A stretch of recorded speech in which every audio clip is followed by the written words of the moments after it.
showed some class at times. Not always the big wins, but you know, ran the best players to the hill a lot of times. Very close matches last year, so looking to improve. Yeah, always good to see the home contingents prospering in their home tournament. We know it will be the case at the Spanish Open coming up. As you say, it's always the case when the Germans play on home soil. US Open at the end of September. We're bound to have significant American interest there towards the end. And I think I was told that Greece carried some 16 players into this event. That has to be by far the most they've carried into a matchroom event.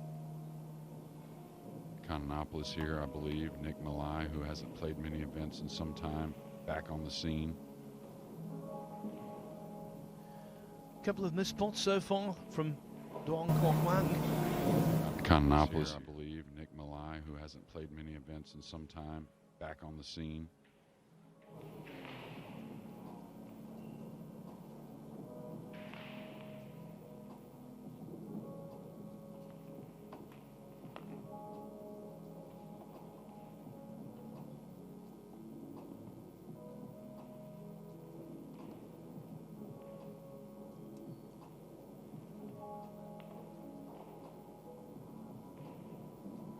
Hassan in a good spot now to clear the table in game number 1. Wang with a couple misses, but long distance with spin. I think that's the biggest adjustment, I think, to these players for the tournament tables is the slick felt. Getting a little used to the side spin, how the ball deflects. Well, our table 2, Kachi winning the opening rack. I think he's a name to watch out for this week. Really good form. Yes, the big Albanian taking the first rack from David Black. JJ Fall from South Africa. Very competent player he is. He leads Andy Geki from Albania 1-0.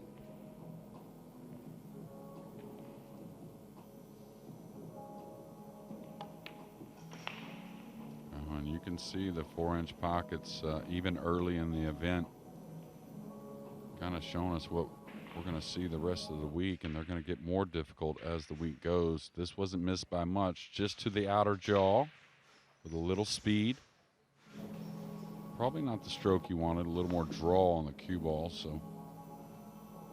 But not much room for error here at the Copper Box Arena. And you don't want to give Duong any oxygen. This is the man who prevented Shane van Boening completing a successful title defense at the World Nineball Championship this year over in Kielce, Poland. He beat van Boening 11-10. And he's taken the opening rack today. So table 1 is underway, and it is the Vietnamese player who's had the better start. All about that 7-ball being hung. So many big names in action already here. Let me tell you, Carlo Biado from the Philippines, former US Open champion, like my co-commentator. He leads Sorin Victor Dimofti from Romania 1-0. Liberto Vivar from Spain 1-0 up on Dimitri Jungo of Switzerland. Abdullah Al Yusuf, he's 1-0 up on a Brit, Neil Margosian. Jonas Kornmesser from Austria, 1-0 up on the aforementioned Nick Malai. Badr Alawadi, 1-0 up on Harry Harrison. First rack has gone to Michael Dodd of the USA over Hong Kong's Lo Ho Sun. That's interesting. We'll keep you right up to date with all of the scores in between racks as the day goes on.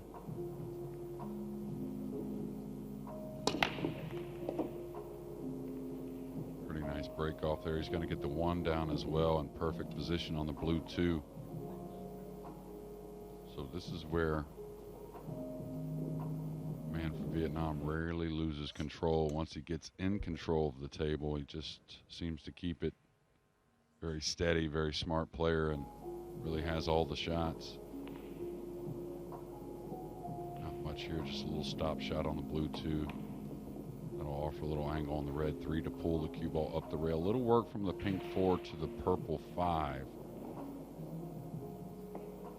But I'll tell you, of course, none of these players look past their opponent, but we're going to see some heavy favorites here in the first round. They can do themselves a lot of favors by playing a real solid match to start. It's going to help them in the second round where things start to heat up.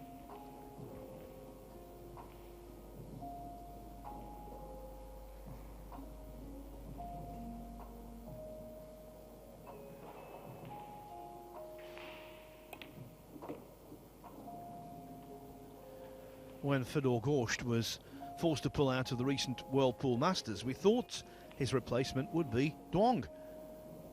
Unfortunately, though, he had visa issues. He did have a visa, but it didn't begin in time to play in the Masters. But as you can see, he's fine now to be involved here.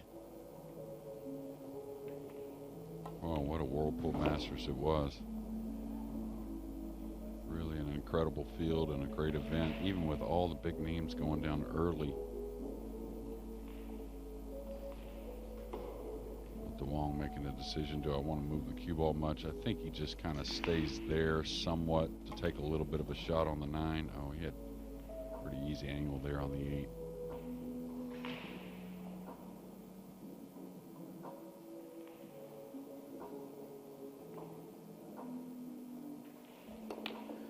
Oh my. Don't say he's fluked it. No, he hasn't. That was an unbelievable miss from an international campaigner of note. Yeah, I couldn't believe that. Just kind of slapped at it, maybe took it for granted. Definitely not nerves early, I don't think anyways. This wasn't even close though. Upper jaw by some piece.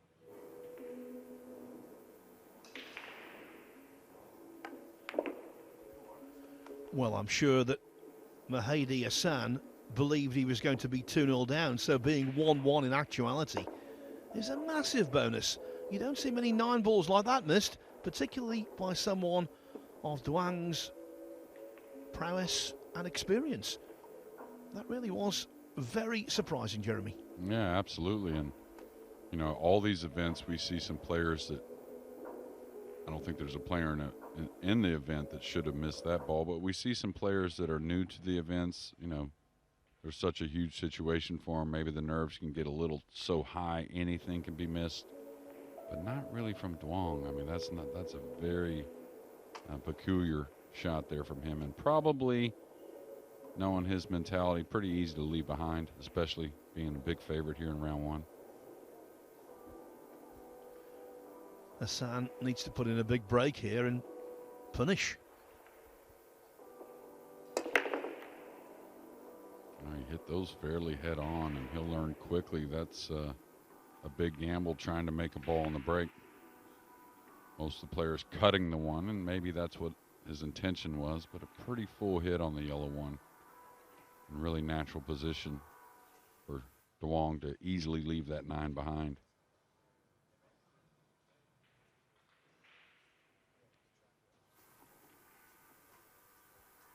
Well, could check this with the hair right, come right down between the 6-9 with the cue ball. He decided to take the natural path between the 8-9. Speed's always easiest in that manner.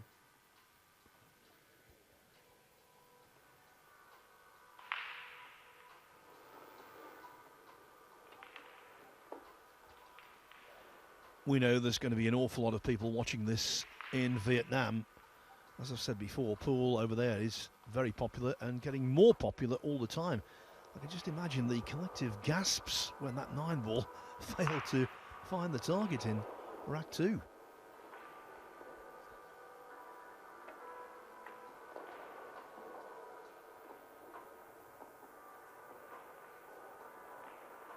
Yeah, Duong, really, if you don't pay much attention, he just kind of puts you to sleep as an opponent.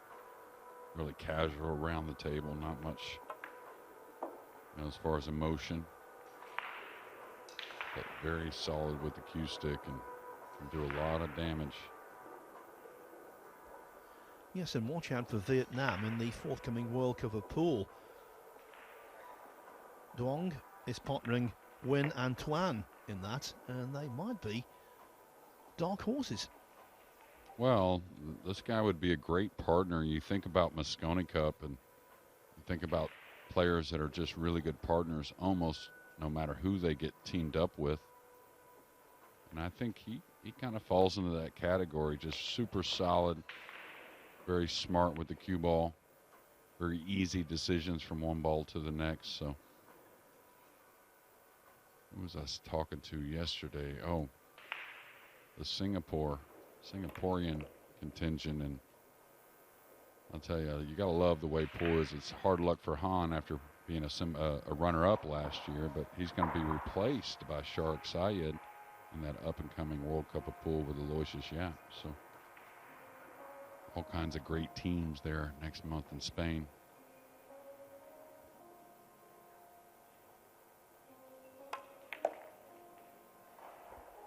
Yes, we have a double-header in Lugo because it's not only the World Cup of Pool but also the Spanish Open. Now then, 1 9-ball missed. If he misses this one, Duong, well, there would have been a steward's inquiry. But it was always going to go in, that one. So it didn't really affect him too badly. The break-off from Hassan wasn't fit for purpose. Duong stepped in and regained the lead at 2-1. There you can see a shot on one of the main tables. The table just under our commentary box, in fact. Eklund Kachi going great guns. We fully expected him to win that match, and so far, so good. Carlo Biado now 2-0 up on Soren Victor de Mofti. James Jack in an all-British affair against Tom Staveley has taken the first rack. Dimitri Jungo back on level terms against Liberto Vivar. And Carl Naderberg, an improving player from Estonia, is 2-0 up on Nicholas Rones of GB. And you said a name there that we don't talk about enough, I guess, you know, but Dimitri Jungo, it seems to get some results in these big events. Just someone who just doesn't give up. Very hard player, fun player to watch. And the Swiss crew is tough. And talking of hard players, it would be remiss of me not to mention the score of Chang Junlin over on table 6 from Chinese Taipei. 2-0 up on the Brit Sam Story. Yeah, and Chang's another one of those players that we don't talk about enough, but never a surprise when he's down in the mix. So often he's in that final 8, final 16, and you just kind of say, oh yeah, he's there. So when's he going to win one? Very nice safety here from Hassan. Surprised he's going with the jump cue. It's a very difficult kick, but a very difficult jump as well. And usually hard to get much speed on this one.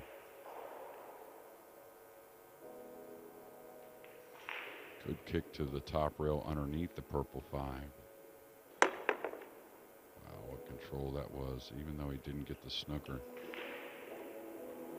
So we'll get a pretty good look here at Hassan with an open 1 balls.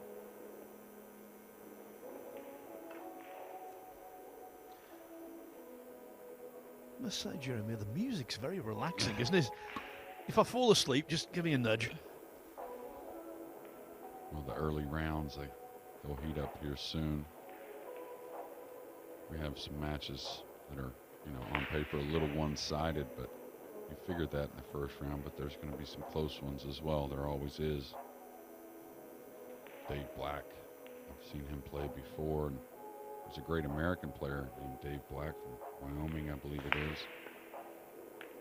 Not sure how much pool he plays, but Dave Black of the UK certainly played last year. Remember seeing him play.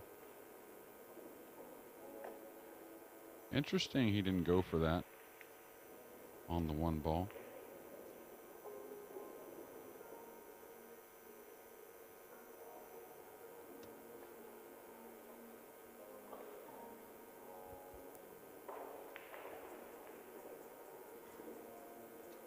The big story here last year, early in this event, was all about FSR.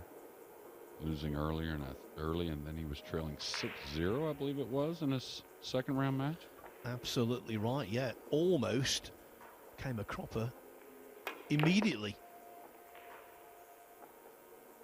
So while the big names do tend to come through, there's the odd exception. Another early D party last year was Copigny.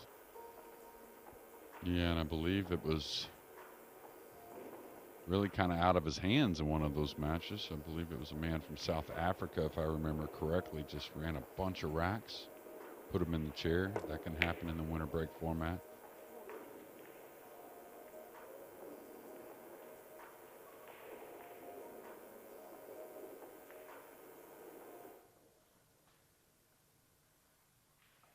Got a double kiss on the one.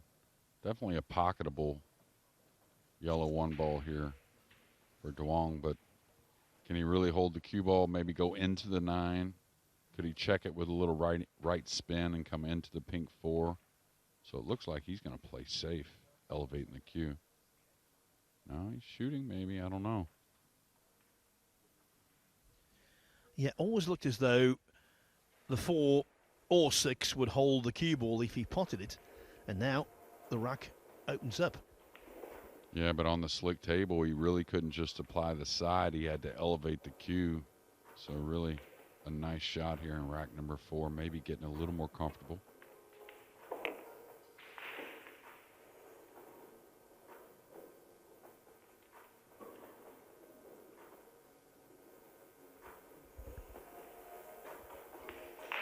This event, like all the 256 player events, they'll play down to 64 and then go into the single elimination round.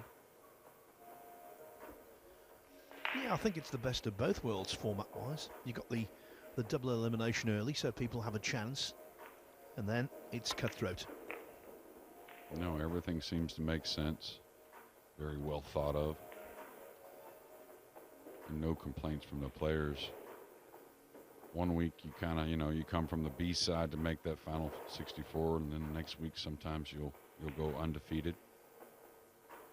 So many great players in a fickle game of 9-ball. I think the double elimination early makes perfect sense.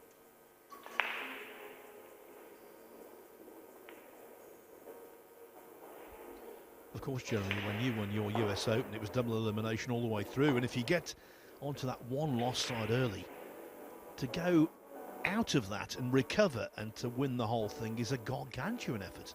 Yeah, it's only happened, I believe, once. Mika Immonen, he won back-to-back U.S. Opens, and won the first year he went undefeated. The next year he lost his first match, hill to Chris Bartram, if I remember correctly, and was on the next table over when it happened. 14 in a row or 15 in a row, something like that, to win the title. Yeah, I think that would be his greatest achievement, and he's had many of them. Yeah, absolutely. And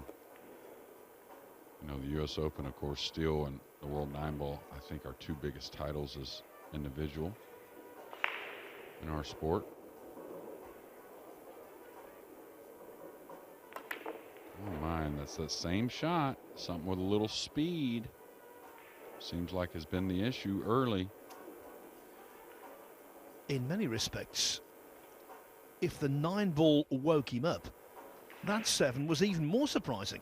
Yeah, and to me, it was almost the exact same kind of stroke, and it may have been something on his mind. I want to be able to shoot a ball firm here with confidence, because you could see an easy 8-ball, right? He could have just kind of simply knocked the 7 in and played the 8 from some distance, but maybe trying to pan some things out here early, but got to be careful. 9-ball can certainly go against you, especially after a couple big mistakes. Another name that's in action, Federer Gorstu. A lot of people talk about weekly and daily when it comes to pool, but definitely here on the matchroom scene.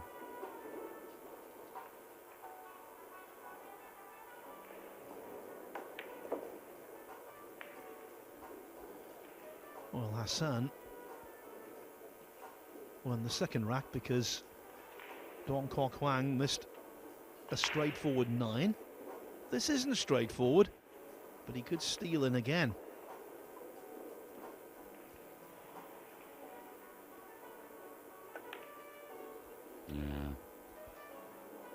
jerky stroke there. You could see the 9-ball kind of slide, caused a bit of a kick. Yeah, you could dislocate your shoulder if you keep doing things like that. That was the ultimate snatch.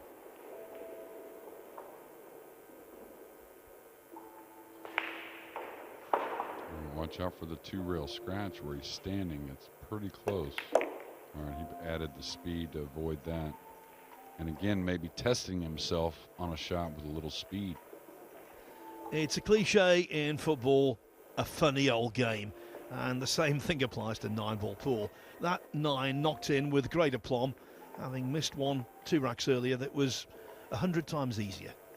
Now let me give you some latest scores here. Eklund Kachi 5-0 up on David Black. I'm watching that match from up above, and I can tell you Black looks really, really nervous. Kachi's missing a few balls, but he's just about to go 6-0 up actually. Got a 9-ball to do that. Elliot Sanderson, the shouter, 2-2 with Lawrence Thomason. Tyler Steyer, mainstay of the US Moscone Cup team these days, 2-1 up on Jonathan Hughes, as Kachi misses that 9-ball, by the way.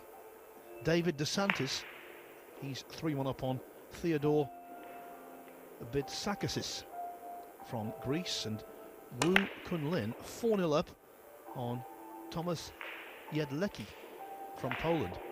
And there's a connection between Wu Kunlin and Duong Wang, because it was Wu who beat Duong in the World Championship quarterfinals this year, 11-4, straight after Duong had ousted Shane van Boening. Yeah, and I'll tell you, Wu, once he gets going, he would have been an interesting one to me if I was a bettor. I wonder what the odds on him were as an outright winner. He's had some big results in some big events and put together a lot of steam here in a few matchroom events this year, that being in Poland, of course. And I'll tell you another thing, Kachi just missed the 9, but I don't know. I think it's you and I, we've talked about this before. A lot of players like shooting that 9 in with a lot of authority. And I think that's something that's going to change a little bit as these pockets continue to get more snug. I think it's kind of like you're fooling yourself a little bit on certain shots to hit the 9 in with so much pace. Because he's such a prolific winner, I feel obliged to give you the score of Fedor Gorst over on table 4. Things are going to plan. He leads Anthony Jin from the UK 4-1.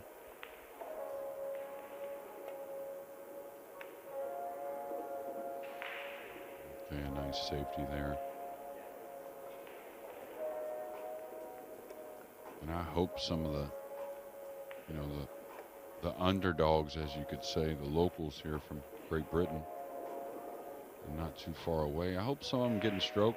That's always the great story, to see them really get comfortable and show what they can do. May not happen here in this match. We'll see. But certainly will happen at some time during the first couple of rounds.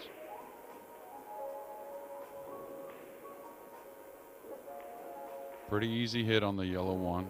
Hard to predict everything else past that. I'm just going to like this overall. May leave a rail first shot on the 1.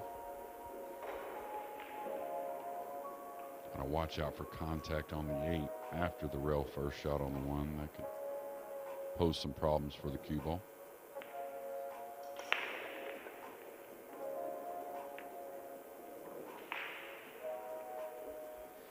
And again, being painfully reminded that these pockets give you nothing. Well, you know, the diamond table players always talk about the 4 1/4. It plays tight, it plays great. 4 1/8, even tighter. Now we're at 4 inch. So that could get a little mental for some players, Phil. I mean, that's what causes a lot of these misses, a little trimmer. Especially the ones who aren't used to it, like Hassan. Yeah, absolutely. Especially because they're not used to it and they don't see that, you know, normally a tight table, it's kind of talked about at first by the players, the better players, but then they just kind of get on with it, start getting used to it easily. But yeah, some of the players that haven't played some of the bigger events, they could be in a little bit of shell shock looking at those corners. And of course the sides are tough as well. We just saw with the 2-ball there, though, if you float them in at the right angle at quite reasonable, moderate pace, they will fall. Yeah, and it takes the shallow angle down the rail, but I think that'll change as well. The room for error will become smaller.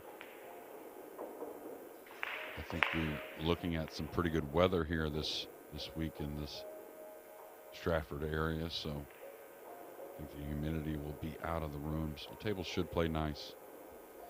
Yeah, we're in Stratford, which is a district of London, not Stratford upon Avon, the birthplace of William Shakespeare. So don't get confused. And this tournament is not much ado about nothing. It's the real deal.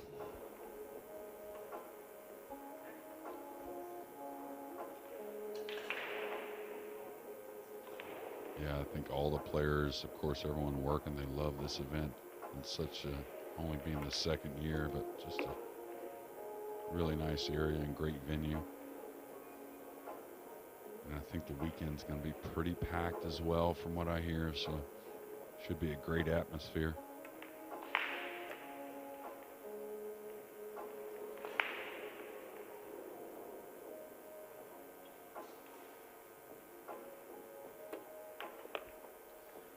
Duong hasn't been flawless. He would be the first to admit that. But he does lead 4-1 because Hassan is making just too many mistakes to live with a player who is a seasoned international campaigner. Now, was he warned there about his break-off? I wouldn't doubt it, just, taking a guess. That's what it appeared anyways. And I think he's been warned before. I think he got a warning actually at the World Pool Championships, if I remember correctly, and usually that's all it takes. The referee for this one is one of our very best, Marcel Eckhart from Germany. And when Marcel warns you, it is merited. Yeah, absolutely. Him and Des both very, very good at their jobs. And thanks to all the referees here at the UK Open this week. Yeah, you could tell a big difference there on the speed delivery. Still another dry break, though, so.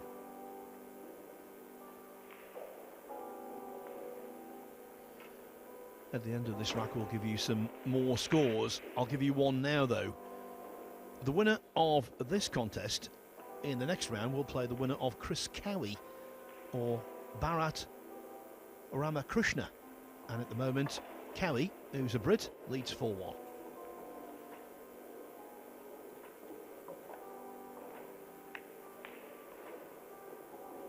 Trying to use the brown 7, it looked like, as something to hide the cue ball. And this is where Duong will kind of fool you, in my opinion. Really can come with the shot, and I hope he does decide to shoot it, elevating the back end of the cue.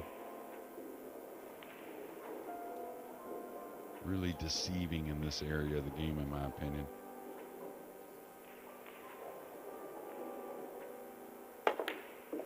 That was center cut, Phil. Well, the best shot of the match so far for me.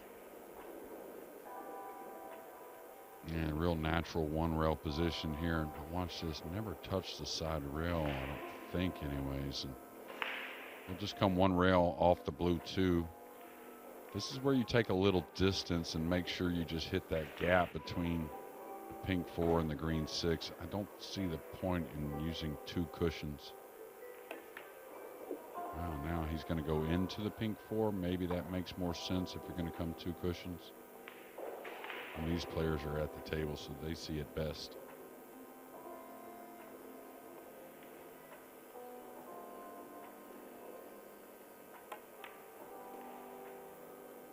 I think Fedor-Gorst has lost another game over there, and snookered in game number 7 as well.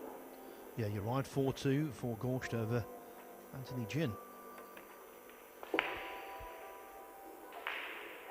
I think Federer's got, a point to prove this week, and maybe not winning the event, but just playing better pool in the matchroom events.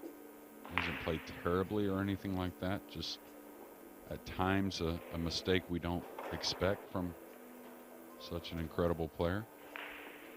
In the race to chalk up the first win of the tournament, maybe in front is Petri Mäkinen, former World Cup winner from Finland, who's leading 6-0 against Glenn Murphy. Well, it's good to see Petri out playing some more events prior to this, and definitely before pandemic, I thought a player that was coming into his own and really starting to show some world class on the table.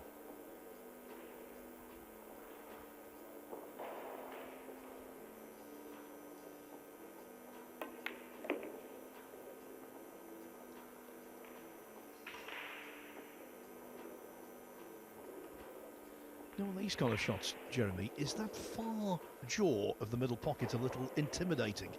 Well, you kind of wonder how you ever catch it going by, to be honest with you, but something, you know, about the spin on the ball, little kick. Key to this is don't let up. Don't try to, you know, steer it down the rail. The best way is to let the stroke out a little bit. He's done well.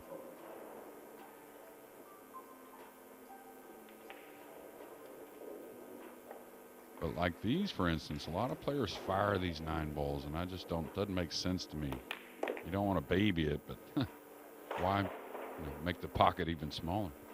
Yeah, that one was hit pretty crisply. He missed a 7-ball, he missed a 9-ball, but Duong Kwang looking good. He's now more than halfway to victory. He leads by 5 racks to 1. Now, I promised you some other scores, so here we go. Dimitri Ungo in charge against Liberto Vivar from Spain. He lost the first rack, did Ungo, but he's won the next 5.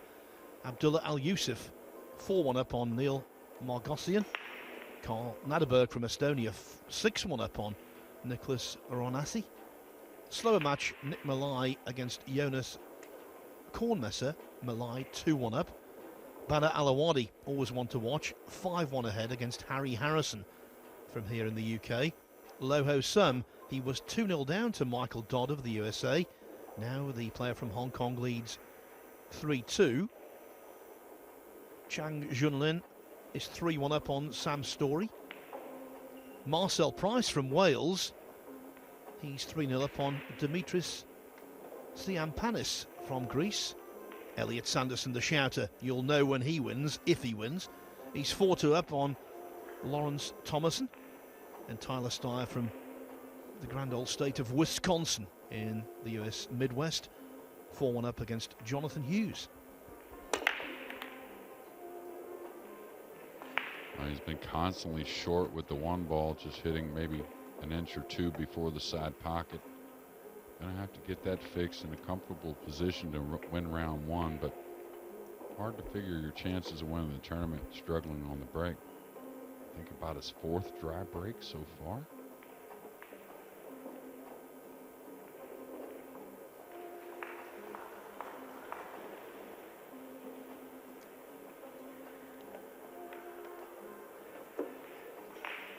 Nice opener there from Hassan. In a great position here on the blue 2 now. Could just hold the cue ball there for the red 3 in the side. Looks like he's going to go with a high ball.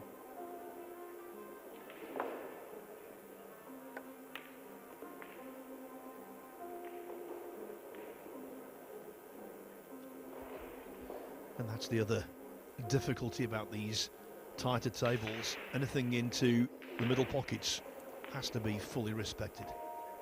Yeah, absolutely.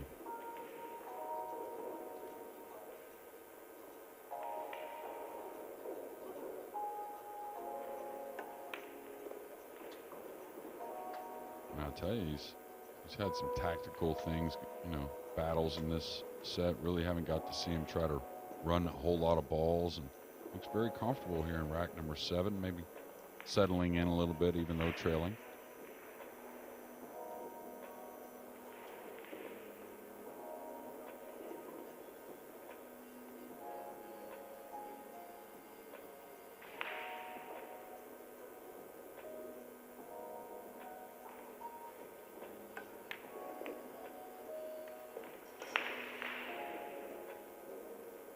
I think he planned on getting into the black 8 there off the pink 4. That's why you saw him hit that with a lot more speed in the draw stroke. Just narrowly going by the black 8. Still in a good position to get back on the board.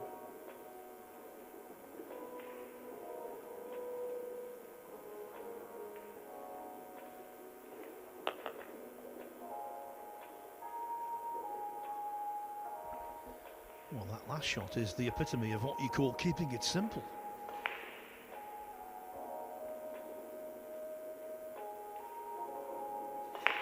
Looks like he's going with a high ball here. A couple rails around the 9.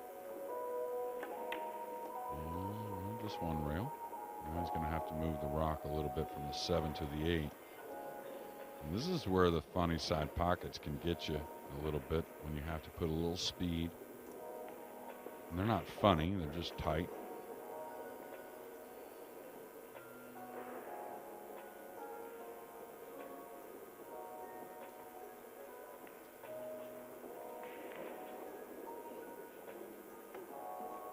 I think Federgors has lost another rack now. 4-3.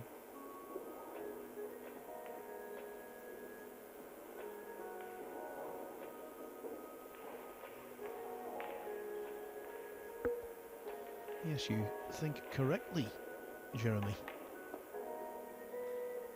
What a monumental upset that would be.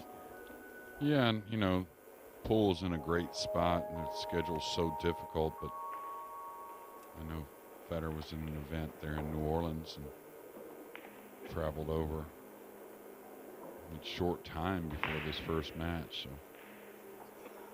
be a big one to get down, have tomorrow off, come back Thursday, right, to move on. So he's travelled from the Big Easy, but he's finding nothing easy about his first match. Yeah, and I did a podcast yesterday, and that's one of the names I brought up. I mean, Federer's got something to prove in these matchroom events. Of course, he's highly ranked, as he should be, but most figure he should be in the single digits when it comes to those rankings. So rack 7 here, still up for grabs. The clearance proved beyond Hassan, and I think it was because of his positional shot from the 6. Yeah, I couldn't agree more, and really simplified the 7. Didn't get much out of the cue ball, made the difficult position on the 8. He's looking to kick behind this. And this is where, you know, playing the shot how you would play it against one of your better opponents is so important to me. You know, here you may look at, well, I'm playing someone that's a little lesser. I have a little more options. Of course, getting the win here in the first round is the most important. I just love this outcome.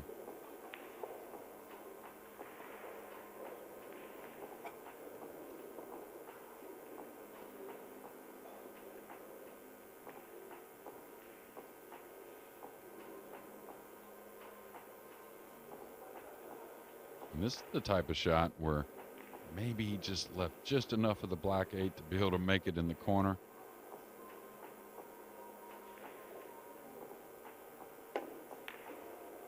Cue ball is going to lose it maybe. Didn't leave anything too easy, awfully thin into the middle. Yeah, that could have been a whole lot worse. Yeah, now he's looking at taking it on in the corner. Obviously can't hit a lot of speed. It's an odd shot. You have to hit enough speed to get through the 8 a little bit to get to the point with the cue ball and avoid the scratch. But if you overhit it, you kind of bounce off the 8 and the scratch is there and kind of look a little foolish, you might say.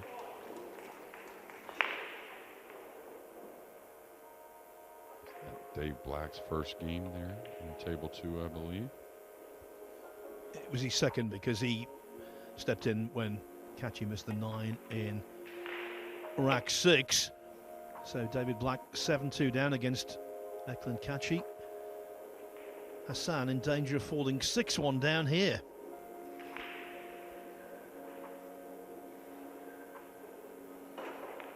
And Duong getting more comfortable. Beautiful shot on the 8. Yeah, definitely beginning to show his true self. Duong Kwang, 6-1 up. He looks very much on course for victory.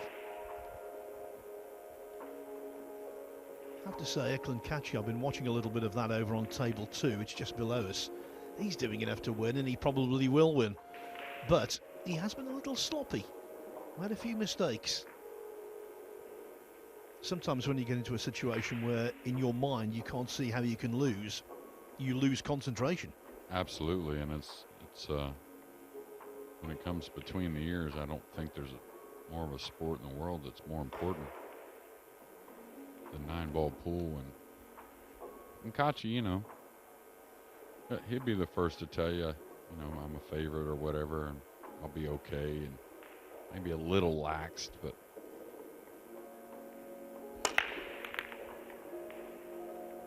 okay, again, has missed the one and really hasn't varied it much, and that's surprising to me. It's one thing, you know, to of course, have practiced this and ready for this type of break shot, but you definitely want to change it up a little bit, especially in a situation you can afford to. That being here with a 6-1 lead and a huge favorite in this opening match. All right, probably rolling out to a kick shot here. Maybe roll onto the pink 4, something like that.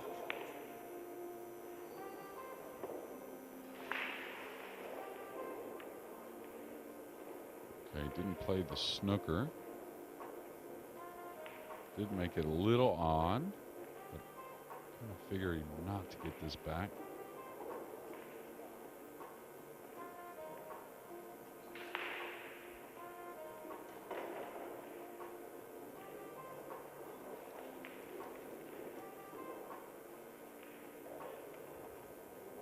Very interested to see the snooker champion in the next match. Should be fun.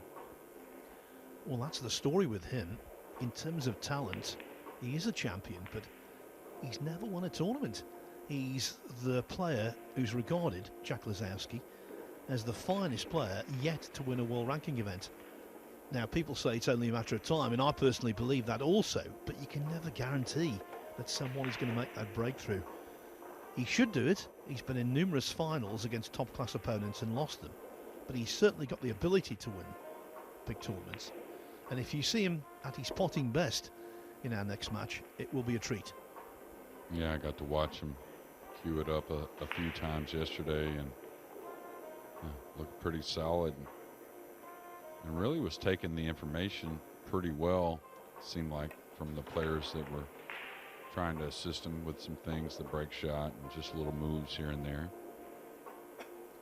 Yeah, Carl Boys has given him some coaching, and Carl will be my co-commentator for match 2. Lisowski's a great player to watch snooker-wise, and I'll tell you what, with him, what might really boost him is the fact that Luca Brissell won the recent World Snooker Championship, because Brissell is a very similar player. At his best, inspirational, and he brought that inspirational snooker to the Crucible. And Jack must think, well, if Luca can be world champion, I can be. Yeah, that was a special final, very highly talked about. And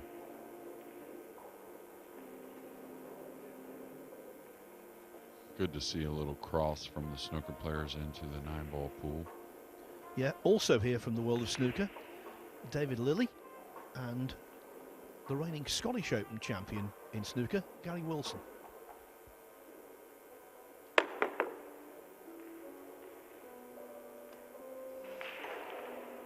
Tried to cut the one in, overcut it.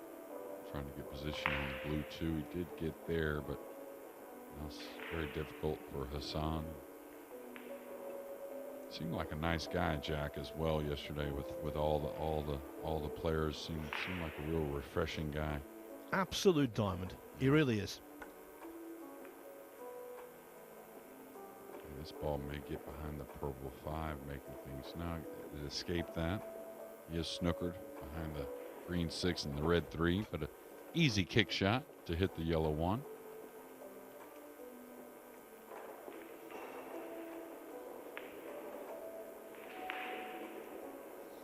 can tell you Clinches on table 2 has got ball in hand. He could be the first player to record a victory.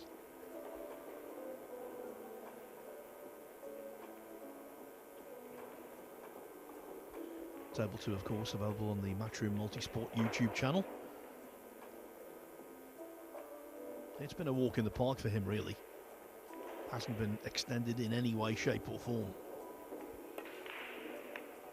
Oh, beauty there. Caught it a little thick to the pocket, so may not get the shape on the blue two, but really a nice shot on the one. And Kachi looking for that breakthrough win in a Matchroom event. Yeah, we're just talking about Jack Lisowski. We know he's got the ability to win big snooker tournaments. I think Kachi's in exactly the same position in terms of our Matchroom tournaments. It's, in the mind of many people, only a matter of time. We'll see. Yeah, and it may be quite a few events that come with it when he does get that first one down. Well, he has beaten David Black 9-2. Yeah, and them having a few words there, it looks like very good stuff from Kachi, making his opponent feel a little better about things, knowing he's got to play more matches. Will be on the one-loss side for Dave, but he'll hang. So that did not work out. The jump shot failed. The pink 4-ball caught immediately. It's ball in hand. Yeah, and I don't understand this. It's at the high level, trying to 3-foul your opponent is something that's very rare. Not only trying to do it, but very rare succeeding as well. So, and with the balls as they were wide open, that doesn't tell you a lot about his confidence level in terms of potting the balls. Yeah, and it's one thing, you know, at your club room to beat some of the players with the safety side of the game, but the better level in any sport, it's all about aggression and taking it on yourself. And one got by Hassan there. Also, Duong Kwang is so technically and tactically savvy that the 3 fouls from him would be unlikely. Yeah. And the thing is, not only is it a unique situation when you do have a 3-foul, but it's because there's a unique setup of the object balls that they're usually very difficult, something you can't run, a lot of clusters.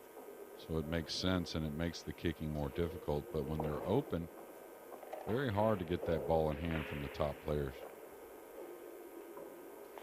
I think that was the manifestation of nerves. Not used to being out in centre stage against a big name opponent. Certainly not used to being in front of the television cameras, Mahdi Hassan. And you know, nerves manifest themselves in many different ways. Yes, we've seen it already from him. Players can have excessive upper body movement, but also it can affect their clarity of thought. Yeah, I think that's the one that causes the problems with the better players when the nerves get high, is losing it between the ears a little bit. That's why the Mosconi is so unique as well. The players that can keep it solid between the ears usually seem to be some of the best.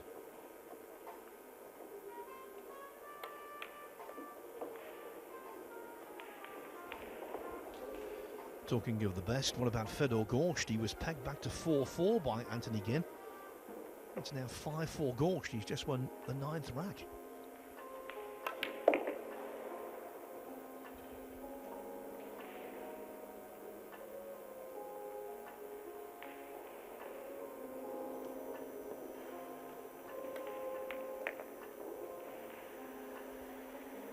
As for table 1, it is one-way traffic.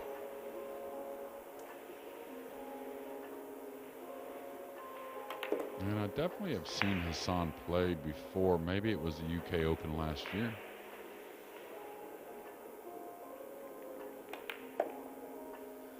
(7-1) and Hassan's tactic to try and get those 3 fouls backfired spectacularly.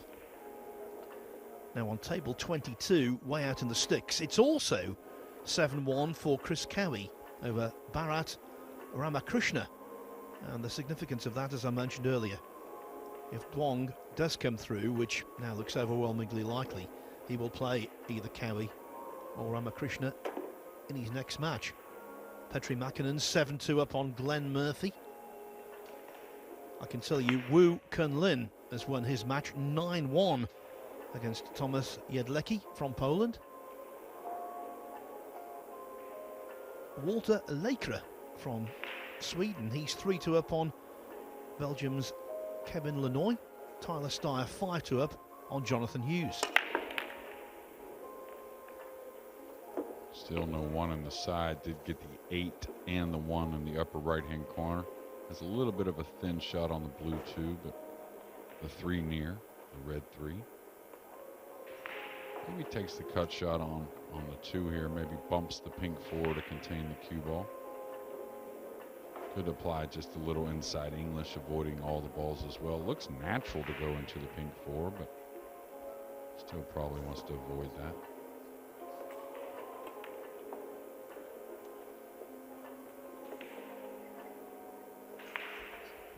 Now that was playing with fire. He caught the bump of the middle pocket. It's not caused him any great trouble, but he was nearer scratching than he would have wanted.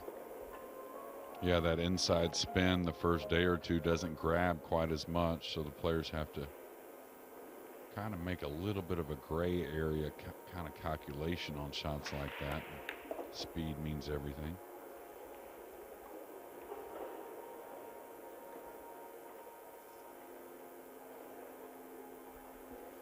Logo issues. There's going to come a day where someone's logo falls off and hits a ball, and of course it will be a foul shot. In fact, in his match earlier on against David Black, Eklund Kachi dropped his chalk, and the chalk missed the 7 ball by a millimetre. Yeah, it's amazing we've all done it, and it seems to avoid the foul.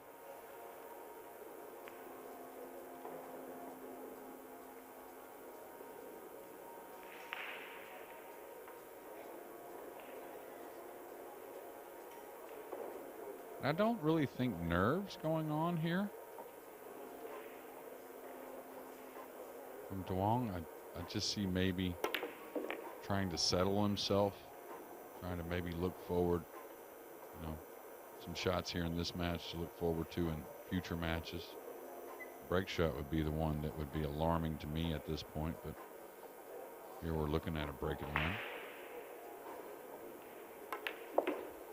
Yeah, you're looking at the negatives from this match, and it would be the missed 9 ball in the second rack, the missed 7 ball in the fourth, and in general his break off, which hasn't been effective.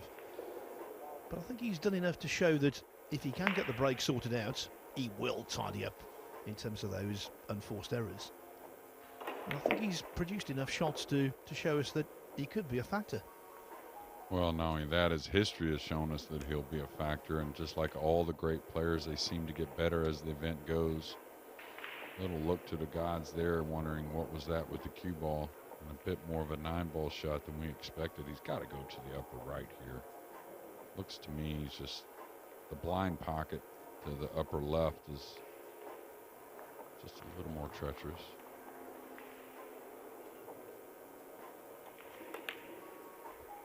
Well, you see so many of those shots undercut, don't you? It's amazing.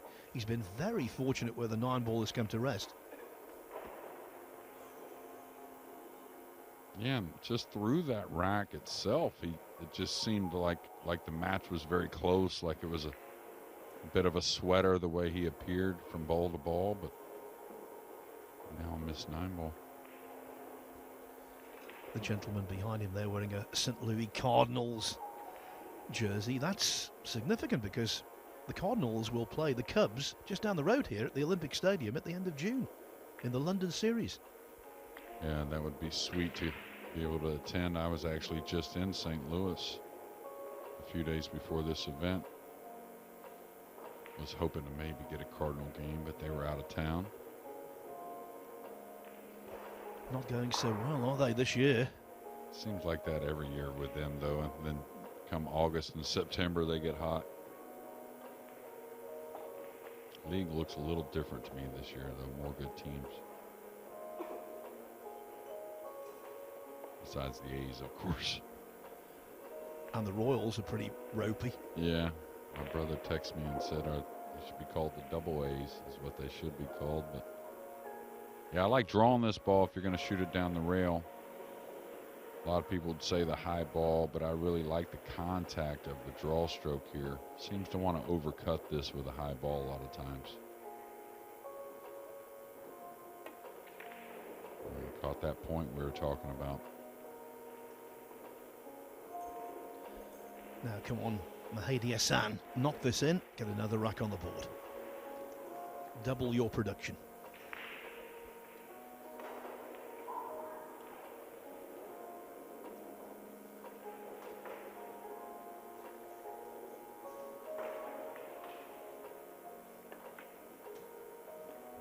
Not in doubt. Well done indeed. So the 9-ball was missed by Duong Kwang twice in that rack. That's 3 9-balls he's missed in the match, even though he's in total command still, leading by 7 racks to 2. Can give you some scores. We've had some whitewashes here on table 3. No surprise. Carlo Biado whitewashing Soren Victor Dimofti of Romania 9-0. Biado very much a title contender. South Africa's JJ Fall also coming through with a clean sheet against Andy Geki of Albania. And Karl Naderberg from Estonia beating Nicholas Ranas of GB 9-3. Badr Alawadi 9-3 winner over Harry Harrison, also from the home country. Chang Junlin 6-1 up on Sam Story.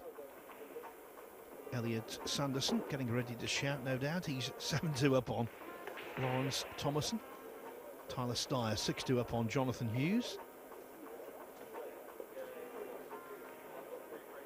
Petri Makinen has won 9-2 against Glenn Murphy.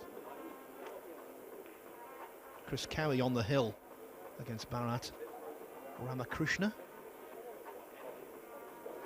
And let's take a look further down our bracket to see how Fedor Gorsh is faring. Well, he's pulled 2 clear again. It's 6-4 against Anthony Ginn.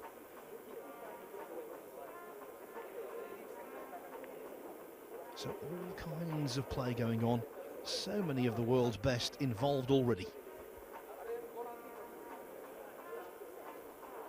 Yeah, and just from a distance, I don't know Anthony Ginn, but sure seems like a player that swings with a lot of confidence from what I can see. Kind of loving the moment, it looks like, as well. Yeah, for the players who aren't used to competing on the international scene, it's all about embracing the moment and trying to play as you would down at the club. Now, that's so much easier said than done, but it is true. Yeah, and, you know, don't let the situation try and change your shot selection and, you know, the way you play normally. And, you know, it just takes a little time, but for some players it comes a little quicker to get comfortable, and I think your attitude has a huge part to do with it. We see that with the top players, how they have to have those attitude adjustments and through their career and make little changes. Difficult jump shot here, trying to go over the 8 that's some distance away with the 1 close. Should make it, you would feel, but could lose the cue ball. Oh, he's jumped over the 1 and the 8. He could stand there all day and not do that again. Yeah. Definitely got it on the way back over both ways over the 8 and the 1. Off the rail into the corner. Tidy little position shot here, and he may have overran it. I think he did. It's close. Hard to tell from his reaction, wasn't it? Yeah, I think he's okay, just barely, but did he get enough out of this? These are big mistakes, and of course, again, it shouldn't matter in this match overall. You never know with Nineball, of course, though, but for future matches, unsettling kind of situations for Duong.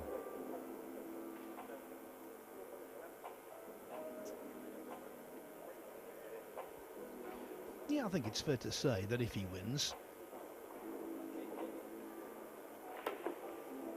we must say improvements required. it's hard to really, been around him quite a bit, Duong, but it's still hard to get a read on him at times. Show a ton of emotion. A real gentleman has won over on table 20. Abdullah Al Yusuf has beaten Neil Margothian 9-2.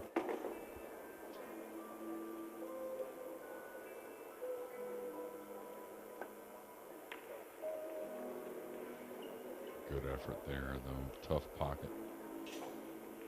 Pretty interesting four-rail safety there from Duong. Alex Kazakis warming up on table 2. Play his first round match here shortly. Yes, the next match on table 2, which is available on Matchroom Multisport YouTube channel. Kazakis against Mohamed Daidat from South Africa.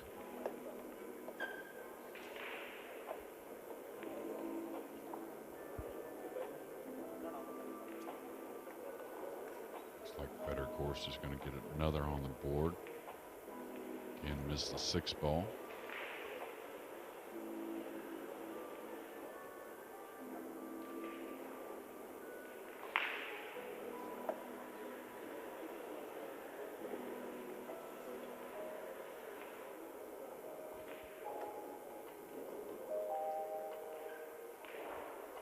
Not setting the world alight, is he? You have to say some of his shots have been below the standard we expect from him. Yeah, even there, I don't think he really saw that bank being made. Kind of an odd way to play safe, drawing all the way back to the end rail. Did get in a decent position, but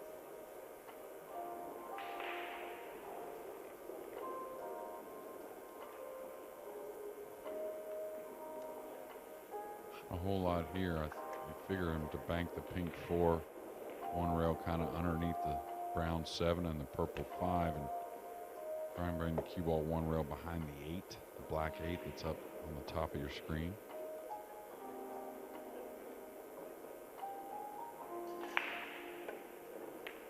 Yeah, something like that. Really good with the cue ball. Did leak out. Well, maybe not.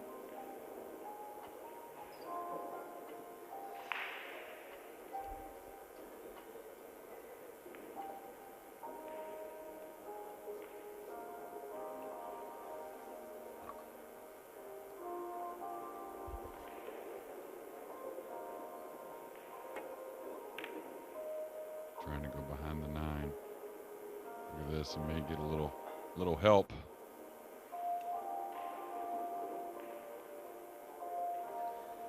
Ouch. Was it what we call a timing shot there, Phil? Purple 5 and the cue ball. Perfectly timed. Get a nasty snooker on the pink 4. Most extraordinary example of timing, as you say, I ever saw. A photograph was sent into Snooker Scene magazine, which was verified, where on a snooker table 2 reds arrived at the pocket at exactly the same time and stuck inside the pocket. Wow. Probably never saw that again, huh? It would be 1 in a million chance, wouldn't it? Right. A little bit of a difficult hit with the ball out in the middle of the table. Nice getting the contact on the pink 4. He's going to surrender a shot, but nothing easy to get onto that purple 5.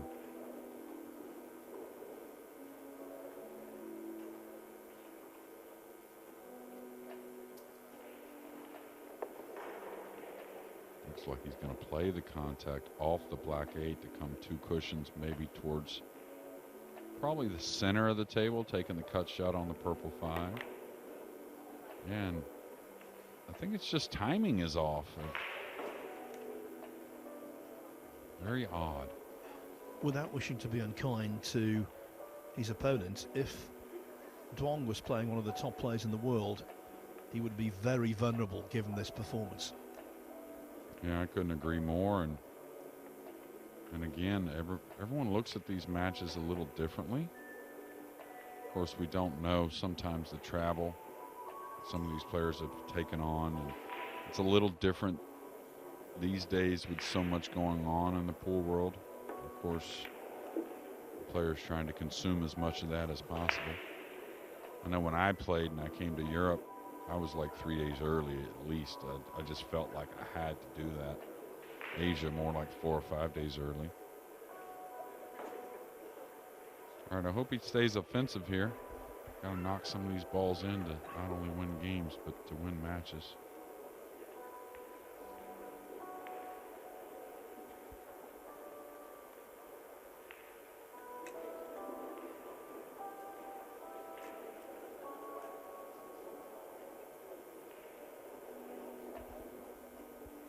And I think for the UK overall,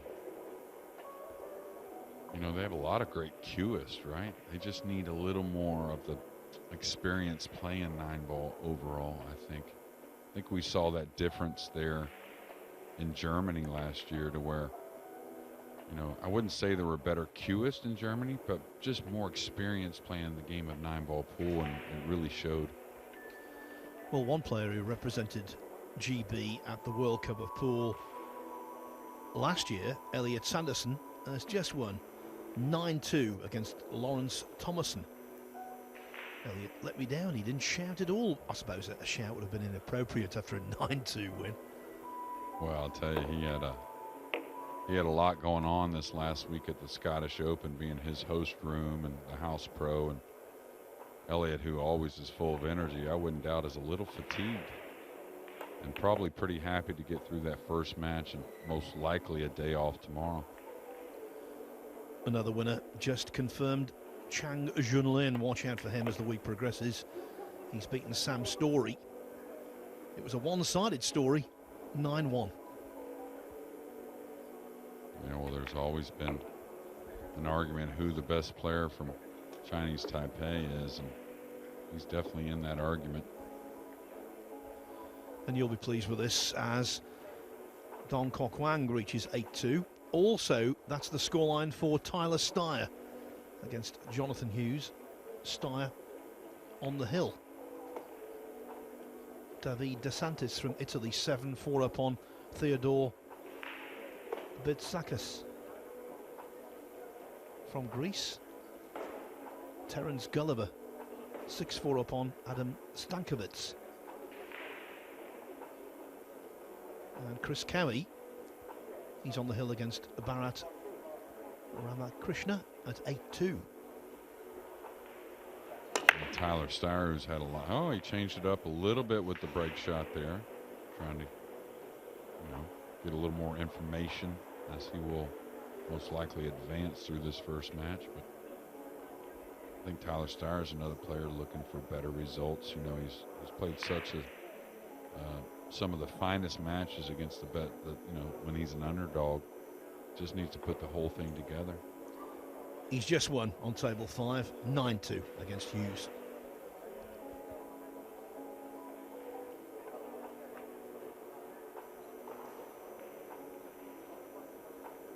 I'll tell you, Hassan will learn not only to improve your game, you have to get a little more aggressive, but that's what it takes to win matches.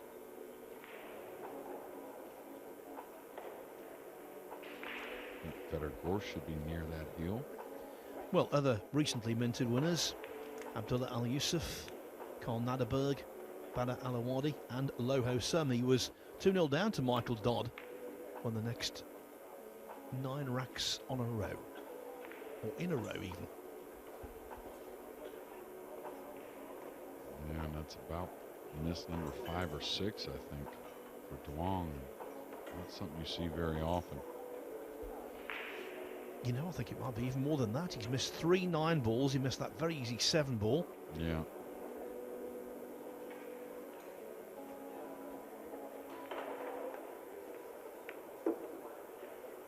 He's going to get a little flick on the black 8. It's going to do him no favors for the red 3 here in a moment. But in position on the blue 2. Probably tries to come to some 2 rails, or the combination on the 3-8 not too difficult.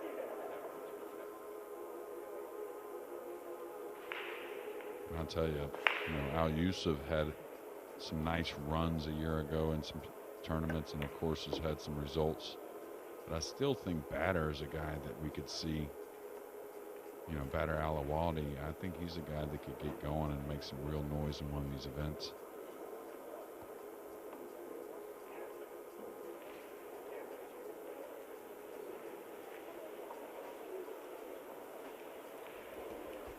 Trying to cling on to hope. 6 down, 7 to play. That is Mahdi Hassan.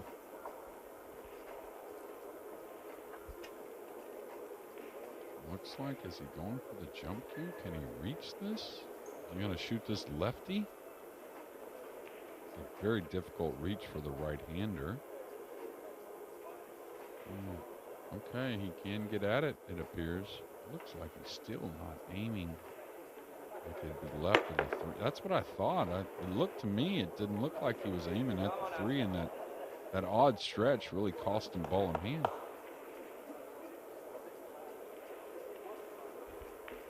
And where the remaining balls are, it might well cost him the rack. Yeah, look at that. The aim was definitely askew. Yeah, it appeared so, and just knowing where he had to stretch from, I thought it was going to be very awkward. I thought he was going to jump at lefty. We're going to see something a little special, but not the case. All right, he's gotten a little awkward cueing over the 8. Shouldn't be a problem, but now does he pull this one rail between the 5-9? Does he come across 2 rails between the 6-9?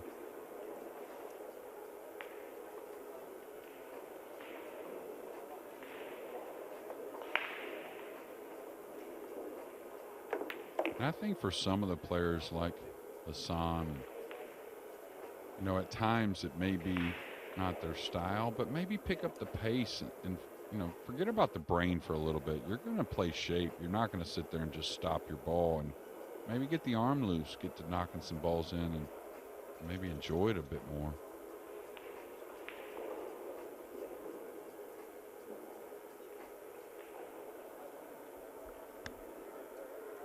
Kazakis now has started his match on table 2. You know, he's a Whirlpool Masters champion, but also still looking for a huge victory in the matchroom stage. On the multi-table, you might say. Yeah, I think these tournaments stand out, don't they? So hard to win 256 players in the field. So many matches to negotiate.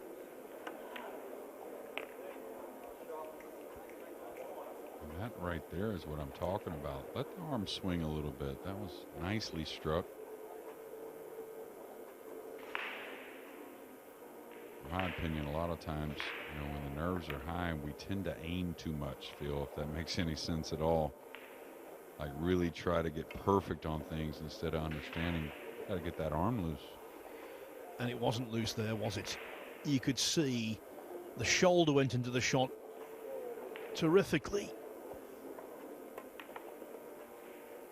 That was a horror show, technically.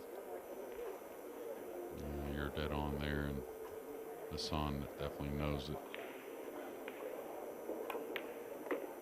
Hasn't been the best for Huang at, you know, at all times, that's for sure.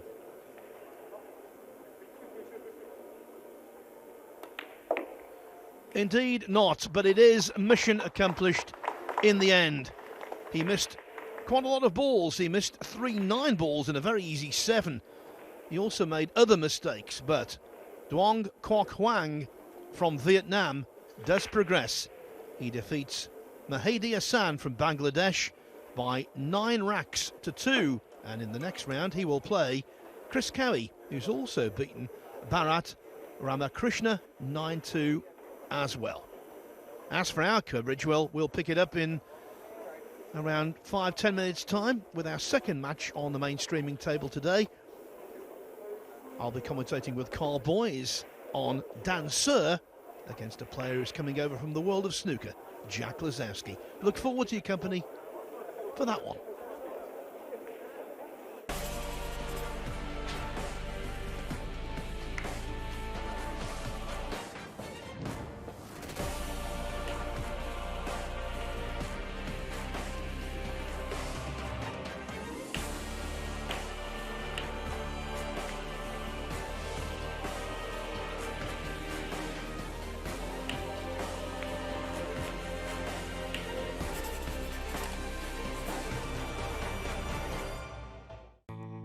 Diamond Paragon Pool Table.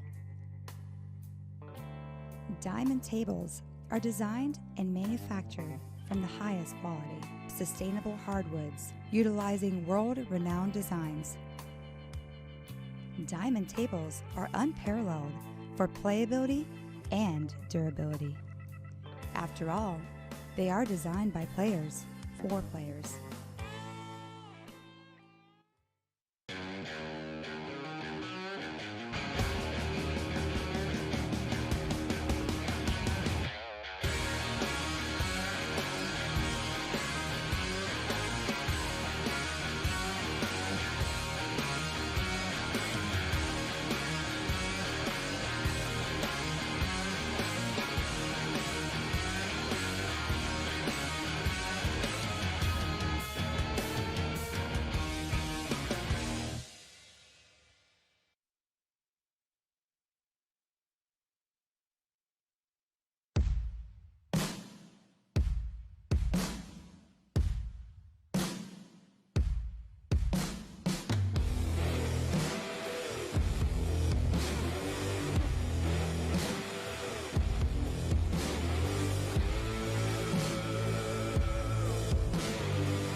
"256 hopefuls go into action over 6 days.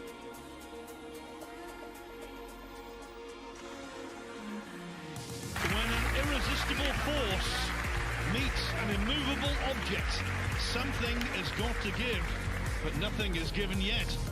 Final of a matchroom promoted tournament, the major's in the game. Wound up on the wrong end against an opponent of this quality. Not quite as close as it's been from in the last couple of rounds. The 478th match of this terrific tournament in Fulda.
This championship is being played with the new Aramith tournament set.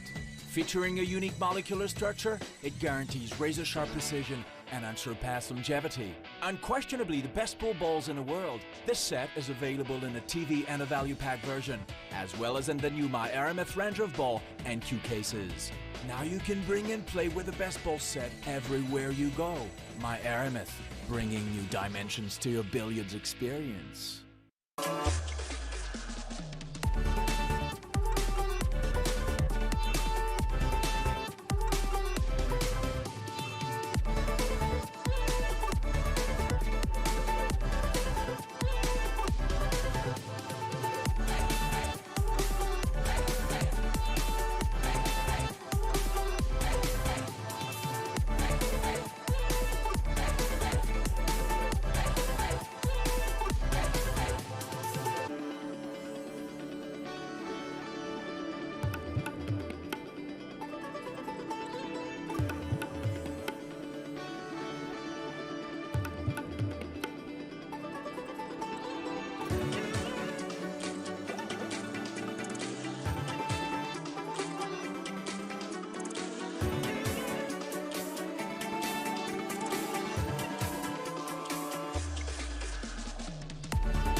Welcome back, everyone. We've had one match in the books already. If you're just joining us, Duong Kwang defeated his Bangladeshi opponent, Mahdi Hassan, by 9 racks to 2. 5 more matches for you today, though. Over on table 2, also a result. Eklund Kachi defeated David Black from right here in the UK. 9-2, so the Albanian through without any great alarms. Currently, over on table 2, it is Alexander Kazakis taking on Mohamed Daidat from South Africa, and then Pierre Francesco Garcia has the tough task of trying to overcome James Arenas from the Philippines, and one of the players who could well lift the trophy here on Sunday night. Table is available on Matchroom Multisport, of course, the YouTube channel. Here on table 1, next up, I think one we're all looking forward to see how snooker's Jack Lisowski can adapt to Nineball, having never played the game competitively before. He's a terrific potter, but whether that will translate into success against Dan Sir, we're about to find out. Third on this table will be a giant of the game, a colossus. Shane van Boening of the USA against Juuso Nutinen from Finland. Of course, there will be 6 matches on table 1 today, but the TBC is to be confirmed. We'll let you know as regards to match 4, 5 and 6 when we know what is going to be in the schedule. But joining me for this one is the coach over the last couple of days of Jack Lisowski. It is Carl Boyes. That's a strong statement, Phil. Coach. Been helping him out a little bit, just trying to teach him some lingo, Phil. He didn't even know what push out was yesterday, which I was quite surprised at. So this is going to be obviously a treat for us. Obviously a superstar rather from the snooker world. Again, chancing his arm, having a go at the old Nineball. Let's just hope Jack picks the right cue to use. His opponent is Dan Sir, who's of Korean heritage. He's actually the managing director of a large Korean food company. They import Korean food into the UK, and obviously it's very, very popular. He's a Brentford season ticket holder, so he's in good spirits after the season they've had. Do you like your Korean food, Phil? Love it.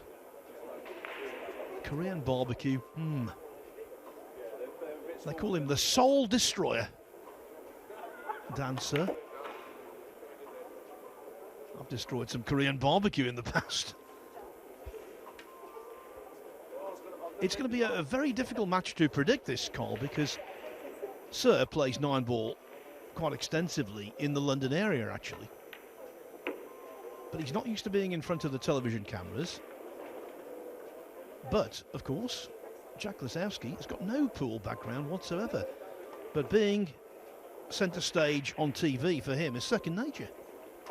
Yeah, I mean, as we know, Phil, these open events, 256 players have entered.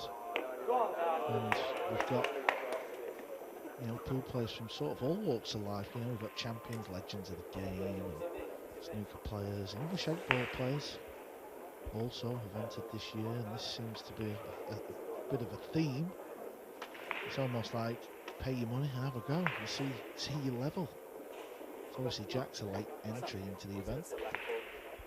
This is going to be interesting. Not familiar with his opponent at all, so on the basis of that, I'm going to say this is going to be fairly routine for Jack, just because obviously he's a fantastic cueist. He's not going to be scared of the situation. If anything, he will thrive. I'll tell you one thing, when Judd Trump played in the US Open in Atlantic City a couple of years ago, the bookmakers made him favourite to win the event, which was utterly ridiculous. I don't think they'll make the same mistake twice with Jack. No, I was having a look at the prices. They've actually got Jack priced at the same odds as Chris Melling, which is also utterly ridiculous. But never mind. Yeah, normally bookmakers are very shrewd when it comes to that kind of thing, but clearly not in this instance. Well, Lisowski giving them a good old whack, I think the technical term is. Yeah, yesterday we worked on the break a tiny bit. Obviously, this is a new break format on the World Nineball Tour. We now put the 9-ball on the spot. In the olden days, it was the 1-ball, so the break is a lot more difficult now. We've seen that in all the recent events, so you would think that's something Jack would struggle with, but he was actually breaking okay yesterday. Before we get into the meat of the match, I must tell you that Fedor Gorsht, after an early scare against Anthony Ginn, has come through. The Russian pulling away from 4-4 to win 9-4. Yeah, that is a theme that we will see. You know, the top boys winning these early matches by big score lines. This is obviously day one. Come in 3 or 4 days' time, we will see some beautiful matchups. There is the world #1 watching closely. He was having a bit of fun with Jack last night on the table. Yeah, Francisco Sanchez Ruiz, runner-up in this event last year, came very close to winning the title after a very slow start. But in the end, the inspirational potting of Joshua Fuller in the racks that mattered got the German over the line. Talking of Germans, Torsten Homan, former World 9-ball champion, he's just begun on table 5 against Mehmet Bozdemir, and Homan has won the first rack. Terence Gulliver from Canada on the hill against Adam Stankovic from Poland, 8-4. And David DeSantis from Italy has beaten Theodore Vitsakis from Greece, 9-4.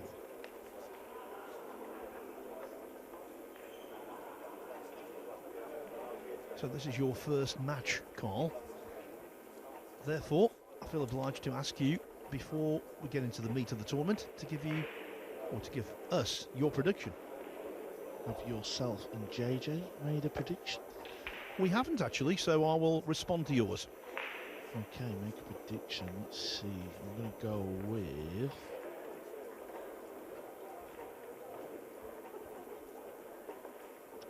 who am I going to go with? Do you know what? I'm going to go with Jason Shaw. Not a bad shout. I thought the way he played at the Scottish Open under extreme pressure was very good indeed. He potted a beautiful 2-ball, I thought, in the deciding rack against Ralph Suke in their semi-final.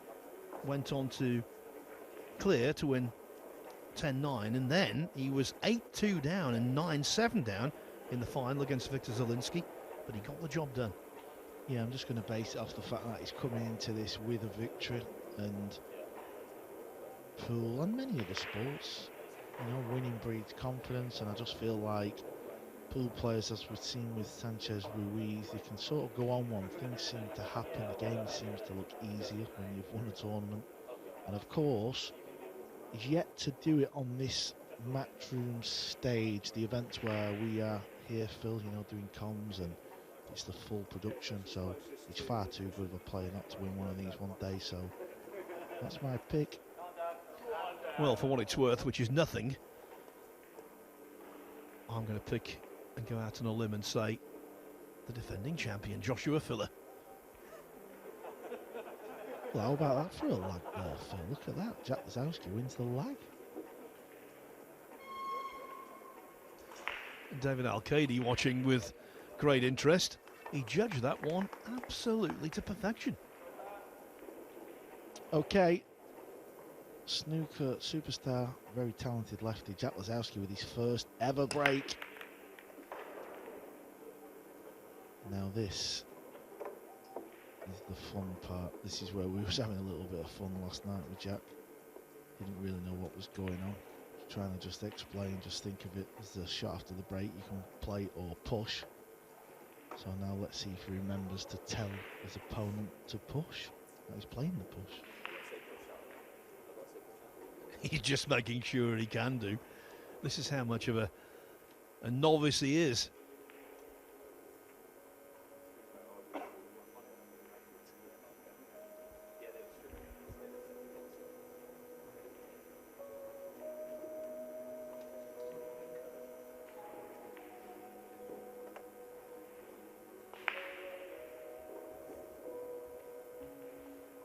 Never seen Dan play the game of 9-ball. I'm sure we'll get a little idea of the level he plays at. Well, how about this for him? Oh, no. Do we have a new favourite for the event, Phil? Well, if he carries on like that, it's going to be a case of Dan the man. Wow, not many would have took that on or even potted it if they had done in the event. The crowd will be reenacting that Alan Partridge scene. Dan, Dan!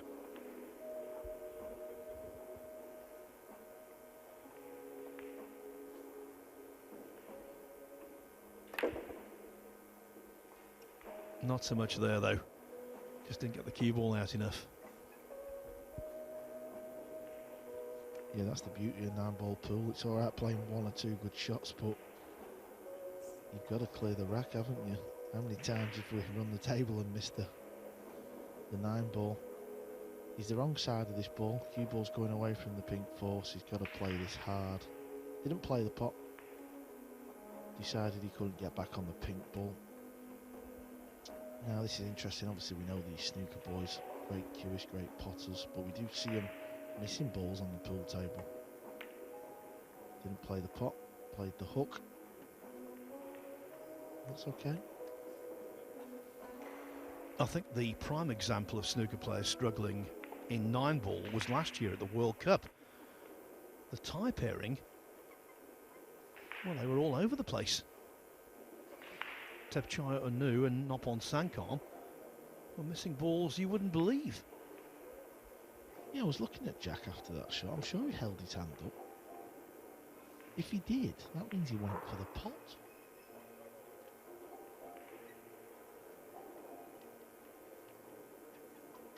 Well, this is just horrible. This is, unless he can get to that top rail, if he can just find a piece of the top rail, he may have to play it with a little bit of right-hand English. Yeah, oh, he's actually okay. He's got to make sure he doesn't hit the green 6 first, of course. That's the danger. He needs this to travel, wants this to sit on the bottom rail, so Jack can't play the pot. Yep, that's okay as well. Big crowd around the table, Phil. Yeah, I think it's the novelty factor, isn't it, with Lisowski? But he was always going to get that hook because with the 3 balls down the spine of the table, that was a big target to hide behind. Didn't really need any great tactical knowledge to know what to do there.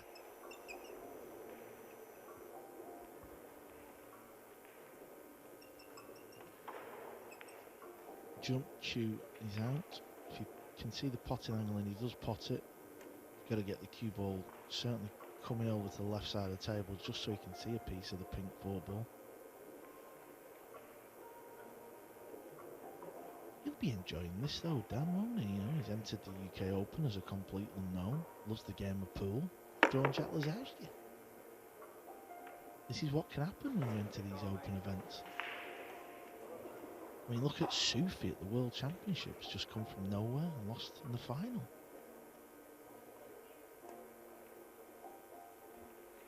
He's such a smooth cueist, isn't he, Lisowski? Aesthetically pleasing. And he caught that 3 ball very thin, as intended, and again getting his opponent in trouble.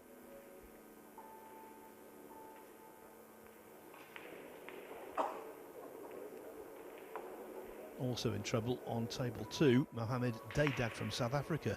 If you want to watch that match, it's available on the Matchroom Multisport YouTube channel. Daydat quickly 4-0 down to Alexander Kazakis.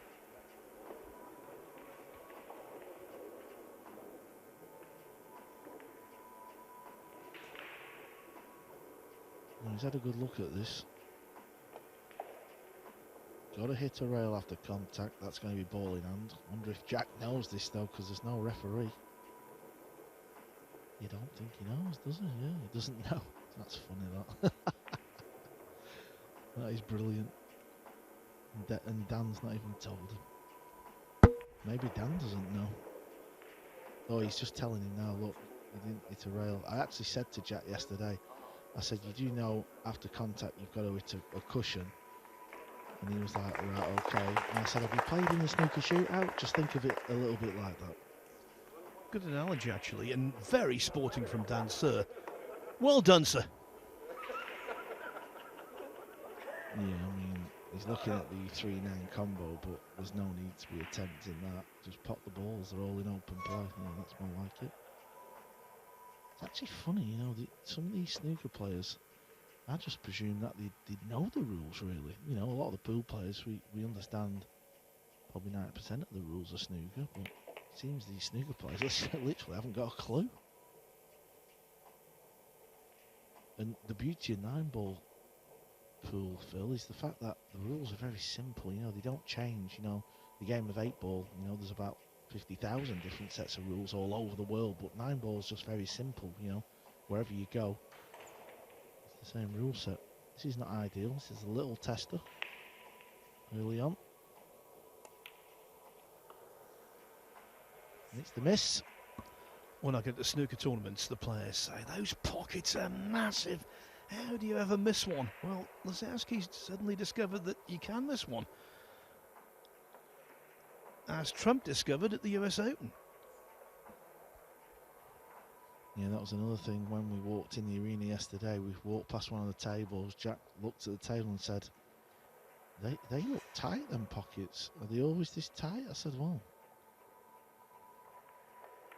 it's a funny game, pool. You think it's easy, but, you know, when you're watching Filler and Sanchez and Shane play, yeah, of course it looks easy like anything does, but like this situation, Jack's missed the 7-ball. This rack's been going on some time now, and now he's got a kick at this ball. It's not going to be easy to get it safe.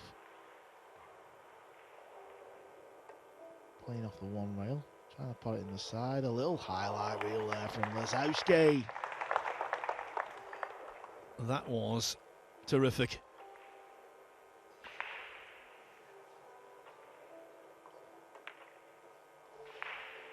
That wasn't. Well, Phil, it doesn't matter who you are, it doesn't matter what you've achieved in any cue sport. Once you start missing balls, you start to feel it. It's as simple as that.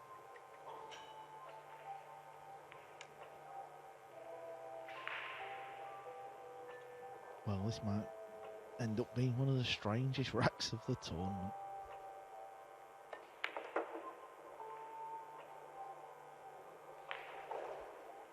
Can Dansu put this mid-range 9-ball to somehow take the opening rack of what is actually a very strange match we're watching? Ironically, I've seen Lisowski play frames of snooker quicker than this.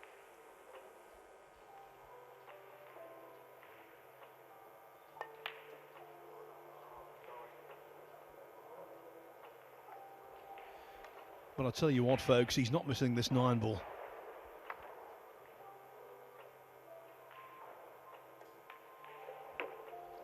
The opening rack of 9-ball pool that Jack Lisowski has played on the international stage has been won by the left-hander, but it wasn't impressive at all, was it?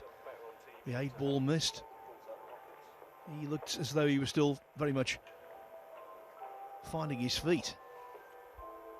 If you're unfamiliar with Jack Lisowski, he's had a very good snooker career, and he's a current member of the Elite World's Top 16, well, number 14 at the moment. He's actually been in 6 world ranking event finals, but he's never won one.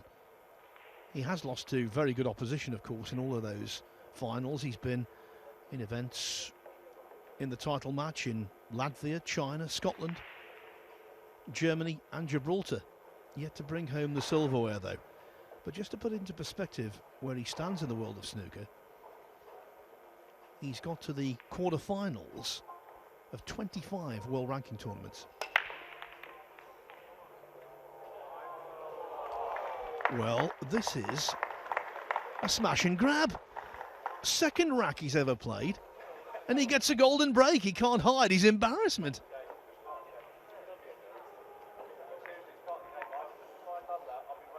All of those players dreaming of a golden break, and he does it at the second time of asking. Look at that. Nudged right into the pocket without touching the sides. Phil, it's just incredible. I spent 3 hours with Lisowski last night. Didn't even get close to a golden break. Second break of his match, the 9 flies in. You just cannot script this.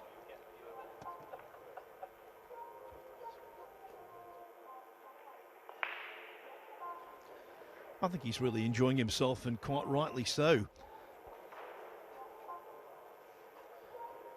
Now, we saw a large number of golden breaks during the recent Whirlpool Masters.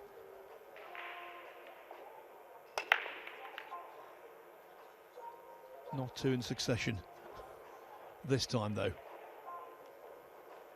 And in fact, after that break, nothing doing. Again, this is the opening round on day one here at the UK Open at the Copper Box Arena in London. This is the second year we've been here. Joshua Filler is the defending champion. And if this match that we're watching now, Lisowski versus Sue, keeps on going and Jack heads through to the next round, it's going to be interesting to see who he will meet, Phil. Do you have the answer to that? I do indeed. It's going to be a very tough one.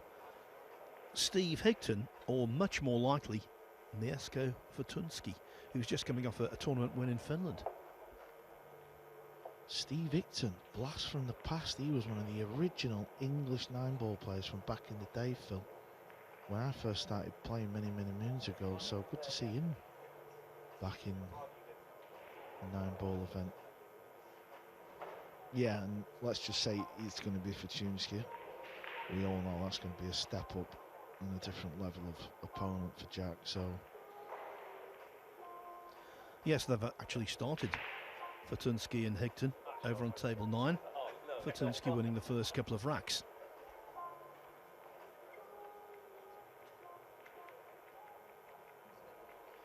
Another big name in action on table 4, Maximilian Lechner from Austria.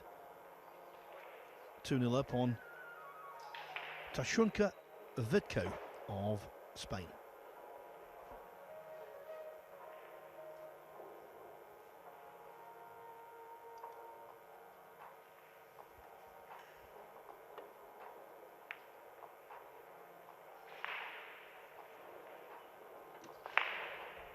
not the worst of effort there from Dan Su, because it was very awkward, but you would think he's going to be in some trouble here just because Jack can get the one ball over to the left near the 9 and he's going to be guaranteed the hook. Doesn't look like there's a gap in between the brown 7 and that rail, so he's got to find another path. It's actually quite awkward.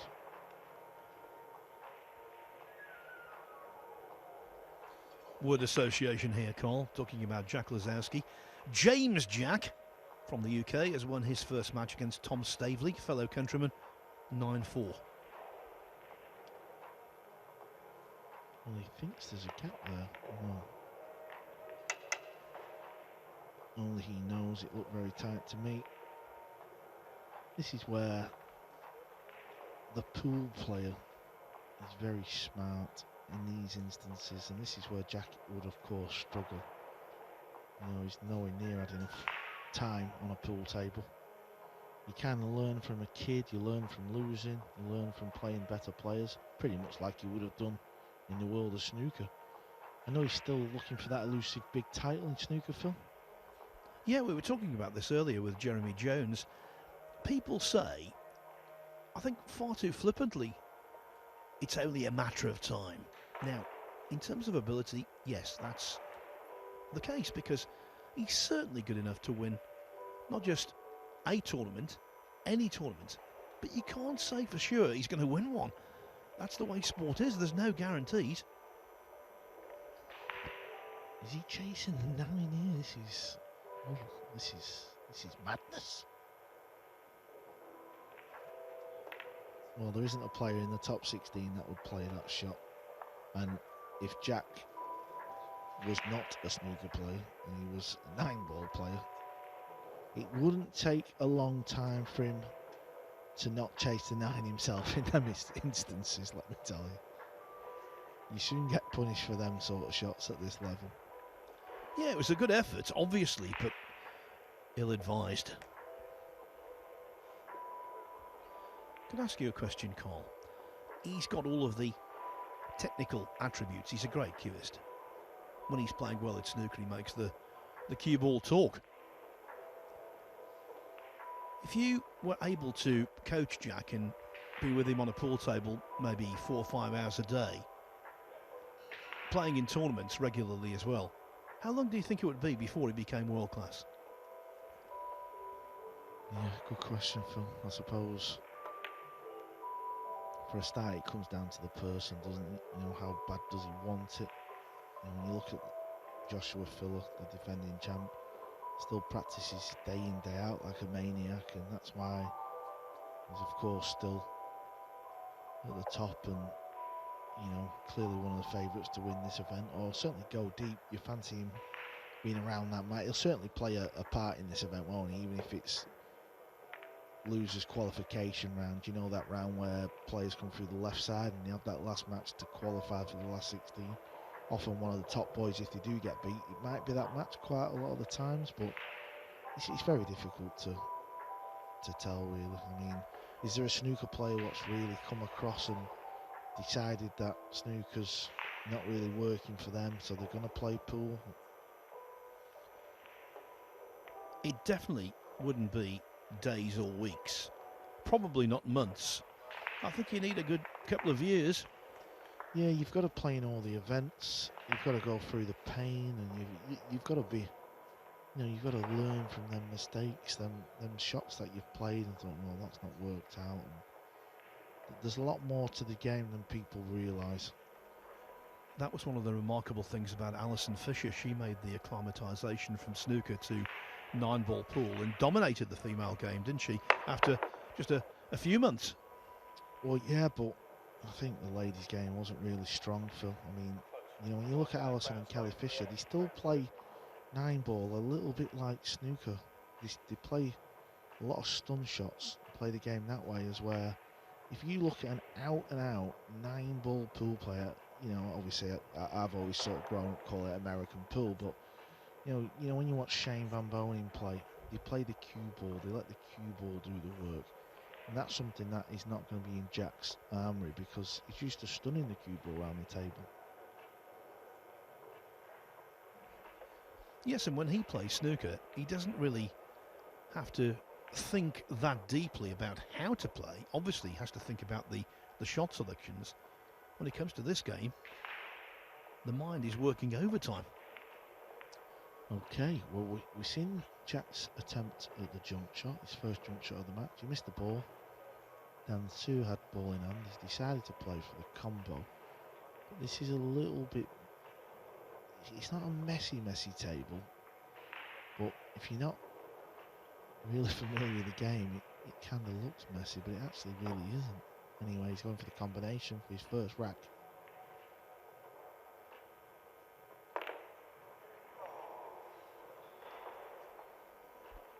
You heard the groan from the crowd, but I think the 9-ball has come to obscure the two. This is where the pool player would thrive in a match like this.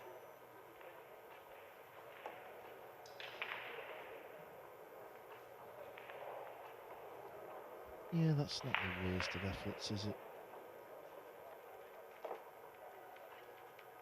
It's actually quite a strange match for me to commentate on this, Phil. Finding it hard to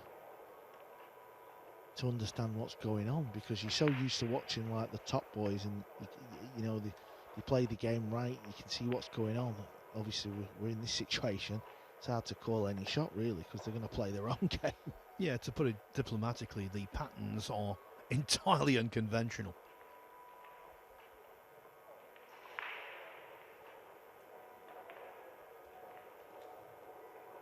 We're seeing the big names shine here though in the opening round. Carlo Biado with a 9-0 win. Good to see Biado back. Yeah, we're 2 hours into the start of the tournament and not an upset in sight. Oh, that does Dan Sir no favours.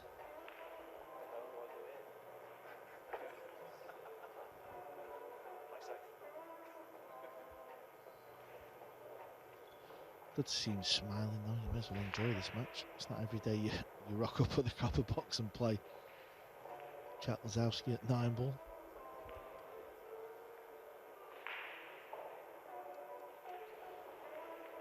Now, normally you wouldn't want to put the white there with ball in hand, but he's got no option. In terms of potting the two, Yeah, I think the two will just go through the gap. So I think it will pot. And all he's doing is getting the right angle to follow the cue ball up the table. He's played it into the 7, maybe it was tight. So, yet again, we are seeing another snooker player in a big open event where the physics of the game are catching them out. You love it. You love it, Carl. Yeah, I mean, I understand exactly what the game's about. I understand where, over the years you've seen these people comment on social media and things like that where they just think snooker players would come to a pool tournament and win it, but it's just not really the case.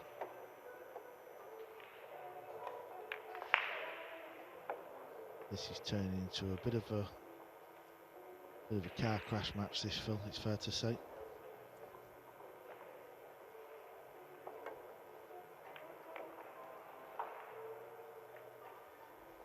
I think if Lisowski sees Dan Sir continuing to miss all and sundry, the early nerves will disappear and he'll start to let the cue go.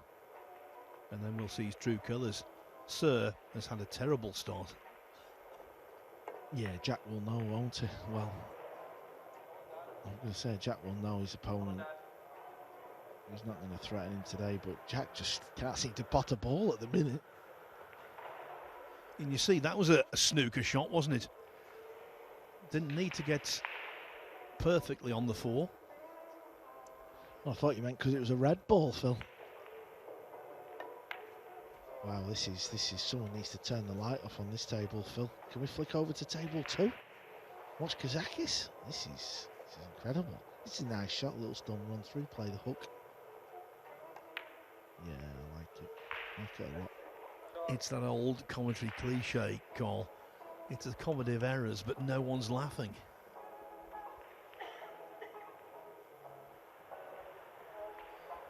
Tell you who is laughing, certainly smiling, Nick Malai from Greece, who's beaten Jonas Kornmesser 9-6 in round 1. Over on table 26. Yeah, also on table 6, good to see Shang Zhonglin back at the big majors. 9-1 win over Sam Story. So he will also play a big part as the week unfolds. Class player. Now, Jack, can we get on the 4 ball? Can we run a few balls?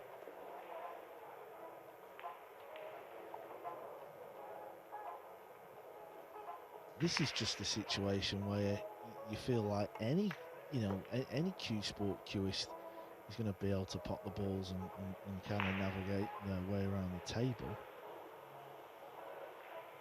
Switching it up. Plays okay with the right hand, doesn't he? But well, he does, but not as well as he should do. He's cost himself many a rack, many a frame, and indeed many a match by playing right-handed. I'm a big critic of him playing right-handed in snooker, actually. He says he prefers that to using the rest. Well, be that as it may, let's put it this way. He's not as good right-handed, nowhere near, as Ronnie O'Sullivan is left-handed. yeah, he didn't get on the 7, did he? Nowhere near, so... When he plays right-handed, he doesn't look all that stable to me.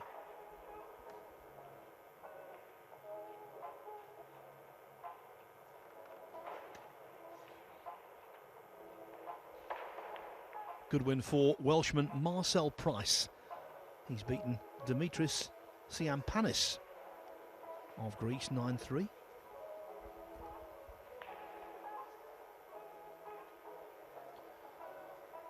Mirska Fortunsky 4-0 up now on Steve Higton. Dave Snell, he's 4-0 up on Adam Humphries.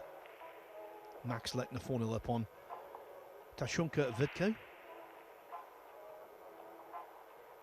And Torsten Homan going great guns against Mehmet Bozdemir. 5-0 ahead, Torsten.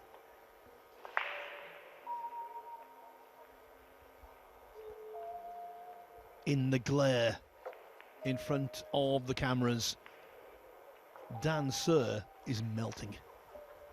Yeah, I mean, this, I wouldn't even advise taking the pot on there. That was completely the wrong shot. You know, if you're watching and thinking, oh, well, he's missed a kind of toughish long ball, got to be patient in the game of pool. He could have played a good safety shot there. Both players have obviously missed a lot of balls so far, so. Anyway, it's 3 racks to 0 for Jack Lisowski. One of the most entertaining players in snooker to watch, and let's hope he brings that to the pool table. Now, talking about entertaining players, over on table 6, in no time, this year's World Nineball Championship runner-up from Syria, Mohamed Soufi, in no time beat Jay Harrison 9-0. Let's hope Soufi has a deep run here, because watching him play is a joy.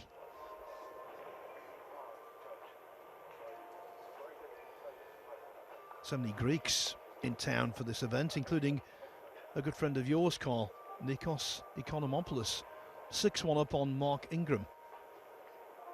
And Sharik Sayed, who will represent Singapore in the forthcoming World Cup, finds himself 5-1 up on Ioannis Charloftis, another Greek. One more score to give you. Alexa Pashelch, a coming force, up-and-coming player.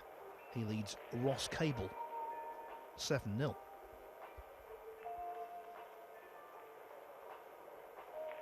The break was always going to be a key part of this match. When Judd Trump played, the one ball's on the spot, and the wing ball is guaranteed when you play that break rule. Since then, the break rule's been changed. The break is a lot tougher now. It's not easy to keep making the one in the side. And this is a horrible shot for Dan Su. It's a little thin one up the rail.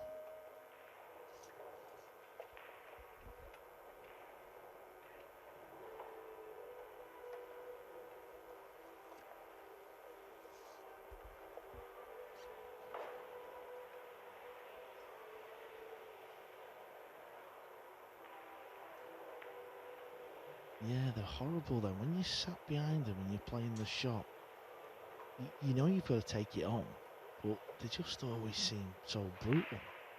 Now, can Jack, who he knows his opponent is not going to give him much trouble, can he just find his range a little bit? As I say that, he just loses the cue ball a bit, doesn't he, Phil? Now he's like the cue ball's coming away. Cue ball's running up towards the top.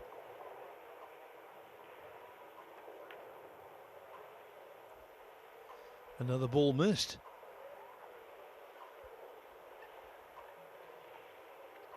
Yeah, people, you know, all these events, Phil, people said to me, oh, do you not fancy getting your cue back out? But this is what would happen to me. If you don't put effort in and practice at any game, sport, this is what can happen. The cue ball, you know, he always lands in a funny position, then you're chasing the next shot.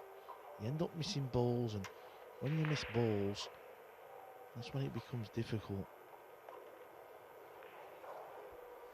And Carl, without being patronising, when you've been to the pinnacle of the game, which you have been, and then you try and come back after a while off, it's very difficult to accept mediocrity. Yeah, the first rack, Dan Su, when he missed the 9-ball, you just feel like if he could have potted that, it's actually his shot. I don't know why he sat back down. Maybe he doesn't know the ball's gone in. Yeah, I don't think he saw the 5 go in. Yeah, obviously if you hit the lowest ball on the table and make another ball, you stay at the table. He will know that. I think he just thought it stayed over the pocket, but it did fall.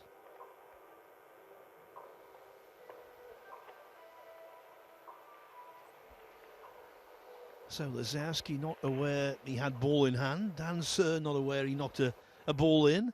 It's all happening, apart from quality. That's not happening yet.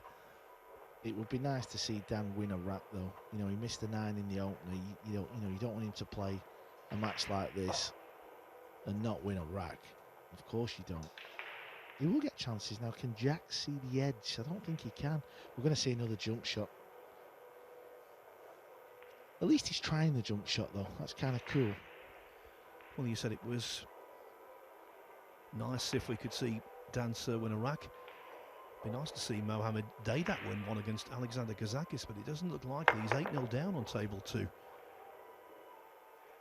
Now where this cue ball goes, no one knows. That's okay. Dan Su's got a chance. Can he finally get off the board? 2 jump shots Jack's played. He's got the ball over the object ball.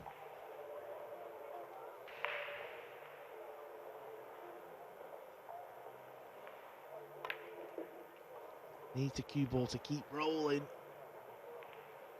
Oh, I think he's hooked behind the 9. I think he's hooked behind the 9.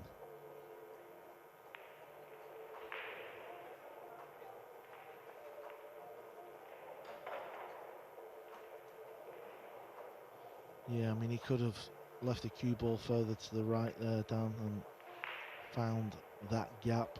The fact that I think he was trying that, but the fact that he overrun it and the cue ball bounced, hooked behind the 9.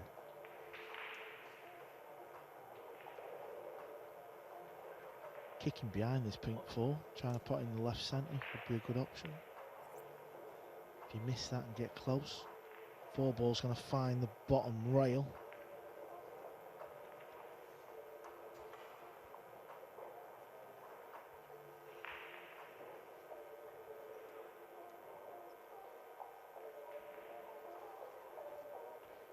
Got to protect the 4 ball in this instance, because if you don't, you leave a pot. Now this is a little bit like that blue 2 Dan missed earlier. It's one of them little thin ones. I feel this is probably a little bit easier than that other ball he missed. Come on, Dan, you can win a rack. That's all we want.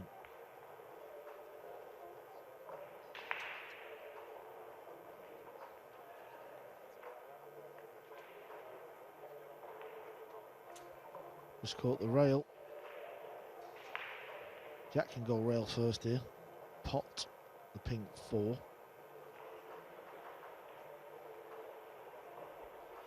Yeah, not a great amount of room, but there is just enough.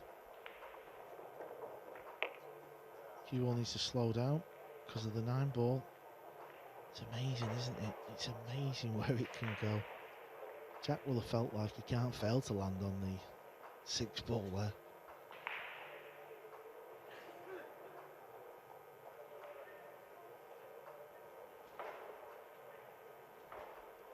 Well, he's acting as though he's thinking about the jump shot. I think you need to be Stretch Armstrong to play that.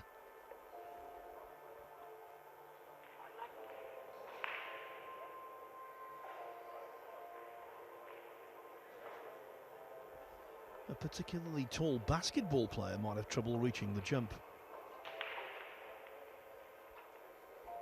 Yeah, I think he's going to play it right-handed, isn't he? Maybe, yeah, he's going to switch hands. Got to try and hit this on the right-hand side of the 6 off the long rail. Well, he's going back up top. Pool player would play this 2 rails. He's going 1 rail. Trying to pot it, of course. Well, he made one earlier and he's made another. 2 from 2, kicking 1 rail.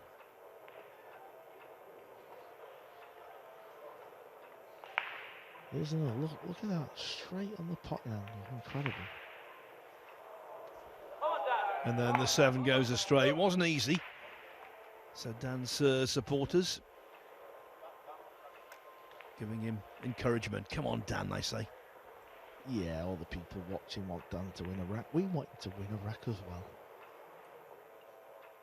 This is the biggest chance you may get as well. Yeah, he's okay. He's on the 8.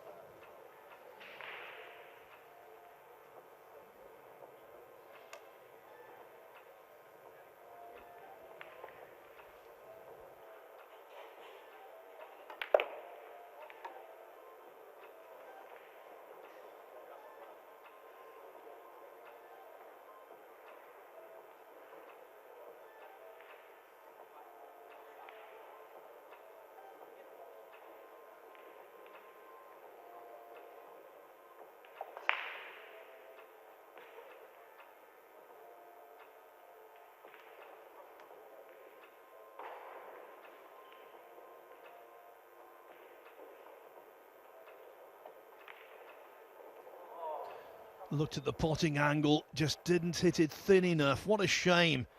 What a shame. The only solace there, he has left the cue ball a little close to the side cushion. But for Jack Lisowski, it's again a case of picking up the pieces. He's not playing well in any way, shape or form, but he is playing decidedly better than his opponent. Jack Lisowski leads Dan Sir by 4 racks to 0. And that hurt. Well, it's going to get tough out there for him now because he could have won 2 racks, missing 2 9-balls.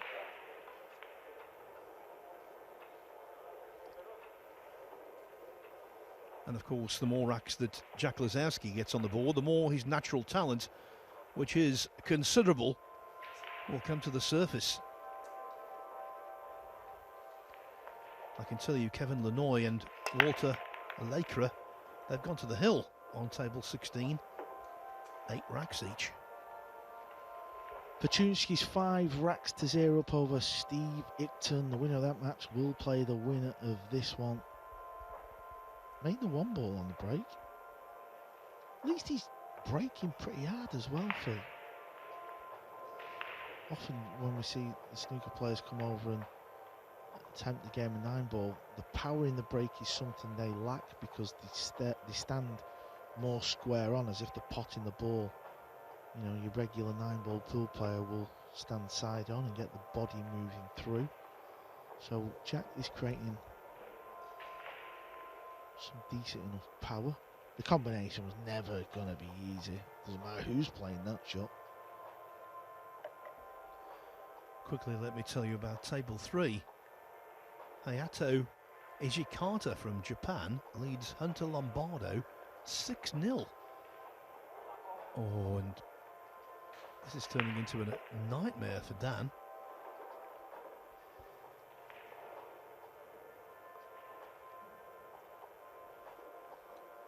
Another big name in action, Mario He from Austria, 2-0 up on Adam Lewis.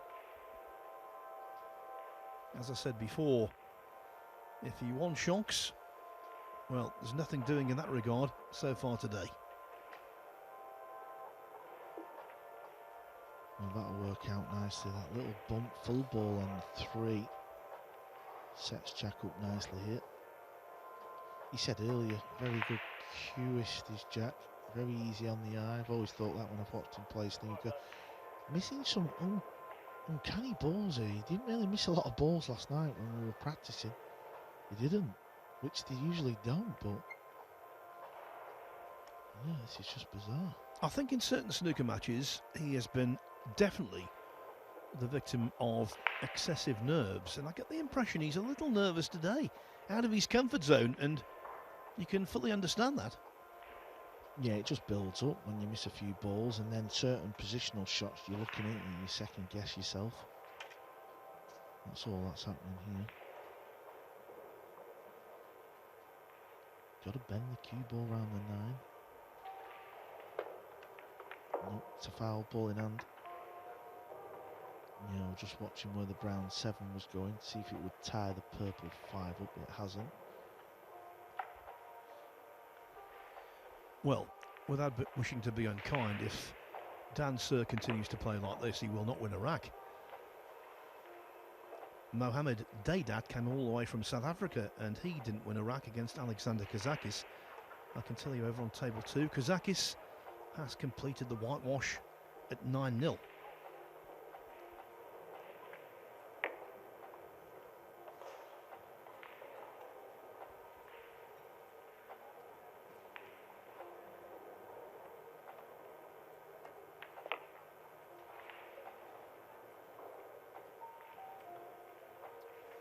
Yeah, that was a lot better from Jack. I know it was a 2-rail positional shot, but it's still nice to get where you want to get on the 8.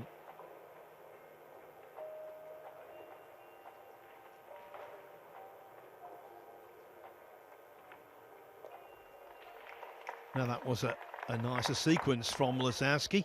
Plenty of mistakes though from his rival. Jack Lisowski leads Dan Sir 5-0. Result from table 8. Kim Soo Garmak from Norway has beaten Demetrius Tyria Jarvis from Lithuania 9-7. Also a win for the Greek Antonios Kakaris. He beat Ivalo Semyonov 9-6.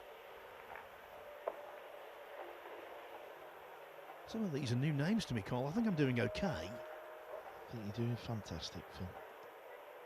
I don't envy you one bit. It's the beauty of Nineball. It's played all over the world. We have players from all kinds of different... Oh, this is a good break. Yeah, obviously the cue ball's gone near the side, but I was looking at the one ball.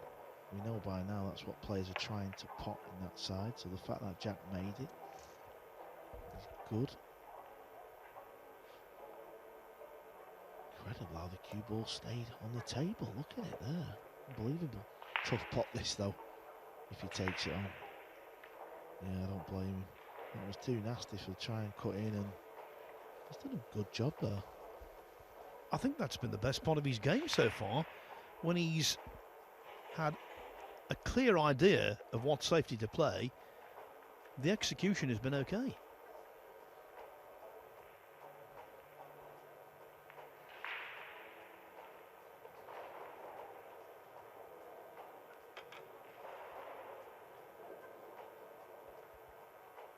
One railer, Dansu can just flick off the top rail, send the cue ball into the two like so. He's going to scratch though, that's a bit unfortunate. Ball in hand again for Jack. For the pink 4 to the purple 5 is going to be a key shot. That's where things may go wrong.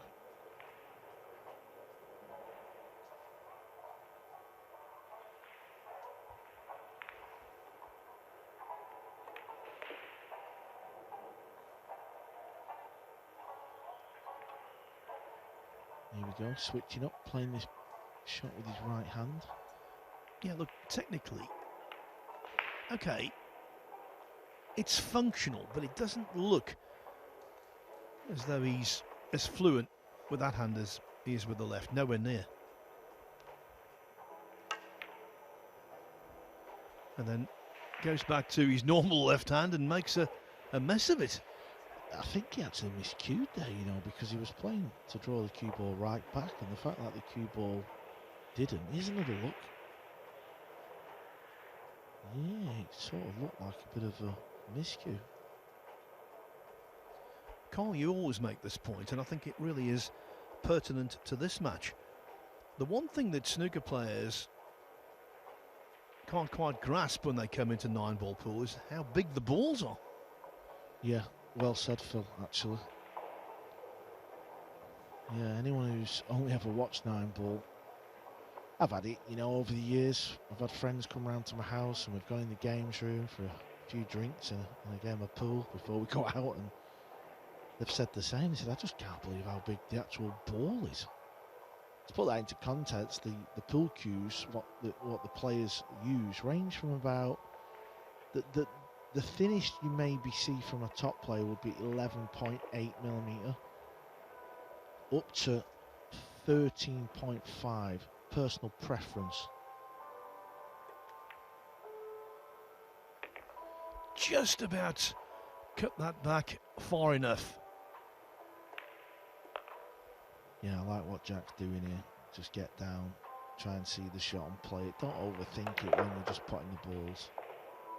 Obviously, great cueist, so when it's like that, I think he does right. Just speed up and play the game.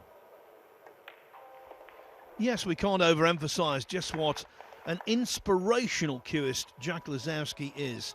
When he plays his best snooker, the other snooker pros are very impressed. That's the best compliment I can give him. And in this match, he's in total control. Yes, he's made his mistakes, but the errors from Dan Sir are piling up. It is 6-0. Karol Skaversky over on table 24, former World Pool Masters champion, 3-0 upon Iru Rompainen from Finland. And I can tell you, Torsten Homan has won via whitewash, beating Mehmet Bozdemir 9-0.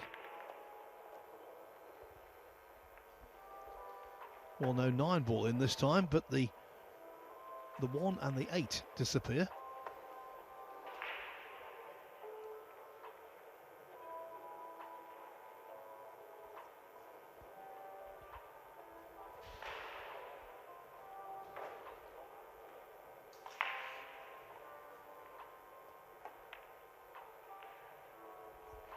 Oh, that's more like it, Jack.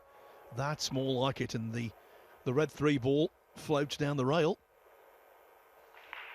7-0 could be imminent. Into a blind pocket, Carl. This was arguably his best pot of the match so far. Yeah, I agree.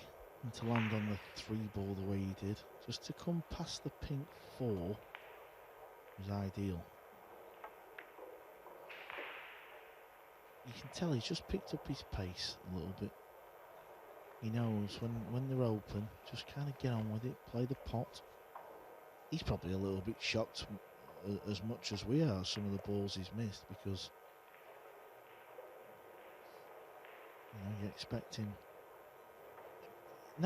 you don't expect him not to miss balls, but certain balls when they do miss, you think, how someone of Jack's level of acuity missed that ball.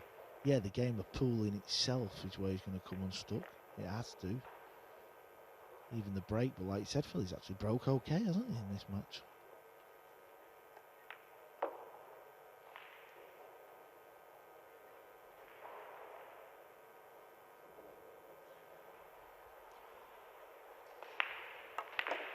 Yeah, with regard to the competency of his break, I've seen much worse.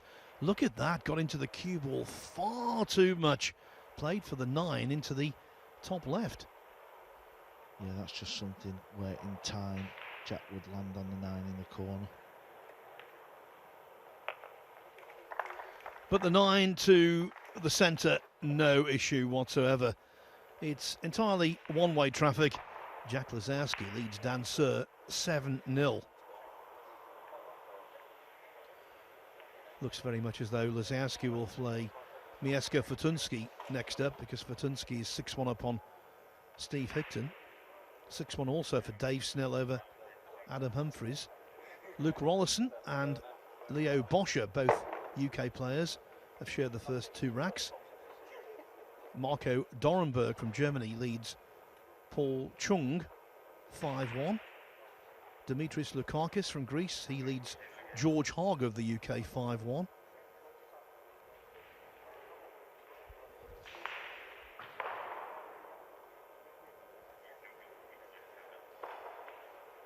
Good to see after every rack both players always seem to have a little discussion about something, maybe the rack in itself at the table.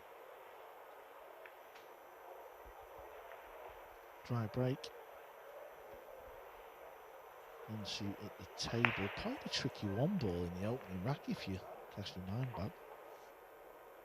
You need another one that's fairly similar. You would have to get the cue ball around the three rails for a shot and the 2 in the same pocket. There's a gap there. He's tried to play a slow sort of left drag shot. Nikos Economopoulos on table 7 has made short work of Mark Ingram, winning 9-1.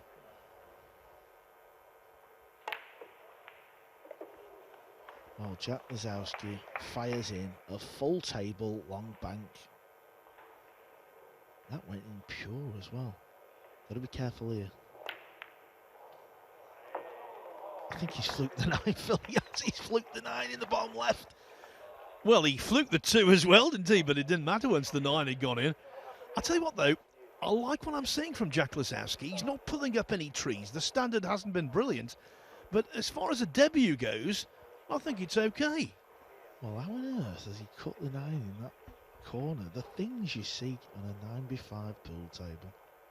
Yeah, he was trying to pop the 7. The reason why he hit it hard is because he knew he couldn't roll the 2 onto the 7, because the 2 wouldn't sort of come out and leave him a shot. So he played it hard to get it out, but yeah, that was a funny one. What a fluke, what a moment. And there he's having a conflab with his fellow snooker player Gary Wilson.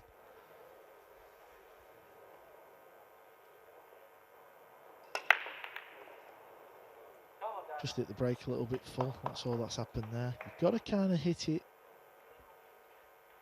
I want to say half ball. It's around that kind of mark. You're stunning it off the side and back into the pack. In fact, the cue ball went straight in this middle. Here's a look, just a little bit too full, and draws it back into that pocket. Dan Su, time is running out, buddy. We all want you to win your first rack.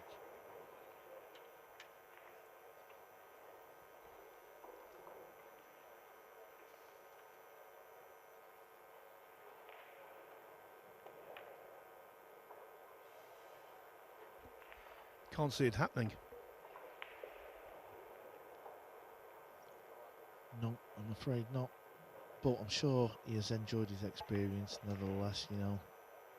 When he entered the UK Open, who would have thought he would have been playing Jack Lisowski in the main arena? Yeah, I think it's one of the cases of get it taped, this match, and now he's thinking, erase the tape. Erase. Because Lisowski's in. Played a good shot too. He's played on the wrong ball, Phil. He's played on the wrong ball. It was the pink 4 next. He's played on the purple 5. I think, fortunately, he's got the gap. Yeah, he had the gap, but he would have played up the left side of the table, you see. The fact that he went forward with the cue ball meant he was playing on the purple 5. Yeah, as I was saying, he played a good shot to develop the 2 on the 3 and then a mental error.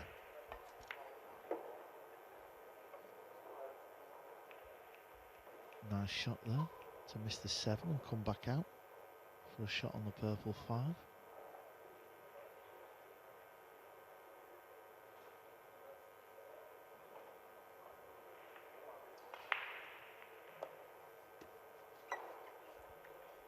I think everyone's willing him on, maybe even Lisowski.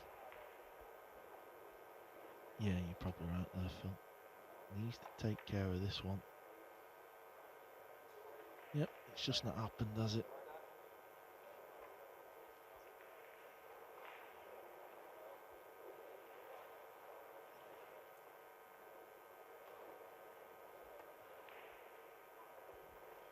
I have to say, I think when it comes to main table pool, the performance of Dan Sur has been one of the worst I've seen in one of our tournaments. That was the gentleman who played Earl Strickland in the US Open a couple of years ago, who made a string of mistakes also. Nah, that's better. But where's the cue ball? That is unfortunate, wasn't it? He played the 6 bank nicely, give the pocket every chance. The cue ball just kept going, didn't it?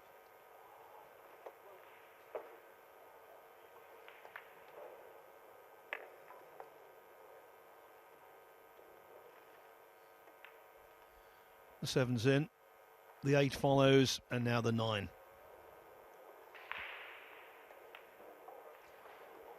Oh no, you cannot believe it! You cannot believe it. Come on, Dan, knock this in. Well, we might hear a cheer here because there's a few people here to watch Dan, and listen, we want to see him win a rack.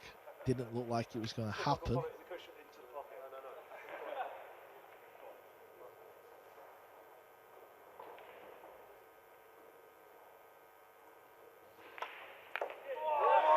We thought it was going to be no, sir, but it's yes, sir.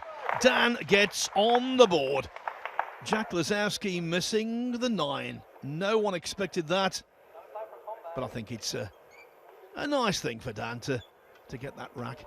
Maybe he took this one too lightly.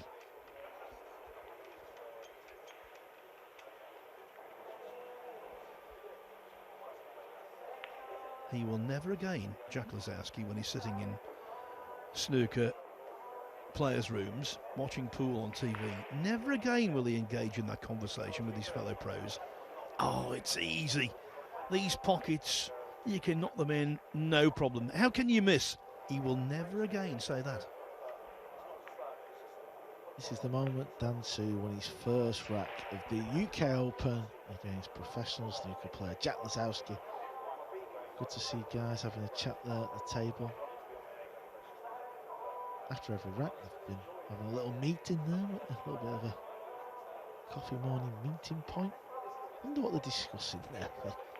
Well, he's such a genuinely nice person, Jack Lisowski.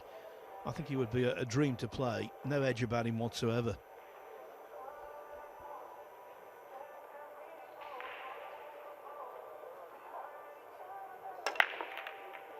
Well, that was a tidy break. He made the one in the side. That's the first break we've seen.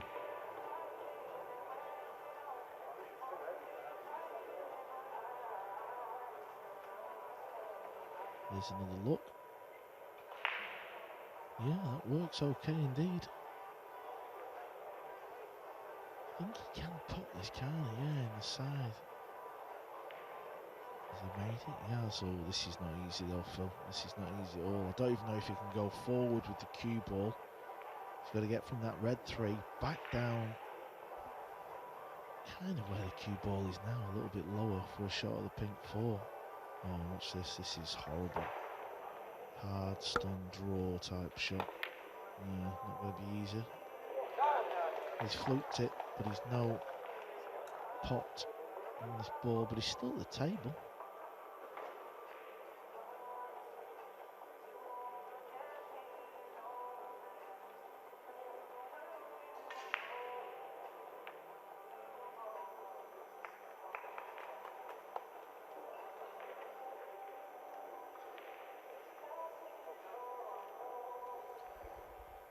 Just been told what our 4th match will be today on the streaming. It will be a round 2 contest between Carlo Biado, former US Open champion, and JJ Fall from South Africa. Now, what's the link that combines those two players? Well, Carlo Biado came through this morning with a 9-0 win.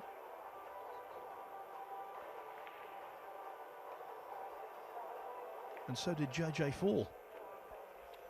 Yeah, JJ Fall, I know him well. He owns a club up in Manchester, Savannahs. Been playing Nineball for about a year now. He actually played in this event last year, Phil, and he beat Ko Ping-yi in one of the rounds. So, yeah, Biado's going to be favourite, but you never know. That could be a little tricky match we've got going there. Oh, again, another miss that no one could possibly foresee. This time it's the 5-ball undercut. Yes, the JJ Fall match against Ko Ping-yi. Sometimes when a lesser-known player wins against one of the big names, it's because the big name has had a poor performance. That wasn't the case against JJ Fall, who broke and ran a whole succession of racks.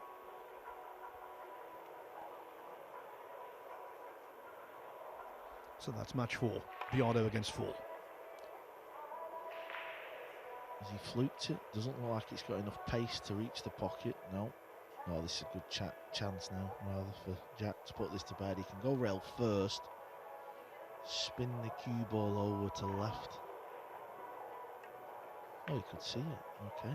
He had to spin it a little bit, in fairness. But it was okay.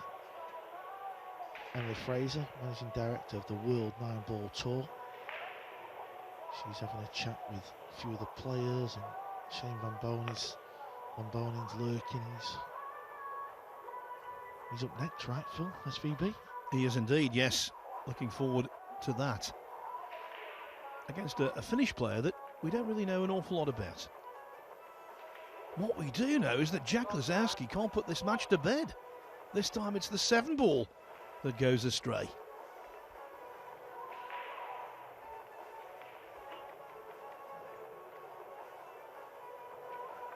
Yeah, it's incredible, really. A couple of chances he's had now to win this match.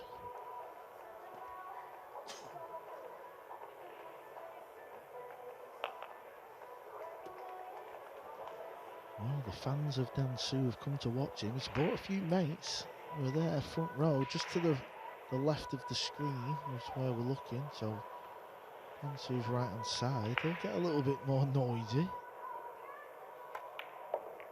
Ball needs to slow down. Needs to slow down.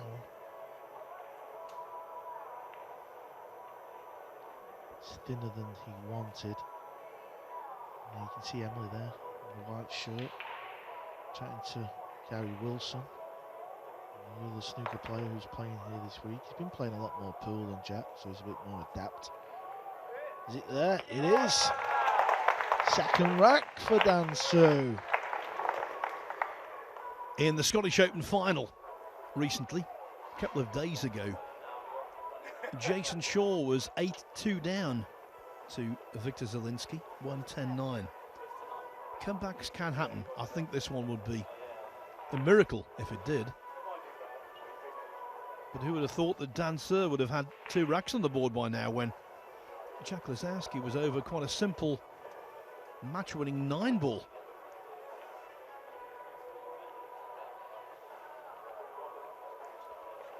On table 13, Juan Carlos Exposito and Simon Ayres have just begun. 1-1. Nguyen An Tuan from Vietnam, who's going to represent his country in the World Cup of Pool next month. He's 3-0 upon James Oyungoran. It's a busy arena, I can tell you. Tell you what, he's got a good break, Dan Su. It's only the second break we've seen, but he has put it to 1 in the side. Unfortunately, he's had no love off the break. He can't put the blue 2. Looks as though if Jack Lisowski does finally get this done, he will take on Mieszko Fortunski in the next round. Fortunski 8-2 up now on the hill against Steve Hickton. Yeah, Fortunski's also a lefty. That would be a very intriguing matchup indeed. Fortunski versus Lisowski. But Lisowski's got to get over the line here. He's had a couple of chances just to put this match to bed. His fellow snooker player, David Lilly, who's a multiple English amateur champion, who's done well on the Pro Tour. Well, he's okay at the moment against Scott Hunter. Lilly leading 3-0, so he's making the crossover. And a win for Max Lechner on table 4.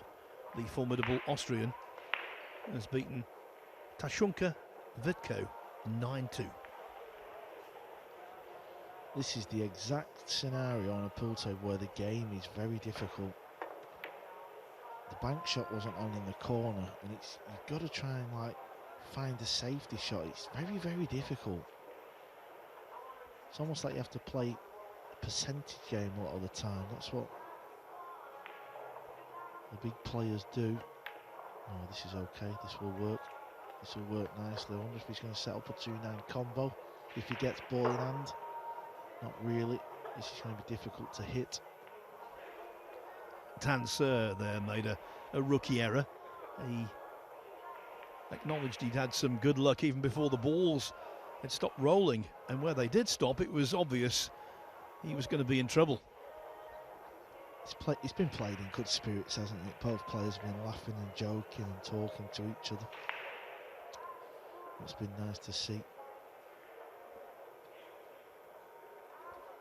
If this match proves anything, Phil, it proves that 9-ball pool is not an easy game. Like, for some reason, a lot of people think it is, because believe me and you, it is not. I've been out there, I've competed for a few years. Obviously now I'm lucky enough to do the comms and see the class that we've got. You know, this can be a tough game. It really can. Yeah, and seeing a match like this makes you appreciate just how good the real elite of the sport are. They are magicians. Yeah, and it's the decision making is where they're good as well. It's not just the fact that obviously, you know, they pop the balls, they run the racks, they play good safeties. A lot of the time you have to make clear decisions, and when you're under pressure, that's where the decisions can be made wrong. Now is this the rack that is going to get Jack's first win here at the UK Open and set up a blockbuster where we think it's going to be Lisowski versus Fortunski in round 2.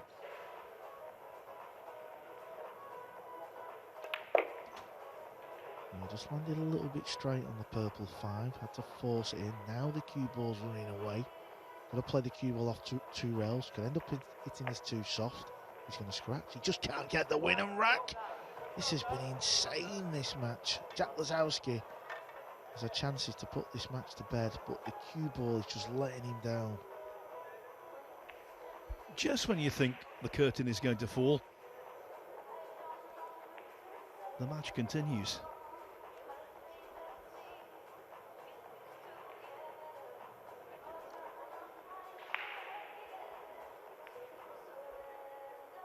Just going to pull the cue ball back out. Yep, that's all they had to do. Centre table guarantees you this angle. He's going to be feeling good out there. I know he's still losing, but the fact that he thought he was going to lose 9-0 and Jack missed the 9, it looks like he's going to win the next 3. I'll tell you what, Phil, if Dan2 can win 2 more racks and make it 8-5, yeah, if he can win 2 racks after this and make it 8-5, things could get a little bit dicey out there. And you know, this is Jack Lisowski on a snooker table all over. In command, suddenly makes an inexplicable mistake and ends up losing.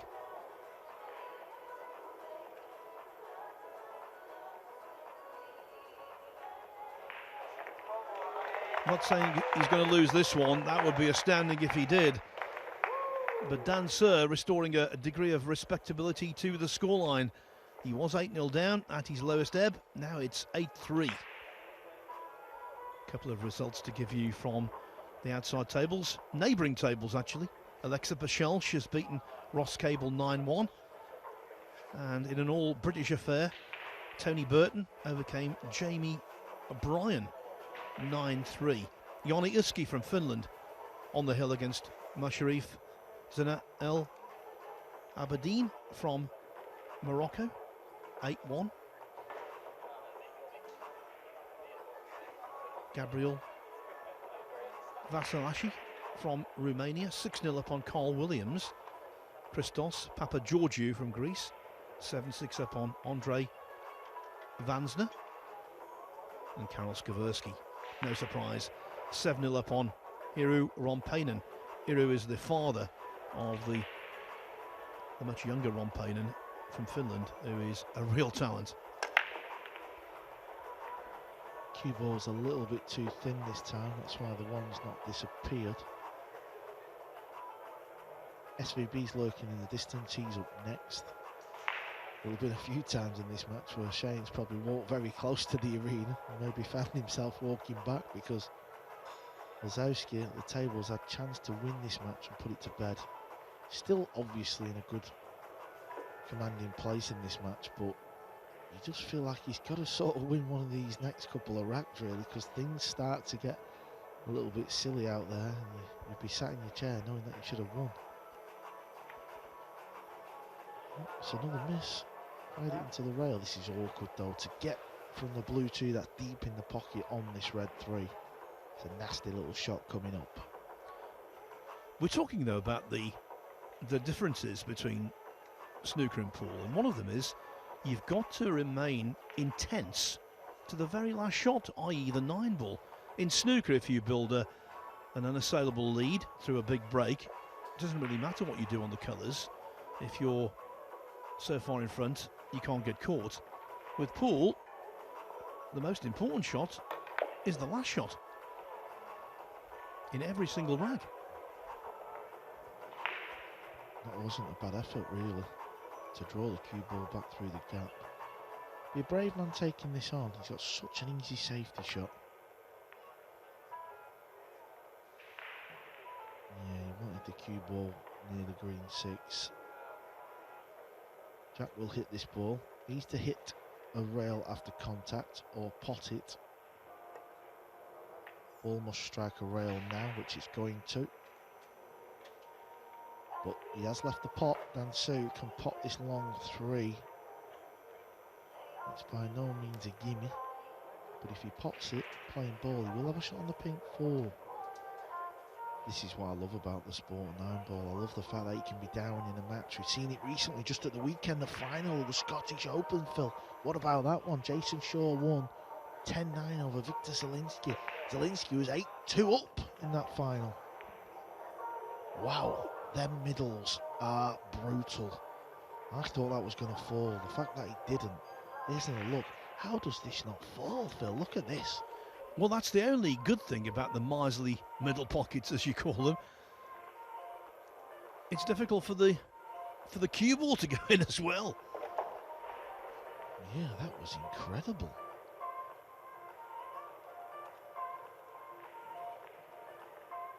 Yeah, just a few things can happen, and all of a sudden, you can be back in a match. 8-0 down. It's now 8-3. Just gotta stay patient here, as Dan. Don't give Jack something easy. Don't sell out. Make him work for the last rack. Like I said, if you can win the next 2 racks and get back to 8-5, well, that would really spice this one up.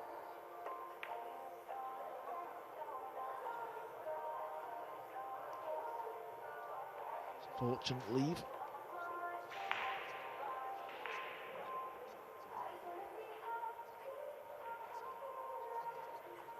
Yeah, obviously Jack's using a pull cue, carbon fibre. Of course, he's not playing with his snooker cue, so them little shots where you're playing it with a little bit of spin, you've not really got the feel yet.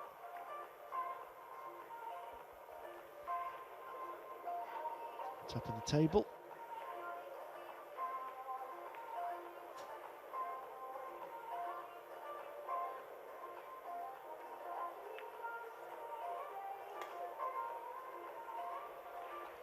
As I said before, I think the most controlled aspect of Lisowski's game in this match has been the safety. The safety he's played when he knows what to do, I think it's been pretty good. Wow, there's a gap there. I thought it was hooked. That's amazing. Needs this to spin away, yeah. See how it spun away from the rail? That's stopped Jack from seeing the potting angle. Are we going to see Lisowski going airborne? I think we are. He's going for the jump cue.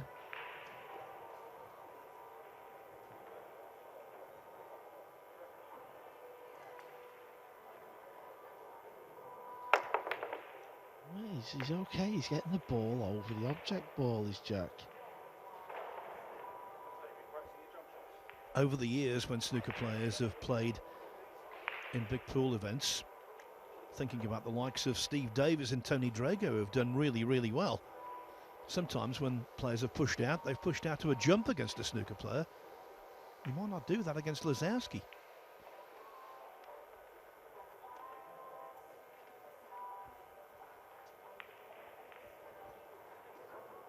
I wonder if he's going to go for the bank shot, or is he going to bide his time? No, he's biding his time. That's fair enough.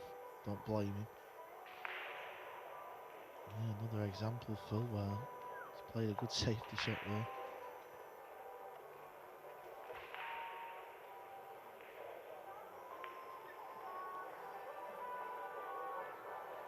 There is a gap behind this ball. He can go 2 rails just before the right-hand middle pocket with loads of left. Cue ball off the top rail and try and kick him behind and just get distance. That's the only way he's going to stay alive in this rack. Got to make sure you hit the ball. Give him ball in hand up now, where the balls, you know, there's not many balls left.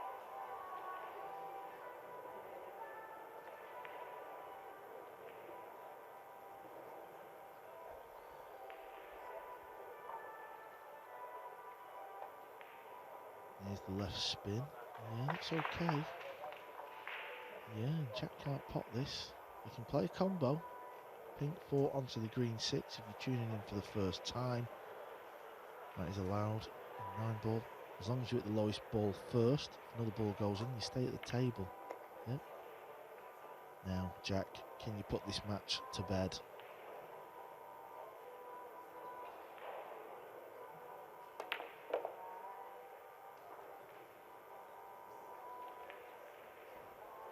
Feels more comfortable playing with authority than dribbling.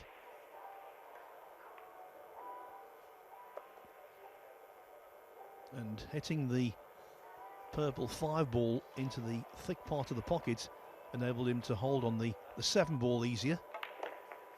Now from here, he really should get the job done as he plays very easily with deep screw and reverse side.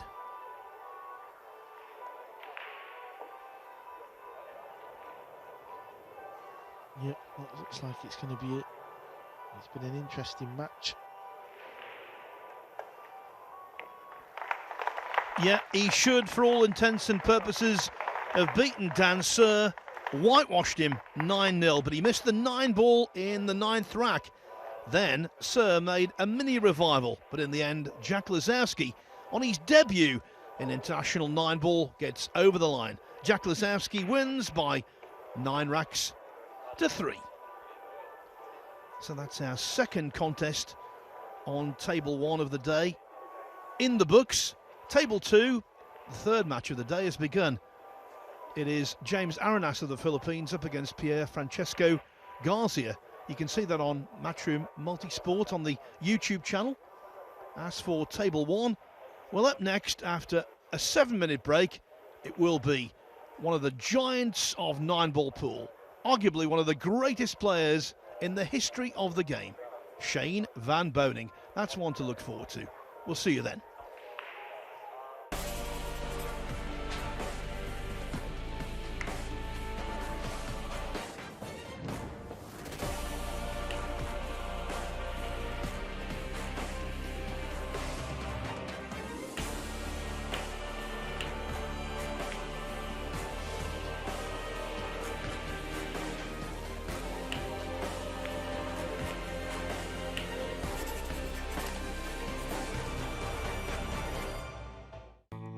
Diamond Paragon Pool Table. Diamond tables are designed and manufactured from the highest quality, sustainable hardwoods, utilizing world-renowned designs. Diamond tables are unparalleled for playability and durability. After all, they are designed by players for players.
.256 hopefuls go into action over 6 days.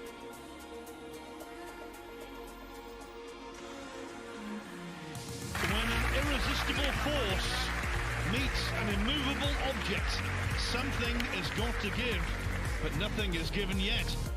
Final of a Matchroom promoted tournament, the majors in the game. Conduct on the wrong end against an opponent of this quality. Not quite as close as it's been for him in the last couple of rounds. 478th match of this terrific tournament in Fulda.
This championship is being played with the new Aramith tournament set.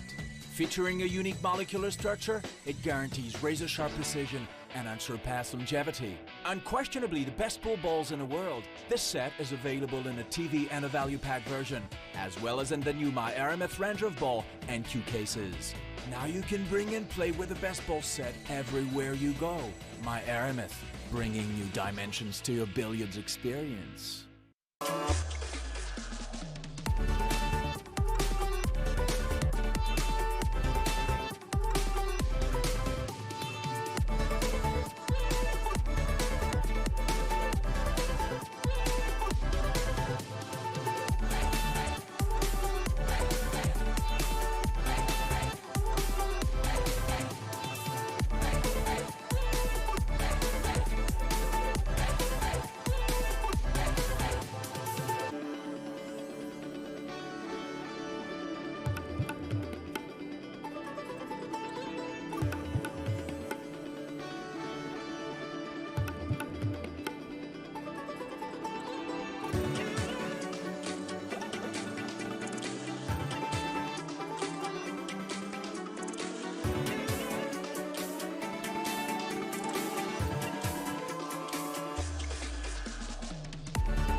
Welcome back to the opening day of the second staging of the UK Open, back here once again at the Copper Box Arena in the heart of the Olympic area in London.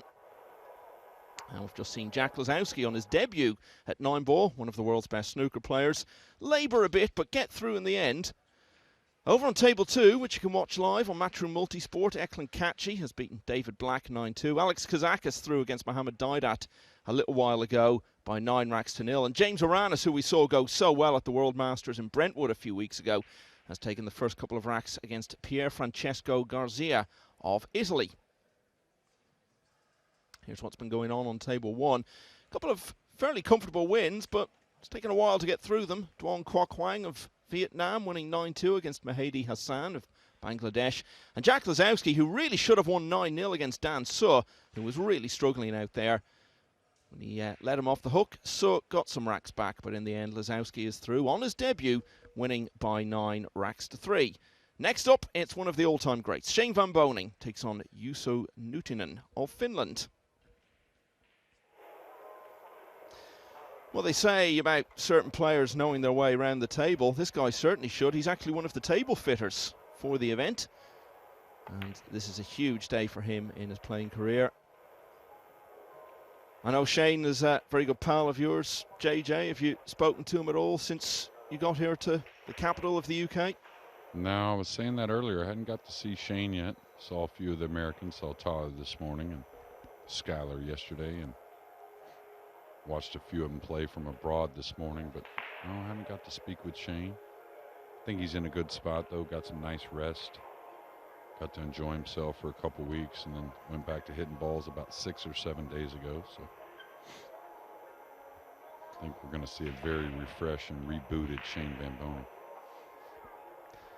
We've seen so many players, as is always the case at an event like this, already claim their places in the next round. Carlo Biado, Abdullah Al Yusuf, world semi-finalist, Loho Sum, World Masters finalist, all those in the past. And in the present day, they've won today. Chang Young Lin is through. Alex Kazakis, Eklund Kachi, Fedor Gorst, all members of European Mosconi Cup teams past. Tyler Steyer, who's played a few Mosconis for the US.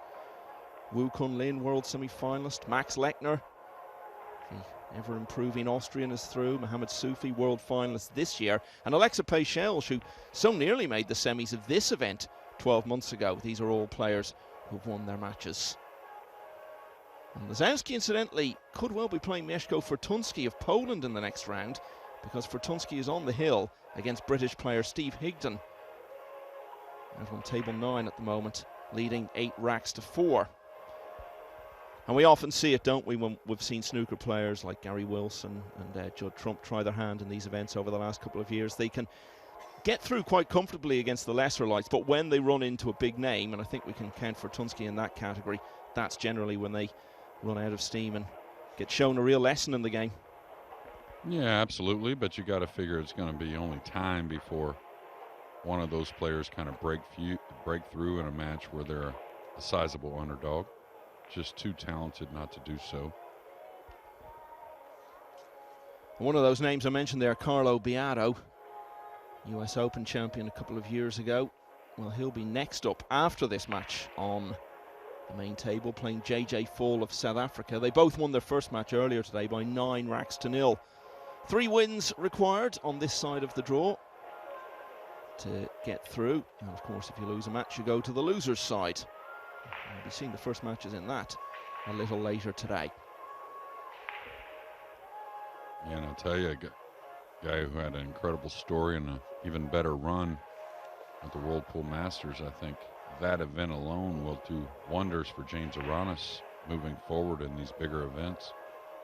Yeah, he's in action on one of the main tables at the moment, and just as you speak there, he's gone 4-0 up against Pierre Francesco Garcia. I think out of all the big names today, Michael, maybe Fedor Gorst had a little bit, more of a nervous start, or let's say a close match halfway through. It was at 4-4 or 5-5 with Anthony Ginn before Fedor kind of took the reins and won that match. Yeah, pulled away to win 9-4. That 9 was thinking about it for a moment. Yeah, only to get snookered by the Black 8. A nice break off here, though. The 1 in the side. Lots of action on the balls. Very difficult push-out situation, though, with the 9 looming. Really, I mean, where do you go from here? You can't leave the kiss shot on the 9. You certainly can't roll out to a combination. And this is where experience really is huge. I mean, the push-out is part of the game that really separates, I think, some of the players, and it's obvious also at times. I'm very interested to see, I know Darren made a little comeback at the Scottish Open, right, to start playing again, and very curious to see how he does. And I don't think there's a lot of expectation there. I'm more curious to see his stamina and, just how he's feeling overall, win or lose. Love to see him get his strength back as quick as he can. Yeah, Darren Appleton you're referring to there, who's had big health problems, but great to see him here. Part of a huge British contingent in the field. And of course, Great Britain bringing the most players, but pretty impressive what Greece has done, I think, bringing some 16 players into the event. I think probably the smartest push, gives himself a chance. Don't think he's going after the 9. That looks pretty hard play, but nice contact on the blue too. He's going to serve up a shot to, not much of a shot to America's finest.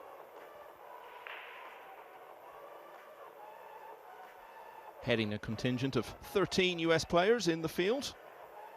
Reached the semi-finals of the inaugural UK Open last year.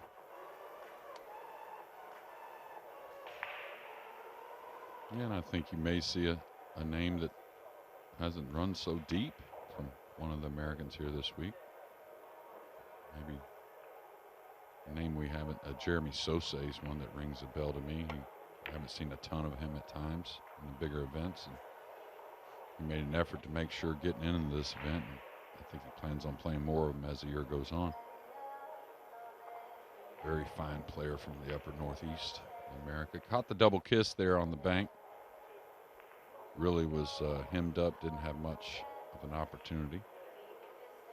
I think the blue 2 may squeeze by the pink 4.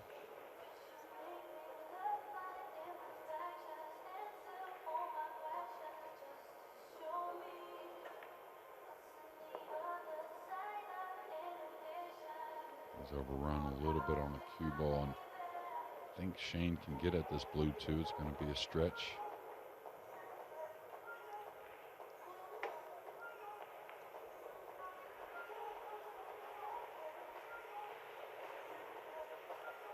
Good to see Carlo Biado back out at it. Had a little visa issues there for a while, and now back where he's supposed to be with the greatest players in the world. Yeah, had a very good run at winning another US Open back in October in Atlantic City. Well, it's just like any other sport. When the conditions are tough and the nerves are at its highest, and it seems like the titles are the biggest, certain names are going to be in there, you figure, and they keep showing us that's true, and Carlo's definitely one of those guys. Former world 9-ball champion. I think it took runner-up maybe twice. I know he did once at least, I believe, and always it seemed like the final 8 in that world 9-ball.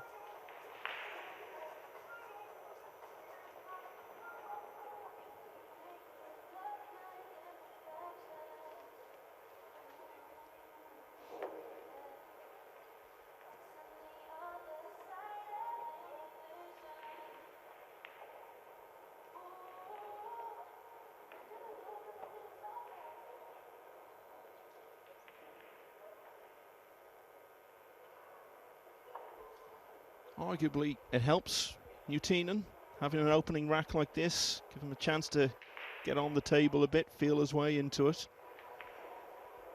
Yeah, absolutely, and looks like a very confident player. We'll see when he gets a chance to get going offensively.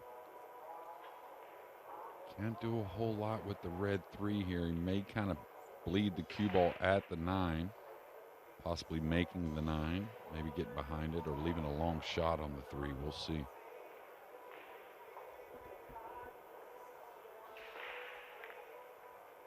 Okay, this is not going to make the 9, but again, going to leave something difficult on the red 3. Position pretty natural coming across. Probably a little bump on the black 8. We'll see.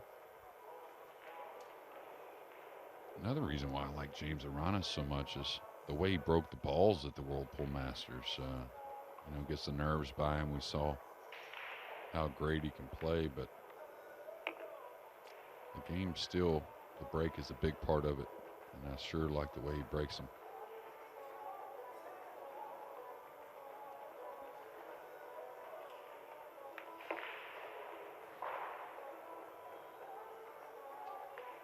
I think there's another player at the table now in a match that it's definitely a future part of our game, but it may come a little nearer future than we all think with Moritz Neuhausen. I really like that kid's game from Germany, and what a level head he has on them shoulders as well.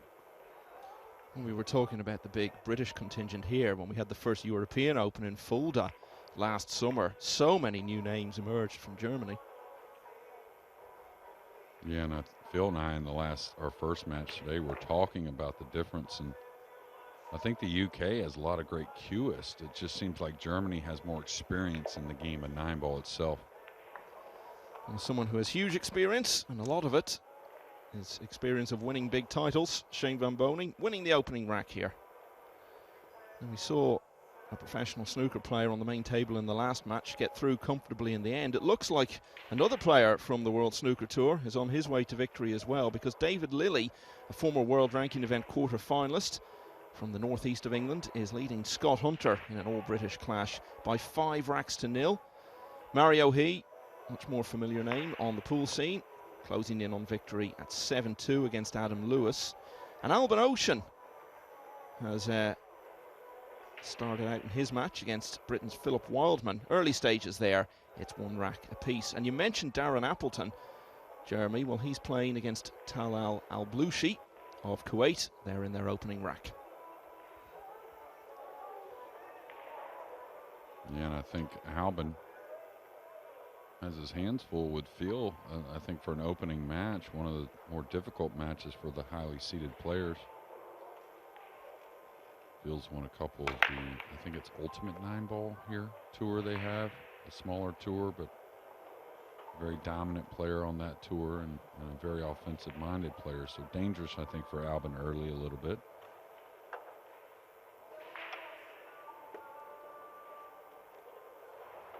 Saw the cue ball get lost there on the break. With the cut break, we will see that throughout the week. And just at first glance, Shane took a little speed off of his normal. I think he's realizing he has to have a variety of breaks. So our first offensive look at Juso.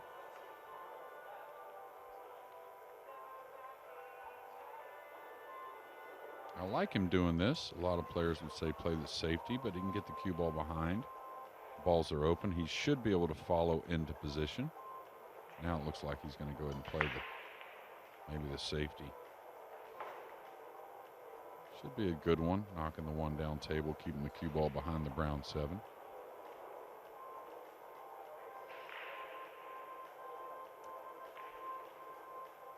Could put the one a couple rails below the pink 4 and the green 6. Yeah, trying to make the attack angle on the kick shot that much smaller. This is a soft kick, kind of 2 rails, trying to keep your accuracy. If you can hit the 1, the pink 4 can certainly come into play for a return snooker. Shouldn't be at a very high speed. Oh, what a hit.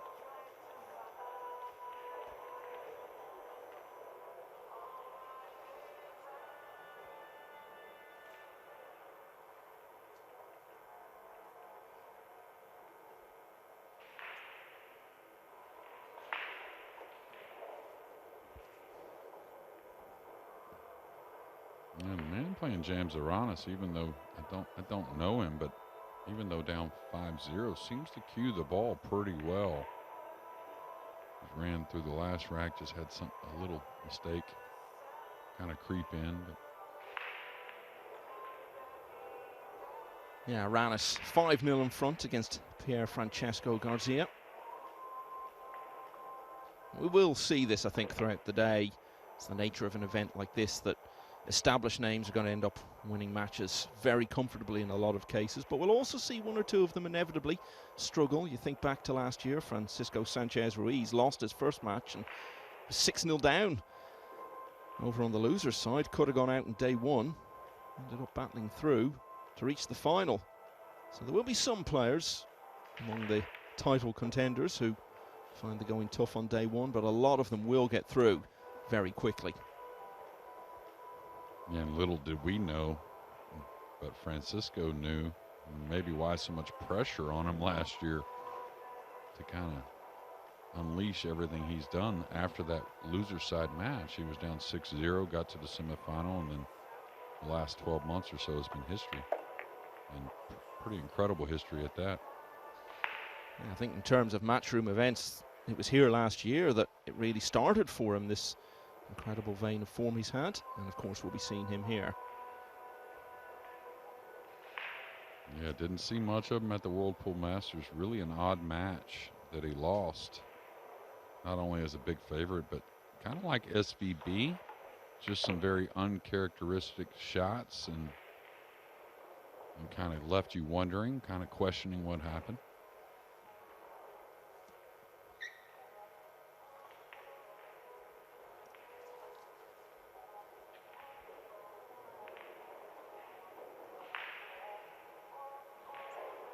First for real power stroke from the man from Finland.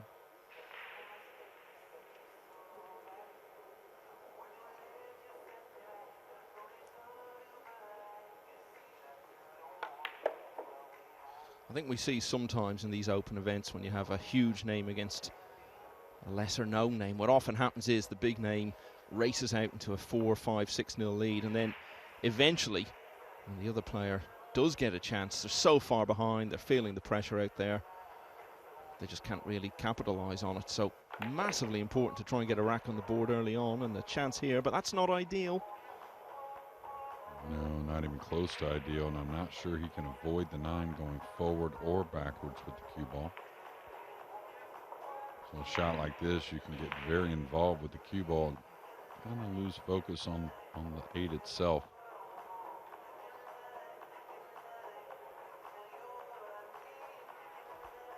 An early test, this shot, really, of just how comfortable he does feel in this environment.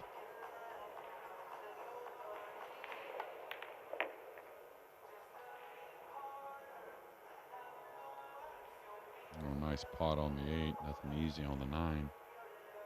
I would stay aggressive here, attacking with the cross corner bank.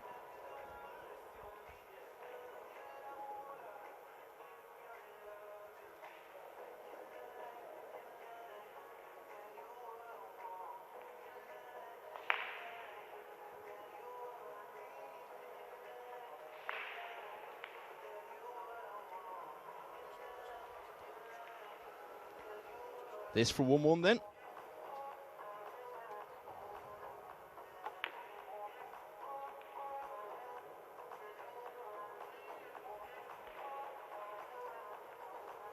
Purposely played the cue ball up table just for a scenario like this of missing the 9. Maybe it escapes being right in front of the corner, and that's the case. So big shot for Shane.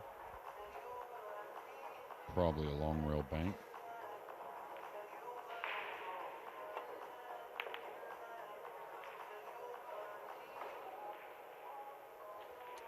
Generally, when you pass up a good chance to win a rack against someone like Shane van Boening, that's the end of story. But straight away, Nutinen gets a reprieve and another opportunity to level early on.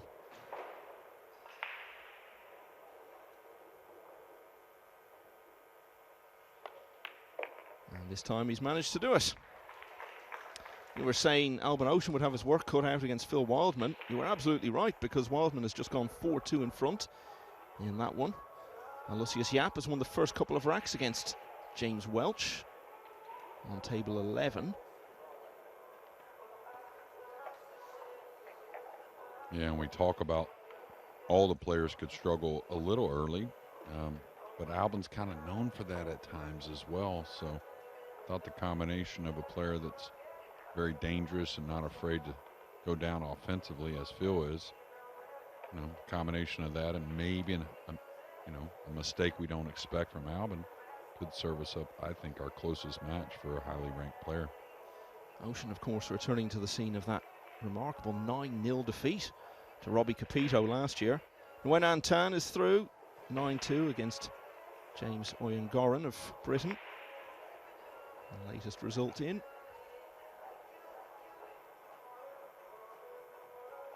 Really nice break off in the first after winning the lag. Got the 1 down. Ball spread nicely.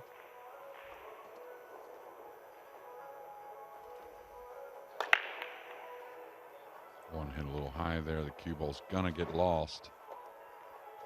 Now SVB with ball in hand. Tricky little rack, it looks like. Position on the 3. May follow the 1 in the other side pocket here. He's going to check to see, instead of drawing back off this 1, I like kind of following into that position, but both are okay.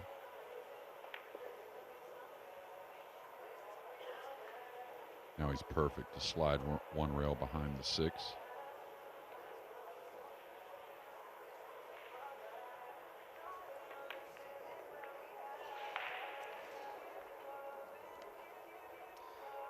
He just cruised through the early stages of this event last year. It was only a matter of weeks, really, since he had won the World Championship for the first time, and a lot of people were expecting him to back it up with another victory in the south of England here at the UK Open. Remember him beating Mark Beisterbosch 11-1 to get through to the quarterfinals, and he was given a bit of a workout by his fellow American Skylar Woodward in the last 8. Came through 11-7 in the end. Then, of course, ran into Sanchez Ruiz and was beaten 11-4 in the semi-final. I remember there was a refereeing controversy early on in that match and seemed to throw him a bit. Yeah, and I think that match really kind of set the tone for FSR the rest of the year. I mean, of course, lost in the final, but Filler played an exceptional final. Got awkward here. Kind of played in between. Could have held for more angle with the stop shot there on the 5. Decided to try and draw back, a little let up. Now he's got to manage some maneuvering of the cue ball up the table and then back down. The big 8-ball, black 8-ball kind of in the way. Now he's looking at taking the cut shot on the 7. That's how difficult this is.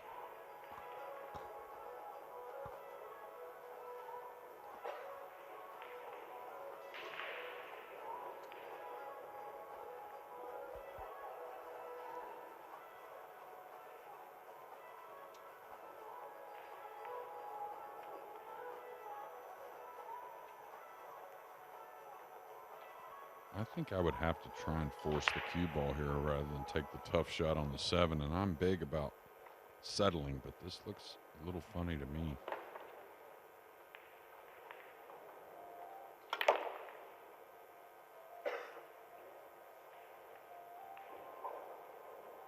Here, all things considered, he'll take that.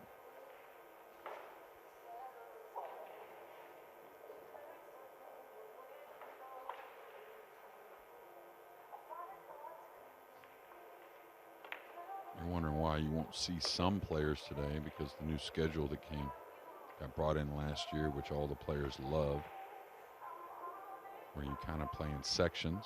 So whoever wins here, these first round matches, will play their second round match here today as well, or at least most will.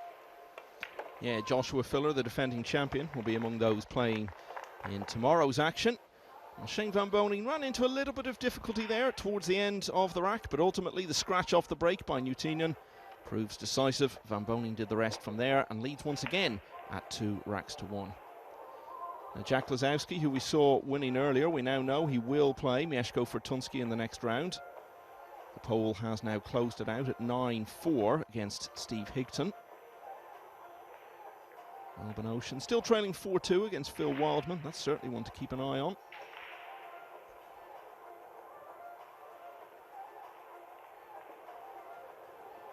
And Fortunski, a player that I always kind of tout. Love his game, love his cue action. You know, he was one of those players trending in the right direction for a couple of years, it seemed like, wondering about that big win. And now this year been pretty quiet overall. Yeah, had a big year in 21, but I think really the last 12 months or so, he hasn't kicked on the way we might have expected him to. Now Shane, we've seen a player struggle with on the break here on table 1 so far, and definitely took a little pace off the rack. Nothing questionable as far as the pace itself, but we're used to seeing him really smash him. Great opening here for Nutinen. Ball's really laid nicely. There is some work, of course, but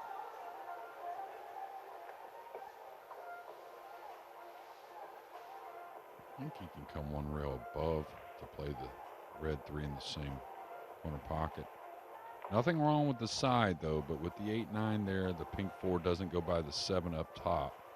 Got to be pretty accurate getting on this side pocket position. Looks decent. Don't know if he can get past the 8 or 8-9. If he can, he should roll up a little past the center of the table. He's really good.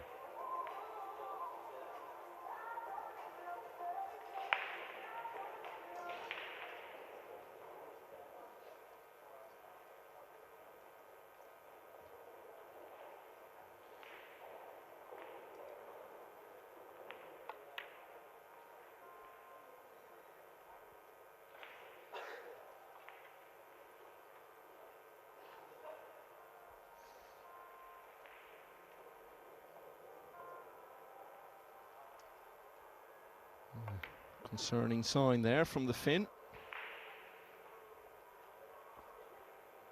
Yeah, Shane fell a little funny on this purple 5. Not a ton of angle, but a little bit the wrong angle going away.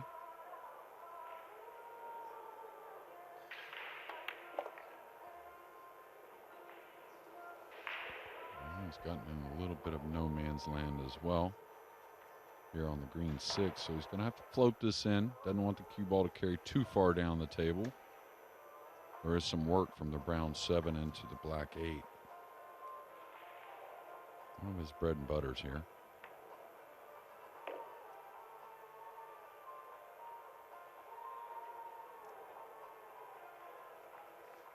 Another name that had like a couple-year run that really haven't heard a ton from. Now, it's always still getting great results, but you expect him to win is Yap, right? Aloysius Yap of Singapore. This is going to run a bit on him. This is going to get awkward. He may play a kiss shot, playing the black 8 off the 9 into the left middle.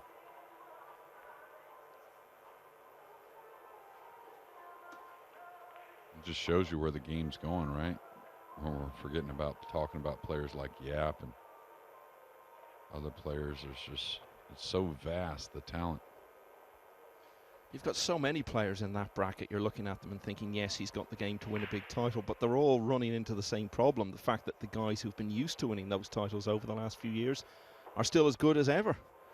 And you generally are going to have to beat maybe 2 or 3 of those very biggest names in the same week if you're going to win one of these, and it's just massively hard to do. Yeah, that, and you have to have it all against many other players that are right below you or right at that same level. So, all right, looks like he's going to play the kiss. It doesn't appear too difficult to me. Maybe a hair of draw English. Doesn't have to hit it very hard. Yeah, it looked pretty natural. Shane very savvy with all those shots.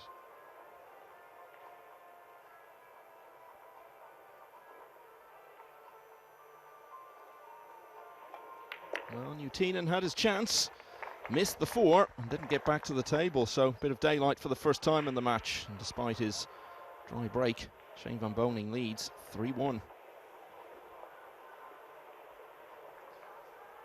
David Lilly has made it 2 out of 2 for the professional snooker players today. After Jack Lisowski's win earlier, Lilly has beaten Scott Hunter 9-1. But what a challenge facing him now. He'll take on Mario He of Austria in the next round. He, World Championship semi-finalist this year, 9-3 winner against Adam Lewis. Another man who's really, really good player, great player, Rico Deeks, playing in the event. He's been living here in London for some 12 years probably, 12, 13 years.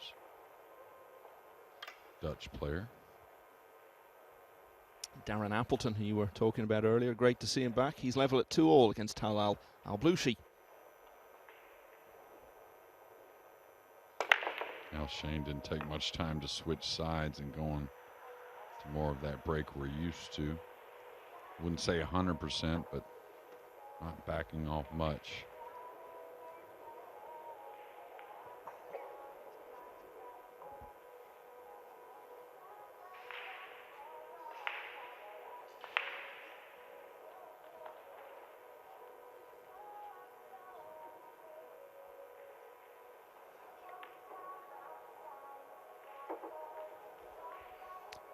Boening looking for his first big showing in a matchroom event this year. It's disappointing in the Premier League in Leicester. Only finished 8th in that. You'd expect a format like that with so many matches, the likes of Van Boening would rise to the top, but it wasn't the week he was hoping for, and that came off the back of his last 16 defeat at the World Championship, where he was defending his title. Did win his first match at the World Masters. Finished strongly after early struggles to beat David O'Cady, but then lost his second match to Ko Pin Yi and went on to win the title. And for Shane, of course, if you're in the Whirlpool Masters, any loss is not really that much of a, an underdog winning, right? And certainly Ko Pin Yi, but the concern there, which I leave behind pretty easily, is some of the shots that Shane played were very odd. along with FSR in his first match, which he didn't get past it like Shane did, but I think Shane just kind of overdid it a little bit with all the traveling and whatnot. I know I remember, I'm sure you do, he was playing exceptional pool in Poland. It took one heck of a match from Huang to beat him. Yeah, it was a bit like what happened to him here last year. Looked serene in the early rounds, but eventually came up against someone playing well who knocked him out. So Van Boening has given us our first break and run out of the match. And that's now 3 in a row for him. He leads 4-1. Albin Ocean is now 5-2 down against Phil Wildman. You called it, Jeremy. You said that was going to be a tough one for him. Certainly going that way at the moment. Well, yeah, and you know who's all the pressure on? That's Albin Ocean, and that's mounting heavily, that pressure. Lucius Yap, who we were talking about a few minutes ago, starting off nicely, 3-0 up against James Welch.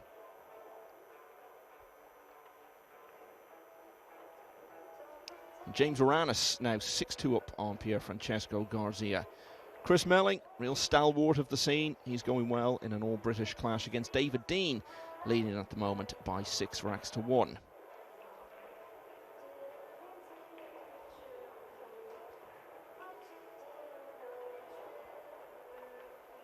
Just one more score to give you. Juan Carlos Exposito, one of the ever-improving Spanish contingent on the tour, on the hill at 8-4 against Simon Ayres.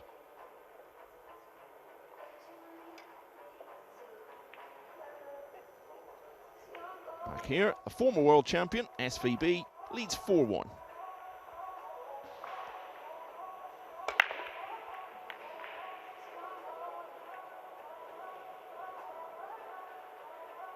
Yeah, and something he's not used to. I believe his 3rd dry break of the match.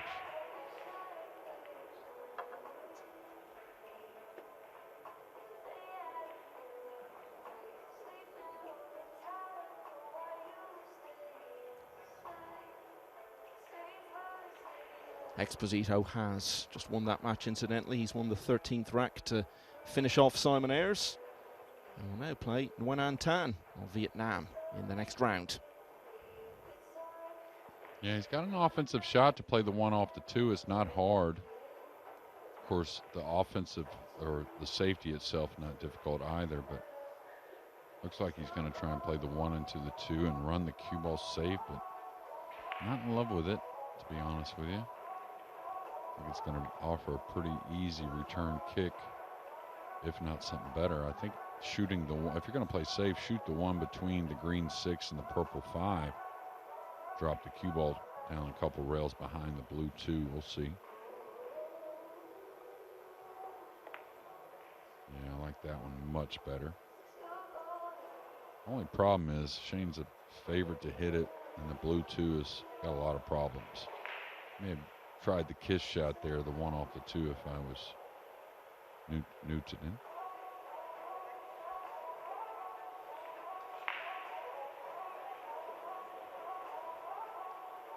Looks like he's got to bend this kick shot a little bit, a little draw spin, and maybe a hair of right English. Didn't get enough on it. So now, does he play the 3-way combination? Does he try to break open the blue 2? And both are available.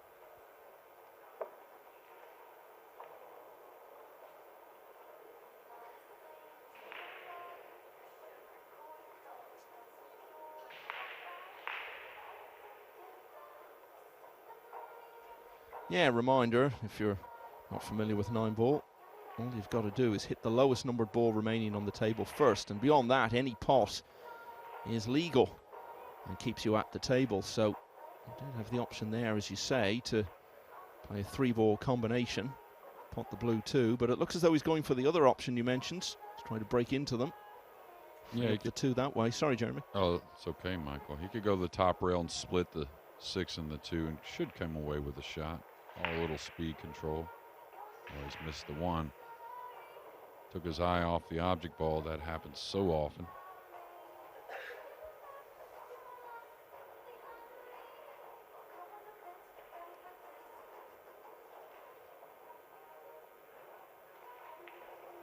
I was watching his technique, and kind of a stunner of the ball a little bit. If you watch the backhand, looks like a pretty tight grip, which is something you try to stay away from. But when nerves get higher, we tend to grip a little bit more. So for sure, and just one or two little signs there after that last shot. You saw him talking to himself a bit, and you're not used to being out there. Very hard to keep your emotions under control when things start going against you.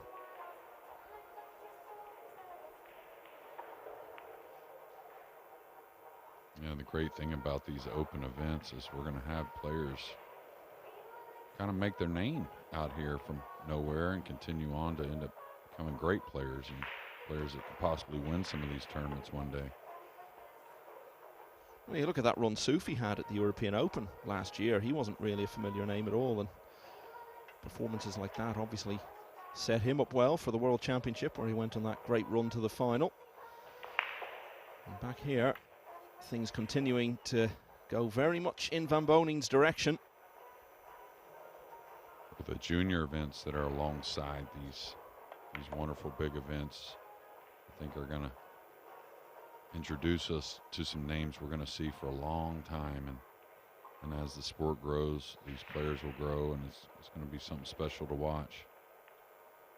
Well, for those youngsters, great to play in the event, but then you would expect a lot of them, when they've been knocked out of it, will stay around and just spend some time around this environment, and that all helps in their development as well. So we've got the tournament with Jason Shaw's name on it at this event. Francisco Sanchez Ruiz has lent his name to the equivalent event we'll have in Spain in a few weeks' time, alongside the inaugural Spanish Open. And of course, SVB already has his own event in the US, which we saw for the first time last year. Yeah, and you know, I can't speak for the snooker players just because I don't know as well, but I know compared to some other sports, the pool players are the great players, are some of the easiest to get next to and spend time with, and certainly with the juniors, they'll lend all the hands they can. And again, those events should grow more special every time we host one. Oh yeah, it's a very friendly environment in that sense, with the top guys willing to chat to everyone, and occasionally they miss a ball like that. And it looked like he kind of had his mind on how I should play this and kind of decided why he was down on the ball.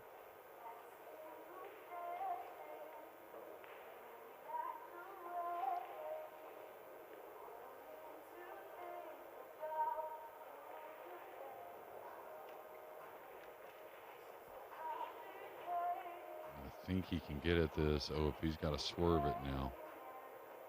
Didn't want to catch too much of this and end up behind the 9. Wants just a little flick on the brown 7. Now he's got maybe too little of a flick. He's going to carry the cue ball way down table. It's always so hard to predict, isn't it, what the cue ball is going to do when you're coming in and out of the pocket like that with the ball just sitting over it. Add in the swerve as well. And that was really hard to keep control of. So it needs to come with a big one here.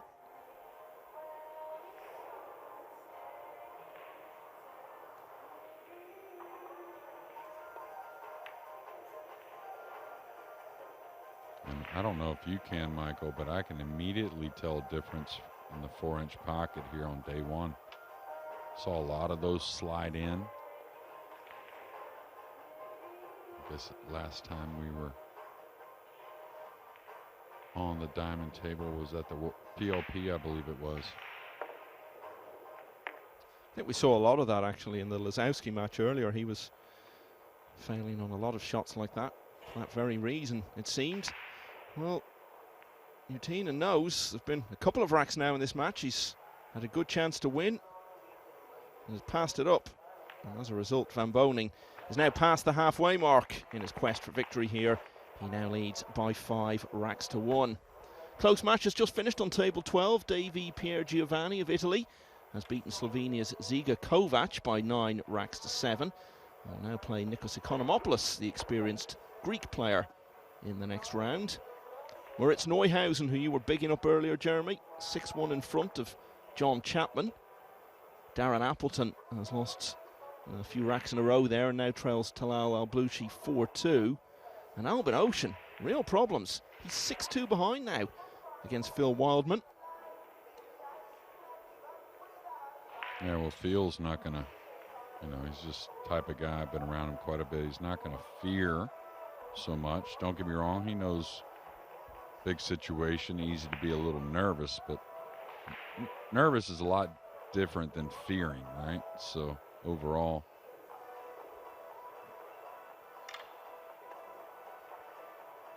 that's just gone 7-2 now to Wildman.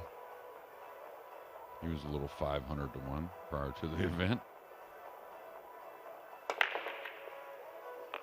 All right, smash there, and I know we probably had one, but everyone was talking about the golden breaks there at the Whirlpool Masters, but now with the 26 tables we have here, I believe.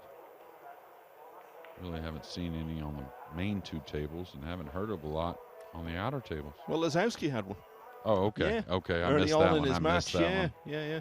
That had to feel good for him, right? Yeah, I think you were off for a break because you'd just done the previous match. Yeah, I like Costa. Try to go find my Costa around here. Not hard to find in London. I was in there earlier, actually. It's just next door. And incidentally, if you're thinking about coming down here, it's a wonderful location to come and watch a tournament. There's so much in the area as well. You can nip out for a while and see a bit of the area that staged the Olympics back in the summer of 2012. West Ham United, of course, the Premier League team, now play their matches in that stadium just next door.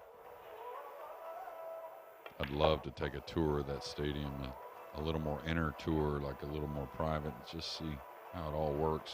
It's probably pretty amazing. All right, tricky little shot here. Doesn't want to apply too much right spin. Just a hair with the draw stroke.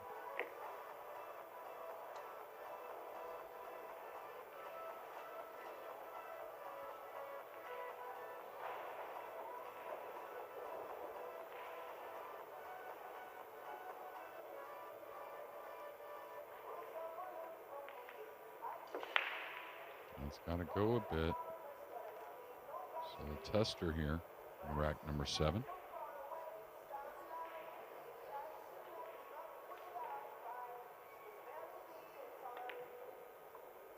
So for the second time in 3 racks, it's a run out from the break for Shane van Boening, and he's now 6-1 in front against Nutinen.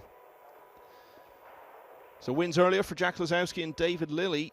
The third member of the World Snooker Tour who's in action here today is Gary Wilson. He's just starting on table 13 against Joe Granville.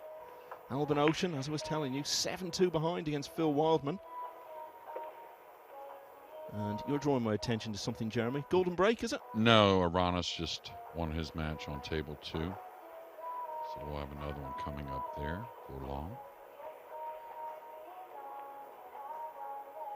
I think James is a guy to watch, that's for sure. Yeah, we'll have that great run, as we were saying, at the World Masters. Beat Francisco Sanchez Ruiz, Victor Zielinski on his way to the semis. Another dry break. Hit those well. The one caught that side pocket, but did not fall. And everyone's kind of, I think, maybe asking a little much from Zielinski, thinking he should win one of these already, maybe one of these big multi-table matchroom events. But young man that obviously has a lot of great results. That's why people and players and some of us critics are saying that about him. But I think the tournaments where he's got to schedule his match a little more, it's just one match setting kind of thing at a time. He's got to lighten up, maybe not put so much pressure on himself. I definitely could see that at the Whirlpool Masters. He talked about his nerves, and he talked about it so much, it almost felt like to me he was making himself a little overly nervous. Yeah, it went very close at the Scottish Open over the weekend. Not an event of this stature, but still a very good field. He was beaten in the final by Jason Shaw. Yeah, and his run in a bunch of good fields the last few years is why we talk about him so much, and maybe a little bit more here of late than any of the other Polish players, and there's so many great ones. Shane in a great position to add on to that lead.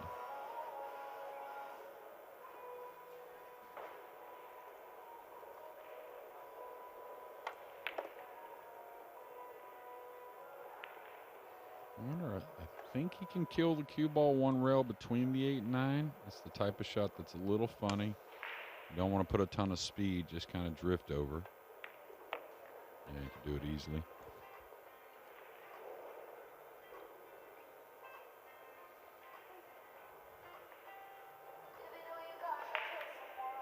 Of course, our main matches are something to watch, but again, Phil's still up 7-2 on Albin. That's probably the upset alert of round number 1. Hard to see any potential for an upset here. Shane Van Boening looking so comfortable out there now. And he's won half a dozen racks in a row at this stage. He needs 7-1. And if, as now seems quite inevitable, he does get through. At the moment, it looks as though he'll be playing Tobias Bolt in the next round. Bolt leading 6-2 against Stephen Della Pietra on table 8. Albin Ocean has got one back. He needed it. He's won rack 10. He's 7-3 down now to Phil Wildman. And Lucius Yap, another player we were keeping an eye on, 4-1 in front against James Welch. John Morrow, who's probably in that category of players who could potentially, given the right circumstances, win a big title. Also with a 4-1 advantage over Sean Beresford. Yeah, well, I think John has even improved his game in these, big matchroom settings. Played exceptionally well in Poland. Really lost an incredible match to Mario He, and they both played exceptional. Big win over Jason Shaw there as well. Was that the final 16 maybe, I think it was. And he's got the one down. He's made another. He's going to get some type of shot on the blue 2. So little choices here. Does he shoot the blue 2 in the side and draw into the pink 4, or does he just play it cleanly up into the corner?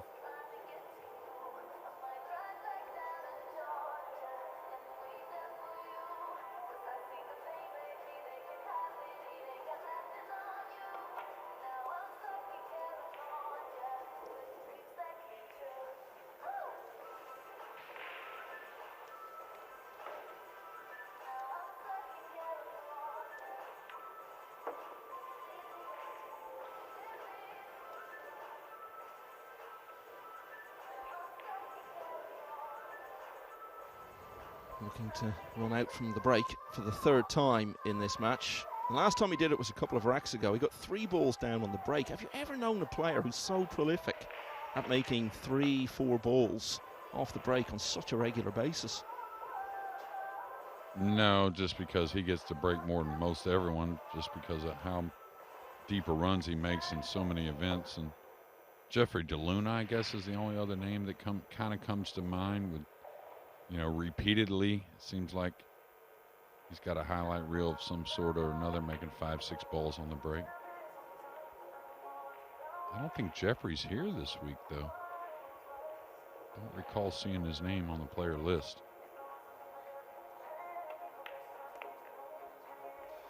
Shane Van Boening, though, is very much here and growing in strength as his opening contest goes on. It was level at 1-1, but since then it's been all Van Boening, and he now leads 8-1.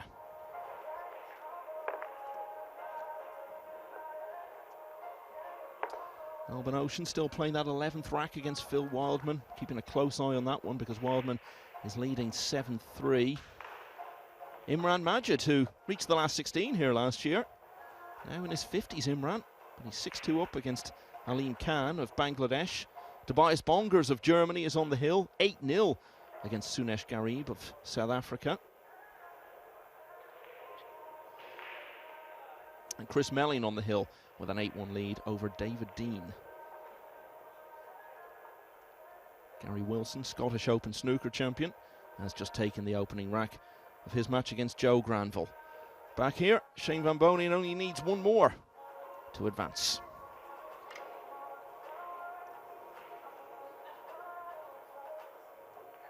Yeah, and I think Imran has gotten better as he's gotten a little older, I think. He handles the nerves a little better.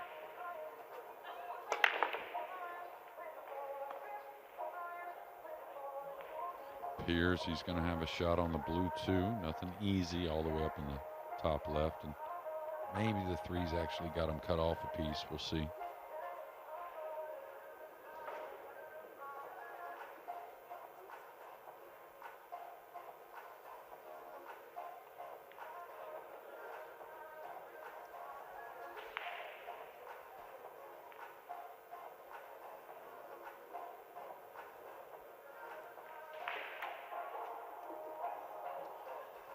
Hard to tell anything much really about Van Boning's chances this week from a match like this.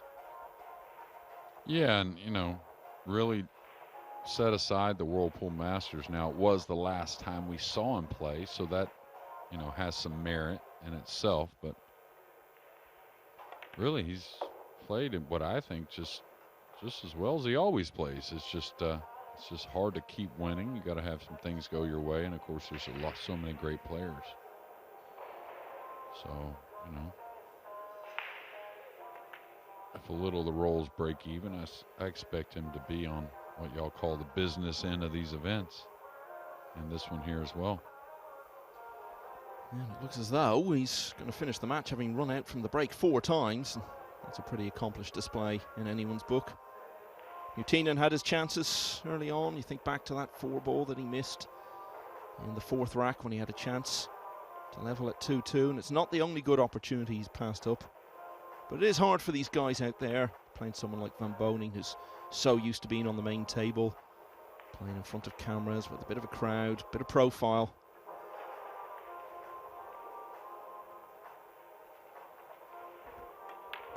And I'll tell you, for a guy like Shane and some other of the top players, I don't want to make any mistakes, but I think leaving the mistake behind is going to show a lot this week with the tougher pockets.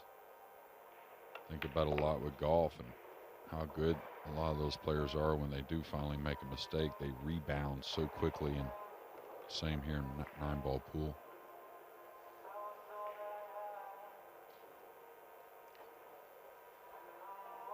Yeah, nobody better at that in golf over the years, I think, than Tiger Woods, and that's why he's, certainly in my book, the greatest player there's ever been.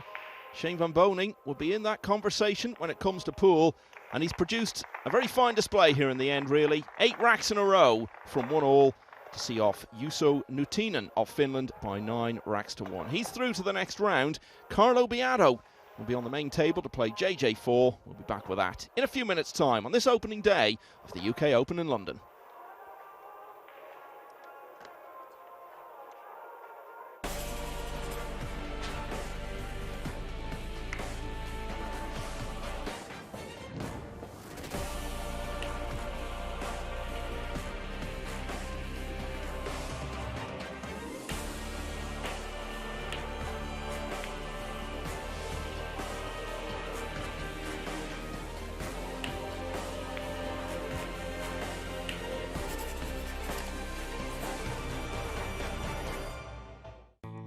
Diamond Paragon Pool Table. Diamond tables are designed and manufactured from the highest quality, sustainable hardwoods, utilizing world-renowned designs. Diamond tables are unparalleled for playability and durability. After all, they are designed by players for players.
256 hopefuls go into action over 6 days.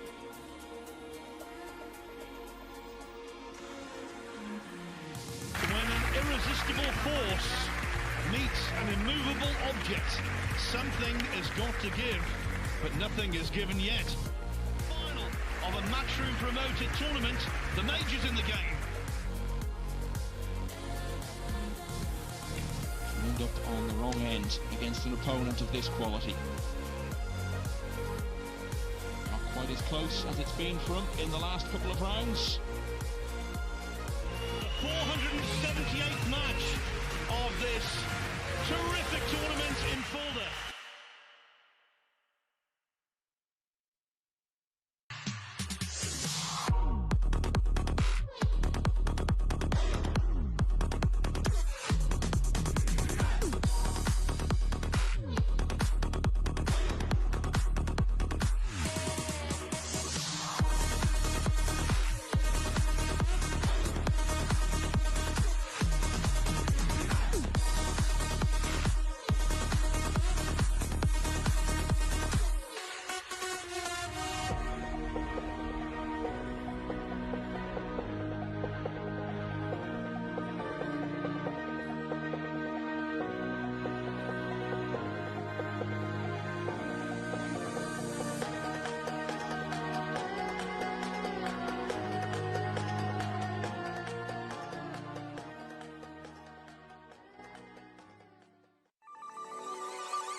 This championship is being played with the new Aramith tournament set. Featuring a unique molecular structure, it guarantees razor-sharp precision and unsurpassed longevity. Unquestionably the best bull balls in the world, this set is available in a TV and a value pack version, as well as in the new My Aramith Ranger of Ball and Q cases. Now you can bring and play with the best ball set everywhere you go. My Aramith, bringing new dimensions to your billiards experience.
And the action continues here at the Copper Box Arena in London on the opening day of the second UK Open.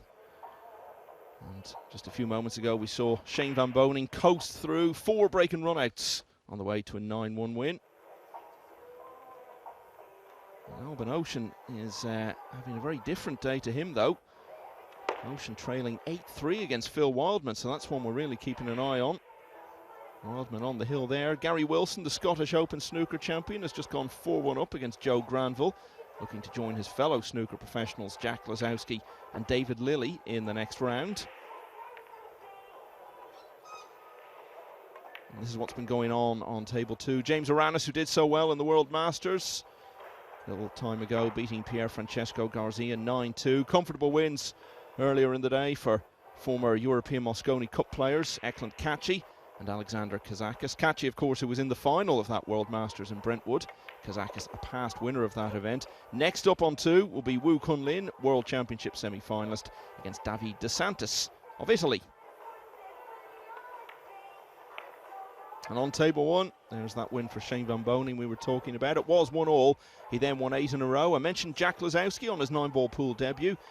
Struggled early on, but found his way through in the end, 9-3 against Dan Suh, who really couldn't cope with the conditions. And Duong Quoc Hoang of Vietnam was the winner of the opening match on table 1. Next, as I say, it's the former World and US Open champion Carlo Biado against South Africa's JJ Four. Couple more results to give you. Imran Majid has beaten Alim Khan 9-2, and Tobias Bongers completed a 9-0 win over Sunesh Garib.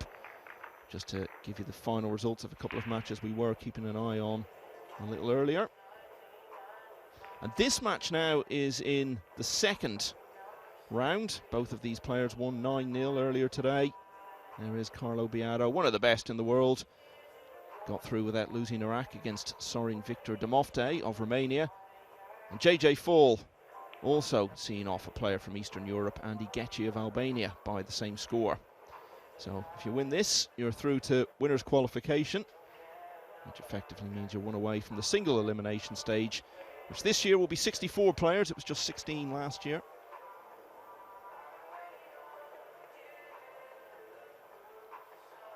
Carl Boyes alongside me. JJ Fall, someone who hasn't achieved a huge amount, but over the last couple of years he's had some good results, and one particularly good one in this event last year. Yeah, JJ Fall owns a club in Manchester, Whitefield to be exact, called Savannahs. His main game a few years ago was the red and yellows, English 8-ball, but started to play 9-ball in his club and really enjoyed it, and wanted to travel around the world and play in some of these big majors. And what a match he's faced with here as he takes on, well, one of the legends of the game.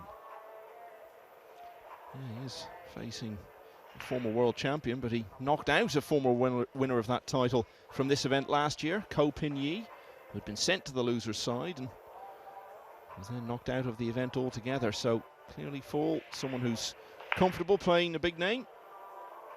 One of 3 South Africans in the field here. Good opening break for JJ. He's got to look at this table. These simply have to disappear if you're going to beat the likes of Carlo Biado in this tournament. These are the opportunities that you have to take.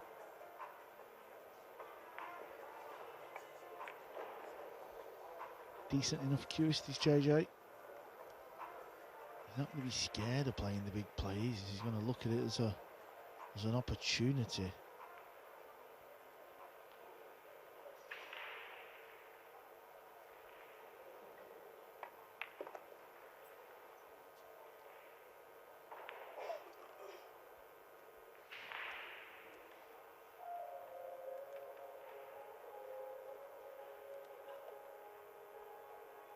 Yeah, this is all okay. He's nicely on the purple 5. This is just make sure you don't do anything silly. And what I mean by that is obviously miss an easy ball. But then the worst thing you could do is like leave yourself straight on this brown 7. Any angle on this brown 7, you can't fail to get over for the 8-ball. So you just make life a lot easier for yourself.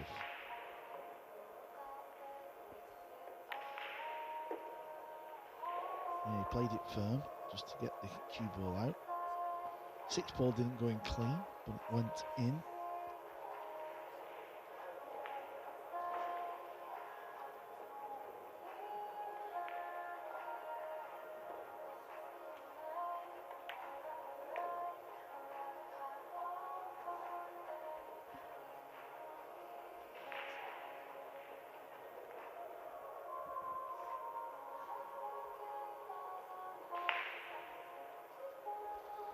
Well, if you're playing one of the best players in the world, show early on that you've come to compete, and no better way of doing that than running out from the break in the opening rack. And it looks as though JJ Fall is going to do exactly that. Yeah, well said, Michael. And the reason why this is so important, because Biado isn't going to be sure what his first visit to the table will be, or certainly what it will look like. So makes a big difference. JJ Fall with the first. Yeah, looked very comfortable and relaxed in doing it as well. Alban Ocean clinging on. He's won rack 12 against Phil Wildman, but still got so much to do. He's trailing 8-4 there at the moment. Sullivan Clark of New Zealand, 7-1 up against Harry Tinknell of the home contingent. And Darren Appleton, British player, trailing 7-4 against Talal Al-Blushi. I know Darren's a good mate of yours. It's just great to see him here, Carl. Have you been talking to him about his health after all his struggles? I haven't seen him here as such, but obviously I went to Scotland, he was there, so I had a few chats with him. I still don't think he's 100% himself, but obviously Darren's Darren, he's still here, wants to compete, wants to try and find some form. He's down 8-4 in that match now, so he's got it all to do. Yeah, Al-Blushi just taking rack 12 while we were talking there. And Tobias Bolts on the brink of going through to face Shane Van Boening. 8-5 up against Stephen Della Pietra. JJ Fall leading 1-0 here.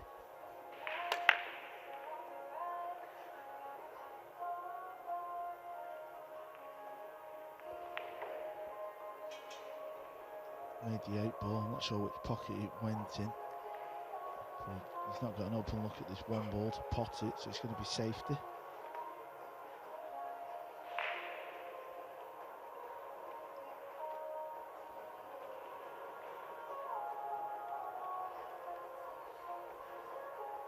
Where me and Michael are sat, we're sat up high in this arena here at the Copper Box, so we've got a good view of all the tables, and Alban Ocean has won another rack.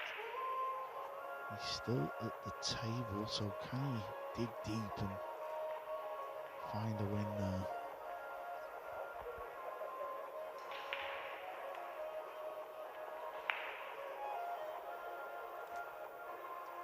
It doesn't look too bad. Yeah, he's not got Carlo in a snooker, but how do you play safe from this position? This looks very difficult. Can only see the left edge. Can't exactly roll it slow and use the 6th ball. You may just have to kind of not try and play a snooker and just get a good cue ball back down the bottom end of the table and leave distance.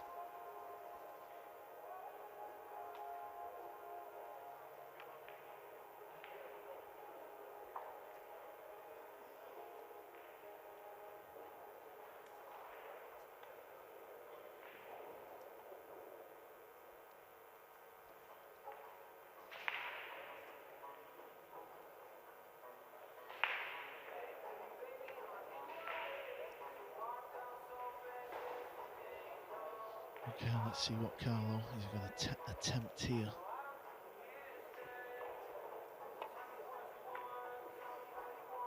Yeah, I believe that's what he's tried, just to leave distance. He'll be happy with where that has finished.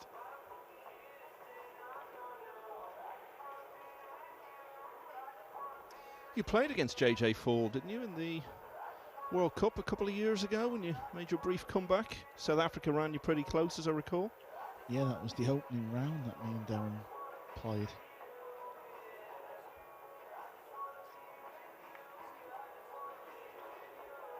Yeah, it's another decent safety shot from JJ, just keeping it tight.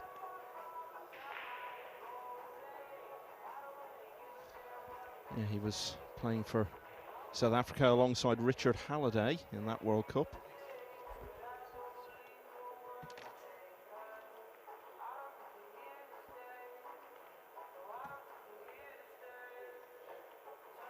Just looking to see if there's a gap there. There is a gap, but he would have to play it with loads of right spin.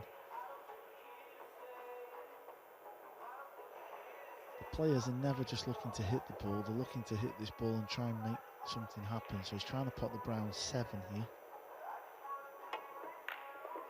And pot the brown 7 he did. Carlo Biado with a beauty in rack 2.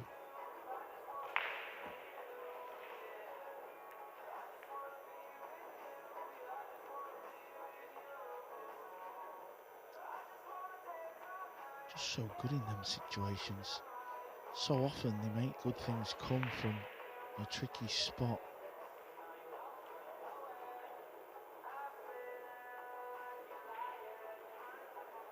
Good to see him back, Michael, isn't it? In one of these major 9-ball events on the World 9-ball Tour. Yeah, he had his visa and travel issues, and you're trying to really build up all these new events like this and the European Open and the other new tournaments that are coming along. You want the very best names in them. Had a really good run at the US Open, where he was looking to become just the 5th player to successfully defend the title. Ended up getting to the semi-finals.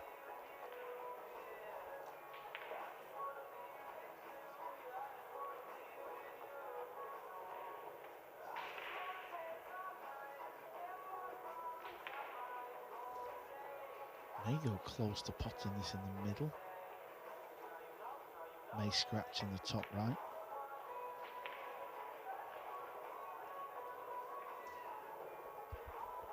What angle has Carlo got here? You can see there, can't you? The 3-9 is sitting very nice for a combo. So first player to get on the blue 2 and pot the blue 2 will win this rack. All depends on what angle he's got here.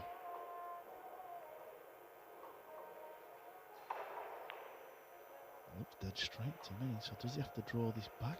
Oh, this is a nasty one.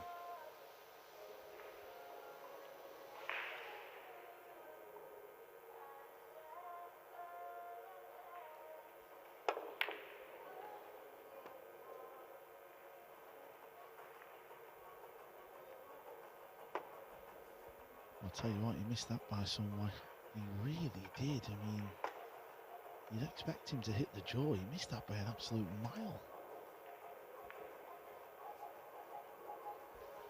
Yeah, you could watch Carlo Biado for an entire tournament and not see him miss one by that margin. And that 3-9 combination you picked out earlier on, the one is now interfering with that plan.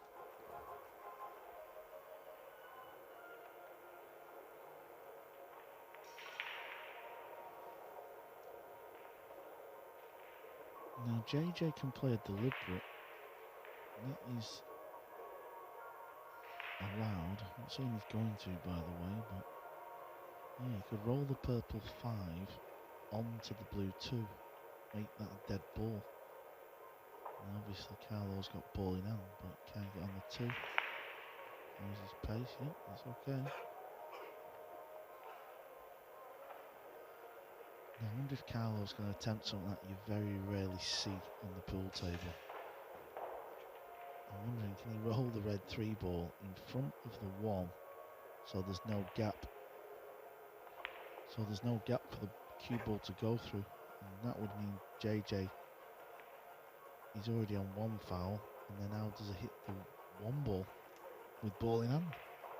You see it now, I mean, it's very rare, he's not attempting it, but you can kind of see what I was getting at. It's the kind of thinking that made you a legend of the game, Carl. A legend, that's a strong statement. Talking of legends, Albin Ocean. He's at the table. He's on the 8 ball. What score are we at there, Michael? It's 8-5, so looking to go 8-6.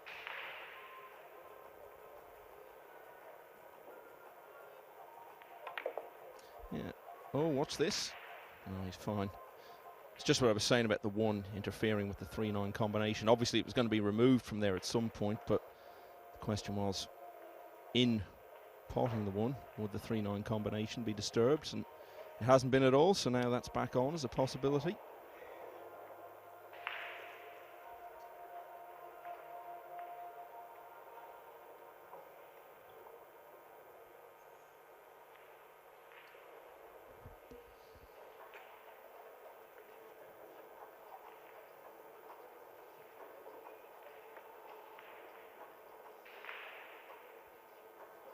Don't know if the bank shot is on. I don't know if the 2 ball has got the path.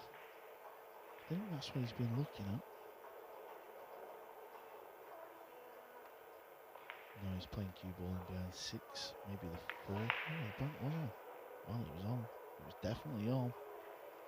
But with Carlo not making the bank, JJ's got a great chance to win rack 2.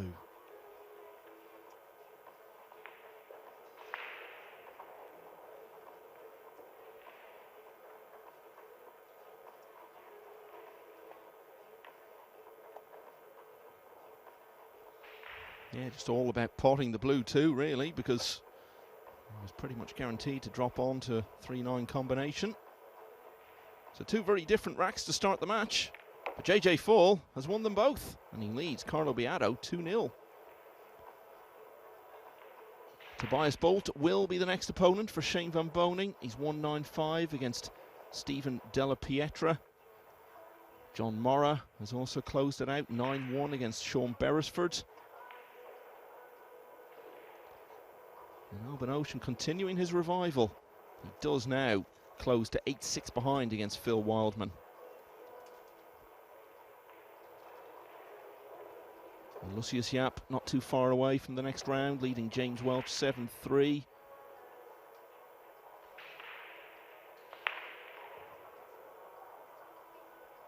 And snooker star Gary Wilson playing in the UK Open for the 2nd year in a row, 6-1 up on Joe Granville. Poland's Thomas Kaplan going even better with a 7-1 lead over James Lee.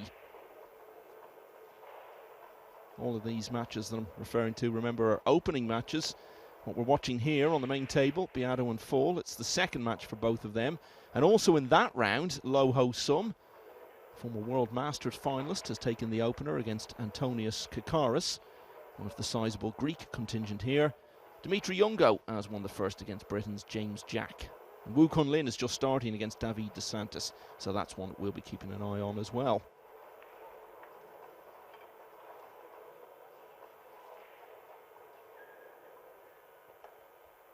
Darren Appleton has now lost his match to Talal Al-Blushi by 9 racks to 5.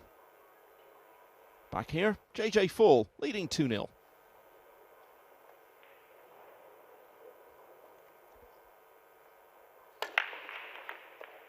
Yeah, good break. Made the 1.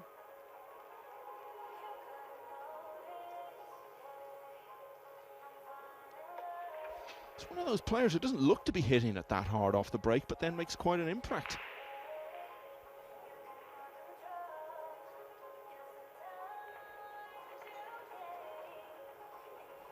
So it looks a bit effortless for him, which is great if you can do it. Oh, he's caught the rail first there. That's why the cue balls ended up there. He was playing for the red 3 in the left centre. Because the cue ball just caught the rail first, that's why it took that path. He was trying to go 2 rails. And it was a good chance off the break when you look at the way the table is laid out.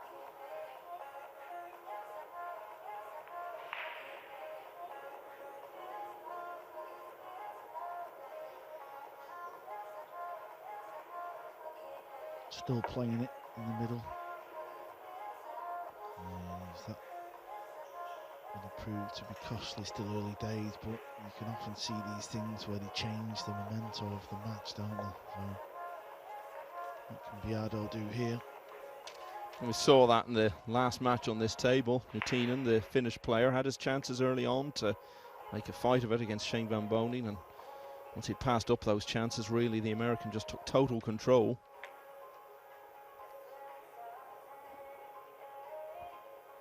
We spoke about Albin Ocean. Albin's at the table in that match. So he was 8-3 down, I believe. Yeah, only 8-6 now. What a beautiful positional shot that was from Carlo. It really was. That was not easy. He got the cue ball flying around the table. It pulled up absolutely perfect.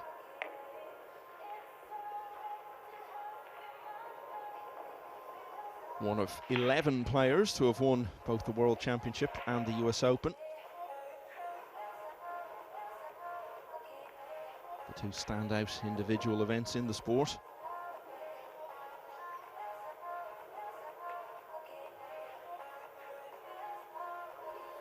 was a few racks away from being only the second player in history, after Earl Strickland, to successfully defend the world title. Won it in 2017, beat Roland Garcia, the only time it's been two Philippines players up against each other in the final. And then it was a match away from winning it again the following year after beating Shane van Boening in the semi-finals. Went down 13-10 in the final to Joshua Filler.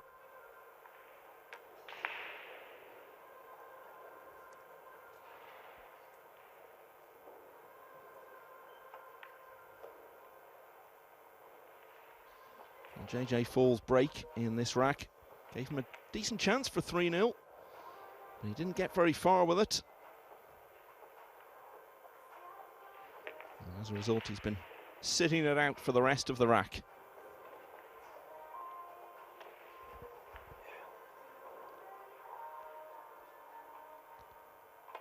Which turns out to be the first rack that Carlo Biado has won in this match.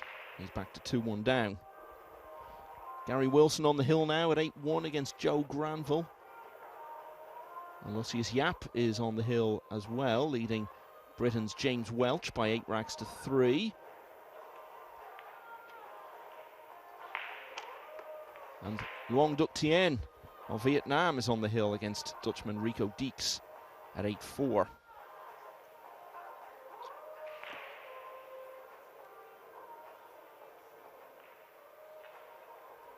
Thomas Kaplan, another player on the brink of victory, 8-1 in front against James Lee.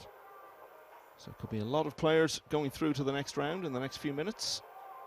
Alban Ocean may yet be one of them because he's close to 8-7 now against Phil Wildman.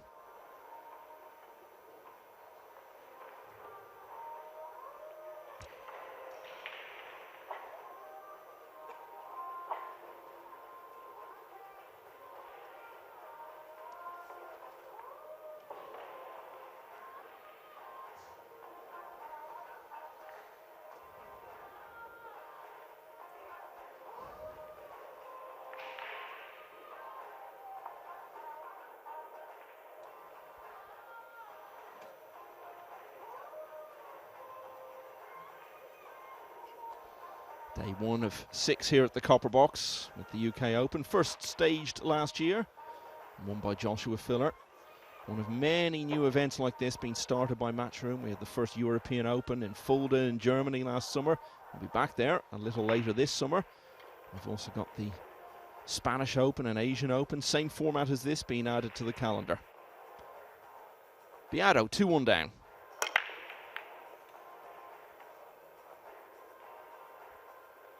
No shot on the blue 2. This is what Nineball is about. All you can do is break the balls. And then after that, everything else is kind of out of your hand. And then this is the table Biado has been dealt with. This is where the creativity and the shot selection and everything like that comes to use with these top boys, because when you play a push out, he's going to tempt JJ Fort into looks like a bank.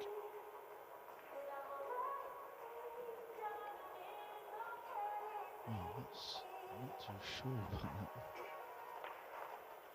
Not saying he's left him loads, but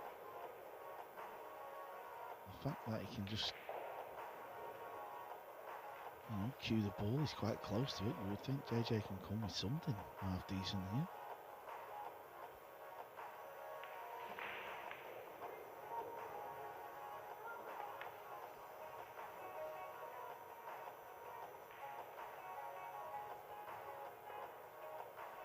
I'll be delighted with the outcome of that, because he did not play that shot that way. Definitely did not. Yeah, the 2 just clips the 9 and then ends up sitting right behind it.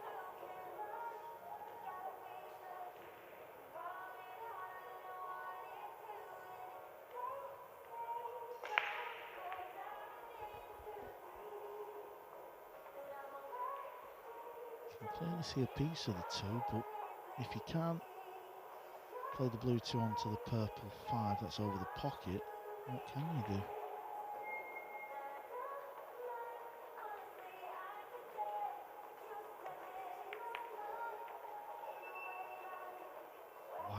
has the jaw come to his rescue.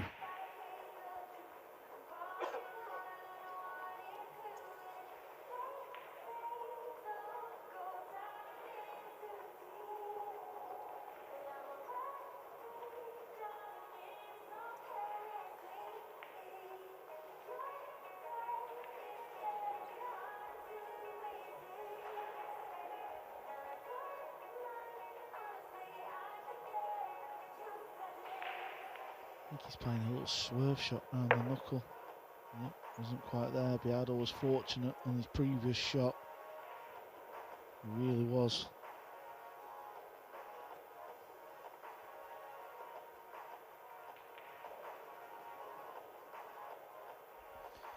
Much like Shane van Boening, who we saw in the previous match on this table, Biado will be 40 this year on the last day of October.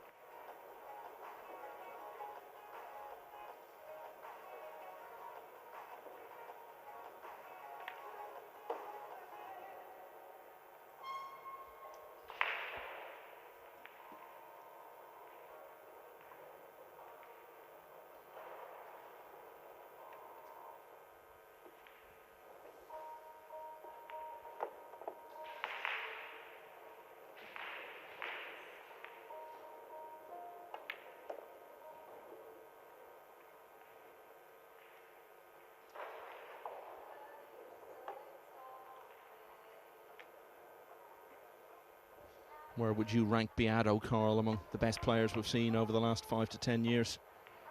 Yeah, he's definitely up there for me, without a doubt. He definitely comes into the bracket of, if you had to pick 8 players who would win this event, I think he would be in many people's list. Real cool operator, very good under pressure. Very creative, very good when the balls are awkward, you know. Obviously a lot of these players are good when it's all break and run the table, when they're all caught over the pocket, but just when the table keeps breaking awkward, he's very, very good in that department.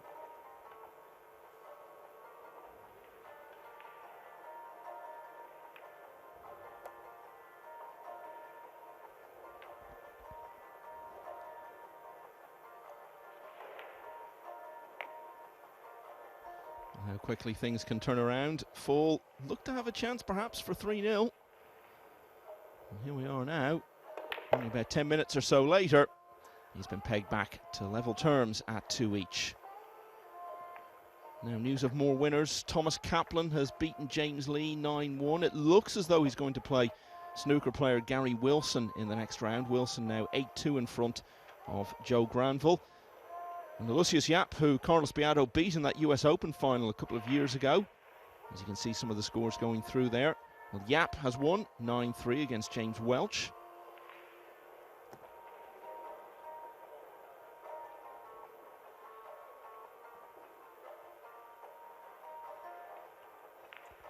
And news of Alban Ocean is that he's still clinging on. 8-7 down against Phil Wildman.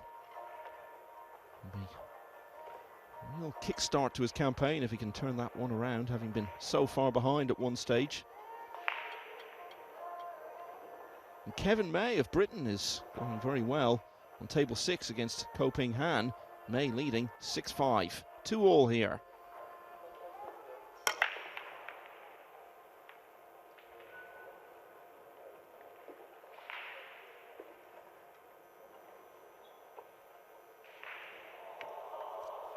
I'm hearing some oohs and ahs coming, I think, from that Ocean match that you're keeping an eye on. Carl, what can you tell us? Yeah, Phil Wildman played a jump shot from out of a snooker and nearly fluked it in the side pocket. He just stopped.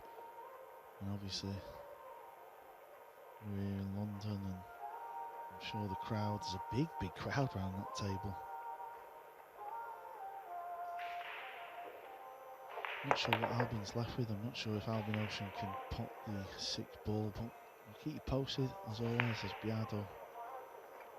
This is the 1 ball. I think JJ could probably snip this ball in actually. I think he can get the little edge and just cut it in that right hand corner. Oh, we're talking about the Albion. Now Albion's got the jump cue out, so he's trying to jump over a ball and pot the 6th ball over the pocket.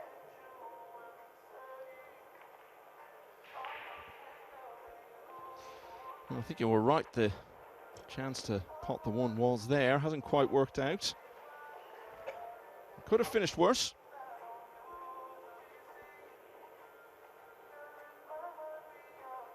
Well, let me tell you, Michael, Albin Ocean did pot the 6 and get on the 7. It was absolute dead silence. That is the ruthlessness of a home crowd. They're all crowding around that table. Albin's really getting put through it over there because he knows everyone wants Phil to win that match. It's like when a football team playing away from home scores a goal and you wonder for a moment if it's been disallowed because everyone just goes quiet.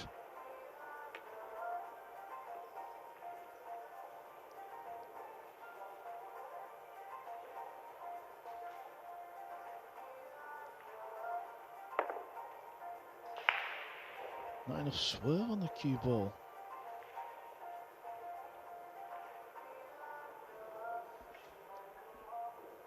Ball in hand, place it anywhere you want. Yeah, second chance for Fall to pot this one ball. He certainly won't be missing this, and a chance to reassert himself here. What's going on there, Carl? I'm hearing big cheers from that table. Is it over? Yeah, Albin Ocean missed the 8 ball and just basically knocked the ball up the table. Didn't even let Phil Wildman pot the 8 to get to the 9, and then Phil Wildman, you give it a little bit of a football celebration, and you heard the noise. Big win there for Phil Wildman as he beats Albin Ocean, sells Albin over to the loser side. That's the biggest story of the day.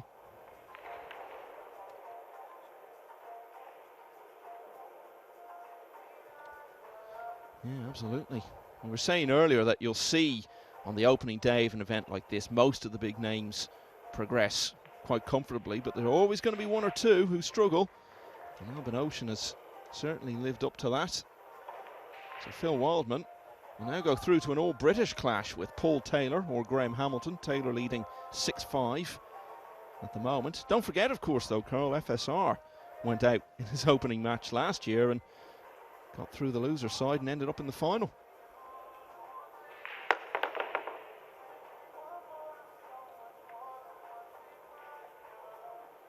Yeah, Carl will be delighted when them balls have finished. JJ's got it all to do now. This is going to be very difficult to play safe.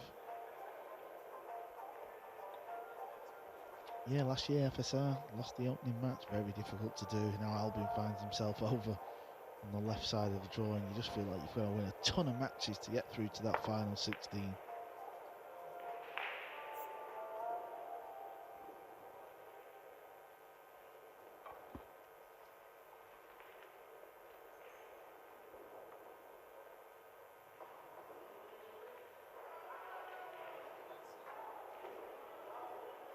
What do you know about Phil Wildman, Carl? What can you tell us about him for people who aren't familiar with him? Yeah, I mean, he's been around the English Nineball scene for a while. He runs an amateur tour also, but I mean, back in the day when he played on the GB9, back when I was competing, he never really did anything. You know, I don't recall him winning GB Nineball tour or anything, or yeah, he just sort of somebody like an amateur Nineball player. He was always like a steady enough curious. But the thing is with Nineball is it's always been very difficult for players to, you know, try and do it for a living or attempt it because the rewards have never really been there. So the fact that we're obviously getting more and more tournaments added to the World Nineball Tour and these open events, it allows players like Phil Wildman to enter, and chances are, I mean, obviously beating the likes of Albin and getting his name out there and getting the confidence, who knows? Who knows what might come? Look at Mohamed Soufi, who got to the final of the World Nineball Championships, losing out to FSR. He kind of come from nowhere. Yeah, you think back to last year, we saw a few British players make a little bit of a name for themselves, but in the end it was an old stager, Imran Majid, who was the only one who got through to the later stages, made it to the last 16. Maybe this year it's going to be a bit different, and we'll see some of the lesser-known British names go really deep. Certainly a huge home contingent in the field this year. Well, he's lost the cue ball a fair bit there.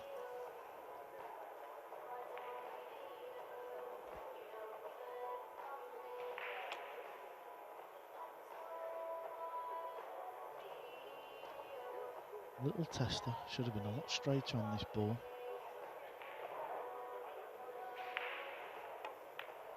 Yeah, well done.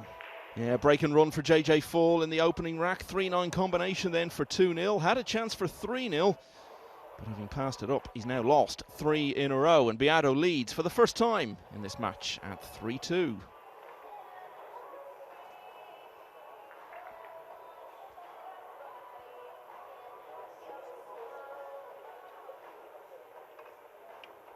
Wu Kunlin, world semi-finalist, is in action over on the other main table and has lost the third rack but leads David DeSantis 2-1.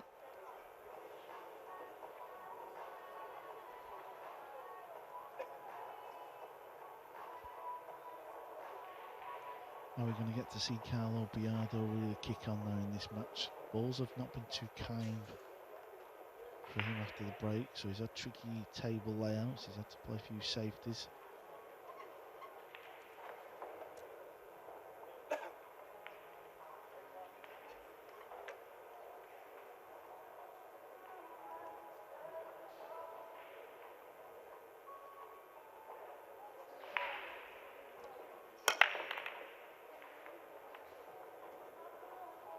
Far too thin on the break.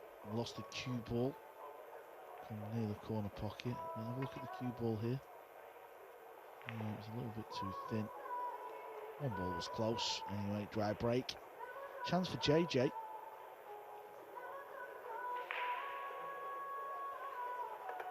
Yeah, when he puts this yellow one, cue ball's coming a little bit to the right, which is okay. But then he'll have a big angle on the 2. After the blue 2, he's got to hold for the red 3 ball.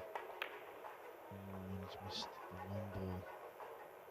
He's forgot to pop the ball. And we see it so often, don't we, when we have a situation where you've got a big name against someone who wouldn't be quite so accustomed to being out there in this environment.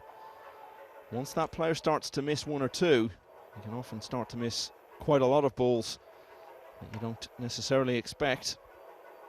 And of course, Biado is experienced enough to sense that. It only frees him up even more.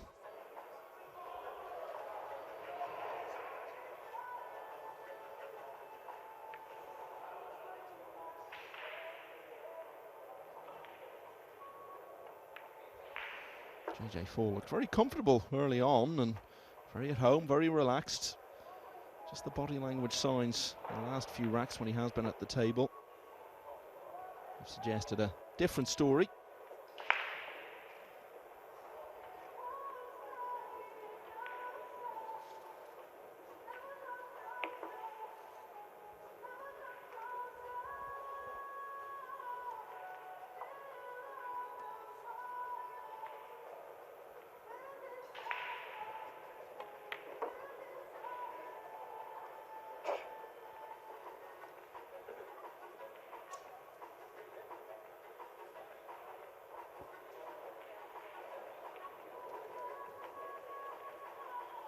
Carlo would love to finish high on the brown 7.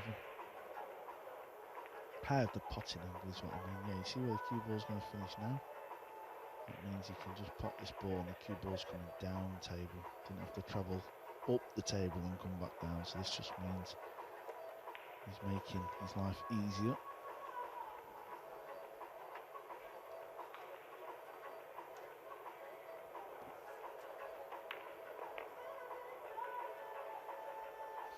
Not exactly firing off the break quite yet in this match, but Carlo Biado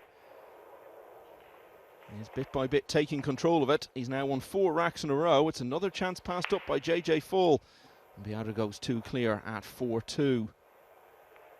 Vietnam, one of the rising nations of the 9-ball game. Long Duc Tien very much at the forefront of that. And he's beaten the Dutchman Rico Deeks in the last few minutes by 9 racks to 5. And Gary Wilson has completed his match against Joe Granville, the all-British clash. Wilson the winner, 9-2, so 3 out of 3 for the snooker professionals so far after wins earlier for Jack Lisowski and David Lilly. All those are opening matches. In the round we're watching here, which is second match for these players. Dimitri Yongo of Switzerland, 3-1 up on James Jack. Badr Alawadi has won the first 3 against Nick Malai of Greece. Loho Sum, former World Masters finalist, also leading 3-0 against Antonios Kakaris. Chang Young Lin in action, but has lost the first rack to Kim Soo Garmark of Norway. Tyler Steyer has also lost the first against Walter Lacra of Sweden. And the all-British clash, Welshman Marcel Price leading 1-0 against Elliot Sanderson. So that's the second match for all of those players, as it is for these two. And it's Carlo Biado who's having the better of it at the moment. From 2-0 down against JJ Fall, he's really turned it around and now leads 4-2.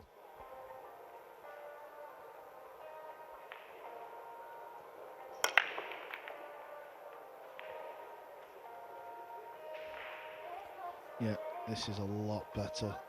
Look at what Carlo's faced with here. The 1, 2 and the 3 are all next to each other.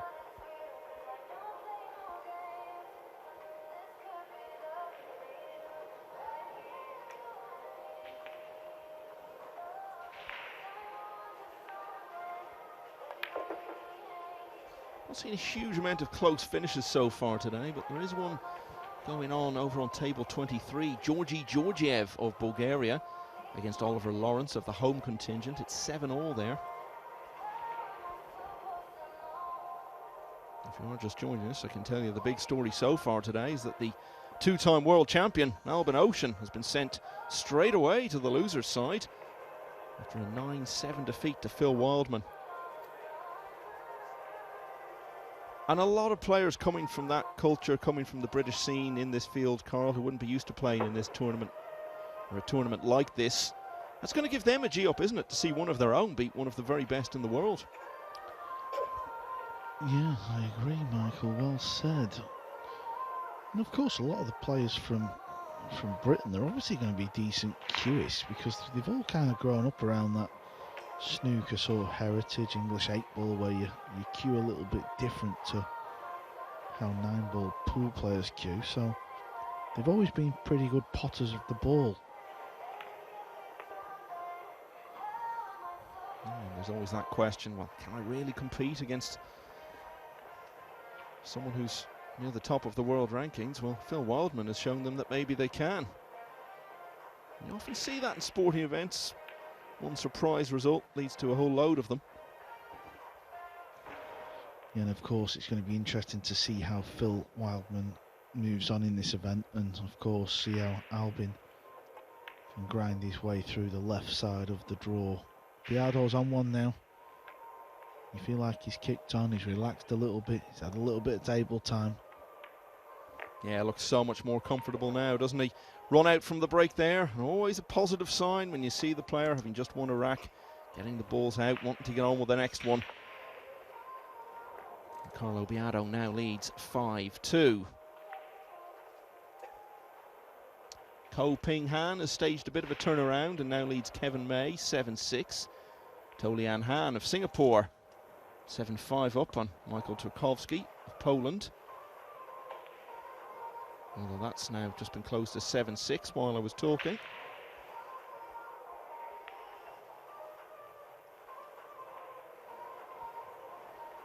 Badr Alawadi in this round has stretched his lead to 4-0 over Nick Malai.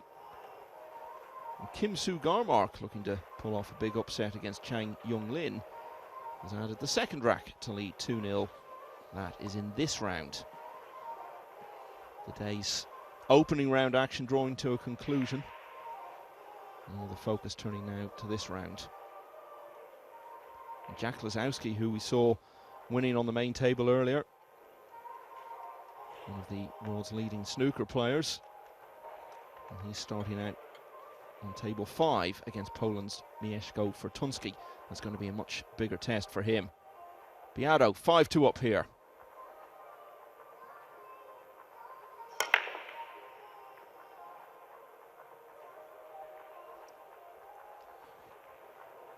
Well, JJ's getting back out of his chair.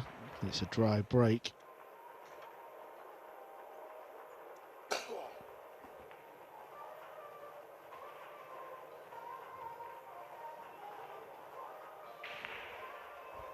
I wonder if the 1 passes the 2 though.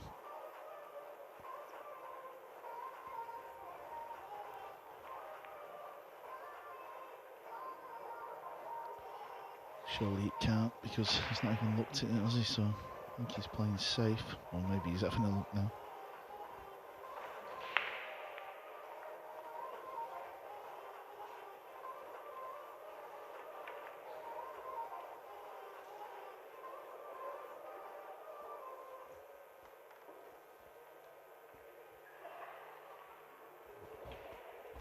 This very situation is the type of situation I really enjoy watching. The Filipinos, not just Carlo, you know, they've got some legends of pool over there. They're so creative at making good things happen from a bad situation like this. Let's have a look what Biado can do.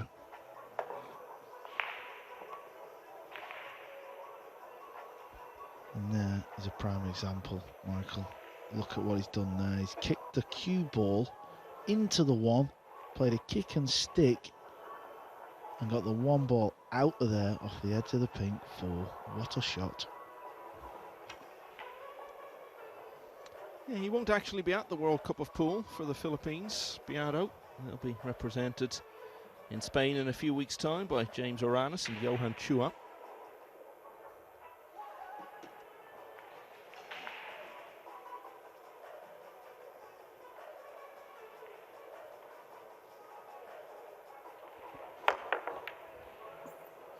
JJ with the short stick. Where's the ball's going to end up? Is it his day? No, I think he's left Biado a pot. Cue ball may be coming away though. So the issue is going to be trying to get on the blue too.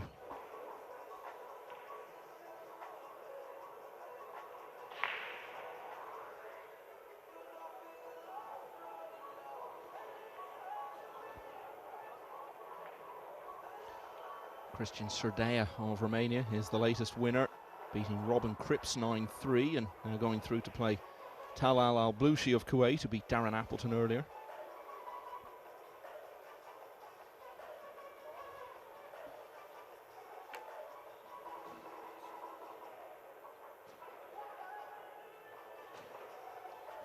Let's have a look at the magic here. Watch the cue ball. It's going up table. He's got to try and find a path.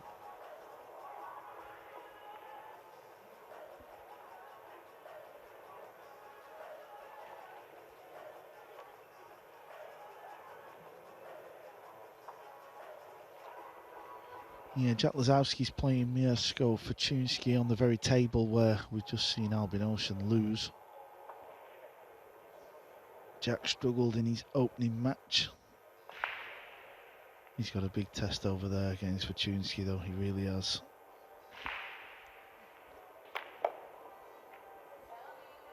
That was awkward, wasn't it? There was too many balls up there. He was just trying to find a gap. Yeah, just looking at that Lisowski match, you think of Judd obviously at the US Open a couple of years ago, and we've seen 1 or 2 other examples. The snooker players come to play in these events. They're beating inexperienced opponents in the early rounds, but generally when they face a top player, they get beaten quite heavily, so it'll be interesting to see if history repeats itself there. For Fortunski, someone who was looking like he was on the brink of becoming a real top player a couple of years ago, hasn't kicked on the way we thought he might.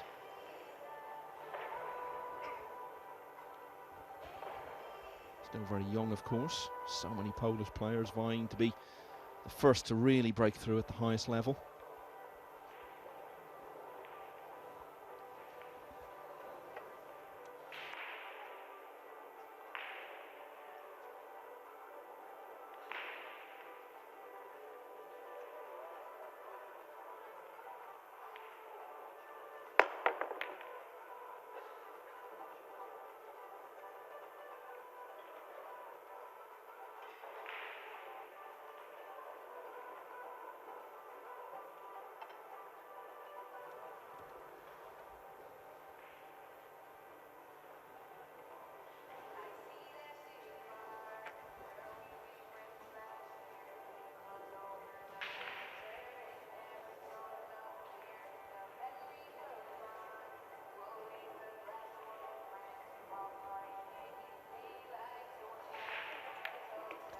Yeah, it was a previous kick shot from Carlo on the blue 2. Just to leave distance.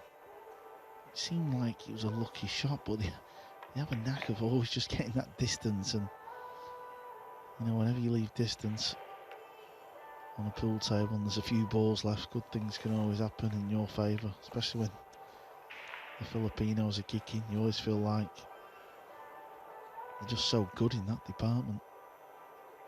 I feel like Carlo started off a little bit edgy as well, you know, he's back in sort of a big pool tournament. You kind of just need a few wins under your belt.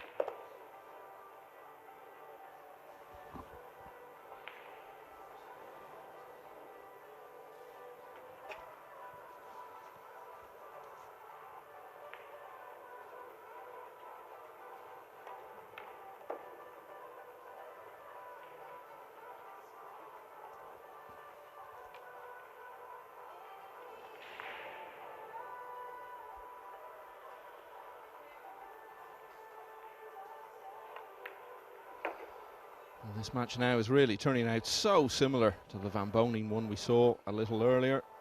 Close start, the outsider missed a couple of chances. And the vastly experienced name is picking him off and just streaking away. It's now 6-2 to Carlo Biado. So let's look at some other scores. Winner of this will go through to winners qualification and play the winner of James Jack and Dimitri Youngo, and it's Youngo who was part of the Switzerland team who got to the quarterfinals of the World Cup of Pool last year, who's leading at the moment 4-2. Badr Alawadi going really well, 6-0 in front against Nicholas Malai. Loho Sum also off to a flyer with a 4-0 advantage over Antonius Kakaris. Chang Younglin is off the mark against Kim Soo Garmark. The Norwegian still leading, it's now 2-1 there. Marcel Price 3-0 ahead in the All British encounter with Elliot Sanderson. And American Mosconi Cup player Tyler Steyer has lost the first 2 racks to Walter Lekra of Sweden. Wu Kun Lin going well, 4-1 up against David De Santis. Carlo Biado going even better, he leads 6-2 here.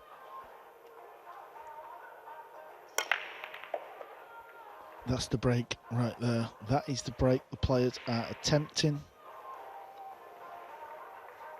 Cut on the 1. Watch the cue ball arc below the pack after it hits the rail. Yeah, often just goes below the 9. Sanchez Ruiz very good at that break.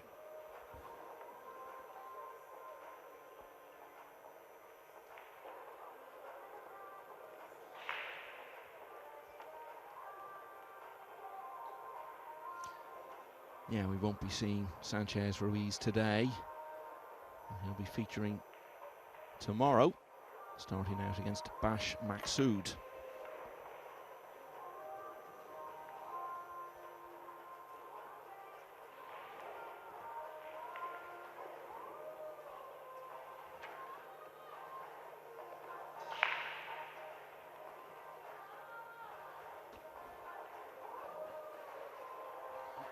I think as the week goes on, well, even today, we'll see a lot of balls missed in the side pockets.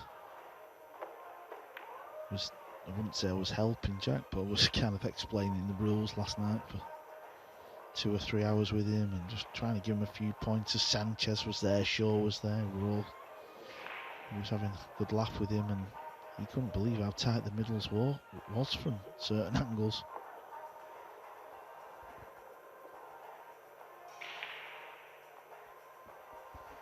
Yeah, I think it's good to see guys like that playing in this event. You think back to the early days of the Mosconi when we had so many snooker players playing in them, and I think that really helped raise the profile of it in Britain, and it can only help having the likes of Lisowski. One of the nicest lads you could meet.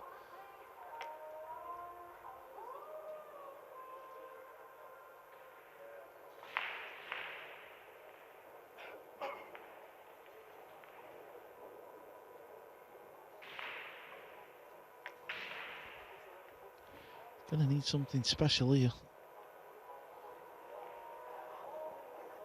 He will not be attempting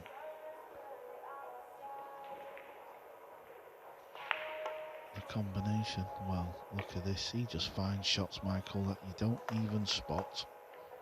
What a pot he's played there, by the way. Look how's he even took that on.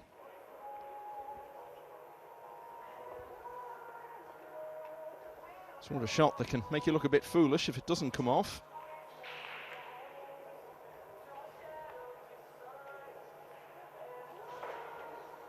Potting it made him look like the world beater we know he is.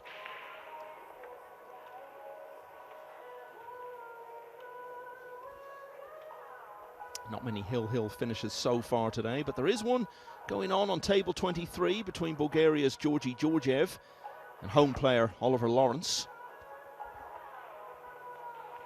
Winner of that will play New Zealander Sullivan Clark, who was a 9-1 winner over Harry Tinknell a short time ago. Harry Tinknell is a professional racing driver. Races in the Le Mans. Fair to say he got lapped by Sullivan Clark. Sorry, I had to do at least one. I'll probably have a few more later.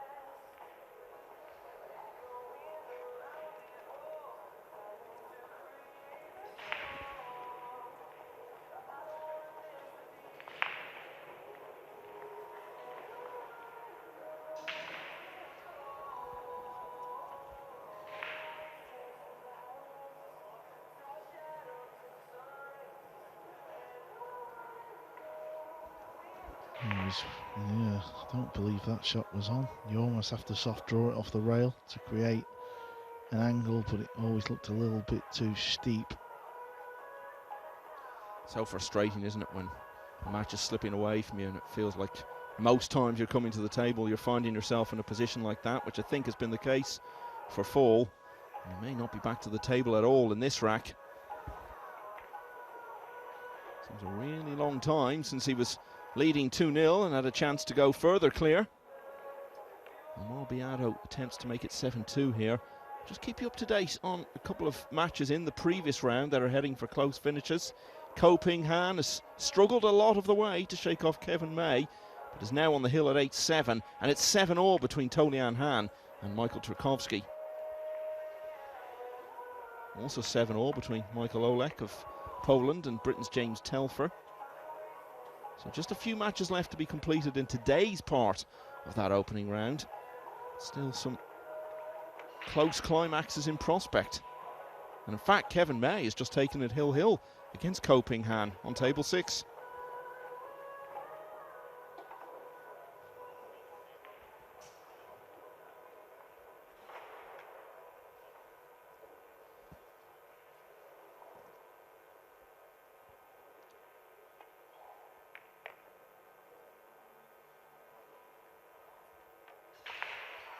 Once again, Biado given the chance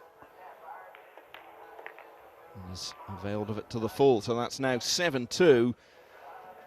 Let's not write him off entirely yet, but very hard to see any way back for JJ Fall from this situation, the way the match is panning out. Let's look then at some of the scores in this round. Remember, they're playing to get through to winners' qualification here. Dimitri Yungo is now 5-2 up on James Jack. Winner of that will play the winner of this Biado match. Badr Alawadi now has a 7-0 lead over Nicholas Malai. Kim Soo Garmark has just regained the lead at 3-2 over Chang Young Lin. Marcel Price flying at 4-0 now against Elliot Sanderson.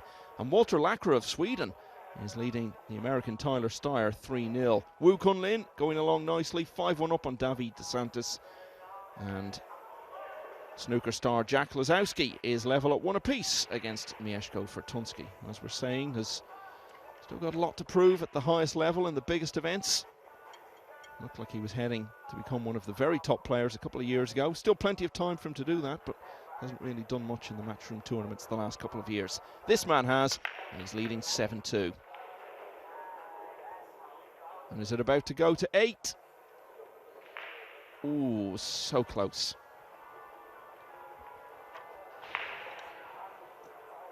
Yeah, it just flicked off the ball, didn't it? And made its way up to that corner pocket.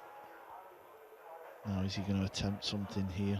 Is he going to play the sensible shot, or is he going to play the exhibition shot?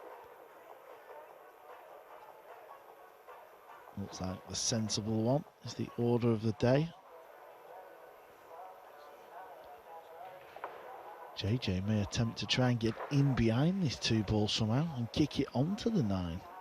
Could also go up the top end of the table, try and put the 2 in the right corner, and then use the 3. Couple of options here for JJ.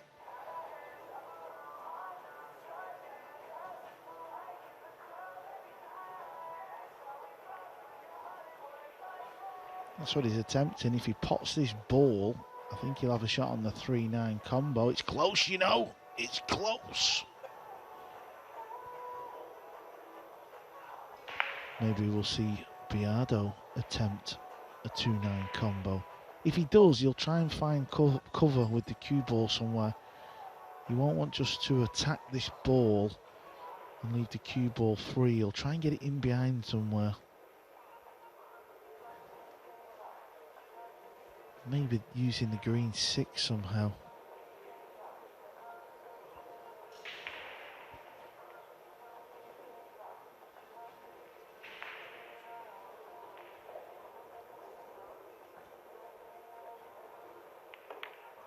He's missed it.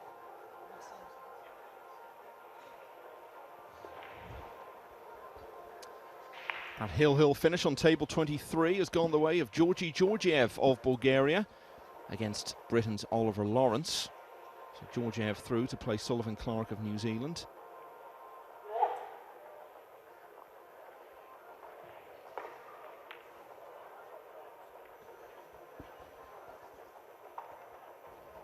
Tried to play the combo there, JJ, but just because the cue ball was right on top of the 8 and you're striking down, it just seems so hard to visualise it and get it where you want to go.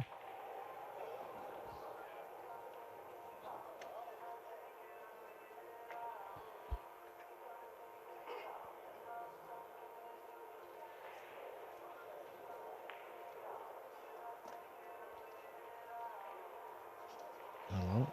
Is he drawing the cue ball back into the 9? So he's tried, and that is what he has got. What a shot to get himself on the hill there from the former US Open champion. What a beauty. Yeah, another look at it. That 9 was sitting tantalisingly there for the last few minutes. Earlier, Biado had almost knocked it in there. It was flicked by the 3, just gave it that little injection of extra pace that you thought might take it to the pocket. Didn't quite manage it, but you knew Biado would straight away be sniffing for a way to get rid of it, and that's how he gets to the hill at 8-2.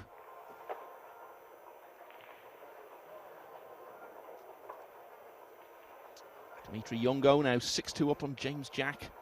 Winner of that plays the winner of this one. Nicholas Malai has averted the whitewash by winning rack 8.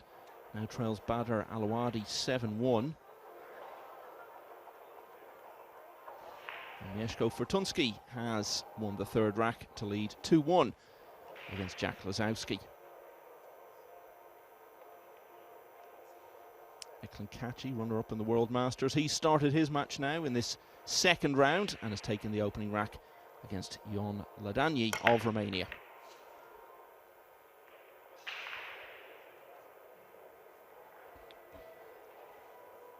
Yeah, the break from Carlo's been a little bit inconsistent in this match.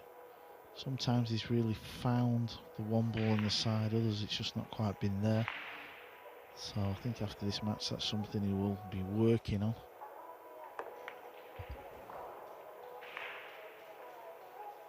But he's straight back to the table as JJ misses the 1.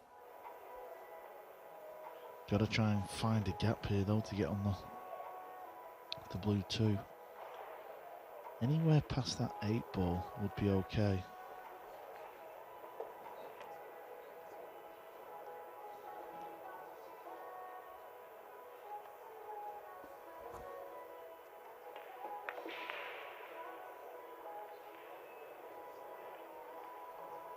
Another result to bring you from the opening round. Adam Smith has won the All-British Clash with Craig Brown 9-4 and will now play Moritz Neuhausen, the highly rated and rapidly improving German, in the next round.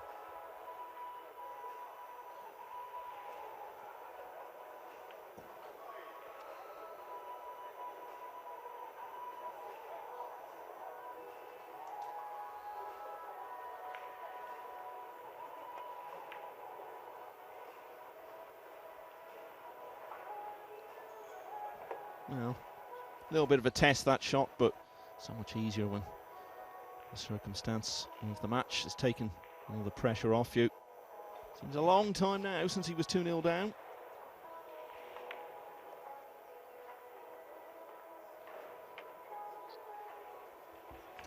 Yeah, since being 2 down and the game was been a bit tricky, he's overall played. He's played okay. He'll need to up the game a little bit more, especially the break. But you do feel like he will play a big part come the end of this tournament somehow. JJ Fall will be left to have a few regrets about the match, some of the chances he's missed. I think he could have had a bit more good fortune at times. It felt when he came to the table, he was often finding himself in frustrating positions, and even when he did get chances, the balls didn't fall quite the way he would have liked. Bottom line is, he knows he could and should have played better, and needed to have a chance to be one of the best around.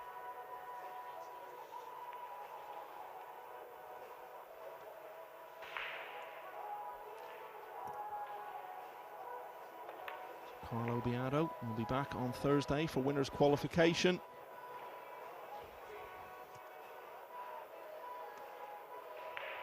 Because by winning 9 racks in a row, he's clinched his place there, beating JJ Fall of South Africa 9-2. And the action will continue on this opening day of the 2023 UK Open at the Copper Box in Stratford in London in a few minutes' time.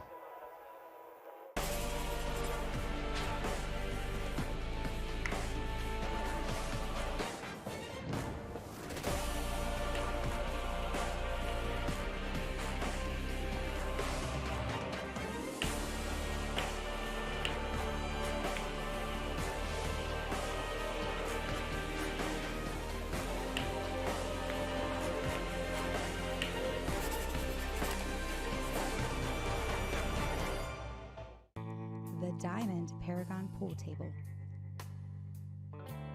Diamond tables are designed and manufactured from the highest quality, sustainable hardwoods, utilizing world-renowned designs. Diamond tables are unparalleled for playability and durability. After all, they are designed by players for players.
.256 hopefuls go into action over 6 days.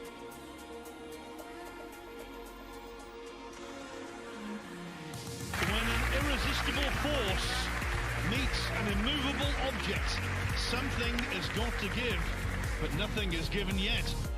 Final of a matchroom promoted tournament, the majors in the game. End up on the wrong end against an opponent of this quality. Not quite as close as it's been for him in the last couple of rounds. 478th match of this terrific tournament in Fulda.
This championship is being played with the new Aramith tournament set. Featuring a unique molecular structure, it guarantees razor-sharp precision and unsurpassed longevity. Unquestionably the best pool balls in the world, this set is available in a TV and a value pack version, as well as in the new My Aramith Ranger of Ball and Q cases. Now you can bring and play with the best ball set everywhere you go. My Aramith, bringing new dimensions to your billiards experience.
The action is fast and furious at the UK Open. It is day one.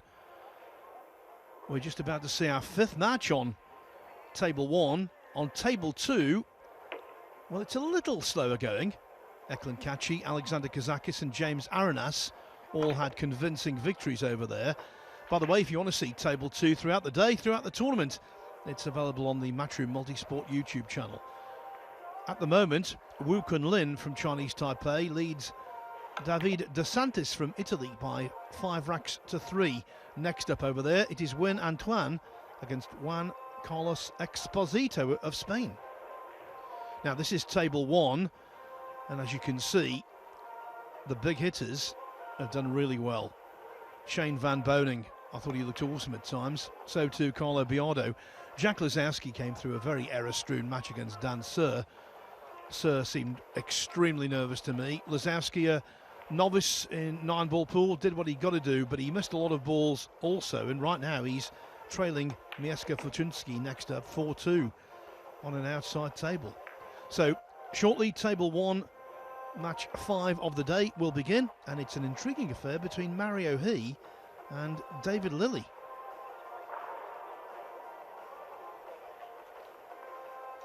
Pretty much all of the first round matches scheduled for the opening day have been completed. Now it's on to round 2. Let me give you some of the latest scores. We know that Biado is through. Dimitri Yungo 7-2 up on James Jack. Bada Alawadi 7-2 up on Nick Malai. Loho Sum from Hong Kong 4-3 up on Antonios Kakaris, one of 16 Greek players in the field. One of my colleagues was talking to Nikos Economopoulos, who said there's no formal ranking structure in Greece, but if there was, the top 10 players from his nation would be here. Okay then, so it is from Austria on the left-hand side, Mario He. On the right-hand side, David Lilley from the world of snooker. Both have won a match already today.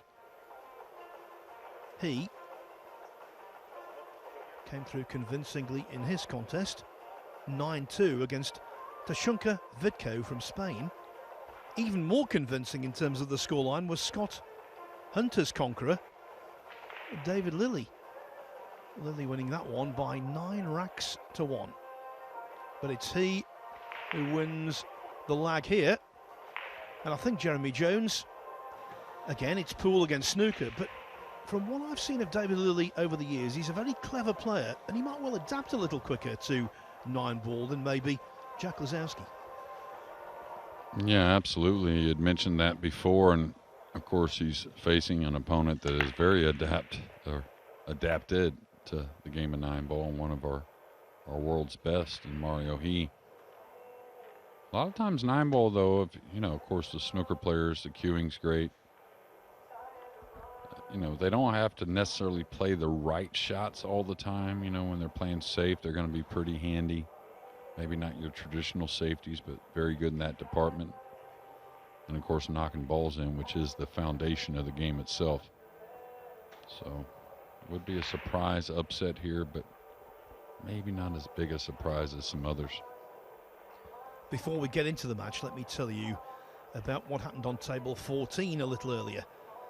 Simon Zappi won a match 9-1 against Ben Bloom. Now, nothing in that match of great note, apart from the fact that Ben Bloom is a very well-known journalist in the UK who writes for the Mail on Sunday. And he does a column which is very similar to what George Plimpton used to do in the USA. Play a sport first-hand, get to know what it's actually like, and then write a piece on it. Now, I believe that Ben's piece is going to be in the Mail on Sunday either next weekend or the weekend after, so keep an eye out for that. It should make very interesting reading. Of course, he's still got one more match to go, but at least he won a rack, and he never played 9-ball pool in his life. Yeah, well, I'm sure his opponents will give him something to write about. He may not knock as many balls in as he would like, but it'd be an interesting read anyways. What a shot for Mario to start, and another one coming.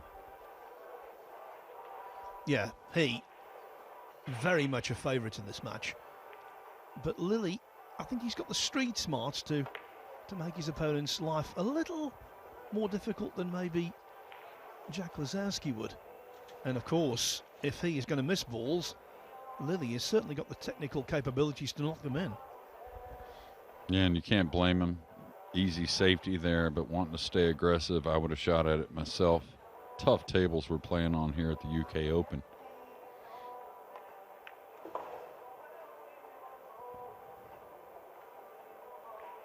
And Lilly, like Lisowski, got his first match in. Now a much tougher opponent in round 2. I'll tell you a match I'm kind of keeping one eye on, Tyler Steyer. I believe he's trailing 5-1 now, maybe? Could be 4-1. No, it's 5-1, Jeremy, you're right. Against Walter Lekra from Sweden, who's a junior. Yeah, well, I watched him warm up, the junior, and he looked pretty solid. Of course, Tyler, a huge favorite in that match from what I did see, but now trailing 5-1. So many things alien in 9-ball pool for the snooker players. One of them being this elaborate rest. You wouldn't get this in snooker. It's just a cross, basically. Well, snooker, they keep things a little more simple when it comes to cueing, not as much side spin on shots. And, you know, I'm not sure what the angle of the cue does in snooker. I mean, I got a good notion just because of what it does in pool, but sometimes those bridges that are, you know, have so many options has, you know, just a little bit more on the angle of the cue stick, the tip position, stuff like that. Yeah, and of course in pool you've got the one bridge and that's it. In snooker you've got 4 different rests plus the half putt and the 3/4 putt, which is the lengthy rest to reach certain shots. All right, awkward little shot here, trying to come to the rail, speed control. That's perfect. We talked about Mario to start the event, and he's one of those players, maybe more than any other player really, looking for that big title that's kind of eluded him. Whereas other players maybe not had the matchroom scene as much, but have taken down some bigger titles outside the matchroom events. Well, we've talked about Jack Lisowski for obvious reasons. I think there are parallels between Lisowski and Mario He. Keeps knocking on the door, but not allowing it to open just yet. He has won internationally on the Euro Tour 6 times, but when it comes to the majors, he's been close, but no cigar. But you get the feeling it's only a matter of time. He wins the first rack here.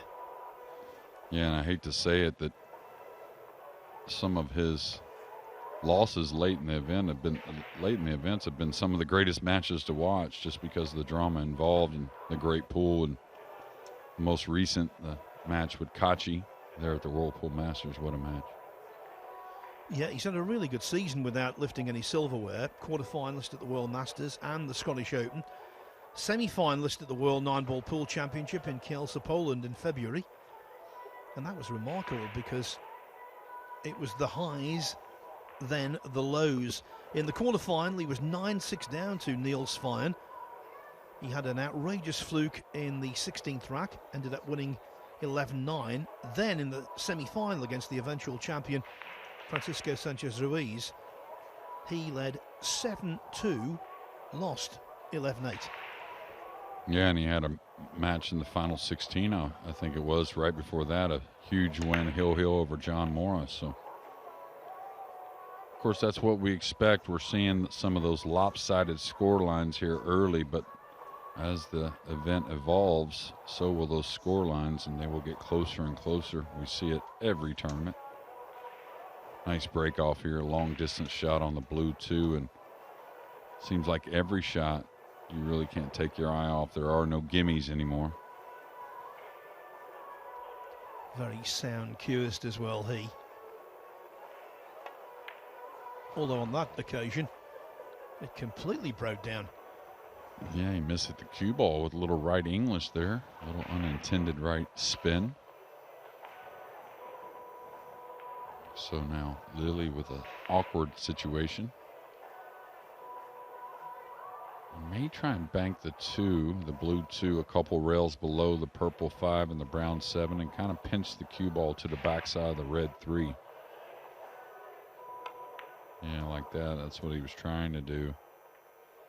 The 2's going to escape somewhat. I'm not sure if an open pocket has developed. It appears possibly so. For the sake of accuracy, we were talking about Mario He wanting to make the breakthrough and winning a matchroom major. Well, we should have said an individual matchroom major, because of course twice in partnership with Albin Auschen. He's won the World Cup for Austria in 2017 and again a couple of years later, and he and Auschen will reform their partnership in this year's World Cup. Yeah, nice shot there. Not only pocketing the 2 a little half jacked up with the cue stick, but working the cue ball a couple rails in the midst of all that traffic. And you got to like the way things are going with pool, I'll tell you. You know, of course, Austria, they got that dilemma between those 3 great players, Max Lechner, Mario He's on your screen, and Albin Auschen, who actually took an early defeat here in the first round. But just like the runner-up last year, Han, and yeah, that team will be changed this year for different ranking reasons, and Shark Syed is going to take Han's spot with Aloysius Yap. If you're just joining us, Albin Auschen was beaten 9-7 in by far the biggest shock of the tournament so far, beaten 9-7 by Phil Wildman. It was a remarkable conclusion. I was down there watching, and basically, if you haven't heard before, Auschen missed the 8-ball and promptly conceded. Yes, the 8-ball was pretty much unmissable, but there was no guarantee of position on the 9. No, the 9 wasn't near a pocket. It was out in the middle of the table near the spot, you know, in its kind of usual position. But when nerves are high, Phil had to shoot the 8 from some distance, so speed control could have been off for sure. And had a big lead as well, 8-3. So you know that the pressure was mounting on Phil. Even though he was in a great position to win, you never know what might have happened. But Albin does get frustrated from time to time. Oh, yeah, that came to the surface and then some. This is the point I'm making. I wasn't inside Phil Wildman's head, of course, but I would say in all of his life, he's never faced pressure quite like that. That was on the verge of the biggest win of his career, and basically he was given it. Yeah, and can't take nothing away from the win, though. He earned, you know, that position he got into, had to have played a fine match. We talk about Albin sometimes starting out slow in an event, and certainly that was the case here so far. He's got to come back too, you know, Albin. He's got to come back and regroup and play another match today, or most likely play another match. I know some of the one-loss sides will play today. I don't think quite all of them. Another one that's in real trouble and now down 6-1 is Tyler Steyer. We've seen quite a few 9-balls missed so far on this main match table today, but that one was deposited with confidence. Mario He, 2-0 up on David Lilley. It's been really good to see so many people gathered around those outside tables, and it's non-stop action. Let me give you some more scores. Dimitri Ungo is through. He's beaten James Jack 9-2. Badr Alawadi on the hill against Nick Malai at 8-3. Loho Sum, Antonius Kakaris 4-4. Chang Jung-lin finding difficulty in shaking off Kim Soo Garmak from Norway. It's 5-4 to Chang. 5-2 for Marcel Price over Elliot Sanderson. As Jeremy was saying, Tyler Steyer encountering early problems. Wu Kun Lin, 6-4 up on David DeSantis. And Mieszko Fortunski, he's raced onto the hill against Jack Lisowski at 8-2.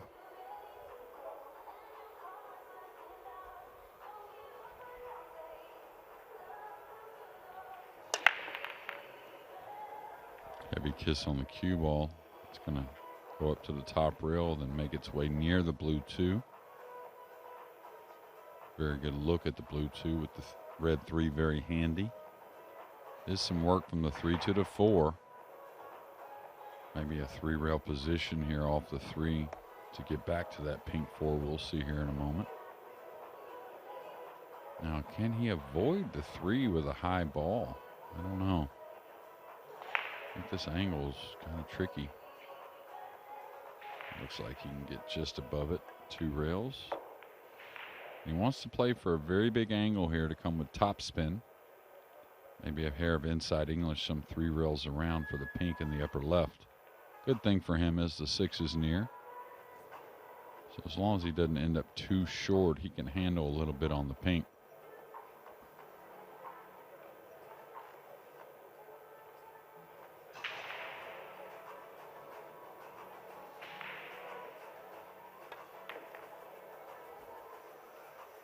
It's got to go. It's missed by some mark, and here early you got to figure that safety's coming. Probably bank the pink 4 back down, kind of follow the cue ball through to get behind the brown 7 and black 8. The long rail bank sits pretty perfect. Now he's overhit this.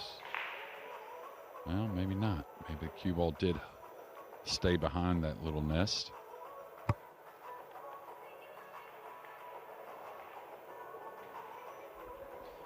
Jack Lisowski has been sent to the one-loss side of the draw. Neska Fortunski winning 9-2. No surprise. No, maybe the scoreline a little bit, but Fortunski can certainly get going. One of the more aggressive players. I love his cueing as well. Could get a little action on the 9 here, kicking to the bottom cushion, coming across the pink 4. Not sure if he has action on the 9 kind of going towards a pocket, but you never know. Not at that speed. He's going to serve up ball in hand. No cushion after contact.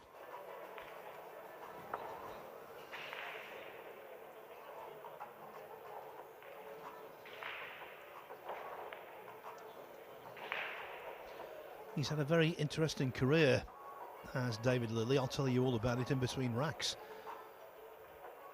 Knew immediately that he hadn't hit a cushion. That's why he touched the white to say, here's the ball for you.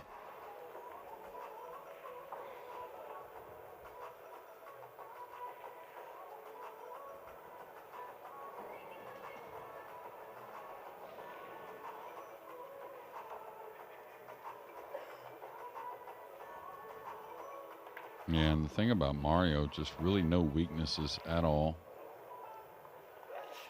Very, good rhythm with the cueing, which holds up under pressure really well. Very smart player that can come with the starter as well. So the funny thing to me is, normally in the big situations, it's the start that gets you a lot of times and kind of sets the tone. But for him, most of the matches we talk about that have taken him away from championships, he's been in the lead. He's been in comfortable positions usually. So quite odd not getting across the line there late in some of the events. Yeah, in that semi-final against FSR in the early stages, I thought he was outstanding. Yeah, I think it was the semifinal at the European Open last year. He played a beautiful match to get a very big lead. I think it's 6-1 and maybe something like 9-5-ish before losing to Albin, and it looks a little wide of the mark.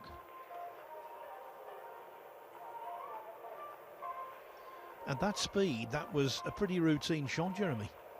Yeah, kind of pulled the trigger, I thought, a little fast and a little shocking. I thought he would stun over versus rolling the ball, but decided to go with a high ball, get a little closer to the 9. And just a miss right from the get.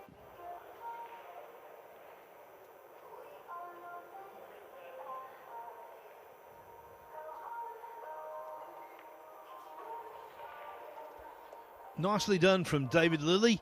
It looked as though he was going to fall 3-0 adrift. In actuality, it is just 2-1 to Mario He. Yeah, so basically David Lilly for many a year was good enough to turn professional snooker-wise, but he didn't. He was working in the insurance business and decided to just carry on playing snooker recreationally at a very high level, mind you. He won the English Amateur Championship on 3 occasions, 97, 99 and 2004. The European Amateur Championship in 1995, but he decided, as I say, not to go down the pro route until he was well into his 40s. Actually turned pro in 2019. He has reached a quarter-final of a world ranking event, and in 2021 he beat Jimmy White 5-3 in the final of the World Seniors Championship. No. Very qualified player, and now our first break shot from him. I'll tell you, on table 2, a guy that I thought would be maybe kind of like a sneaky little underdog to maybe win the tournament, Wu Kun Lin, who's had some great results this year and is just steady as they come. He cannot shake the man from Spain, is it? I don't know De Santis, but he only trails 6-5 in that match. Close. Italy. Oh, Italy. Yeah, that makes sense. Excuse me for that. And I'll tell you what, he's really hung tough considering I believe he was down 5-1 in that match and now has won 4 out of 5 to close it to 6-5.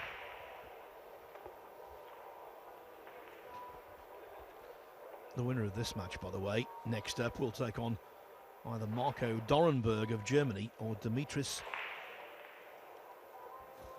Loukatos from Greece. They haven't started yet. Now that was better from Mario He, much more like it.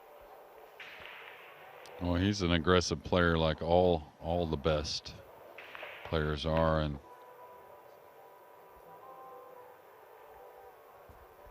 you wonder what goes through his head though, right? I mean, it's got to mount a little bit of pressure, you know, getting to good situations in the event and not getting a win. He overdrew the ball a little bit here on the 3. He's going to have to make a decision. When players are using below centre striking for position, time and again on this main table, Jeremy, we've seen them overdo it. It's a lot more reactive than they imagine. Yeah, the table conditions, it's just almost like you have to remind yourself every time you come, you know, to the biggest events that the tables just play a little slicker. I'll tell you what, though, no complaints from tournament to tournament. They seem to be very happy with the conditions. Now, a little funny here. Going forward, it looks like he may catch a piece of the 9 and offer a possible scratch in the lower left corner. So I think he's got to draw this ball. Makes it very missable. Cue ball could end up near where in the lower right corner where the 4 is being played. You got a lot out of that. What a nice stroke. Nowhere near out of the woods, though. Off angle here on the purple 5. And I'm not sure if the brown 7's not in the way of trying to go forward and then back down for the green 6. You may see him elevate and take this 4 on in the corner.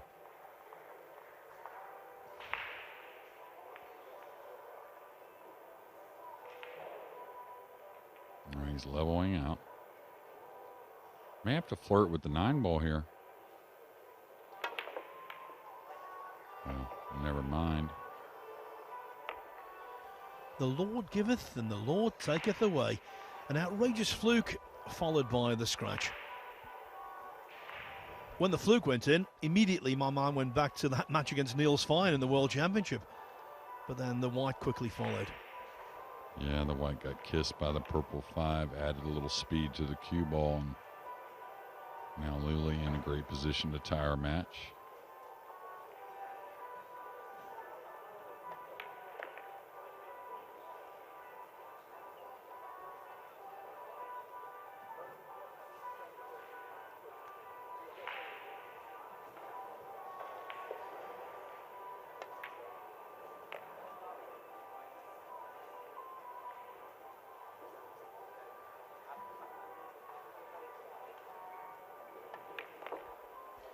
Indeed, David Lilly does just that. The scratch off the fluke from Mario He was his last contribution to the rack. It is 2-2. David Lilly, by the way, is from Washington, not DC, or indeed the state in the Pacific Northwest. It's a town in the northeast of England, not too far from Newcastle, and he's a big Newcastle United soccer fan. Yeah, you read my mind there, Phil. I was curious what city he was from. Interestingly, though, in the town where he is from, there's a golf course called the George Washington Golf Club. So maybe there is some kind of American connection there. Yeah.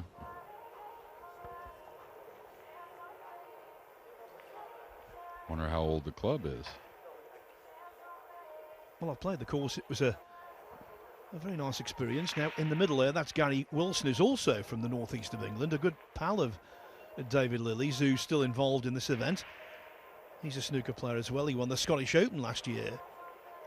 He won his first match today, 9-2 against Joe Granville.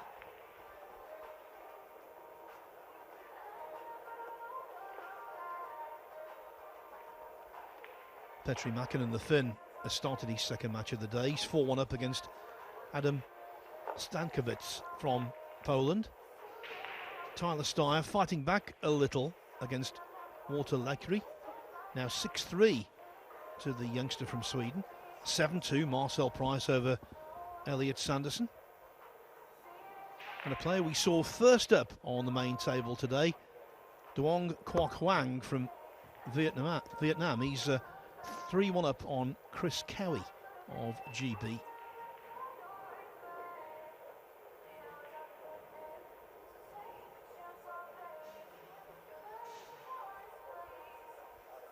On table 2, some daylight now for Wu Kunlin of Chinese Taipei.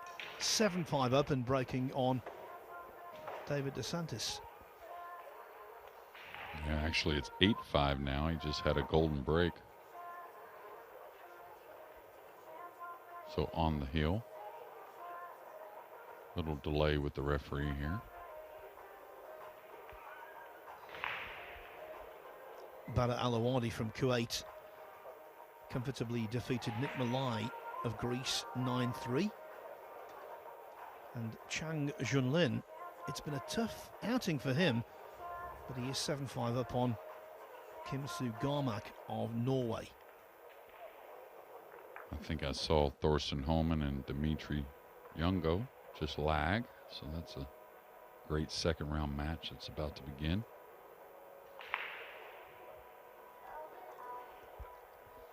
Yeah, I think it's a real indication of the strength of the field here, that certain second round matches pit two very good players against each other. Yeah, and you can get used to that, I think. As time goes on, we're going to see more of those second round matches become more quality. You could see the open hand break there on the break shot. A lot of clusters down here on the bottom. Did get the one down in the upper corner. Has a thin 2 in the side, the blue 2. Should be playable. One other score I must give you, because it's one of the chief contenders, Eklund Kaci of Albania, 6-1 up on Ionan Ledani from Romania.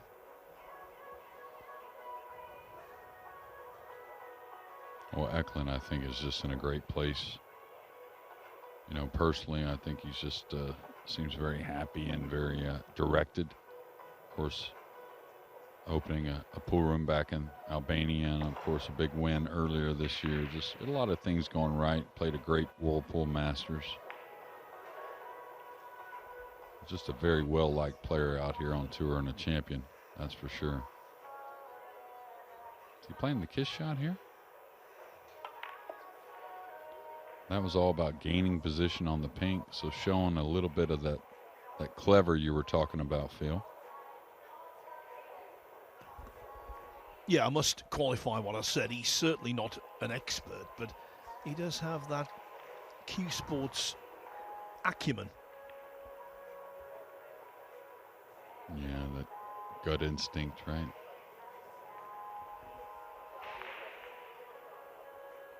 Well, just like so many of the, great English 8-ball players and a few of the snooker players, both men and women, that have changed to 9-ball pool. And you can see the class. It sometimes takes them a little time, but you can see the class. And that's a big part of it there as well, knocking balls in. Yeah, he's always been a cultured player as well, David Lilly. Doesn't bang the balls around. He floats them, cajoles them, persuades them to go in. And that was a prime example. Yeah, we'll see what type of positional play he has here. Most would come with some 4 rails in between the 7-9 off of 2 cushions, catching the left long rail and dropping for the 6. Not a whole lot of angle here to do that. So, and it's one you can't just hit softly and get position. So some work here.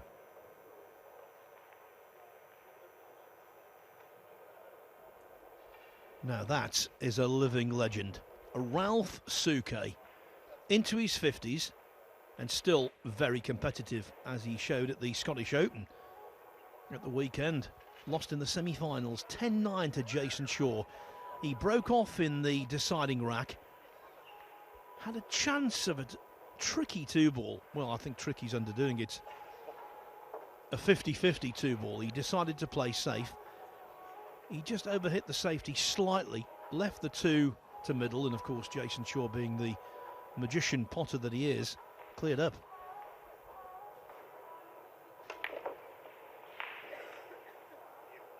Yeah, it was always going to be difficult position from the purple 5 to the green 6. And I'll tell you, Ralph, I think it was maybe in Poland we talked about it, how he feels like he's got another big one, that another big title in him. I think many of us agree. And of course the Scottish Open wouldn't have been that big title, but that just shows you, with that class of field, that he's still very capable. We mentioned this a lot because it was the tournament in question, but I think his record at the World Pool Masters, winning 6 of them, is one of the most remarkable things in pool, because it is such an elite field. And to win that event twice or 3 times, wonderful. 6 times. Yeah, twice a runner-up, I believe, as well. So this ball may spread. Yeah, there it is. One thing. Fortune favors the brave, and Mario, he got a taste of that there. In good position here on the brown 7. He's going to have to shoot the 8 from a little distance. Shouldn't be a problem. I believe Tyler Steyer has lost another game over there now. It's 7-3 trailing.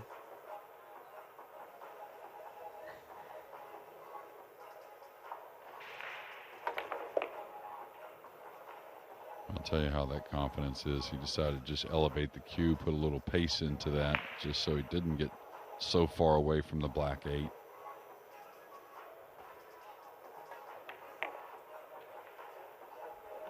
The old running side shot around multiple rails, perfectly on the 9. So Mario He is back in front. He led 2-0. He was pegged back to 2-2. Now the Austrian leads 3-2. On table 10, Hayato Ishikata from Japan dispatched Hunter Lombardo in the first round. He's taken the first rack from Luke Rollison. Petri Makinen 5-2 up on Adam Stankiewicz of Poland. 5-2 the score, as I say there. David DeSantis has just pulled a rack back on table 2. Wu Kun Lin still on the hill at 8-6. As Jeremy has just said, Tyler Steyer in trouble against the youngster from Sweden, Walter Lakra. Marcel Price on the hill against Elliot Sanderson at 8-2. Loho Sum in a battle against Antonius Kakaris, 5-4 to Hong Kong over Greece there. Abdullah Al Yusuf and Carl Naderberg 2-2.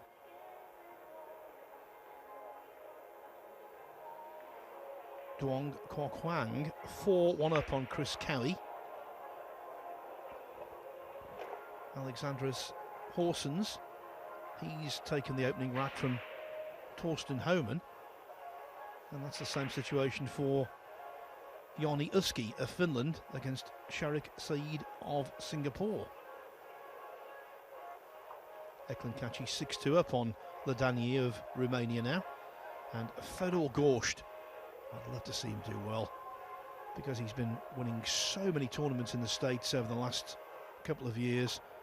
It's been a remarkable show of not just prowess, but also stamina.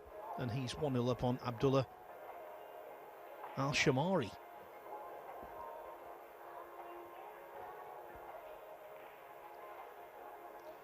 After the next rack, I'll give you some losers round one scores.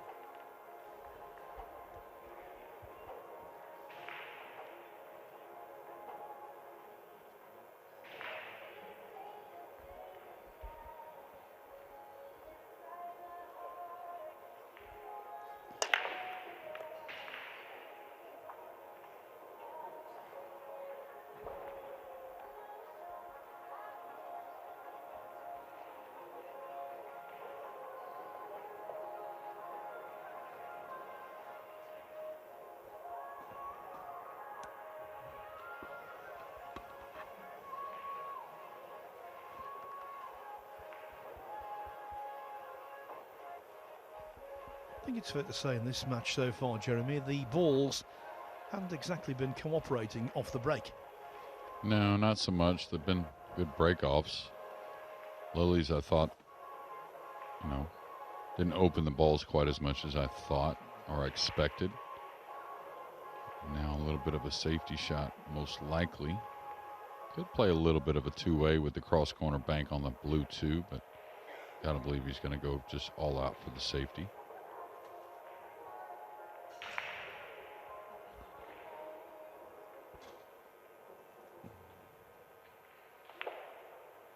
Got a lot of options with the safety here. Could go behind the pink 4 pretty easily. Could go all the way to the top rail.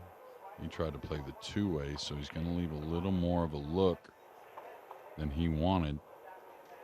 It looked a little bit like a last-second decision to go for that two-way, and Lily now with a bit more of an opening. Nothing offensive, but definitely a safety available.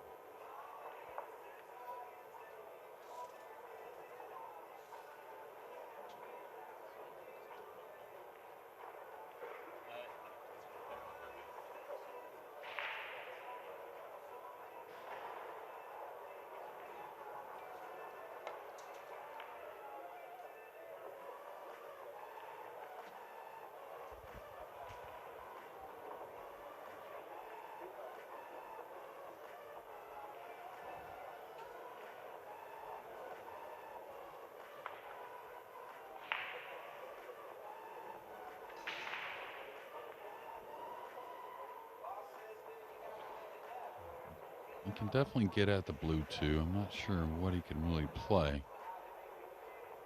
Depends on how much he can get at it. And he may be able to bank it between the 5 and 6, the purple 5 and the green 6 back down table if he can get enough of it. If he does that, he's going to probably have to draw the cue ball a bit. He tried to follow it. He's going to get a little fortunate here behind the purple 5.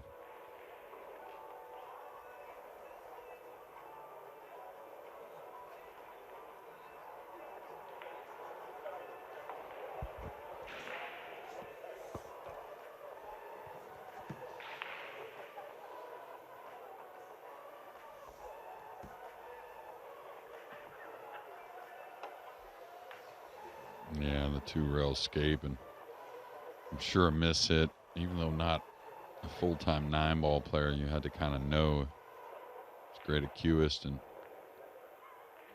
that hitting underneath that ball offers a scratch quite often.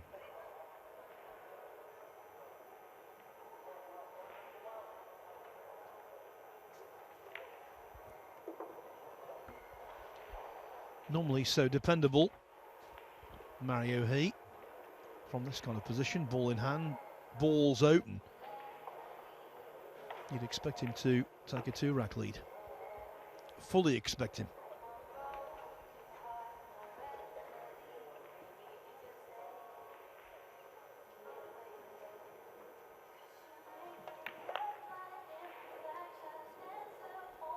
We've talked about his prowess in the World Cup of Pool over the years. Well, a player who represented GB in the World Cup last year has suffered a heavy defeat. Elliot Sanderson beaten 9-2 by Welshman Marcel Price. The shouter silenced. Yeah, and he'll have to think that one over. And he should have a day off tomorrow, I believe, and get to regroup after a long weekend at his home pool room there, his home club that held the Scottish Open. Pretty good pool by Elliot last weekend as well. I think he made it to the final 16, that Scottish event. Mario He back trying to get back to a 2-game lead.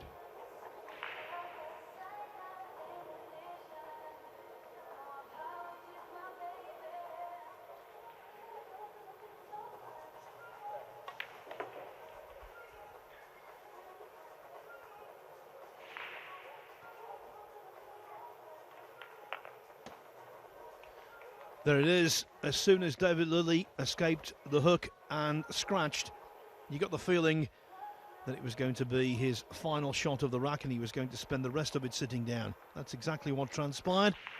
Mario He back in front by 2, as he was at 2-0. Now, though, it's 4-2. So some winners to give you in the losers' first round.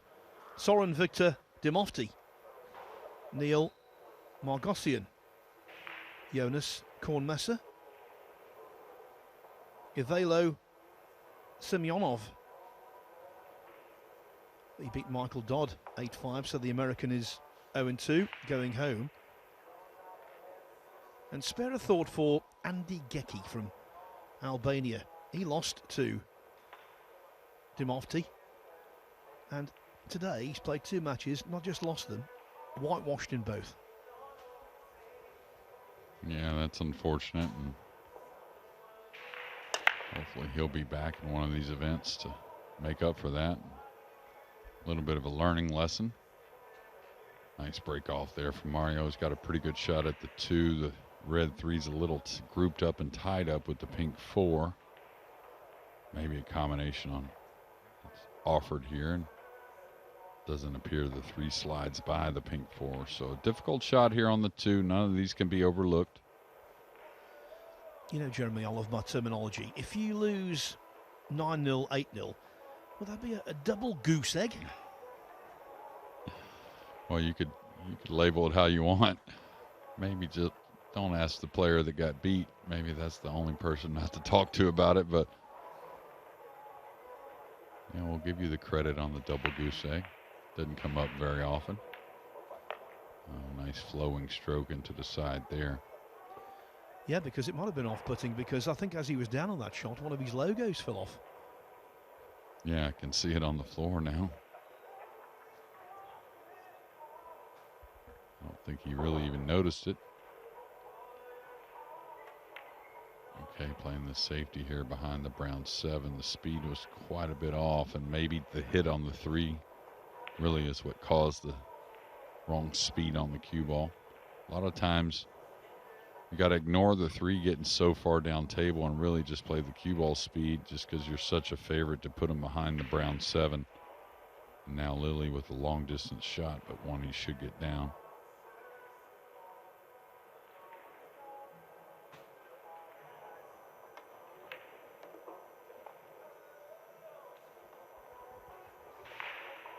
Now this is the difference, I think. Long distance cue action, not so much making the ball, but can he get a lot into the cue ball from some distance?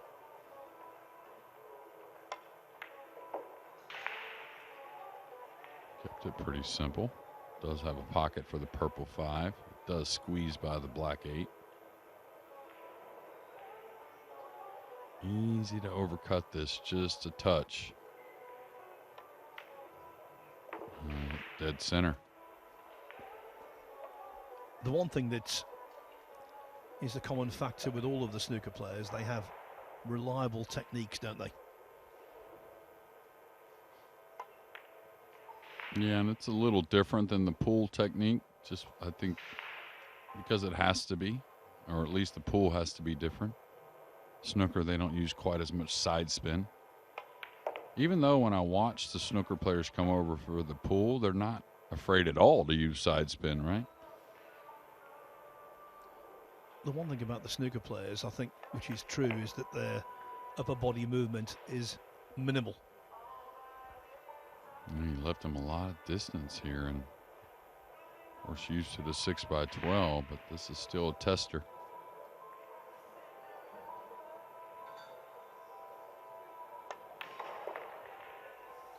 Yeah, that would be just short of a mid-distance spot on a snooker table. On here, as you say, it really was an examination, and one that was passed with flying colours. So David Lilley not in front, but acquitting himself pretty well.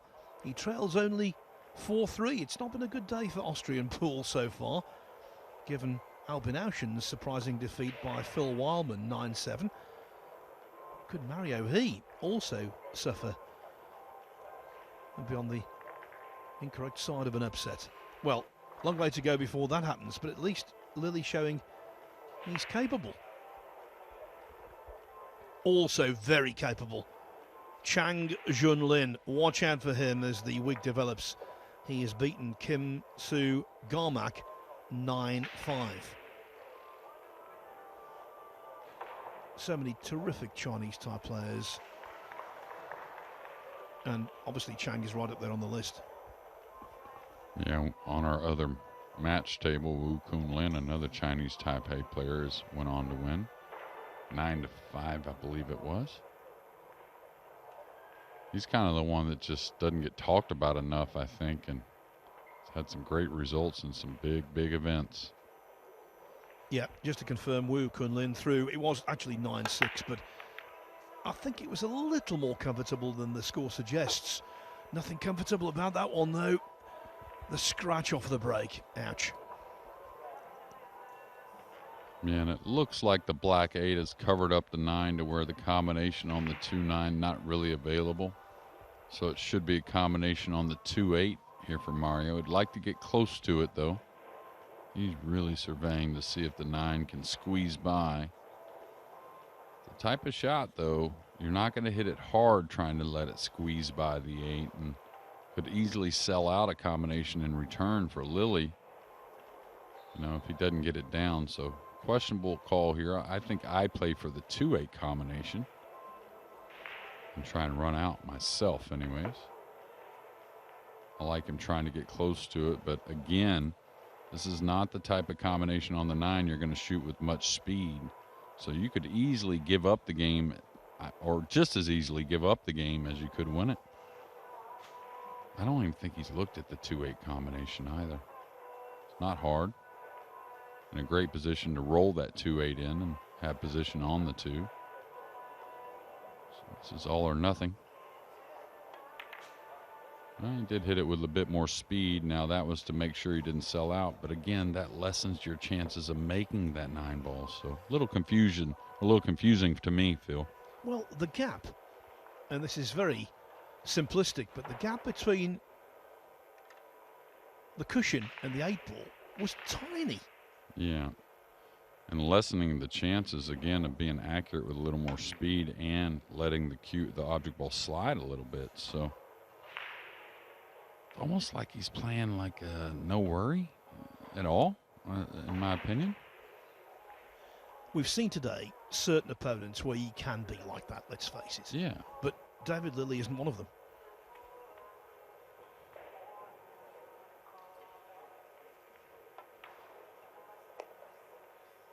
I don't know if he got over there enough. He may have trouble coming with backspin to get back onto the purple 5.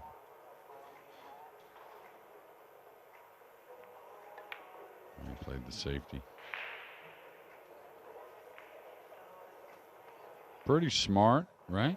And, you know, very good mental game there. You know, didn't think twice about the safety. Didn't want to take any chances trying to get position. Could easily have knocked the pink in. Now Mario's still also probably pretty happy to be back at the table, but very disciplined there. A lot of players would have pushed it one way or another.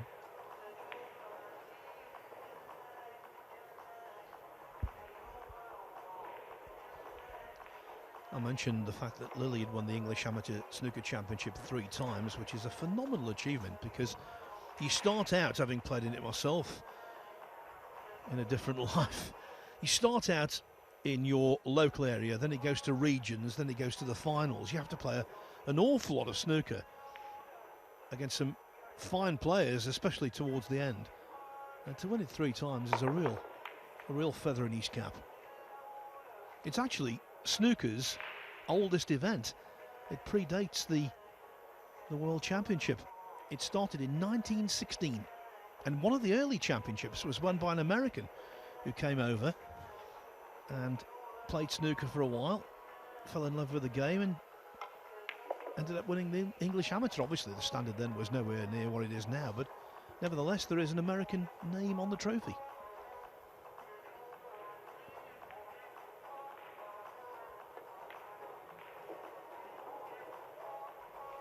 Yeah, the World Professional Snooker Championship began 11 years later in 1927. The first winner, Joe Davis, pocketed £6.10. At the time around, I think it was $12. All right, it appears got a little out of line here. May have to just hold the cue ball, take a little thinner shot on the black 8. Doesn't appear to be too much of a problem.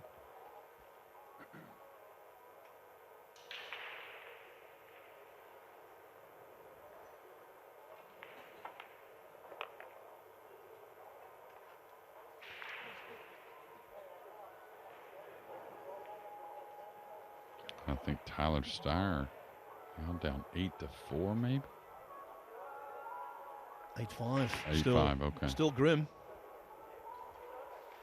Yeah, and Tyler, it's amazing the matches he plays. And then, of course, I haven't seen a whole lot of mistakes from Tyler. Now I'm some ways away from the match and certainly haven't seen every shot. But it's like shots you don't expect, kind of like this one here. May be fortunate enough to get something on the 9, but didn't really draw the cue ball much. But just from nowhere, he kind of loses matches as a big favorite sometimes, and you kind of makes you scratch your head and wonder. The positional effort we've just seen from 8 to 9 there, that was a result of not really knowing, understanding the reaction. Yeah, no, he certainly couldn't play for the bank here. This was one of the more awkward banks, and one that a player may play a two-way shot with, but not the bare ball. You're not going to go for the cross corner. It's either going to cut the 9 down the rail, maybe a cross side bank or a safety. I like his chances here, though.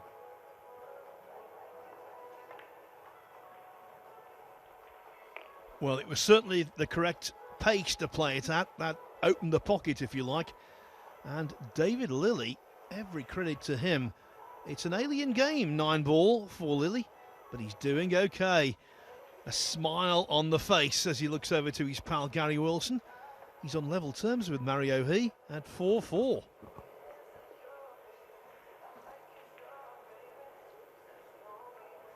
Let's have a look at some other scores in this winners round 1. Loho Sum and Antonius Kakaris 5-5. Carl Naderberg from Estonia 4-2 up on Abdullah Al Yusuf.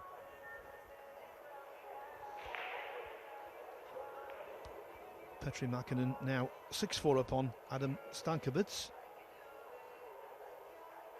Hayato Ishikata and Luke Rollison 2-2. And Duong Kwok Hwang, clearly he's improved from his first showing earlier today. The break is more effective, and he leads Chris Cowie 6-1.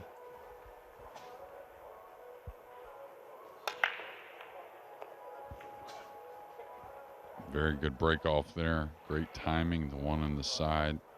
Anytime you see the balls run like that, the timing was good. The ball's coming out of the rack, and a great position to maybe work his way through and get a lead in this match. Already through Eklund Kachi. He's beaten Ionan Ladani from Romania, 9-2. Watch out for Mr. Catchy. Yeah, he's ended up a little short here, so an awkward stretch over the lower right corner. Not a whole lot of concern. I don't really see him do a ton with side spins so far, so maybe just stay away from the 8, the black 8. You don't want to get some awkward cueing of some sort.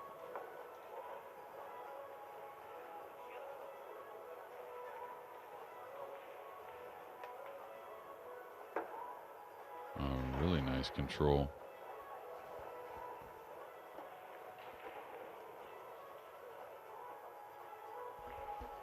I can tell you one thing for sure about David Lilley. He's got the composure and the nerve to win this if it goes close.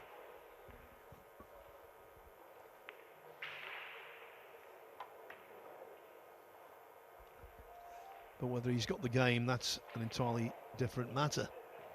Chance squandered. Yeah, and I think that's where, you know, I don't know how much pool he plays really overall, but that's where the different size balls and the way they throw, you could see a little more attacking on the bottom of the ball, not a whole lot of side spin. Where you'll see the pool players maybe cue that with a little more side. You're absolutely right, Jeremy. You know, I was watching Jack Lisowski very intently in his match, and when he got a cut that was thinnish, something like that, if he did miss, it was always undercutting. Yeah, and that's just not understanding the swerve of the ball a little bit more. Maybe the felt as well. That's another thing we don't talk about enough when the snooker players kind of switch over. Much different with the bed felt. I mean, there's a number of things that are taking on, right? I mean, they almost always switch cues of some sort, going to a 9-ball cue, and that's something to deal with. Especially when, you know, your snooker cue, if you're a snooker player, or your pool cue, if you're a pool player, that's kind of like your baby, you know, so not to have your baby or your whatever you want to call it right next to you when you're in battle, it's kind of difficult.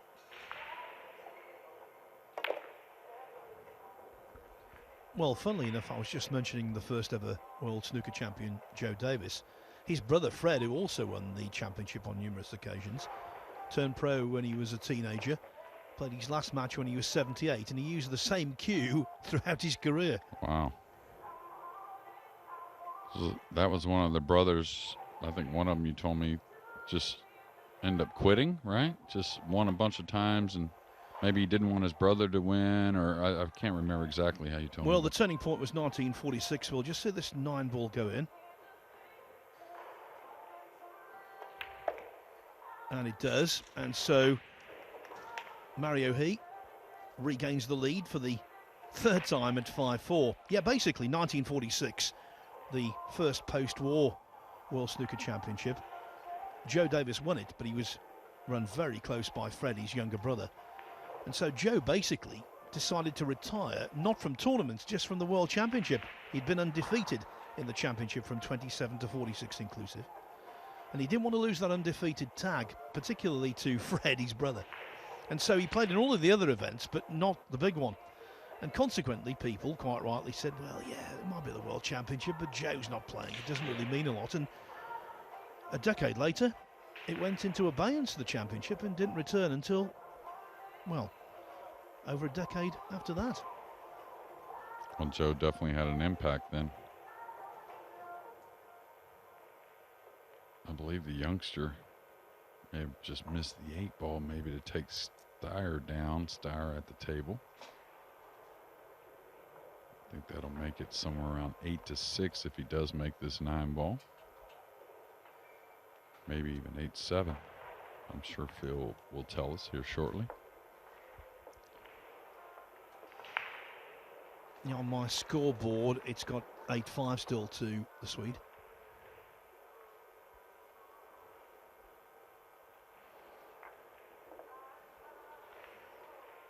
I know there are a lot of fans of Fedor Gorst out there. He's 4-2 up now on Abdullah Al-Shamari of Saudi Arabia.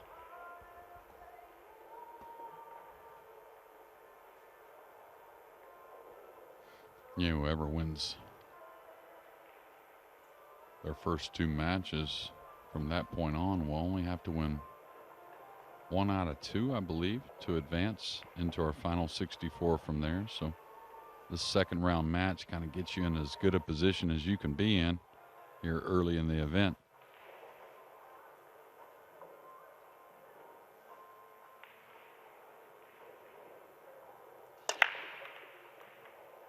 Well, again, just great break off and really no weaknesses from Mario. He's made a few mistakes, that's for sure, in this match, but I think he's got a 2-ball that may just barely sneak by the red 3 some distance away and may not have the entire pocket to shoot at, so a decision to make.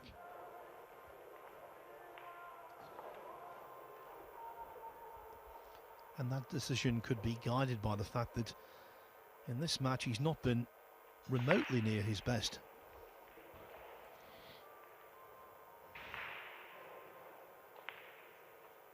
Staying aggressive, staying true to what we're used to seeing from Mario. Didn't take a whole lot of time at looking at the 2 by the red 3, so it must have a full pocket. And you could see it did. It hit the left side, but really, really confident stroke, and now in a great position. Got some work, though. Probably has to play the 6 all the way up in the top left corner. Just kind of where he's gotten here on the 3. That's what I think we're going to see here in a few shots.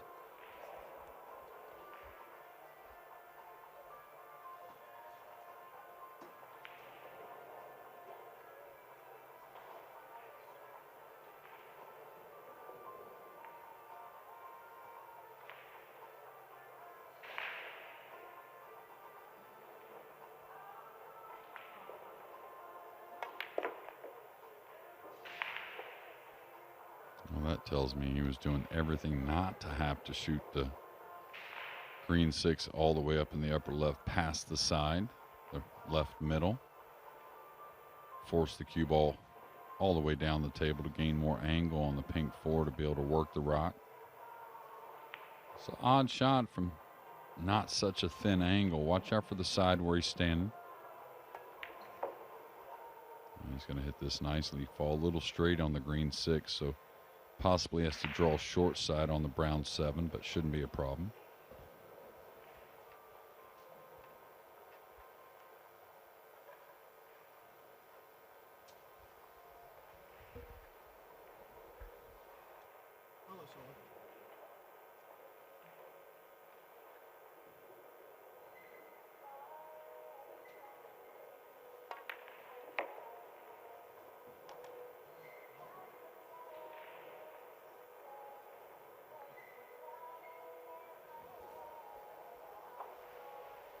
He's done some sterling work in this rack.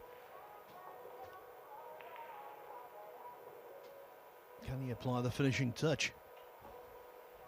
Yeah, and it's not easy with top inside. Definitely makes it a missable ball if he's trying to work the cue ball 2 rails, you know, to the backside of the black 8 to play it up in the upper left, something like that.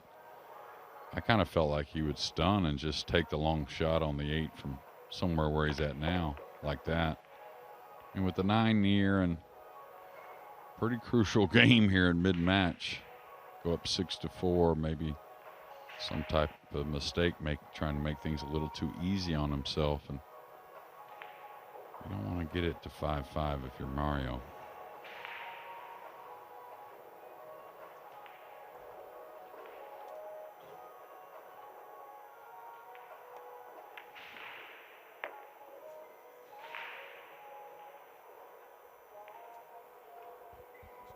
You could see caught the 8 a little thick to the pocket. Stroke was pretty good. I think that's the only reason the 8 went. Now a little on top of the 9. Going to have to use the bridge.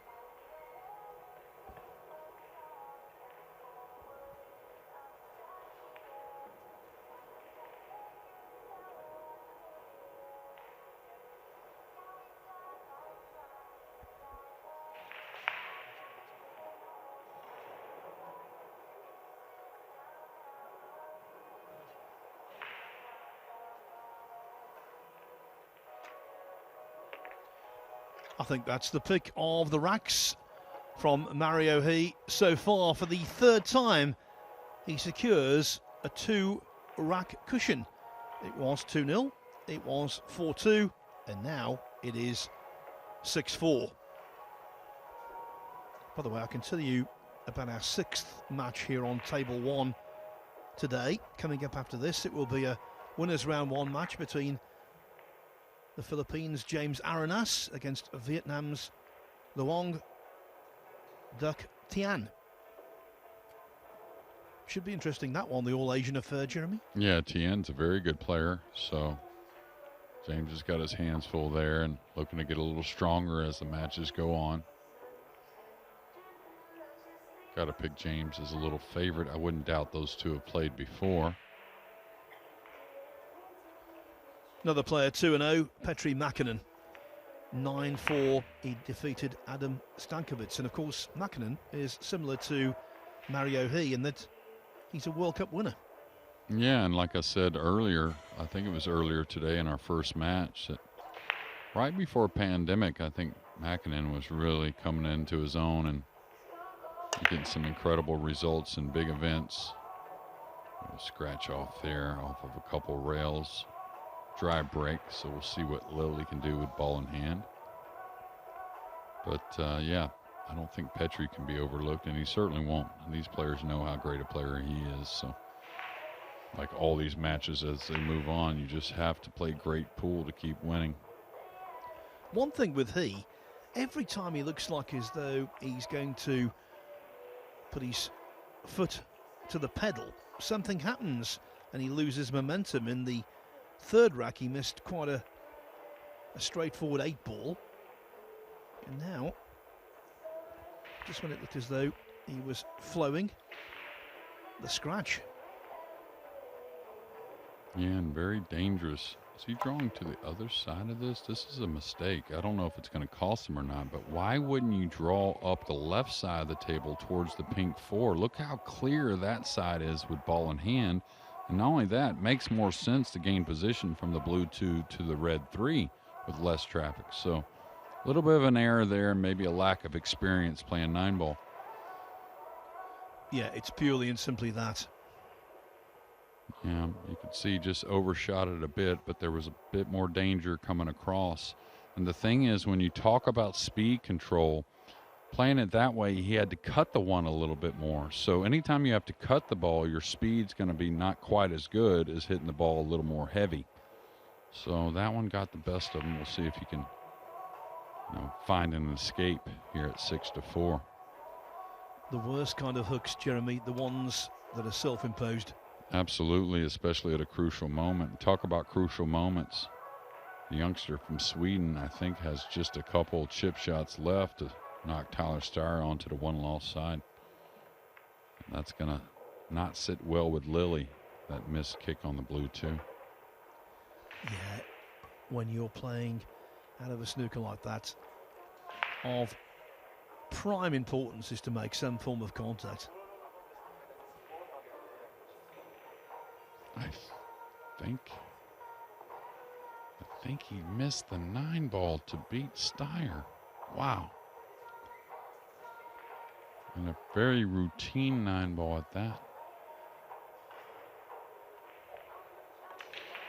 Tell me the young man's name again, playing Tyler. Excuse me there, everyone. Yes, it is Walter Lekra. Well, he's still got a, I think, 8-6 lead. Is that right? That's right, yeah. But if you miss a 9-ball to win, that's a shaker. Sure is. And it looks like Tyler got it down to make it 8-7.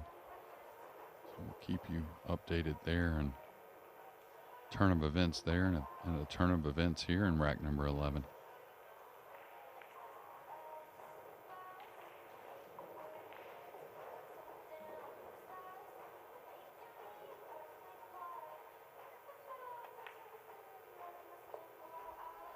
Of course, this isn't the only table that's streamed today. If you want to see the table to action, it's available on the Matchroom Multisport YouTube channel. The latest match underway is Juan Carlos Exposito from Spain who's 1-0 up on Nguyen An Tuan, who will represent Vietnam in the forthcoming World Cup of Pool. Okay, this could get funny near the cushion with the 9-ball being there. I don't know if he can go by the 9 easily or not. Now he's shown us he's not afraid to elevate the cue, so love to just roll this in, go by the 9, you know, stay somewhere near the right middle. I think it's got to hit the bottom of the 9 here, it looks like, which could pose some problems, kind of carry the 9 with the cue ball and maybe snooker him on the 7. Another thing when you're trying to beat something here and not contact the 9, easy to take your eye off the 6, so watch for a few things here from Mario.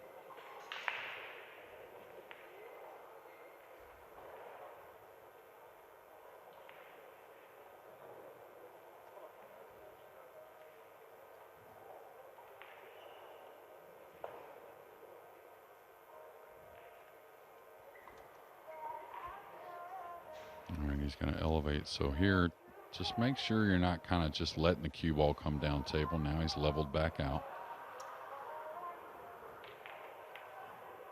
And he did get by that 9, so he's okay. All these shots, though, now that we're playing on the tighter equipment, cannot be overlooked.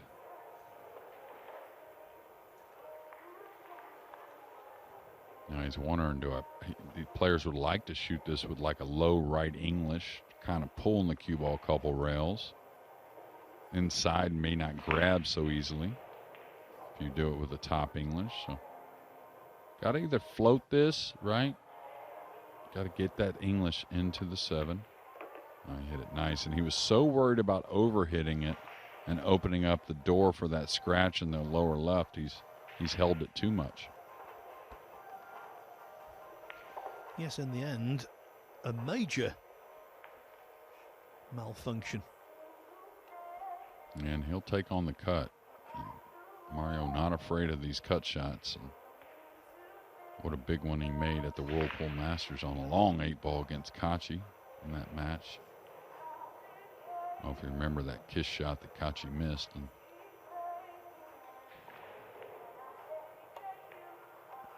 beauty. And this time pace control is par excellence. For the first time in the match, there is a 3-rack gap. And it's Mario He who is the beneficiary. He's 7-4 ahead. Loho Sum on table 3 on the hill against Antonius Kakaris at 8-5. Carl Naderberg from Estonia, 7-2 up on Abdullah Al Yusuf. Tyler Steyer, as we've said, 8-7 down now to Walter Lakery, but fighting for all he's worth. Luke Rollerson from here in the UK, he leads Hayato Ishikata from Japan, 5-2. Duong Huang, 7-3 up on Chris Cowie. Alexandra's Horsens, 4-2 up on former world 9-ball champion Torsten Homan. 4-1 Yanni Uski over Sharik Saeed.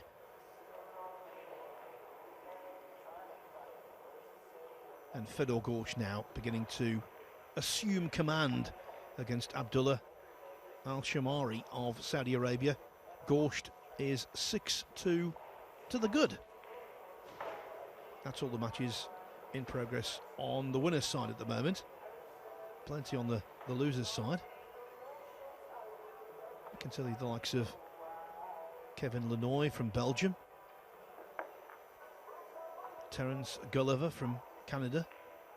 They've kept themselves alive in the tournament with wins. Such a busy event with 256 players involved, Jeremy. I suppose for the top guys, it's just a case of getting the 2 Ws today and then moving on. Yeah, absolutely. And, you know, another group of players are getting their feet wet, right? Maybe their second UK Open, but still somewhat new, the pro pool scene. And We've got everyone in between trying to win matches and stay in this event. Okay, an awful kiss on the cue ball there, but end up going to get a nice shot on the blue 2 in the side, and now it's kind of extended that lead, and really time for Mario He to kind of close the door on this match and not fool around with Lily, a very capable player. Not fool around with him any longer. Very open table after the blue 2 if he can get it down to extend this lead to 4 games and get on the hill at 8-4.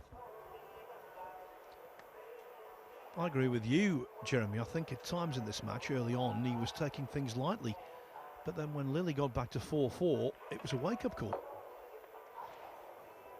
Yeah, absolutely. And you know, Mario, of course, knows the game up and down, and it doesn't take, you know, a player of Mario's caliber to recognize the talent and skill and the know-how of Lily. So, you know, the break shot may be something that makes it hard for a player like Lily to make a comeback, but it doesn't have to be, you know, an SVB break-off to put a few racks together. And so Mario, again, needs to get this door closed and get on to, you know, what will be Thursday, I think, for his next match.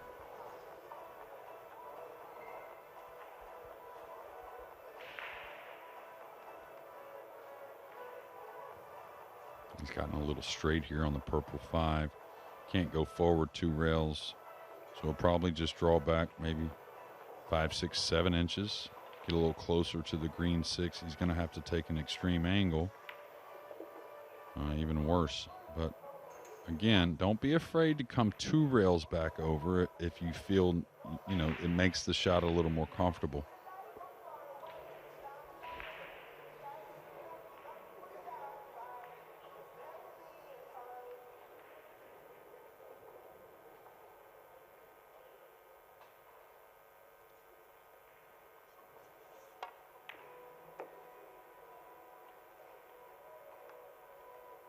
And I think he was trying to come 2 cushions, just got caught in between.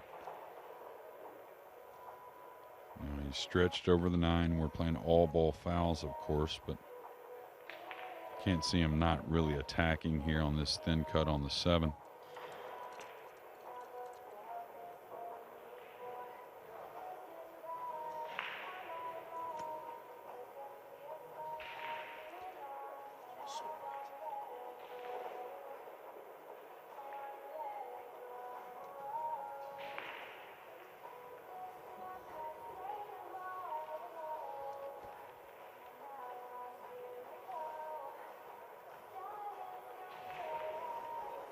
Now that is a face that snooker players and snooker fans know.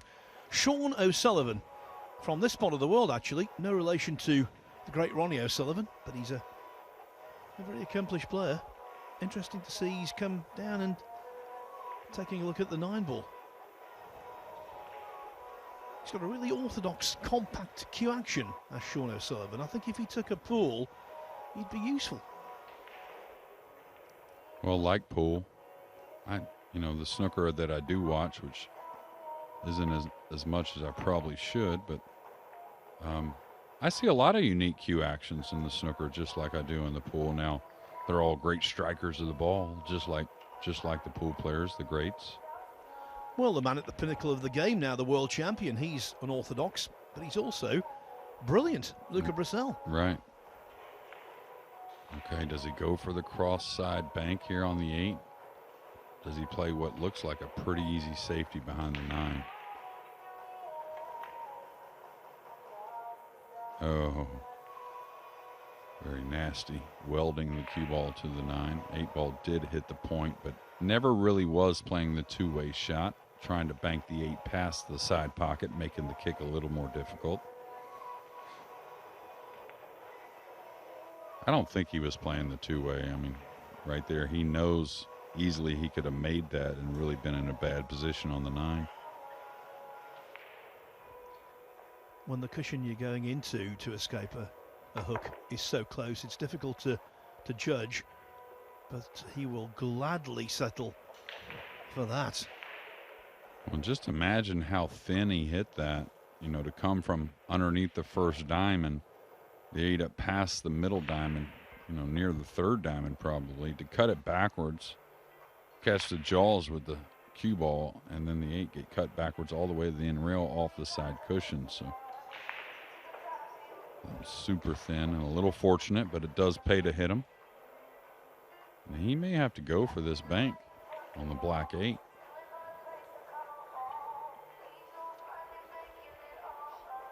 Mario He trying to get on the hill. It is hill. Tyler Steyer, Walter Laker. Can Steyer wriggle free and get the win?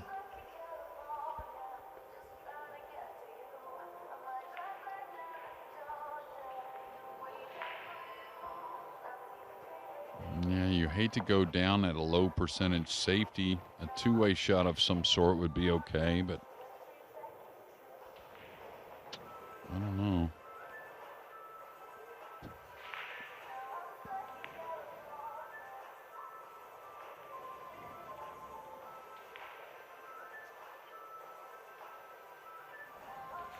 You won't see this later on in the week.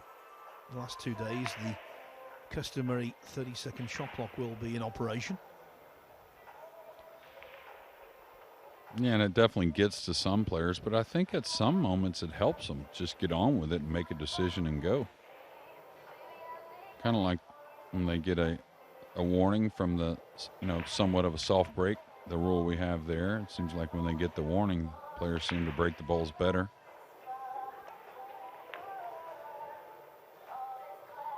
Okay, very nifty, trying to use the 9 to hold the cue ball, playing somewhat of a bank to where figured Lily would at least have to come with one really nice shot here to get back on the board.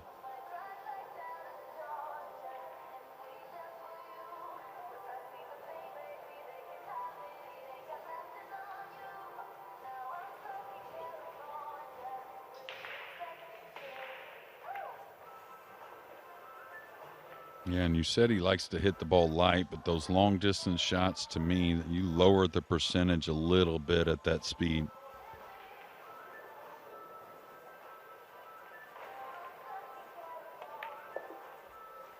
He will be so relieved.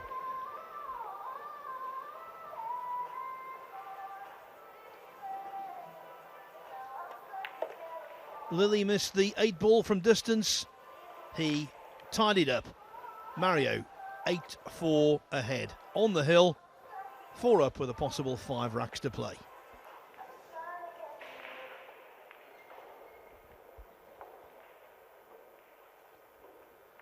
Still very busy out there. Duong Kwang 7-4 up on Chris Cowie. Karol Skaversky's playing his second match of the day. He's not lost a rack yet. He's played 11 racks, won them all. His latest matches against Christos Papageorgiou of Greece, and Skaversky leads 2-0.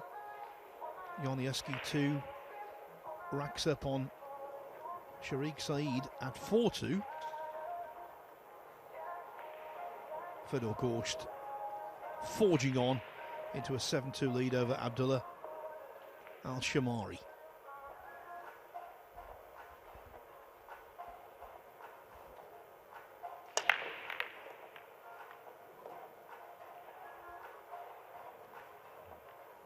Well, it hasn't been the break that's the problem for Mario now. Doesn't have a great shot at the blue 2, has a great look at the blue 2, but and this is, I'll tell you, if the 3's just a hair off the rail, this is the type of long distance combination you may see the player go at.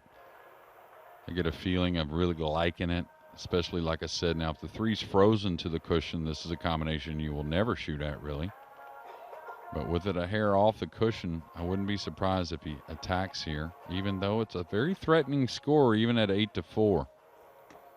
And Lily maybe hasn't shown us the best break-off that we've seen in the tournament. But like I said, it doesn't have to be the best just to get a few racks down.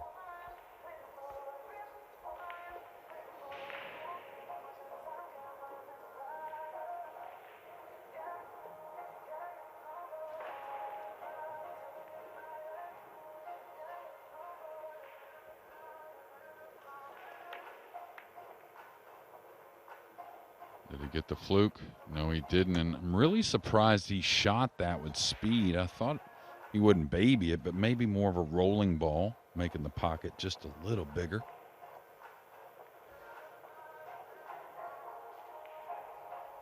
Lilly down to his last throw of the dice.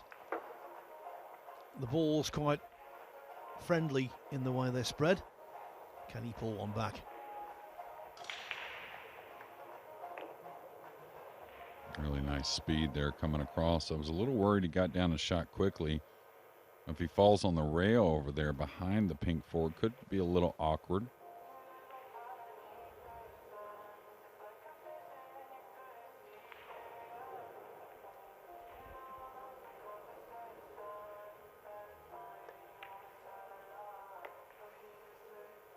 Played for quite a bit of angle here on the purple 5.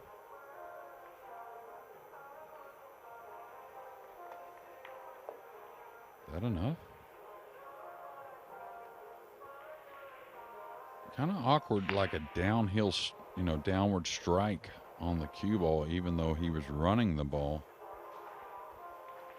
And as we mentioned earlier, Jeremy, when the snooker players involved today have been faced with this kind of shot, far more often than not, they've undercut.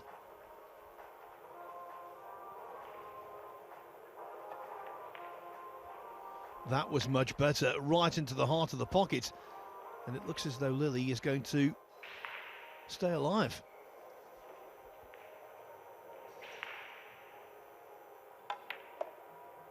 A little on top of the 9 here. A little stretch. Shouldn't be a problem. But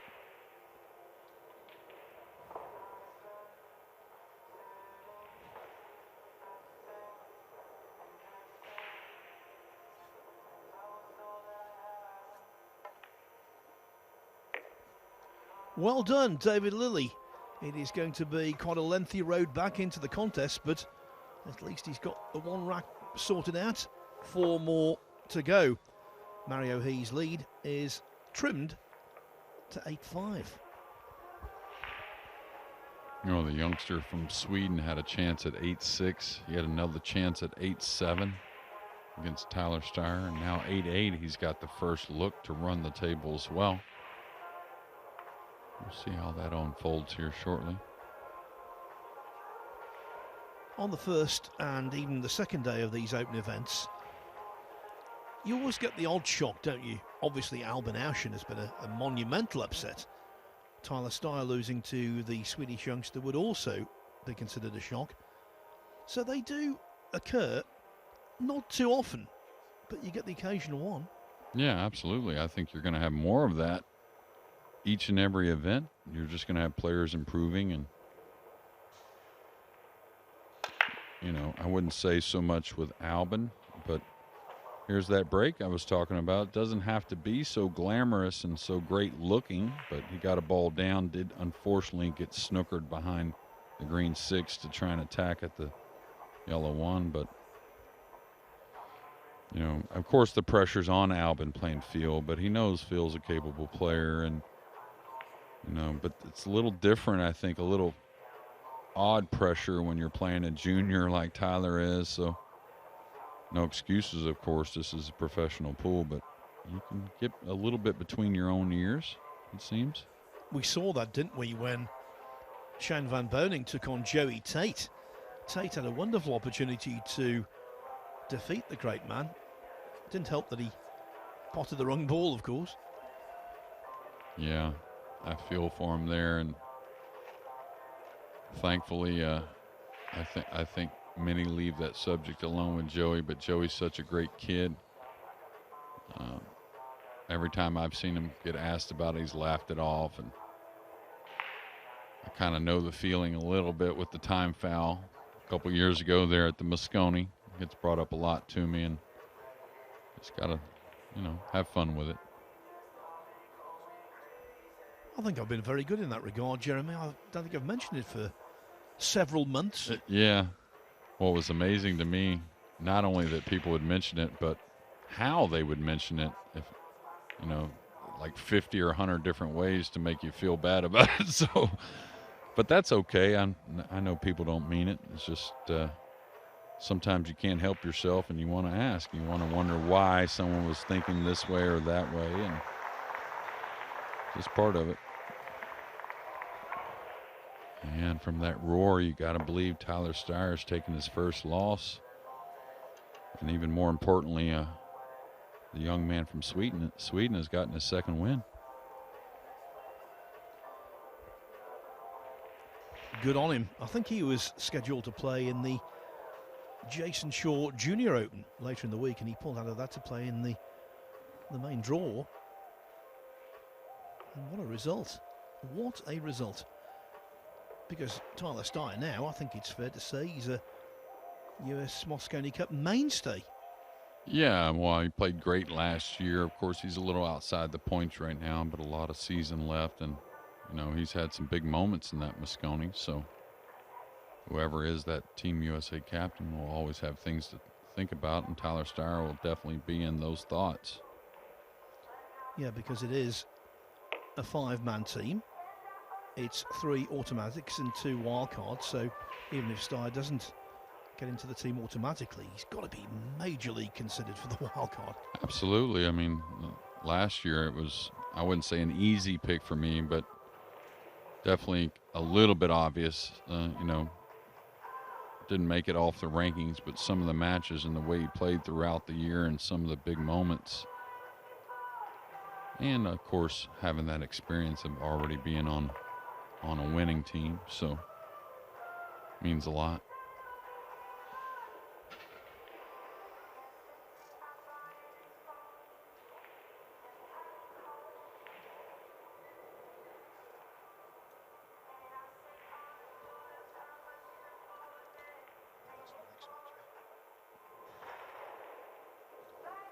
Mario contemplating, do I draw the cue ball here on the pink 4? That would give me a better angle to get from the purple 5 to the 6 easily, the green 6 up the table. I like him drawing the ball here. I always say when you're in good position, stay aggressive with position. No reason to get passive there and make things more tricky from the 5 to the 6. So now he's pretty much in ball in hand position. Just to solve 2 cushions. Make sure you get off the rail with the second cushion. That's the most important.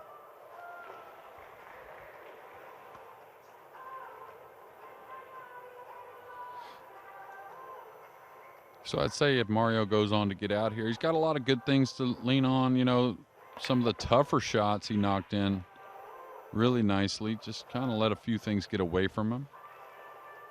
Maybe starting the match a little ahead of himself, you might say.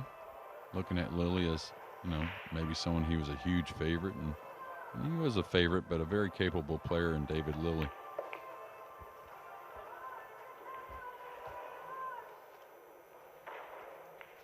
Awaiting the winner in the next round is Marco Dorenberg or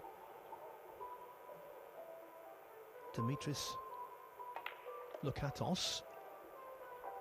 And for all money, it's going to be Mario He going through. Yeah, and our next match will get kicked off a little earlier, around 5:30 here, local time. Yes, he was pegged back. It was 4-4. You started to think, could the snooker player prevail? Not so. In the end, Mario He played a much better second half of the contest, and his 9-5 winning margin was well deserved. So we've had 5 matches now on the main streaming table. As Jeremy said, match 6 will be coming your way at 5:30, which is in just over 20 minutes time. It is James Aranas against Duong Tian of Vietnam. An all-Asian affair. Aranas will be favourites, but I tell you what, the Vietnamese player can hold a cue. He knows what to do. He could cause a mild upset there. So that's coming your way in 20 minutes time. Until then, bye-bye.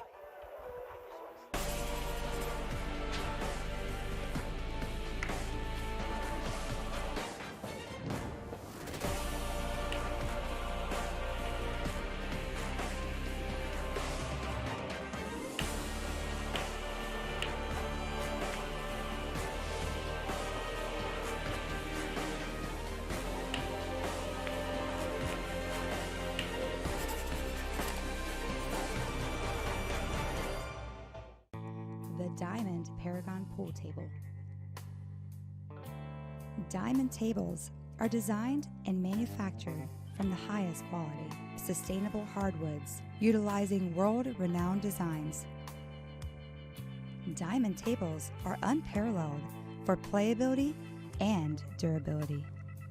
After all, they are designed by players for players.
"256 hopefuls go into action over 6 days.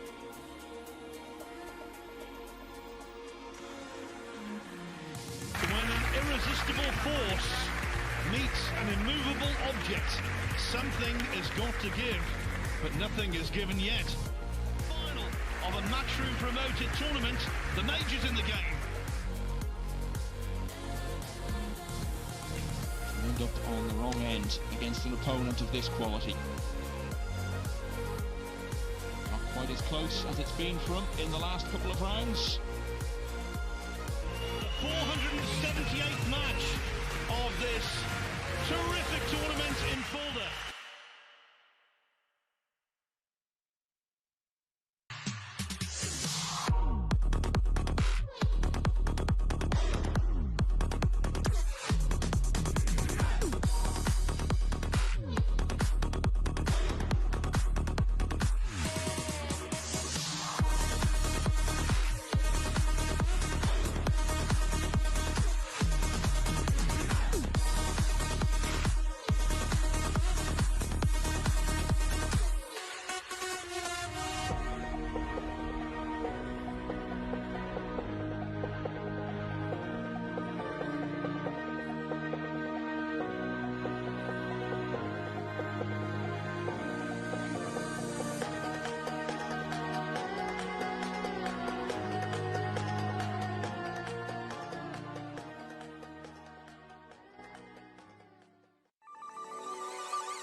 This championship is being played with the new Aramith tournament set.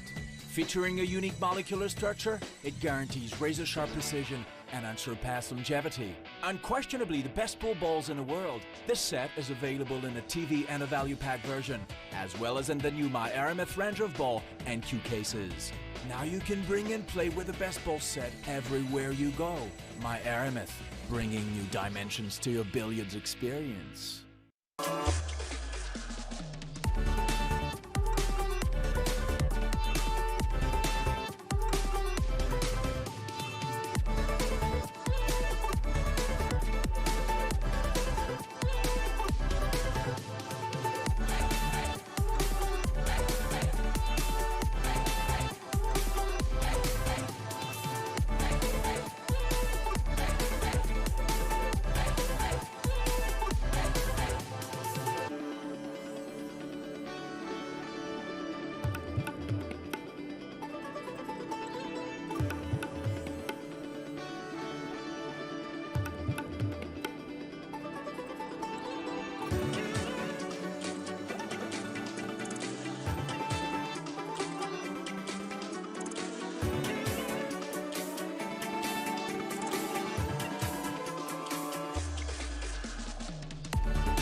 We're at the Copper Box Arena in London all week, a venue for the Olympic Games 11 years ago now.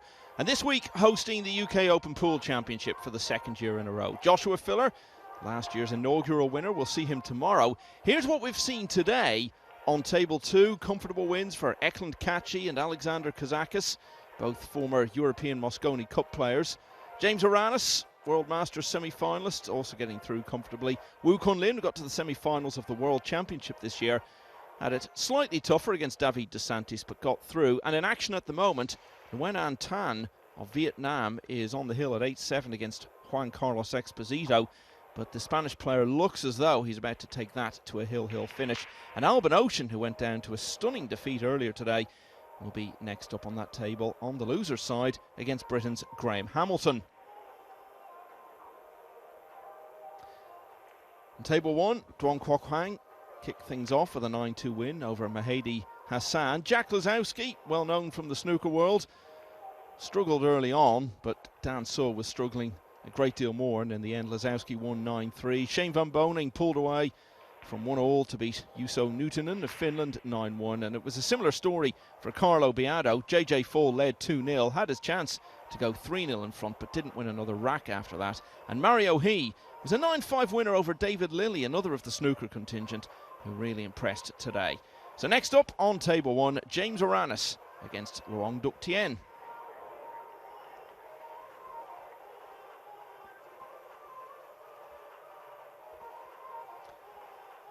So they've both played one match already. Luong was a 9-5 winner over Rico Deeks of the Netherlands, and Aranis won 9-2 over Pier Francesco Garzia of Italy.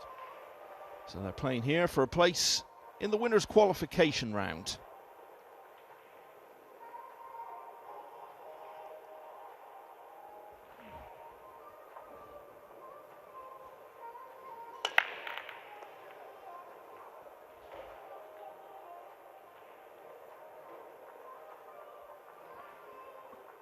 Made a ball on the break, hooked on the blue 2.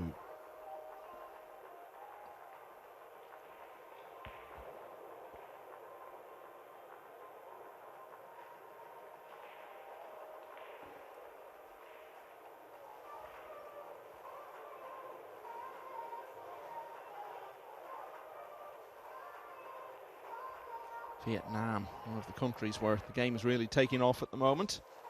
3 players in the field this week.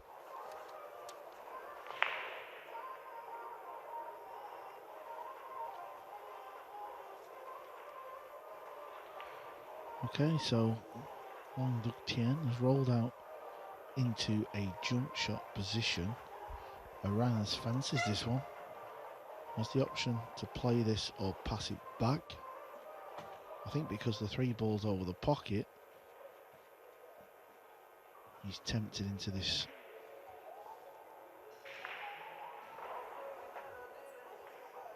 Not easy though, you've not got a lot of landing room. After the brown 7, you feel like the ball's got to hit just before the 2 or land the cue ball on the 2. I'm not so sure if I'd be taking this one on, but he knows better than me.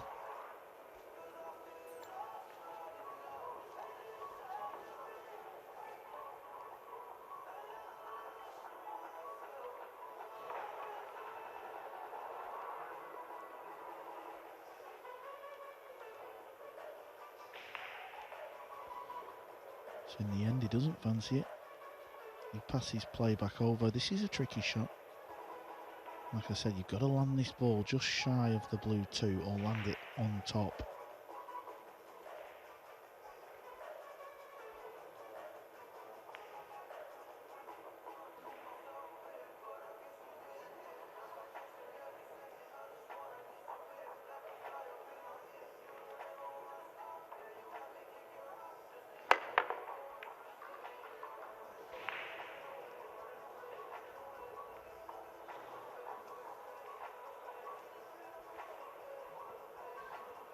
Fair to say he'll be delighted where that's finished up. Yeah, he sort of half raised a hand in apology.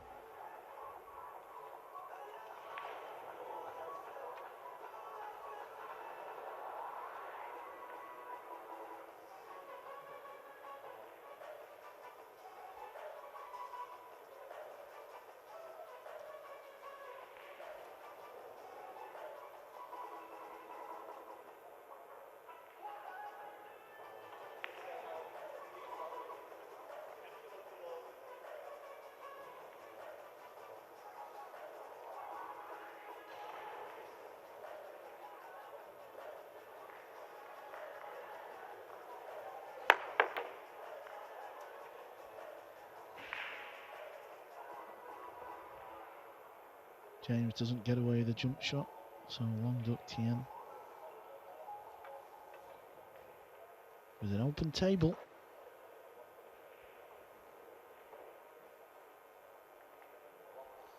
You'll certainly know Long Duc Tien if you were watching the Premier League, which was on in Leicester a couple of months ago. Finished 11th in that.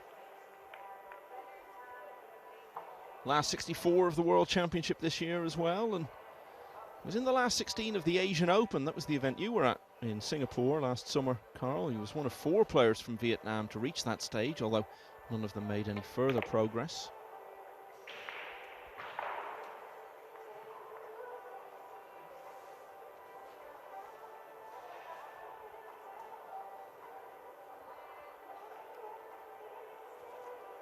Just going to bounce this ball in and just make sure you get away from this 8 ball.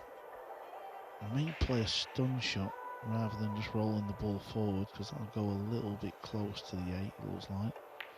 Yeah, they see stunned it in. Going clean. You've seen a bit of him at this stage, Carl. What would you say about him as a player?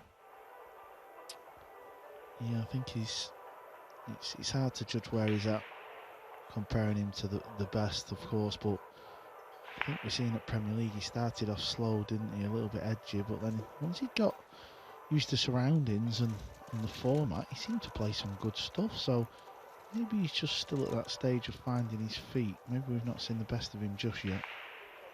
Yeah, only narrowly missed out in the end on being one of the 10 players from the field of 16 who made it through to the weekend phase. And if you're trying to establish yourself on the international stage, there are few events better than that to learn your trade. You play so many matches, guaranteed to have 15 matches, mostly against the best players in the world, whatever happens. So he will have absorbed a lot of lessons from those few days at the Morningside Arena.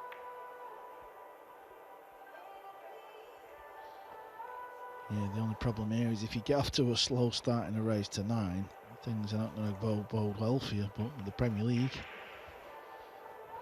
he did have a lot more matches, so that is a big mistake here in rack 1. And what a World Masters this man had. Yeah, he didn't win, but he showed signs of what he can do in the game of 9-ball.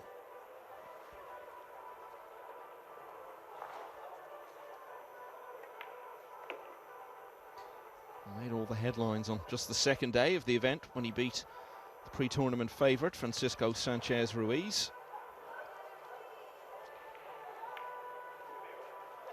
And Aranis has taken the opening rack here, playing for a place in winners qualification round. Nguyen An Tuan of Vietnam is through to that round. He's just completed a 9-8 win over Juan Carlos Exposito. Alexander Kazakis not having things all his own way by any means against Hubert Lepotko of Poland. Kazakis has won rack 8 to make it 5-3 in that one. Max Lechner has been given a bit of a battle by Britain's Dave Snell. It's 5-4 to the Austrian at the moment. Dimitris Lukatos, one of the sizable Greek contingent here, has a 5-2 advantage over Marco Dorenberg. And Torsten Homan, 2-time world champion, in a real tussle with Alexanders Horsens, the sole Latvian player in the field. Homan leading there 8-7. Yeah, I mentioned the big Greek contingent, 16 of them in the field. That's second only to Britain. There are 92 British players in the field of 256.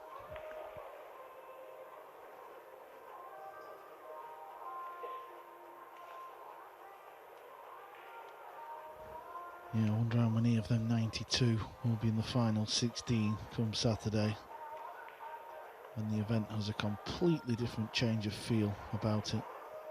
Yeah, there was just the one at that stage last year from the home contingent.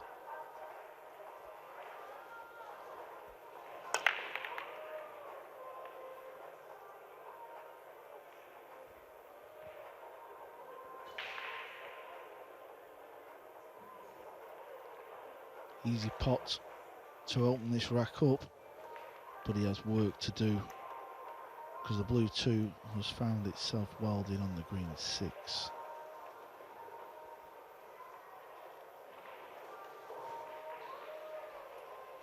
It's news from the loser's side. Hunter Lombardo, one of the better known players involved in round 1 on that side of the draw, has got through against Leo Boscher of Britain, 8-5. And Kevin Lanoy, the only Belgian in the field, an 8-4 winner over Jonathan Hughes. Belgium, of course, riding high in the Q Sports world at the moment, having just won the World Snooker Championship through Luca Bressel.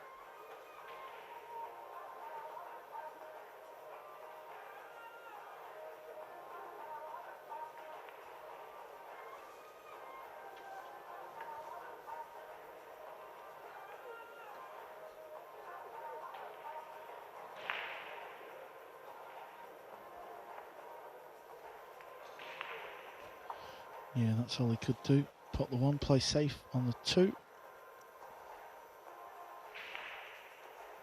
James Aranis, 31 years of age since last month. Very much an all-rounder. He's had good results in one pocket and Banks events, as well as his impact on the 9-ball scene. Well, it's hard to believe there's a gap there, isn't it, when you look at the camera angle.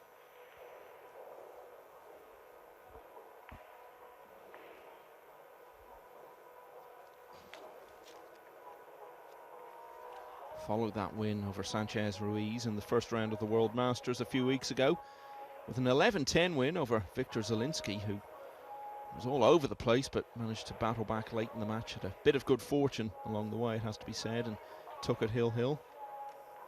And then Aranis ran the eventual winner, Ko Pin-Yi, pretty close in the semis, going down just 11-9.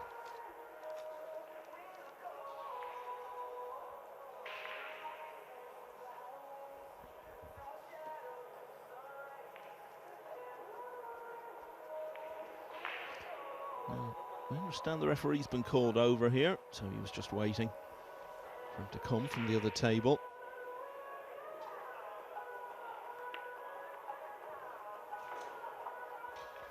First glance, it looked like a good hit. Yeah, I thought so, and I think everyone else is happy with that.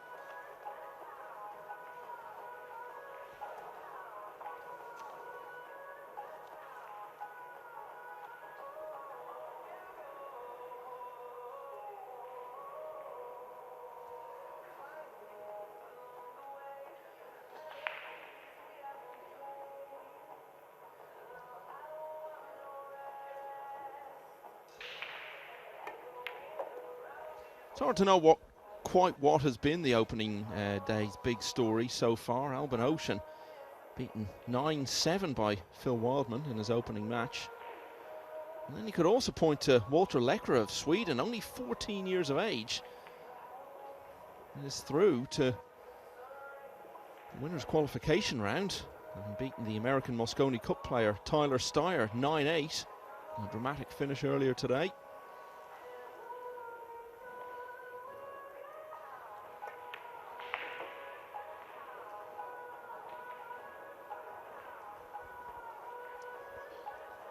Decided to draw the cue ball back, guarantee himself a pot on this. May choose to play this directly up in a straight line, or a little bit of English and play off the right hand side rail. I think he's going to play straight up onto the top. Yep, but he's missed the pot, so that's a couple of pots missed here in the beginning of this match.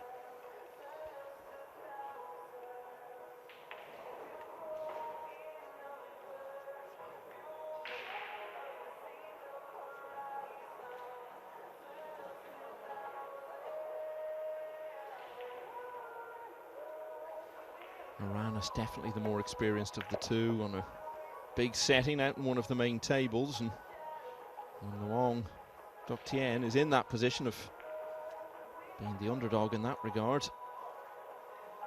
Misses like that early on will make him less settled than perhaps he was even when he started the match.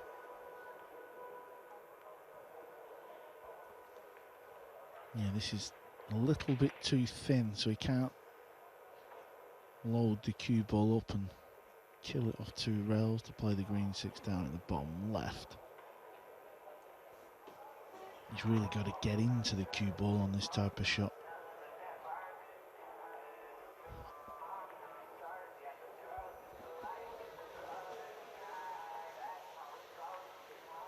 Well, he's played that tremendous slow roll with a bit of left English just to hold the cue ball. Very brave.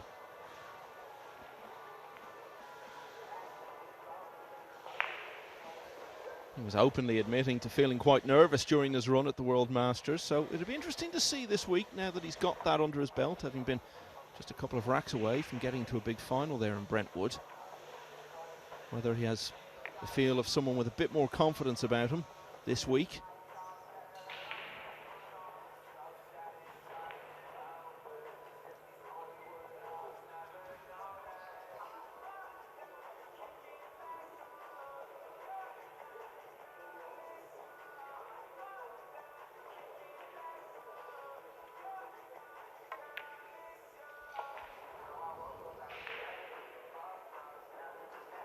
If he is feeling confident, he didn't show it with that shot.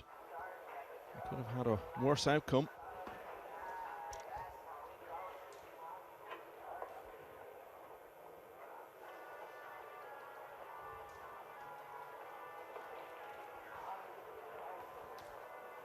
Yeah, we've seen a few matches now. I know it's day one, but no one's really stood out. I know there's still got a heap of players to still watch, the likes of Philo, FSR. But nobody's really stood out just yet. Jason Shaw also coming up tomorrow. By far the leading hope of a UK winner of the UK Open.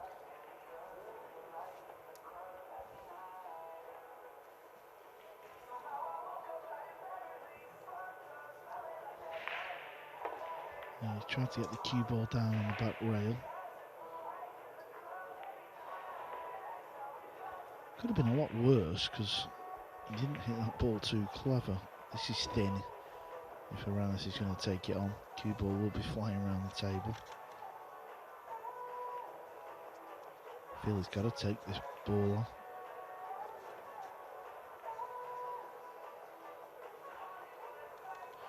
Nineball might play a big part in this shot if he makes the ball. Yeah, what's the 9-ball? Oh, he's just flipped to the 8.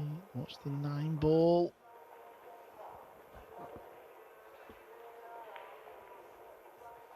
Just always felt something could happen there with that 9, just because the cue ball was going round into this area.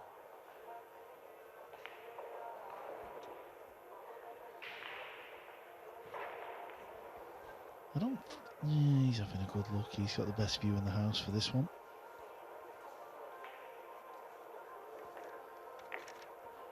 Could just spin it in. It's going to be rack 2 to the young Filipino.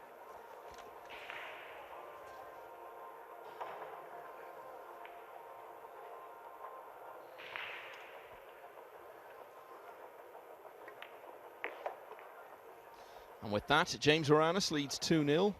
You were saying there, I think rightly, Carl, nobody has really stood out today. Shane Van Boening did have 4 breaking runs in his match against Juuso Nutinen of Finland on the way to a 9-1 win, but that perhaps makes it sound as though he played a bit better than he really did. And Van Boening still has to return to the table today to play Tobias Bolt in this round. I'm just looking at some of the players who've already got through to winners' qualification. The big names among them, Carlo Biado, Lo Ho Sum, former World Masters runner-up. Walter Lekra, who I mentioned as well, not a big name, but he's becoming one today, through to that stage at the age of only 14. Woo Kun Lin, world semi-finalist this year, is also through to the next round. Mario He, with that win over David Lilly that I was talking about.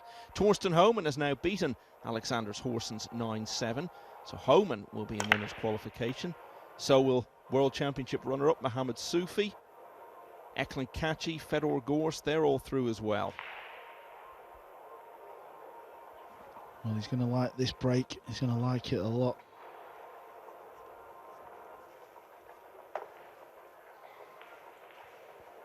Choosing to play the more forceful break. Some players don't break as hard as they could, maybe 70%, but Aranas looks like he's going to break full and hard this week. Well, certainly in this match. Yeah, I think also the other Filipino, Michael, I think Biado played pretty strong in the end, didn't he? He was 2 racks down to JJ4. A lot of the racks was a bit tricky, and he showed his moving game. He's always going to be very strong. Always seems to be, when you see that Filipino flag next to a player. Always very clever on the pool table. Yeah, he was pretty accomplished in his match. One thing you do have to say about both Biado and Van Boening in their matches is that their opponents clearly weren't quite at the races, which took a little bit of the pressure off them, but they still had to deliver.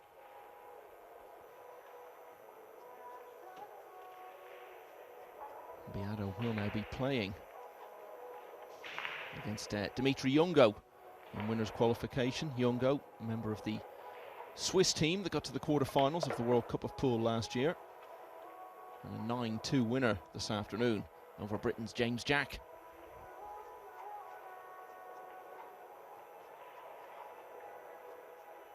Not sure if I even mentioned Chang Yong Lin, but whether I did or not, he is through.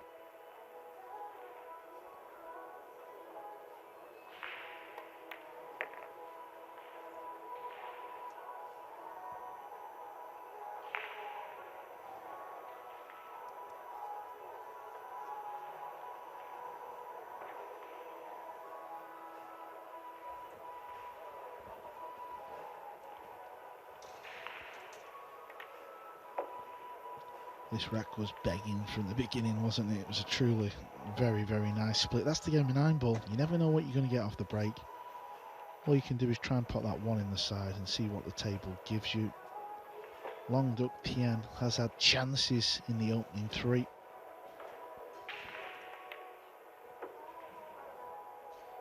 Yeah, much more straightforward route to the line in this rack than Aranas perhaps had in the first 2. It's going to be the same outcome.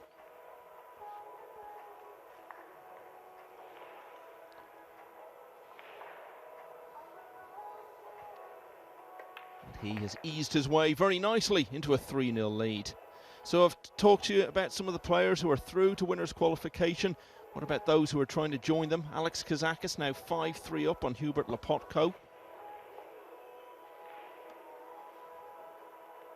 Nikos Economopoulos, another Greek player, one of 16 in the field, a 6-1 lead over Davy Pierre Giovanni. Jani Uski of Finland, one of those players who just seems to be getting a little bit better all the time. He's got an 8-6 lead over Sharik Saeed. Alexa Paychels, who did so well here last year, 5-0 up on Tony Burton. And Phil Wildman, who had that big win earlier over Alban Ocean, level at 1-1 now in the All-British clash with Paul Taylor.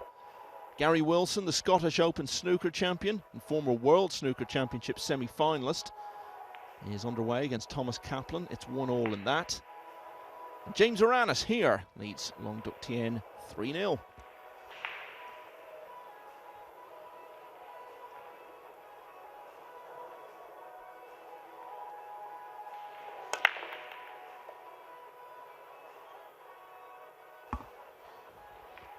Yeah, it always looked like the purple and the pink. We're going to stop the 2-ball going in the pocket.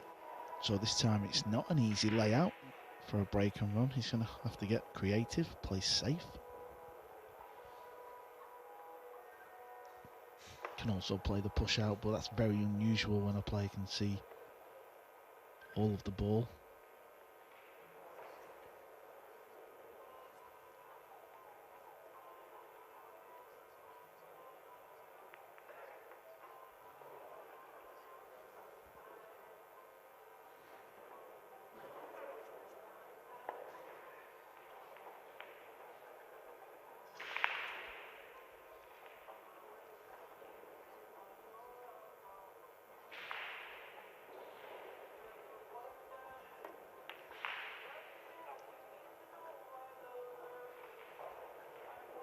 How about this shot, Michael? Fantastic cue ball control there. It was a dangerous game though, because you can see where the 2-ball was finishing. Played with confidence. He said he'd have to get creative. And this was the upshot. Yeah, in the back of his mind, he was also playing a bank shot, so he felt like he had two options. Can we see a jump shot made?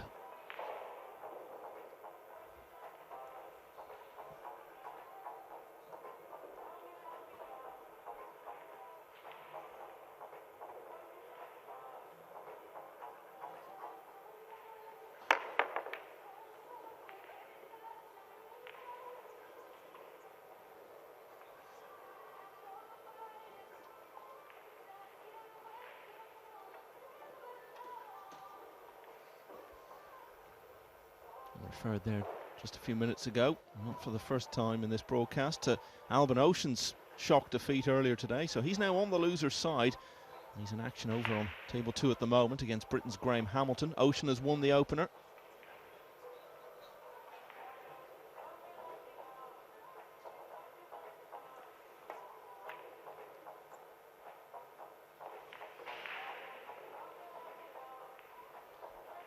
And also on the loser's side, Harry Tinknell is in the first rack against Oliver Lawrence. I understand you know Tinknell quite well, and he's got, it's fair to say, quite an interesting sporting career away from pool.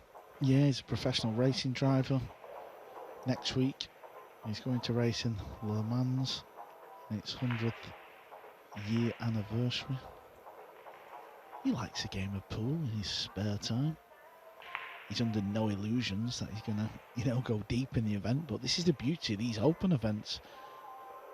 You can, you know, pay your entry and maybe play Joshua Filler on the main table. I mean, what an opportunity. And this is where we see the stories, don't we?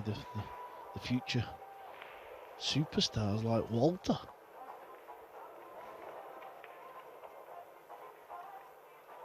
There was that great story a few years ago of a big snooker event where, again, it was open to anyone, and a Turkish truck driver who nobody really knew anything about entered it and found himself drawing Ronnie O'Sullivan and was playing on live TV all over the world. The sort of stories that can happen in any sport when it's literally open. And just someone else you know well, Darren Appleton. He's playing shortly against Robin Cripps on the loser's side. Well, Aranis has just got up and sort of played a soft stun shot on that 2 balls. If it was over the pocket, cue ball needs to slow down. I think it will do. Yeah, it's okay.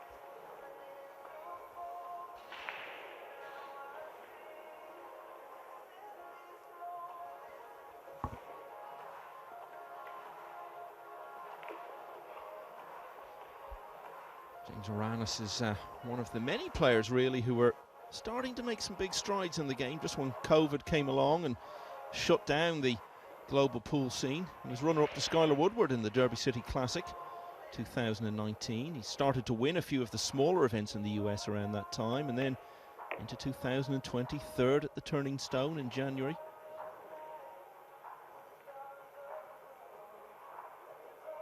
He had won about $100,000 in 2 years when COVID hit and really stalled his progress. But the good news for him is that since the global scene has got back up and running, stronger than ever really, he's managed to pick up that form. Semi-finalist at the International Open in 2021, which is about as close as you can get to one of these matchroom events in terms of prestige and format. And he was runner-up in the Asian Open event to Ko Pin Yi last year. Ko Pin Yi, of course, who won the World Masters just a few weeks back.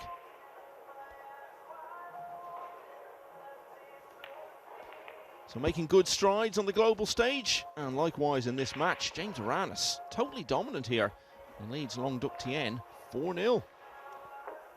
Yeah, I thought this match was going to be a little bit tighter. Still early days, of course, but I thought we could have a real close battle on our hands here. Alexander Kazakis is having a close battle. It's now 5-4 to him after Hubert Lepotko won the 9th rack of their match. Max Lechner, what a battle he's been given by Dave Snell. 6-all there. Nikos Economopoulos 6-1 up on Davy Pierre Giovanni. Janiuski 8-7 ahead of Sharik Saeed. And Alexa Peychelge might go through without losing a rack against Tony Burton. It's 7-0 now. Phil Wildman, who had the big win over Alban Ocean earlier, but 2-1 down now to Paul Taylor. And Gary Wilson leading Thomas Kaplan 2-1.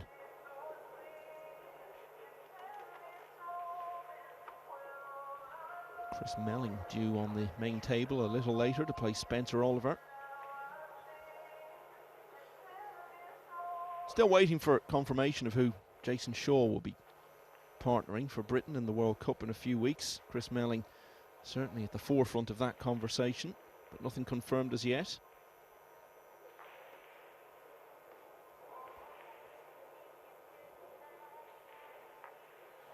Great couple of weeks coming up in Spain. We've got a new event, the Spanish Open in Lugo in late June, and then straight from that really, with just a day's rest in between, to the World Cup of Pool at the same venue. Spain defending the title on home ground.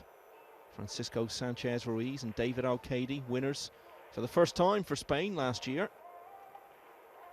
And from what I hear, it's going to be a really special fortnight. Ticket sales going really well. A lot of anticipation in the area about that one. Back to the present day, 4-0.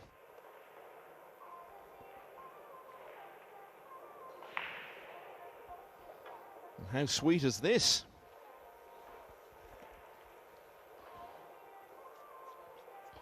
This is called a roadmap in the trade. This is where all the balls are just sat there and you just play dot to dot. These are nice when they come your way, but when you sat in your chair, you just look at the table in disgust. Yeah, Long Duc Tien is someone who's been making a bit of progress himself, not on the same level as Aranis over the last year or so, and you would have seen this, I'm sure, as an opportunity against someone who's very much a man of the moment, playing on the main table to make a further name for himself. Now, he's far from beaten in this match, but at the moment it's far from how he would have envisaged it turning out.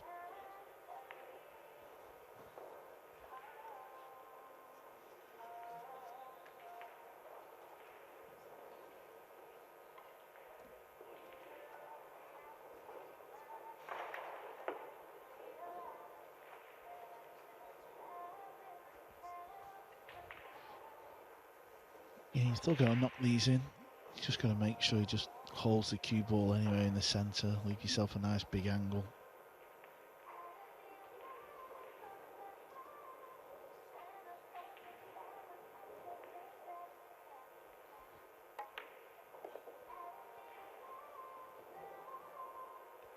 You were talking about the Singapore Open when I flew over there, Haranis. He was absolutely running around the table in that event, literally. Running from one shot to another, and I spoke to him. I said, "What are you doing, pal?" He says, "Well, I'm just trying something new. Just feel like I miss balls when I play slow, but seems to have slowed down the pace again, so he's trying things out, Aranis." Speaking of speed, I think that's probably been the shortest rack of the match so far, and for the second time in the last 3 racks, Aranis has run out from the break, so he now leads, surprisingly, 5-0. I think he would have gone in as favourite to win this match, but I don't think anyone was really anticipating it would be as straightforward as it is so far.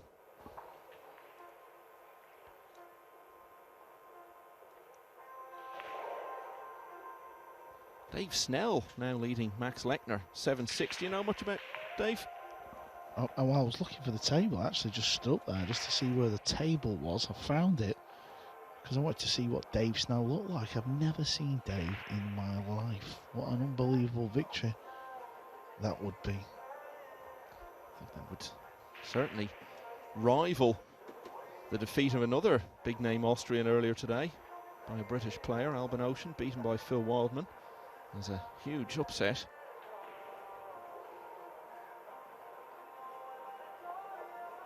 Speaking of Phil Wildman, he's now drawn level at 2 apiece with Paul Taylor.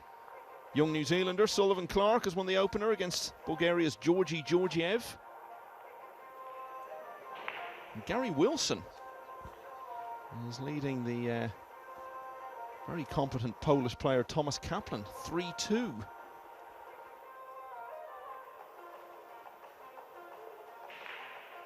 I think we were saying earlier what's happened when snooker players have played in these events. Against the less experienced players, they're well able to get the wins, but then they come up against a bigger name and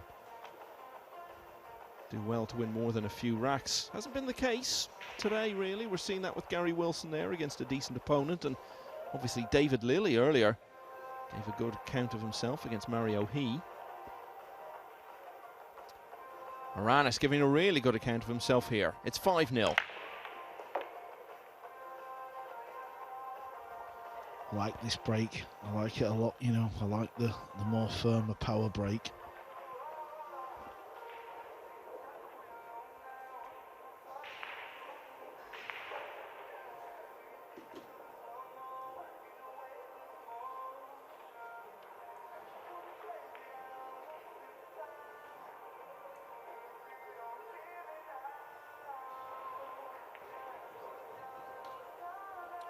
Push out will be called here, you feel. Hooked on the blue 2. No value in getting a jump cue out and making the 2 ball just because of where the red 3 is.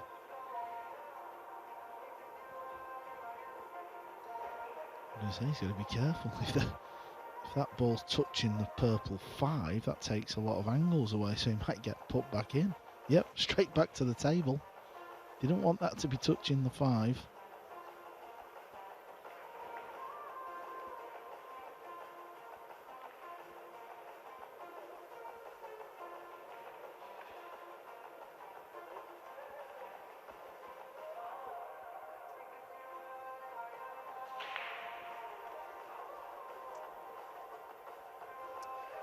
What a match awaits the winner of this one.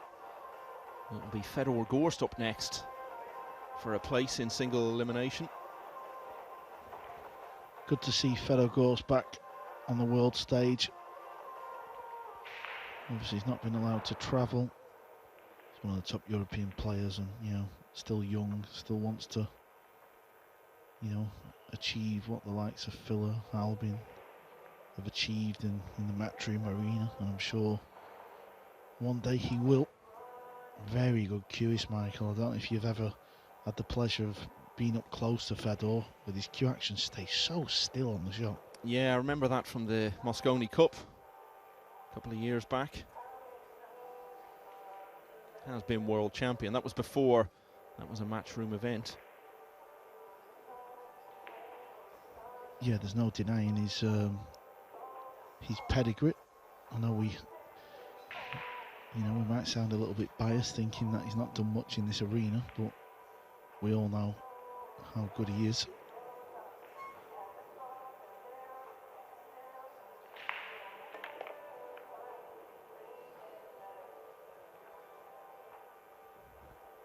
Someone who's done plenty in Matchroom events over the years is Albin Ocean, and things are going much better for him in his next match against Graham Hamilton. He's a few balls away from going 4-0 up there.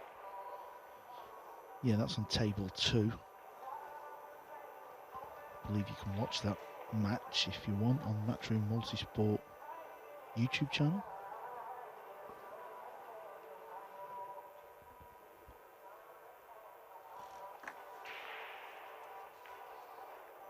Can he kick behind this? Get the cue ball stopping quick.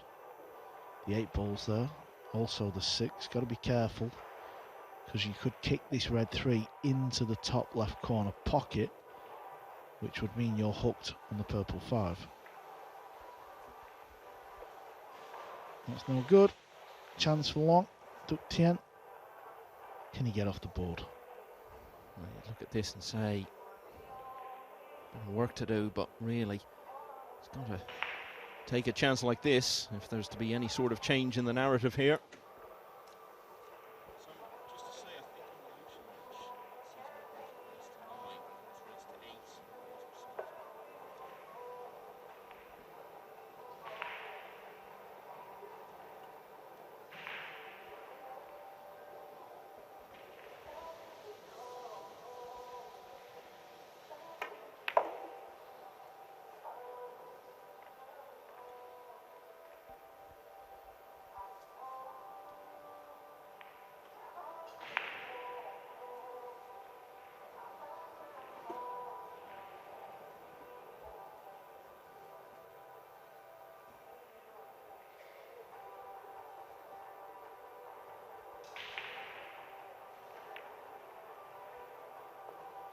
Needs the cue ball to slow down. This is thin, or he's got a bank shot.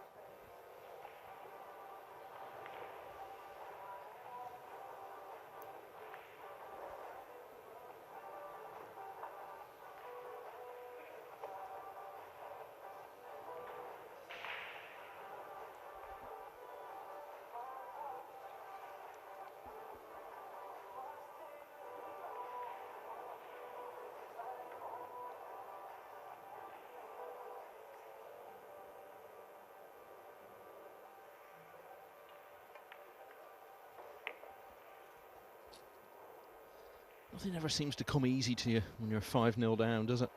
Always little complications, just when you need a roadmap. Something to go your way. It never seems to happen when you most need it.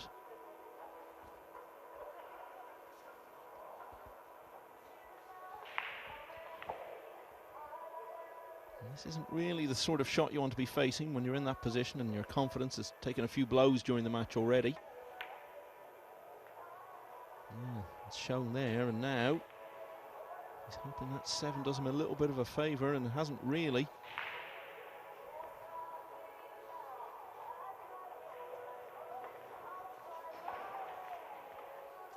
Just didn't look convincing on that at all. It was a testing shot, but no real sign of much confidence flowing through his arm there. Yeah, that 7 ball just running near the rail makes this quite thin. Usually when a player misses this shot, they hit it straight into the rail where the 7 ball is near.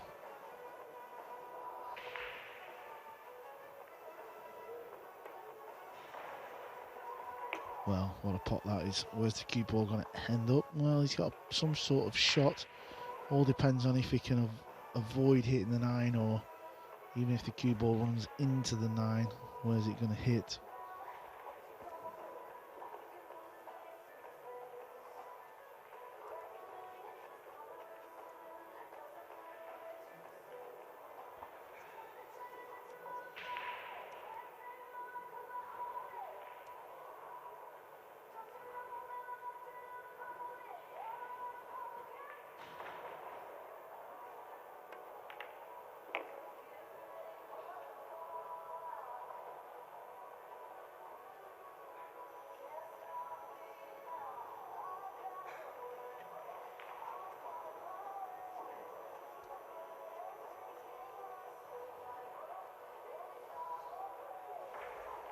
Well, the 7 that Long missed.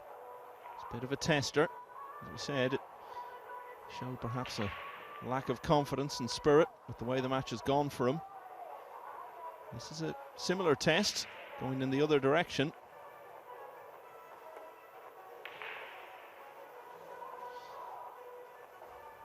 Uranus got a bit closer with his test. Bottom line is he's missed it, and Long Nutinen has the simplest of 9 balls to finally open his account here. So James Uranus was 1 ball away from 6-0.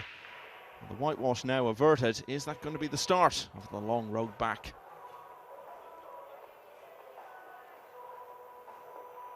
Dave Snell leading Max Lechner 7-6 as we see this 9 again, Carl.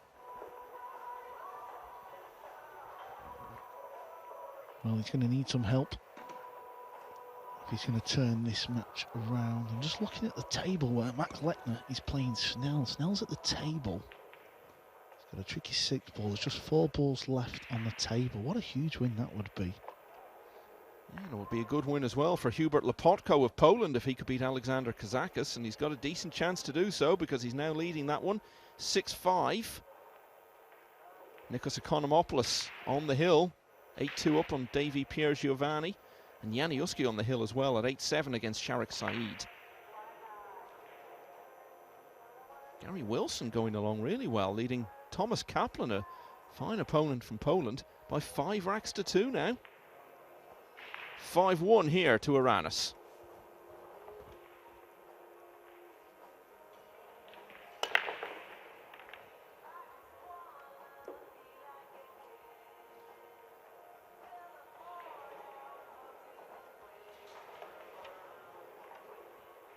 This is a tricky shot coming up if he's going to play the 1 onto the 8 ball.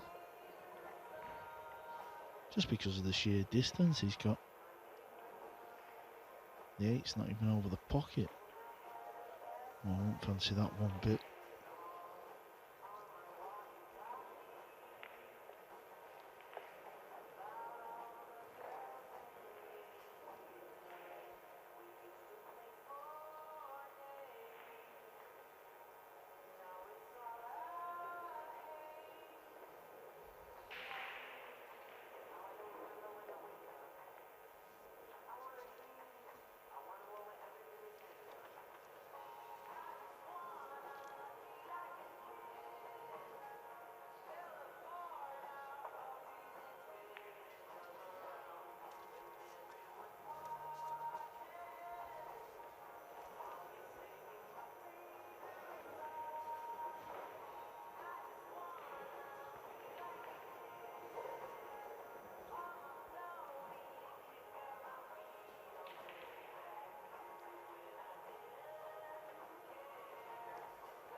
Doesn't like it, does he? He doesn't know what to do at the minute.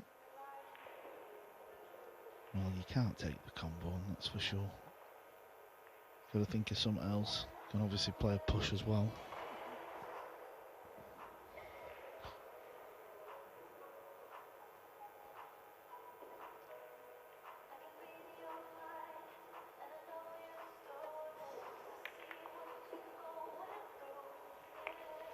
Well, played the combination, got it, but he's given up ball in hand and looking to build a bit of momentum after being gifted the easy 9 ball to win the previous rack. And they just have handed it away straight away here.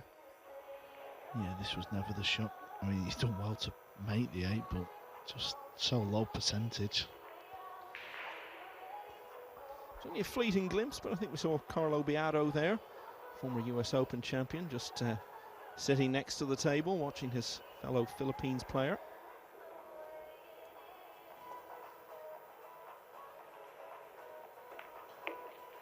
There are 5 of them in the field. Oh, what's he done here?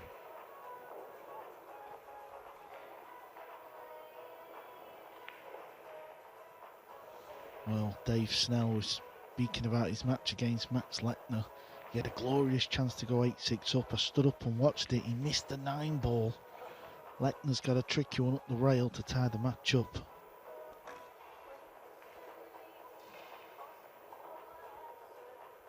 Back to this. Aramis just lost the cue ball a little bit. If he's got angle, he should be okay. He can get this cue ball back down. Yeah, that's fine. The winner of that Snell-Lechner match, incidentally, will go through to play Britain's Luke Rollison. I think he was the lad who sent Ko Pin-Yi over to the loser's side of this event last year.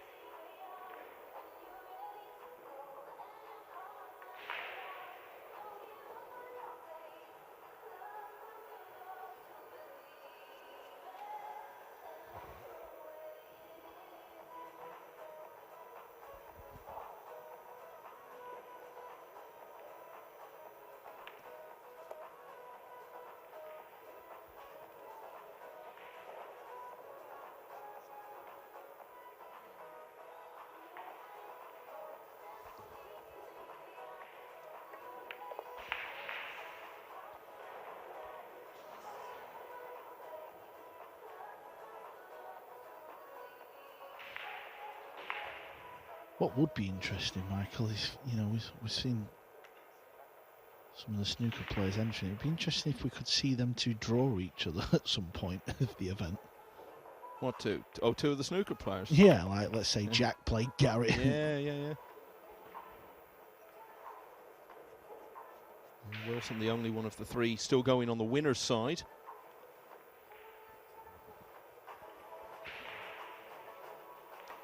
James Aranis looks set to keep going on the winner's side from this match.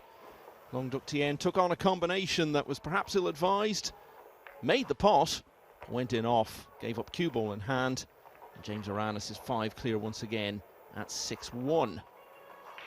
See what's going on elsewhere. Hubert Lepotko now leading Alexander Kazaka 7-5. That would be a great result for him. It is now 7-all between Dave Snell and Max Lechner. Dimitris Lukatos 7-5 up on Marco Dorenberg. Nikos Economopoulos still on the hill, as is Janiuski. Although very different matches. Well, just as I say that, they've both just won. Economopoulos has finished it off at 9-2 against Davy Pier Giovanni of Italy. And Finland's Janiuski had a much closer one against Sharik Saeed, but got through as well, 9-7. 3-all now between Paul Taylor and Phil Wildman, who earlier today beat Alban Ocean. Gary Wilson edging even closer to a big result. 6-2 now he leads Thomas Kaplan. Imran Majid, who was the only home player to get to the weekend of this event last year, bowing out eventually in the last 16. He's won the opening rack against Jake Newlove.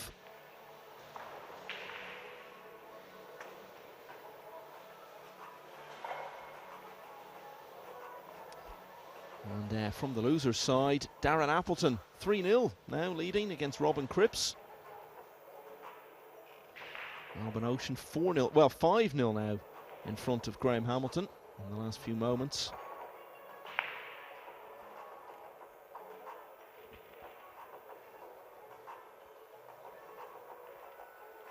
As we move towards the conclusion of the opening day of this 2023 UK Open.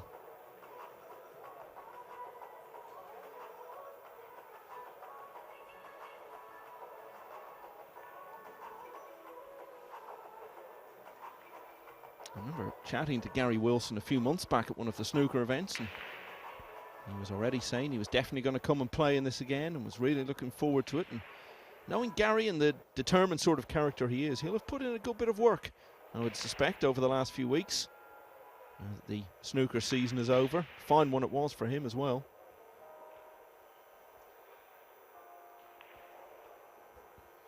Yeah, he was up in Scotland at the event Jason Shaw has just won. Spoke to him up there a little bit. He was chopping and changing cues, trying to figure out what to use. This morning, I think he's actually using a full-on snooker cue. Would have been quite a double if he had somehow managed to defy the odds and win that event and be Scottish Open champion of both snooker and pool at the same time.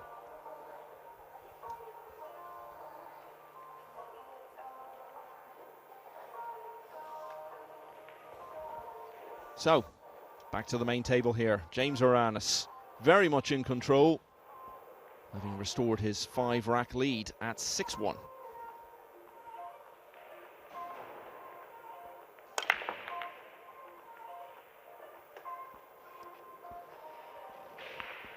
Oh, he's going to like this.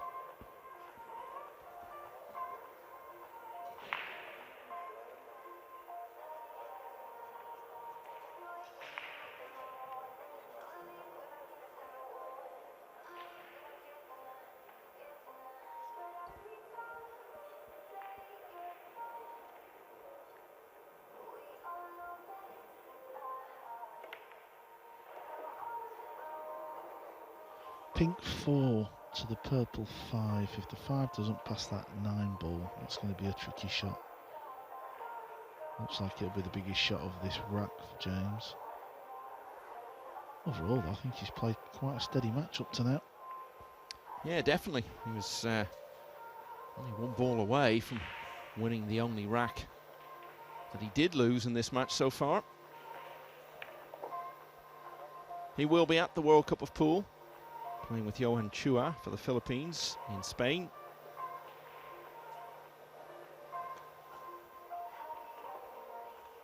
Philippines tied with China on 3 wins for the all-time record, but it's been a full decade since the Philippines last won it.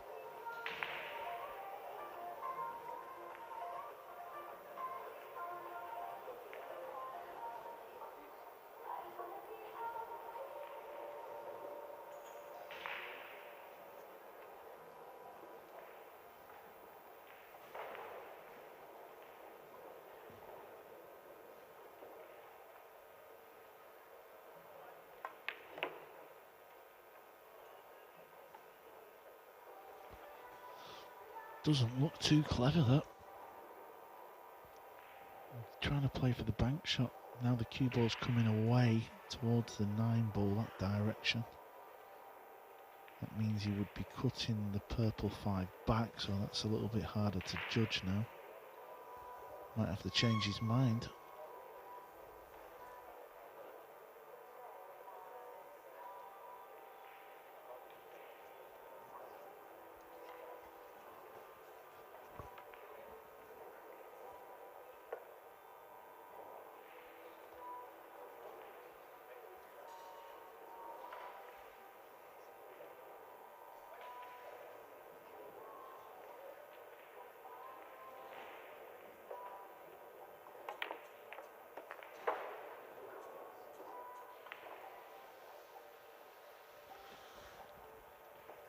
Don't know if he was chasing the 9-ball there as well. Being very cheeky. Here's another look. Or was he trying to go behind the back of it? Yeah, tough to see from that. But he stays at the table. Safety shot coming up.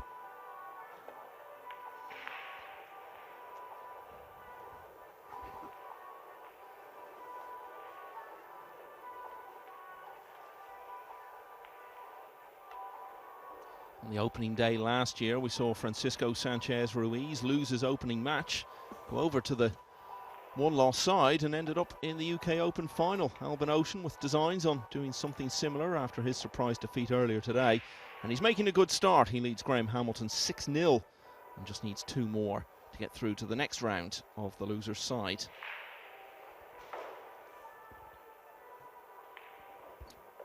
This is definitely not a shot you want to be faced with when you're 6-1 down. Kicking at 2 rails. He could hit this 6-ball and scratch in the top left pocket.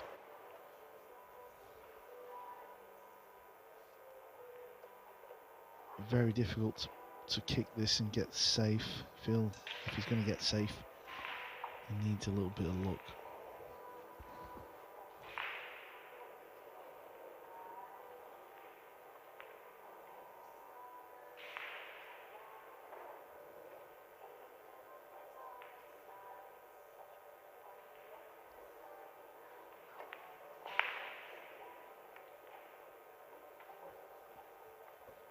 Missing it altogether. So it'll be ball in hand. Put it where you want. 1 shot. He's going to be so frustrated. He knows he's a better player than he's shown today. Saw signs of that in the Premier League and Leicester almost 3 months ago now. He's not had much chance to show it, but to be fair, he has had some opportunity to get into the match and hasn't been able to take it. So all round, a very disappointing day for Long.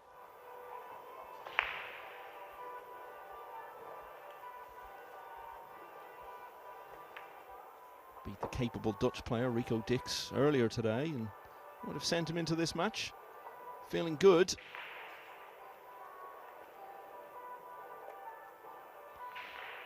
But really, since the start, it's been pretty forgettable from his point of view.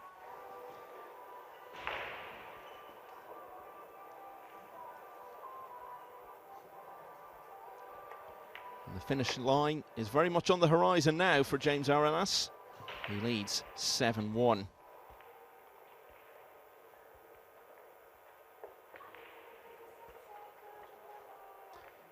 Hubert Lepotko on the brink of a big win over Alex Kazakis. 16 Greek players in the field, as I was saying. Kazakis, the leading name among those, but could be heading to the loser's side. 8-5 to Lepotko. Max Lechner on the hill as well. He was a ball away from going 8-6 behind against Dave Snell, but he now leads 8-7. Dimitris Lukatos still battling away. Now 7-6 in front against Marco Dorenberg. And Alexa Pechelge is through without losing a rack against Tony Burton. Pechelge, a 9-0 winner. Gary Wilson, 7-3 up now against Thomas Kaplan. He could create a big story here late on this opening day. He's been making the one in the side so consistently. Uranus didn't this time, but still made it in the corner.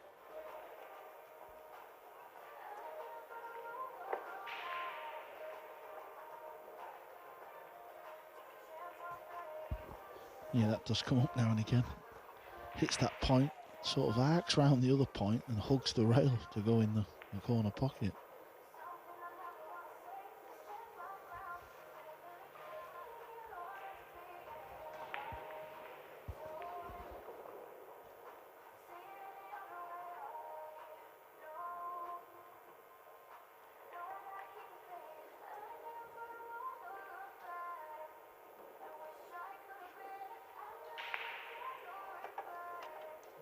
Uranus is someone who's been highly rated in the Philippines for some time.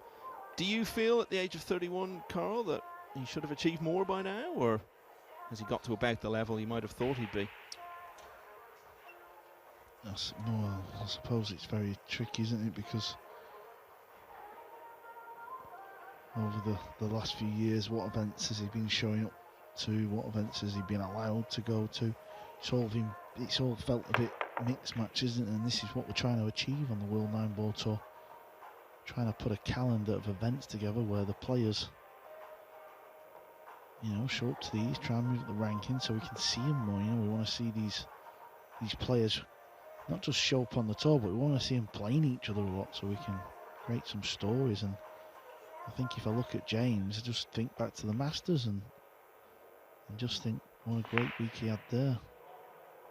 He's obviously won events, and he's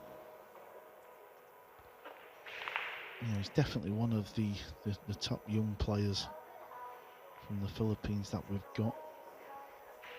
So do you see him as one of those players who will benefit greatly from the increased opportunity to play in events of this quality, and the more he does, the more comfortable he'll become, and perhaps the best is yet to come for him? Yeah, definitely. He's definitely on the brink of trying to do something. Nearly did it at the Masters, as we just spoke about. Definitely got the game, hasn't he?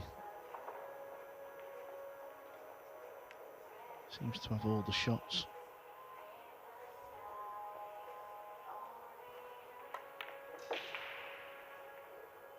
Well, he's going to need a good shot here. Talk about he's got all the shots. This is horrible.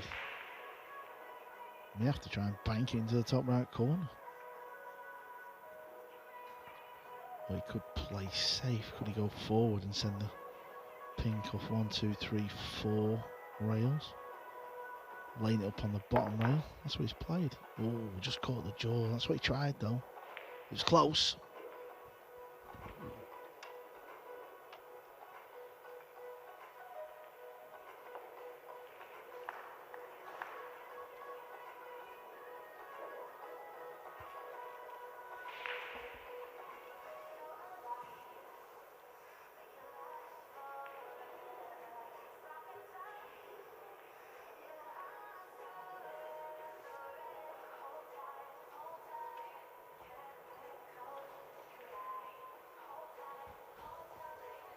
Gonna have to cue this ball well. It's straight. He's got to draw the cue ball right back with a bit of low right. So when the cue ball hits the rail, it spins over towards the purple. Don't like this shot one bit.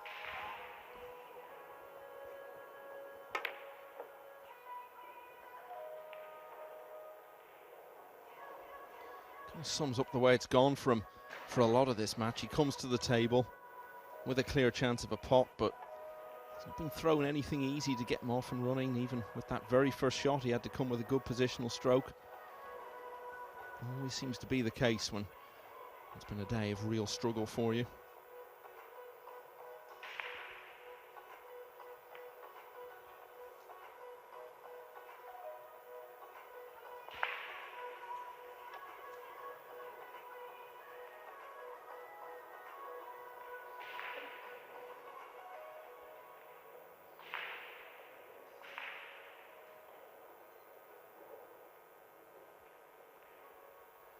Alban Ocean is now on the hill on the loser's side, 7-0 down. Sorry, 7-0 in front against Graham Hamilton. And he's got ball in hand in the next rack, so it looks as though that will be over in the next few moments.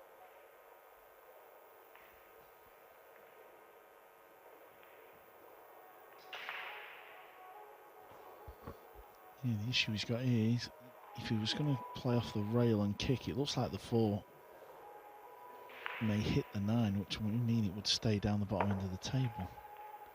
Has he hit a rail? He hasn't. It's going to be a foul, ball in hand. After contact, a ball must strike a rail or pot a ball.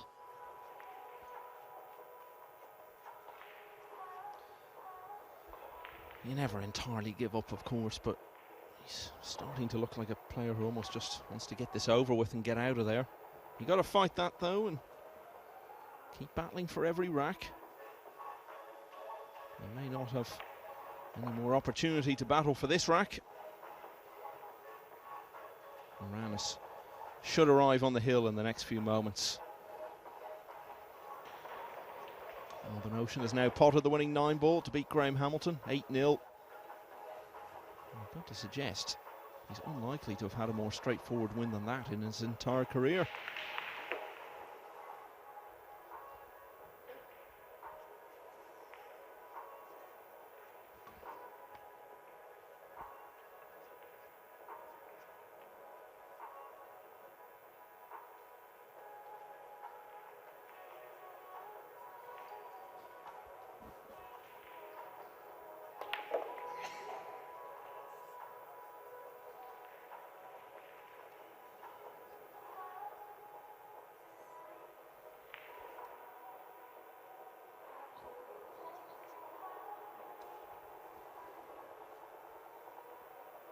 They'll just have to roll the cue ball forward here. Can't really get the cue ball off the rail. As long as he rolls far enough down the table, then he can just play a bit of a cut back on the 8. Cue ball will fall up towards the 9-ball.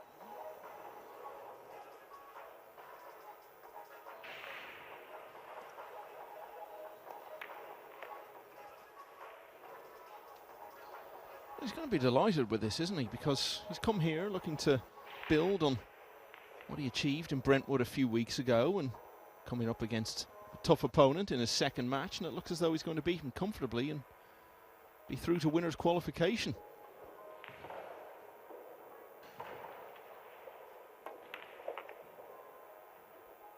I think we all looked at this and thought, that could be really close, a real long slog. It's turning out to be the complete opposite. And you think he's only lost 1 rack in this match, and that was after missing the 9. This could even have been over by now.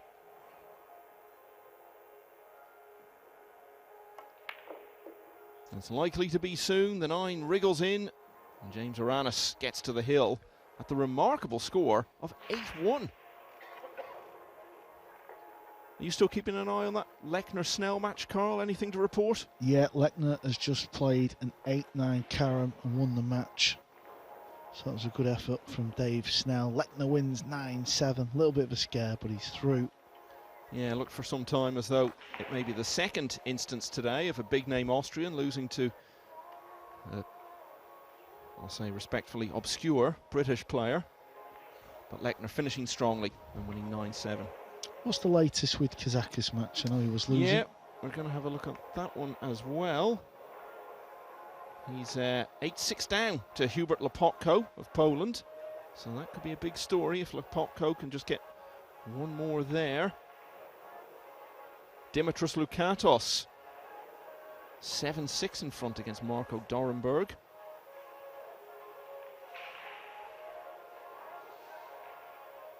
Shane van Boening is trailing 2-1 in the early stages against Tobias Bolt. So much going on around the arena here at the Copper Box. And Gary Wilson, I can tell you, is on the hill now against Thomas Kaplan. Wilson is leading 8-4. Paul Taylor's just gone 5-4 up on Phil Wildman, the man who beat Alban Ocean earlier today.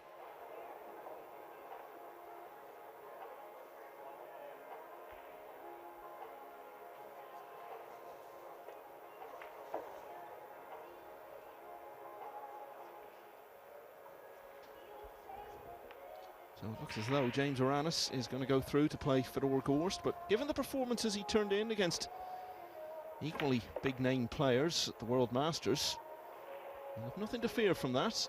I think he'll relish the challenge of building on what he did in Brentwood and underlining his growing belief and confidence by beating another top player. Still got a few balls to take care of here.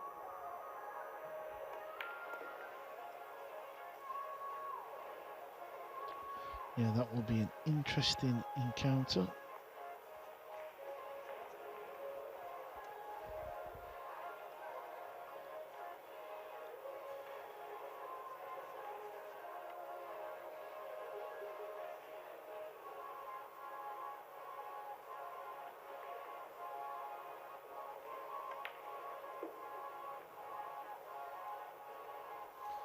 So easy to say at a time like this. There'll be better days ahead for Long Duc Tien, but I think there will.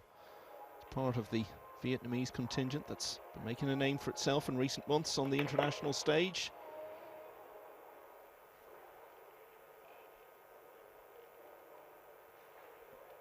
It just never got started in this match. Was gifted the 9-ball in rack 6 to avert the whitewash. And there was still time enough really at that stage that Oranis was far enough away from victory that Long could have made that the start of a proper turnaround. But it hasn't happened at all. It's turned out to be the only rack he's won. And overall, this has been a pretty good performance from James Oranis. He would have gone in as favourite to win the match, but nobody would have seen this coming. Oranis the winner by 9 racks to 1. Still one more match to come on the main table on this opening day of the UK Open. That'll be along in a few minutes' time.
Welcome back, everyone, after that short break to our bonus 7th and last match of the day on Table 1.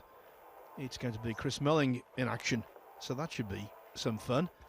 This is the Table 2 bill of fare. Every match now completed on Table 2, which has been available on Matchroom Multisport on the YouTube channel. The most recent result, an 8-0 whitewash for Albin Auschen, very surprisingly on the one-loss side of the draw. Also wins for Win Antoine, Wu Kunlin, and very comfortably for James Aranas, Alexander Kazakis, and first thing this morning, Albania's Eklund Kaci 9-2 over David Black to get things underway. As for Table 1, equally busy on the other side of the arena. Duong Kwok Wang was our first winner, 9-2 over Mahdi Hassan from Bangladesh. Then snooker's Jack Lisowski won an error-strewn match against Dan Sir, 9-3. Shane van Boening flexed his considerable muscles in winning his match 9-1. Carlo Biado the same, 9-2 over JJ Fall. And then although David Lilly of snooker fame acquitted himself reasonably well, he lost 9-5 to Mario He. And we've just seen James Aranas of the Philippines pull away and win very convincingly indeed against Luong Duc Tian of Vietnam. So that leaves an all-British affair to finish things off. Chris Melling against Spencer Oliver. And I'm in the commentary box with another of Britain's finest ever pool players, Carl Boyce. Interesting match. Chris, the shot maker Melling. Multi-skilled at various different cue sports, Chris. Pretty handy on the old 12x6 snooker. Obviously a great English 8-baller. And that's Spencer Oliver. When I saw the name, I thought it might be the boxer of renown, but that's not the case. Now, you can see there, Gary Wilson just walking across the stage. Now, that suggests to me that he's beaten Thomas Kaplan. What a scoreline that is for the snooker pro. I think since the introduction of snooker players to pool events, the likes of Wilson, Judd Trump, now Jack Lisowski and David Lilly, I think that's the best win a snooker player's had, because Kaplan is a fine competitor.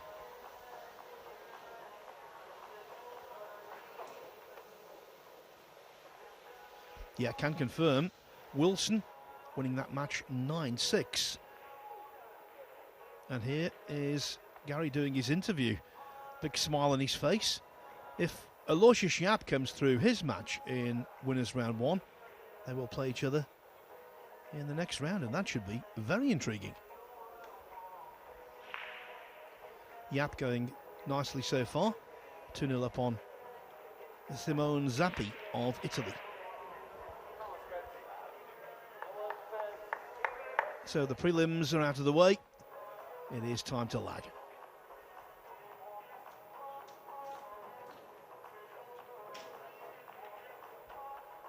And there's a big disparity in the accuracy of that lag call. Oliver nowhere near. Yeah, he will know the talent of his opponent. So he's, I'm sure, going to be a little bit edgy, but again, you know, this big 256 open events that we are now putting on gives everybody a chance to enter, chance their arm, maybe play one of their heroes, try and make a name for himself. So we're going to see what Spencer Oliver is about in a moment, once the referee has racked the balls. So would Chris Melling know his opponent well, or just in passing? I think the only way Chris would know him is if Chris has been playing any smaller 9-ball events in the UK. Maybe Spencer's been to some of them, maybe they played once or twice, but I think when we was all competing on the GB 9-ball tour 6 to 10 years ago, when everyone was, you know, playing, it was very competitive. I don't recall Spencer ever doing any severe damage on that tour. So you would think Chris Melling is heavy favourite in this one. Let's see how he's breaking.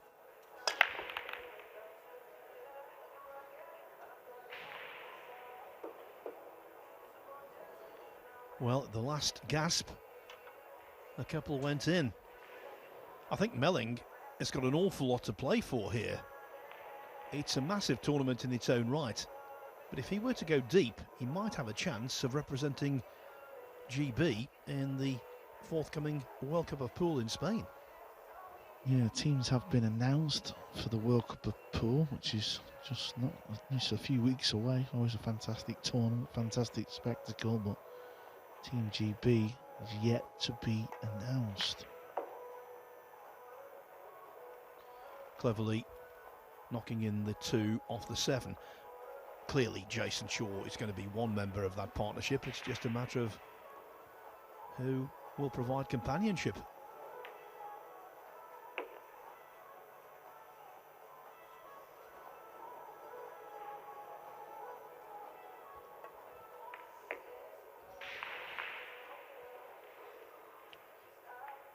Yeah, I think with the few British players that are still left playing, it would be a hard decision to not pick Chris. I know he's not playing the full schedule, but he's still on the rankings. He's still entering the events he can.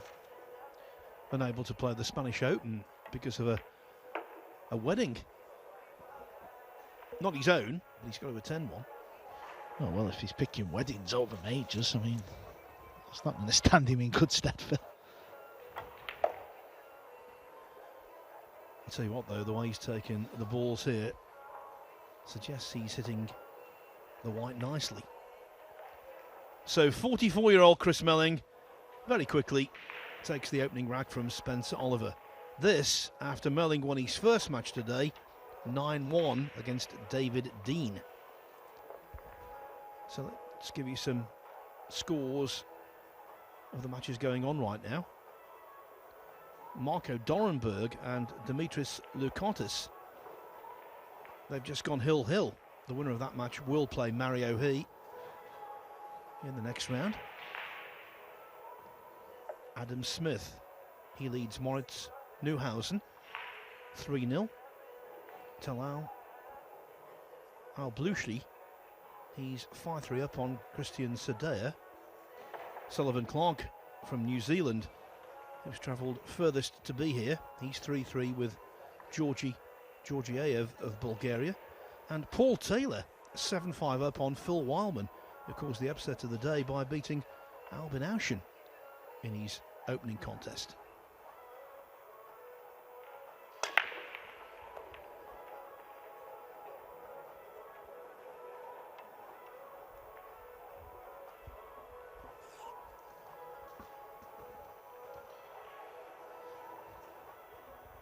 It's a better break in the sense of he's trying to pop the yellow ball on the side, and he did. Can he bank this ball? Can you see enough of it to play across bank? All depends on where the 2 ball is. If it's near the point, could be tricky.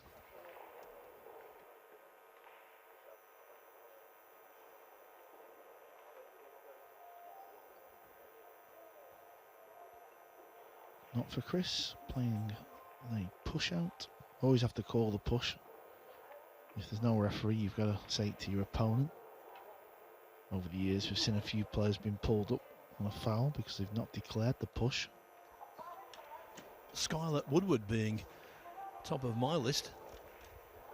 Yeah, I think Billy Thorpe, his good buddy, also did it somewhere, if my memory serves me right.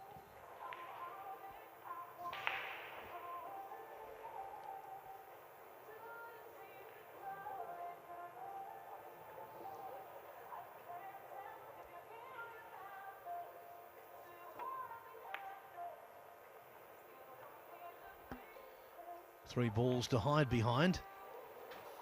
And I think he's just about done it. He was concerned, though, that 2 was running on.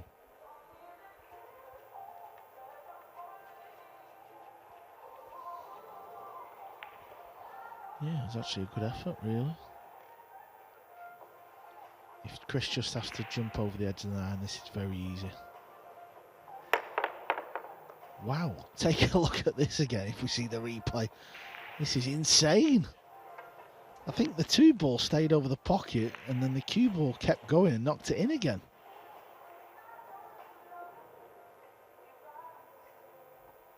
That was incredible. A jump, double kiss fluke. Put that in your pipe and smoke it. But of course the double kiss means that the cue ball was repelled back into mid-table behind the 5, so having to jump again for the 3.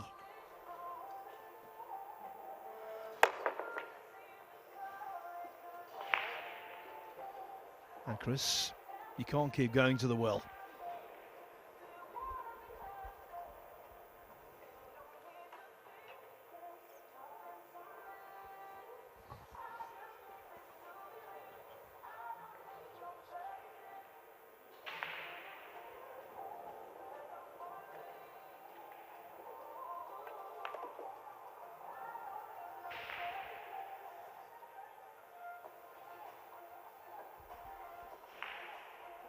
Well, that was grossly overhit for the pink 4 ball.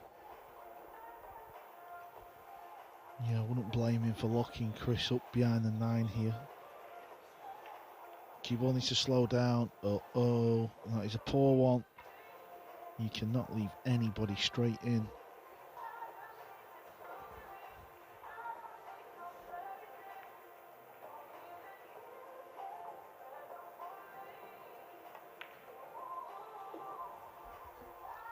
Oliver's first match resulted in a 9-6 victory over Phil Johnson. But of course, the standard of opponent is greatly elevated when you're up against Melling. Here's a topical one for you. Chris Melling had a couple of seasons, as we know, on the Pro Snooker Tour, and in 2014, in the International Championship qualifiers. Now, the International Championship is a big tournament that's played in China. In the qualifiers for that, who did he beat? The current world champion, Luca Brazil. Oh, but Chris doesn't normally miss balls like that. Gave him the build-up and then he missed a dolly 7. The curse of Phil Yates.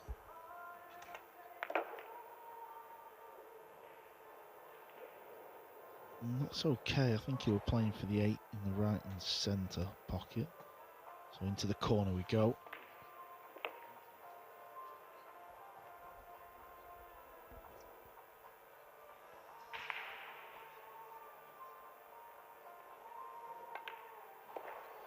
Given Chris Melling's potting abilities, he will be mortified about leaving that 7 ball over the pocket. It should have been 2-0. It is 1-1. Yeah, and just looking at Spencer's cue action on these last 2 or 3 balls, looks okay on the cue, doesn't he, Phil? It's quite compact. You cannot take anyone for granted. Now, other scores way down in the back of the arena on the left-hand side as we're looking. Shane Van Boening is taking on Tobias Bolt on table 8. Van Boening just ahead at 4-3. Lian Han, part of the Singaporean pairing that got to the final of last year's World Cup of Pool. He's 3-1 up on Ko Ping Han. Aloysius Schaap 3-0 up now on Simone Zappi. John Morra from Canada 4-3 up on Mikhail Olek of Poland. And Imran Majid, another candidate for the GB team at the World Cup of Pool. He's 7-1 up on Jake Newlove.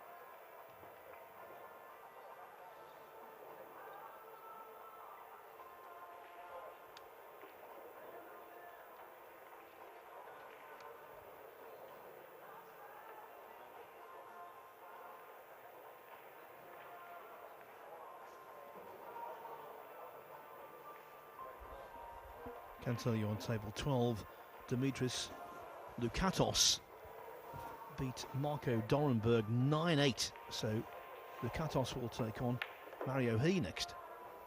Both of them undefeated, 2 wins out of 2. Pretty decent pot there from Spencer. Got issues though, the pink 4 is tied up.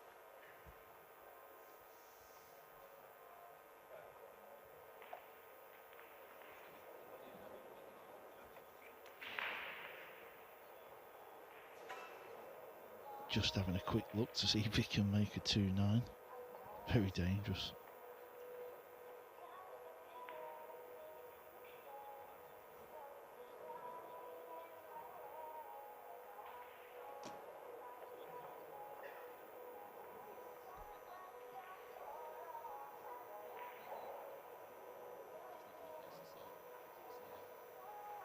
Well, he's going for it.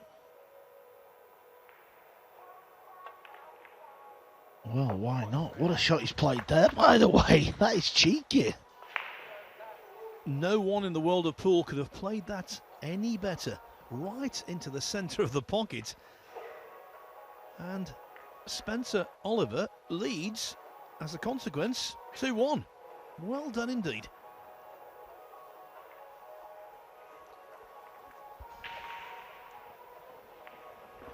And all of Melling's early problems, Carl, stemming from that missed 7-ball when he was on the verge of leading 2-0. Yeah, and Spencer will have a few people sat in the crowd. So he's brought a few friends along. This was the 7-ball, Phil. Yeah, just sent it into the long rail. Every table in this arena, 26 tables to be exact, are all shimmed to 4 inches.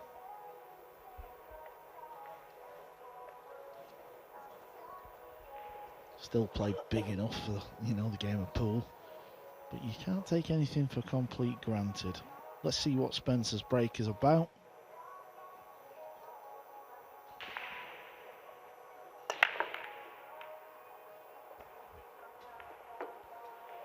Well, it's not too shabby, Phil.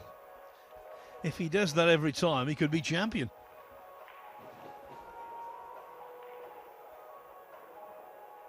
Look at this dream break. The one in unconventionally. So to the pink 4-ball.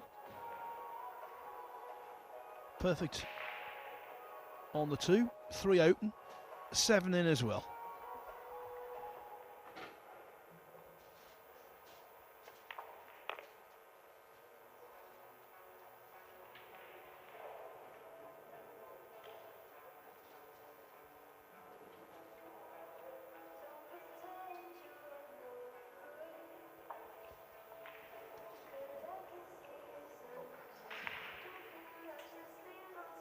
Just like to play a stop shot here and just bring the cue ball over to the left a little bit. Yeah, that's okay. Maybe it's run a little bit, but it seems like he's quite tall. Well, he's got to go for the bridge. Ideally, he'd like to play this off 2 rails now and come towards the 6. Yeah, just where he's looking.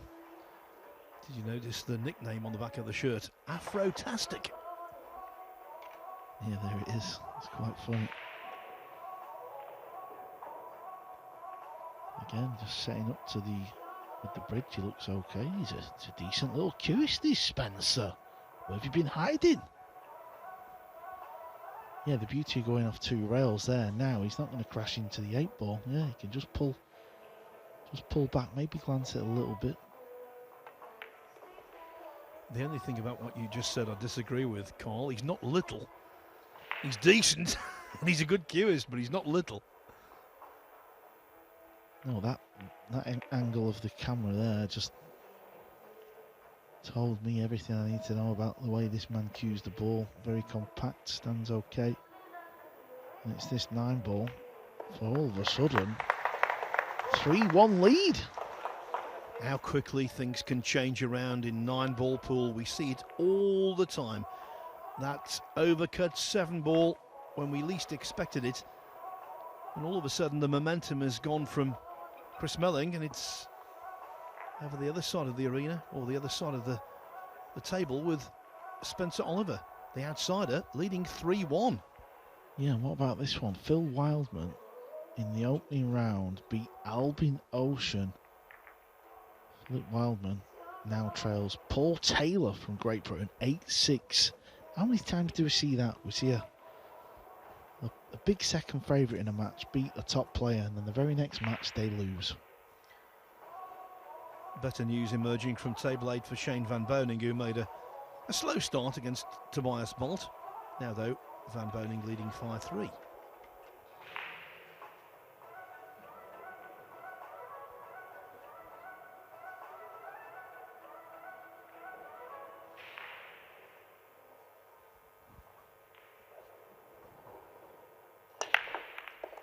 Make that 6-3, van Boening, as Spencer Oliver again delivers a successful break, although this time 3 and 4 clustering together.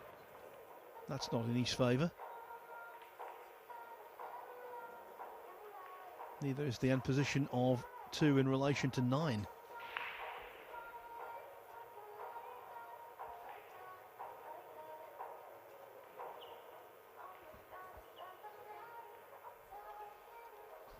Does he fancy the 2-9 combination? It's very close, the cue ball to the 2. Can he pull this off?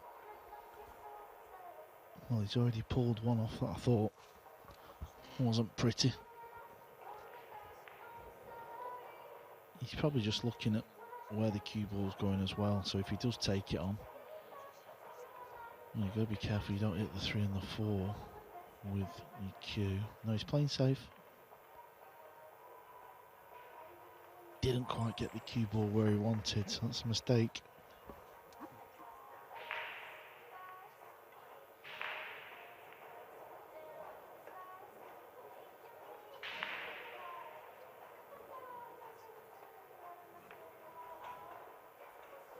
Even when they were practicing beforehand, he seemed to be breathing quite heavily, Spencer Oliver. I think he's feeling the tension somewhat, but it's not being apparent in his play.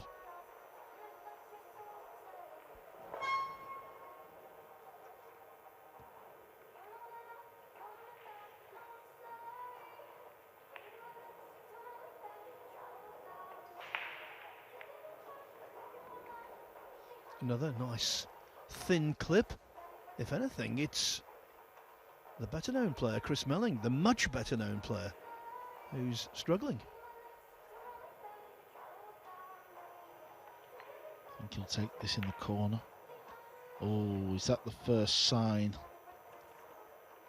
from Spencer Oliver? What he's going to swing this match back over to Melling's side. That's a big, big moment here. He knows it. Oh wow, he's catching. He is catching. The one thing you do not expect from Chris Melling, who's such a good cueist, is to miss balls like that. And of course, that follows on from the 7 in rack 2. Well, we were talking about the World Cup of Pool. I hope Jason Shaw's not watching. Wow, all of a sudden, I just don't know where these misses have come from Spencer.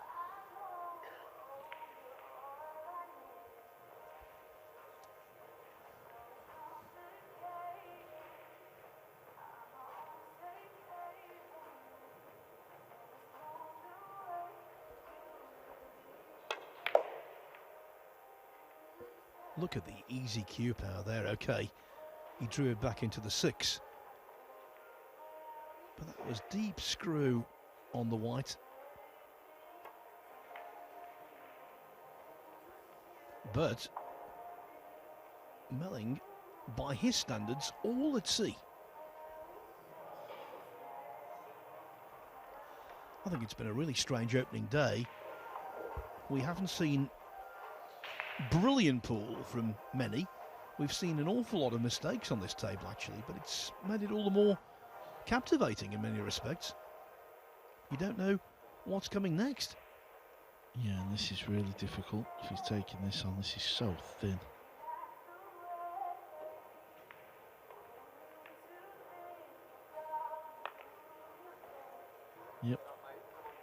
Didn't have to take it on. So 2 or 3 mistakes from both players in this round. Here's another look. Look how thin that is from the overheaders.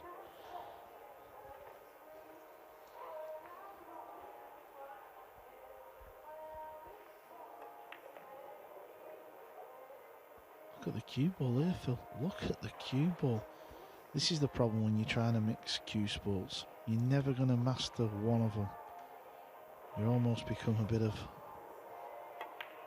You sort of become okay at them all, but cue sports is all about the cue ball. How good is your cue ball control?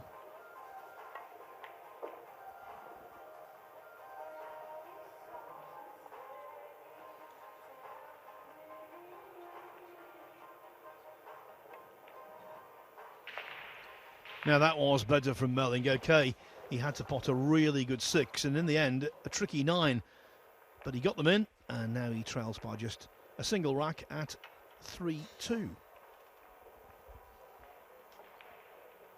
I know around the world there are so many fans of Shane van Boening, so they'll be heartened to discover he now leads Tobias Bolt 7-3. Paul Taylor, he could beat the giant killer Phil Wildman. It's 8-7 to Taylor.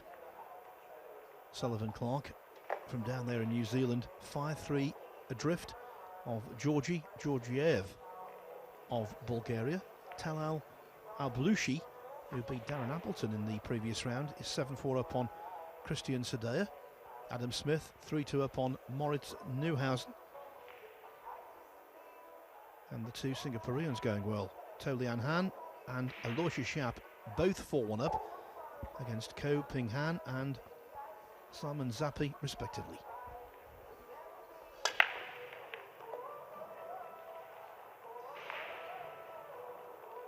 It's a better break, and this is what happens as well. Spencer's going to get double bubble here. He's going to lose the previous rack by missing 3 opportunities, and now maybe a break and run goes against him. This is a good chance.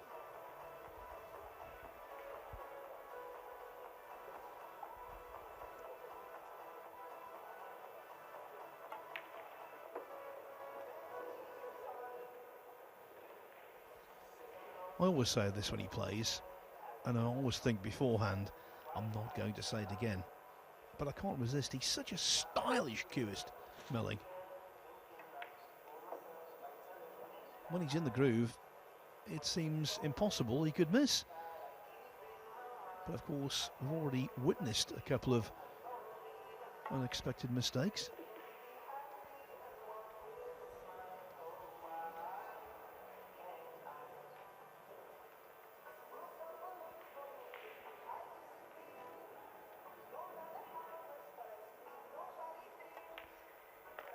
It would be over-egging it to say he's had a great career. He's had a very good one in terms of 9-ball pool.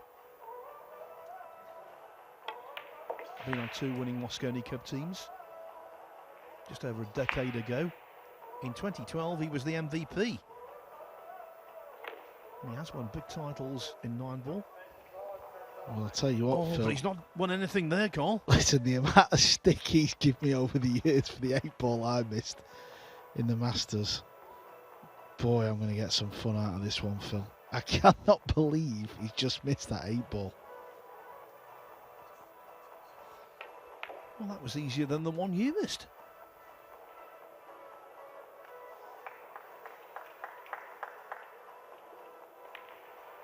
Spencer Oliver can't quite believe it. He was resigned to the fact it was going to be 3-3. Then the 8-ball is botched, and it's 4-2. That was nothing short of extraordinary.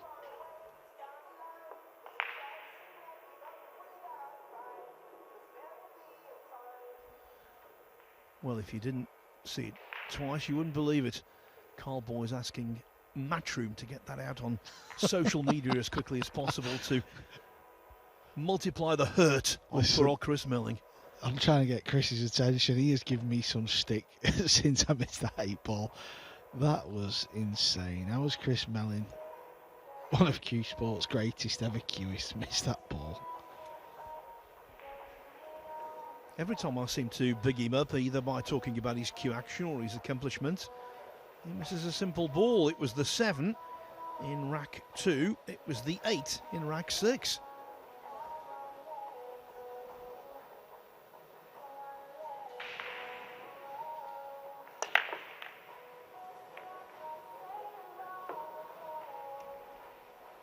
Well, Oliver lost the cue ball there. The 1 did disappear though.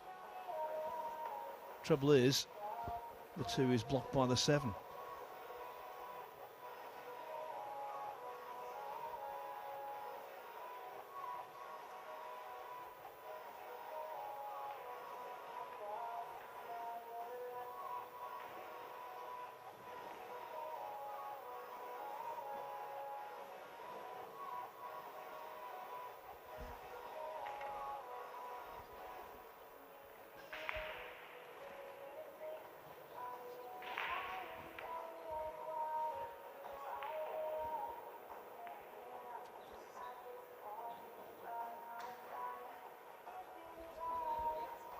You're a cruel man, you are, Carl. You're loving that 8 ball. I can't stop laughing, Phil. It's made my day, that.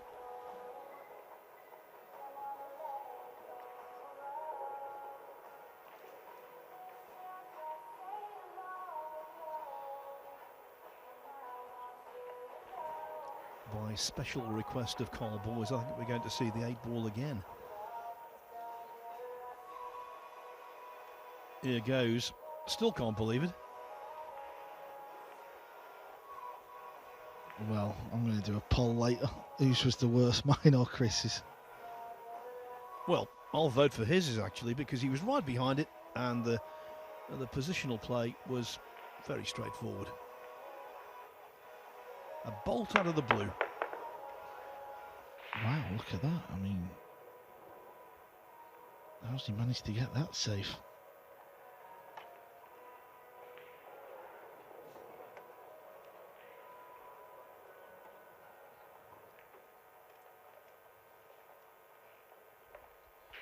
The good thing for Melling, he's got lots of experience, and also it's a race to 9, so there's no need to panic, and I'm sure he won't, but he will be very frustrated.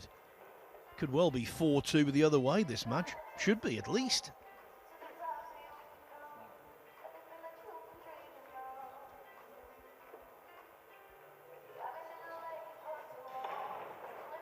Looks like he's going to miss the 2 from there. Well, I thought that he was aiming a bit too high up the rail. Now Chris has got to kick on here, because things can start to get dicey out there.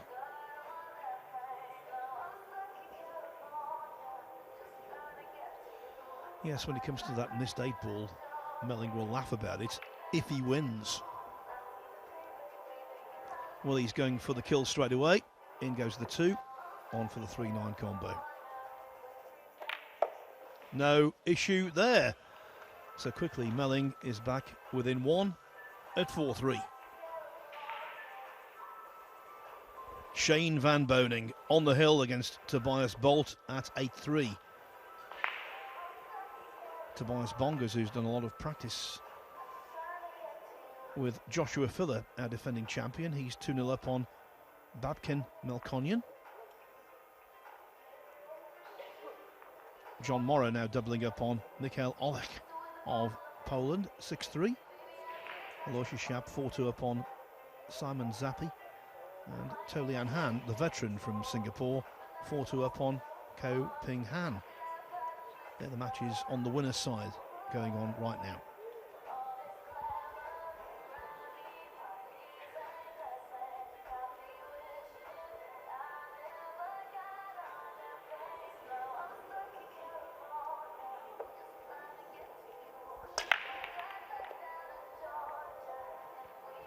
It's a good break. Needs the 8 ball out the way. Yeah, it's just got out the way so Chris can see the potting angle now. I think we'll see Chris kick on now. I think them errors, they can wake you up in some ways. Yeah, that was a nice break. Yeah, we've seen that in a lot of matches today, where brutal mistakes have woken players up, as you say.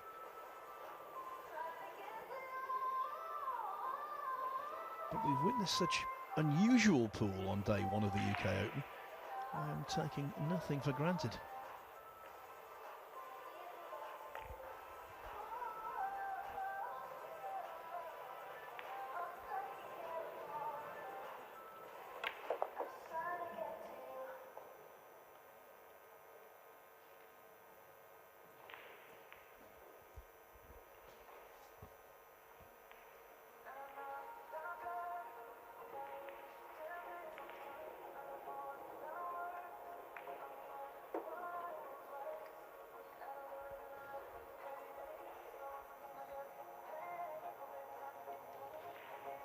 It's got to kill the cue ball there. You can see there's a bit of angle there.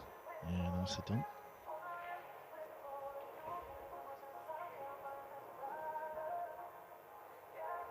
Going forward, 2 rails back out into the middle of the table. Yeah, I think this is the time Chris will kick on now. Once he ties this match up to 4-4, he'll sit back down, maybe have a timeout, regroup, and kick on for the second half of this match.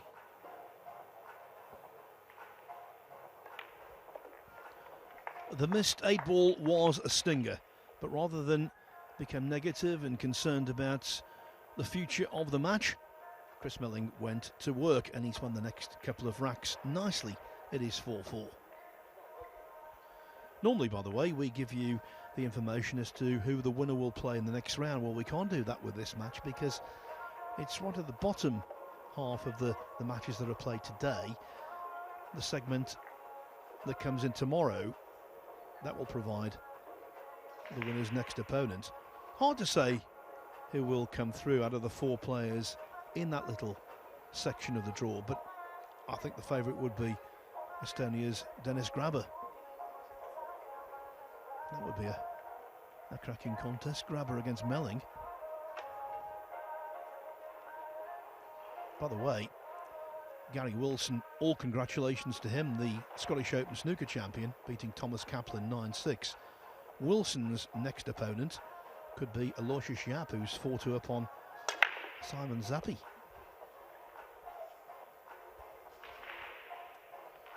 The cue ball was close to the middle pocket, but it remained on the surface.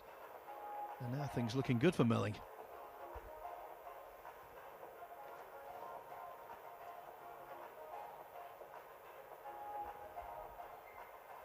Yeah, you can chop the 2 in the top right corner, maybe play it with a bit of right spin. That'll just slow the cue ball down. And he can stay on the red 3. Maybe he doesn't have to play any spin, actually. He can just pot it. Yeah, that's what he's done. I'd like this to keep rolling though. Doesn't want to leave a steep angle. Didn't quite come far enough. May have to go forward now. Off the right hand side cushion. And he's got to avoid the 9-ball either side of it. And he's gone back up for the 4 in the left centre. That's not going to work though. Yeah, now he's looking at sending the cue ball around the table for the purple 5. So losing the cue ball a little bit here in rack number 9.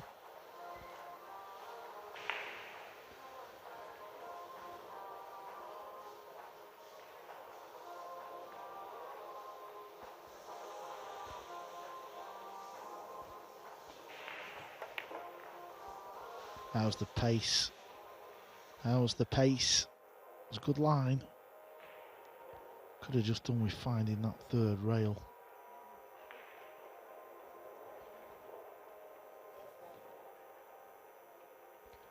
One of those really awkward shots.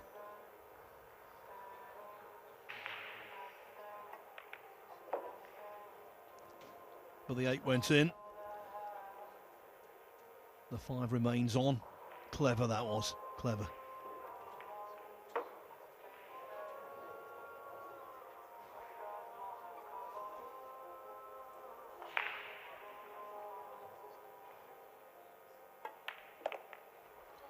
Over the last 3 racks, this has been the real Chris Melling.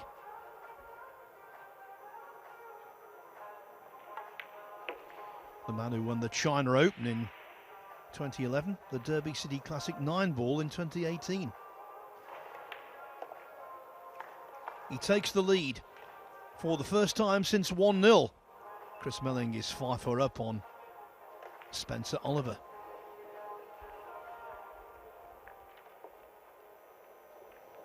Still quite busy out there in the arena. Lots going on. We started at 10 o'clock this morning. A ton of matches have been played. I can tell you Imran Majid is on the hill against Jake Newlove in the All-British battle. It is 8-4. Aloysius Shap now 5-2 upon Simon Zappi. 5-2 Tolian Han over Ko Ping Han. And I can tell you great news for fans of SVB. He's come through. The great man from the Dakotas has beaten Tobias Bolt 9-4.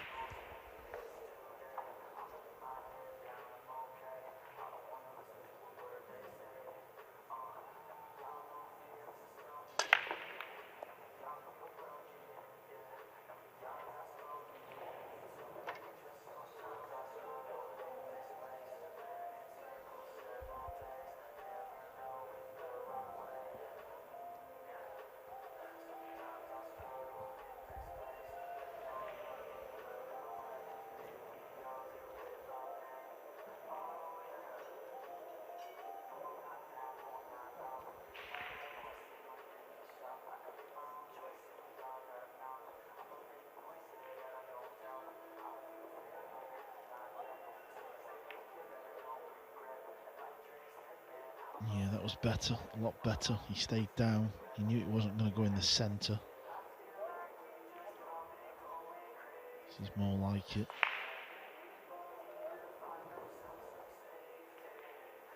Yeah, because he'd got abundant cover with other balls in the spine of the table. Not the most pressurised pot, but still a good one to knock in, as this would be. He's going to try and come past the pink 4. Well, he's had a bit of fortune there, to say the least. Yeah, basically the cue ball travelled more than he thought it would, because he overcut the 3 as he overcut the 7 into the same pocket in the second rack.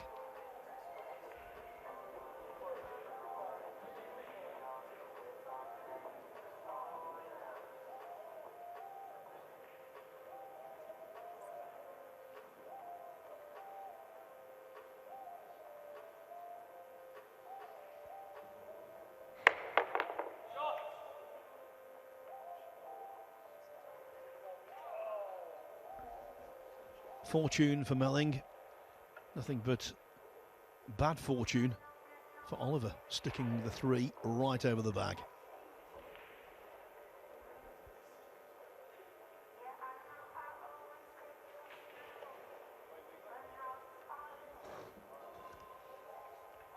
How to get on this pink ball? May just have to roll the cue ball forward and leave a bank shot.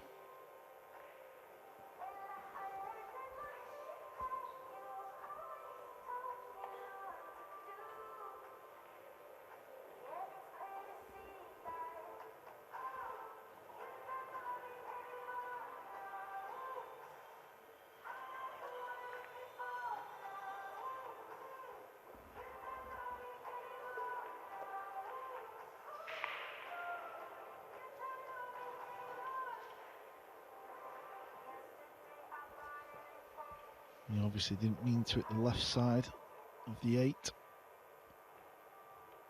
Wonder if there's a gap there of some sort.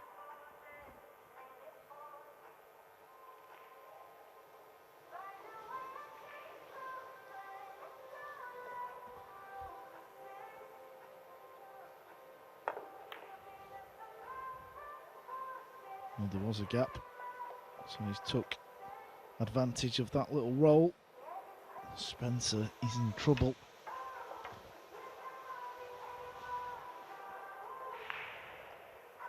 Well, you would think. I'm not liking the jump shot here. I think he should kick off the left rail at this.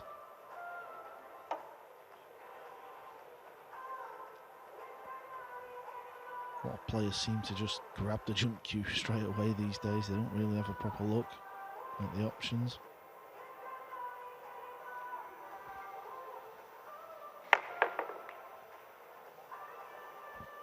This might work out okay. This might work out okay. Simply incredible how that's been ended up there. We see lots of spectacular jump shots that result in pots. That was an extraordinary jump safety. Tables turned. While he's making his mind up, I can tell you Talal Al-Belushi has beaten Christian Sadea 9-5 on the winner's side.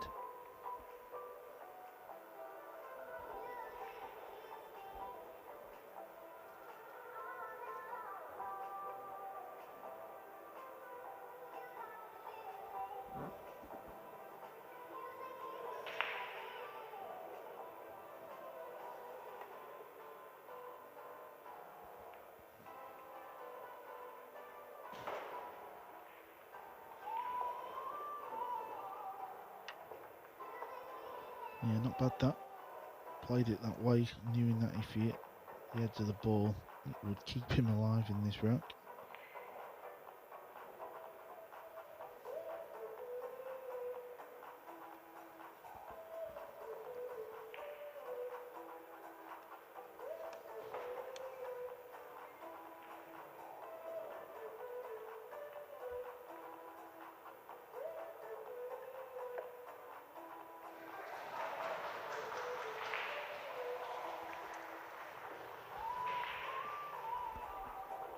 Lots of applause from one corner of the arena. The kind of applause you get when a match is over, when it's decided from the happy spectators of the winner. I suspect it might be table 25, Phil Wildman and Paul Taylor. We'll let you know as soon as we know.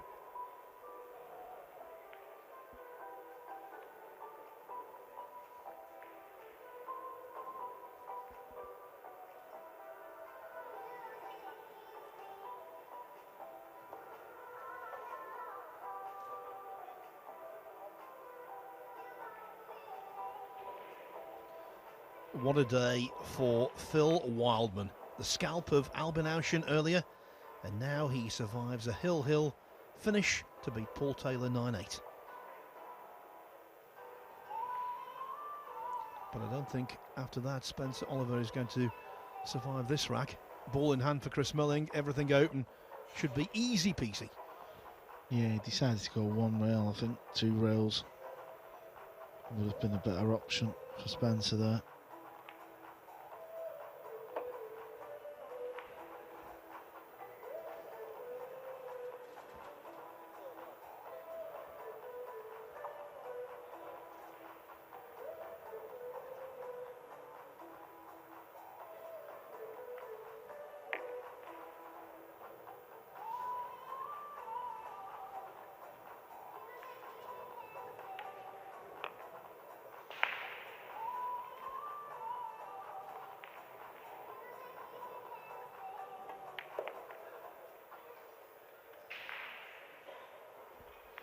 All very routine, although it appeared routine when he missed the 8 ball from point blank range in rack 6.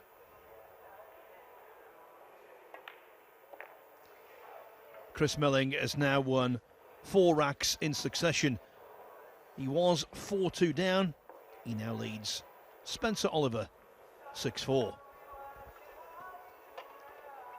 So the number of matches on the winner's side still in play, dwindling down. Moritz Neuhausen, who will play alongside Joshua Filler for Germany in the World Cup of Pool next month. He's leading Adam Smith 5-3. Georgiev of Bulgaria 6-4 up on Sullivan Clark. To Lian Han 6-2 up on Koping Han. Aloysius Schaap 7-2 up on Simon Zappi, and John Morra of Canada, fine player, on the hill against Mikhail Olek of Poland at 8-3. I can tell you Imran Majid is through, having beaten Jake Newlev 9-4.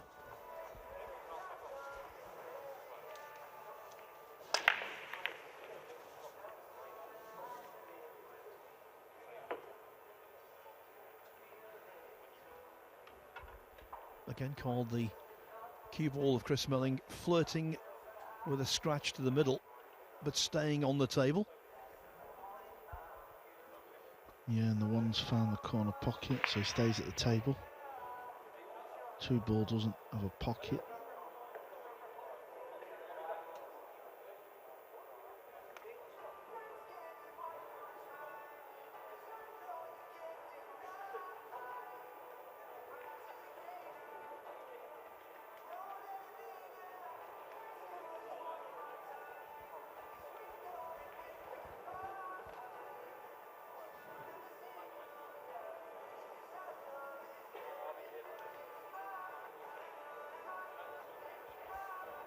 Nicely done.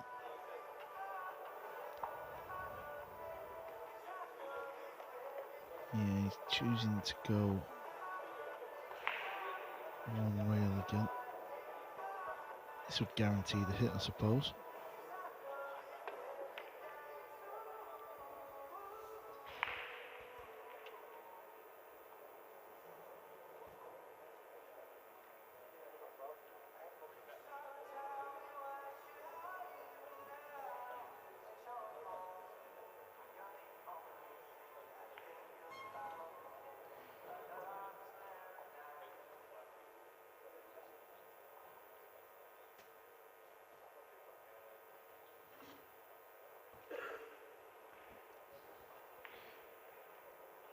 Don't know if he can quite get through to the potting angle. I think he can.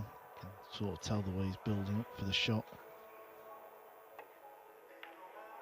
Oh, that's more like it. That was pure. Not the nudge you wanted, of course, but all the same, be delighted to put that one in the middle of the pocket. Yeah, especially a pocket that's caused him a few headaches in the match so far. Might bank this off the purple. Oh, yeah. Where's the purple going to finish up? It's going to be a jump shot for Spencer.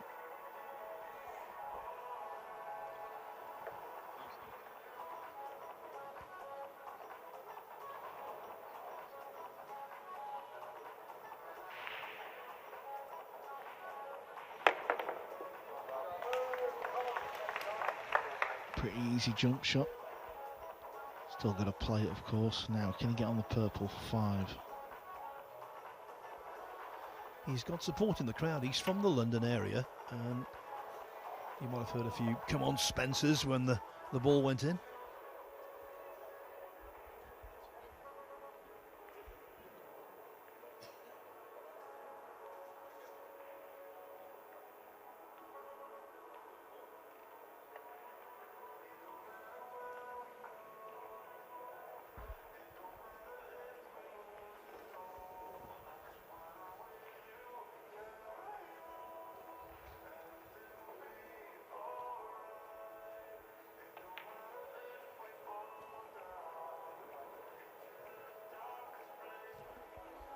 Trying to hide his frustration unsuccessfully.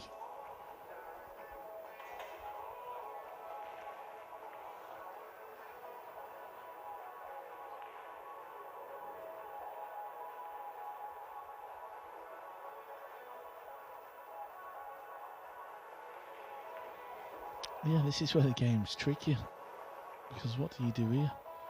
It's alright going for a bank shot, but how do you get on the 5? You just can't, so we'll try and find cover. Getting the cue ball in behind the 7 looks to be the more promising of shots.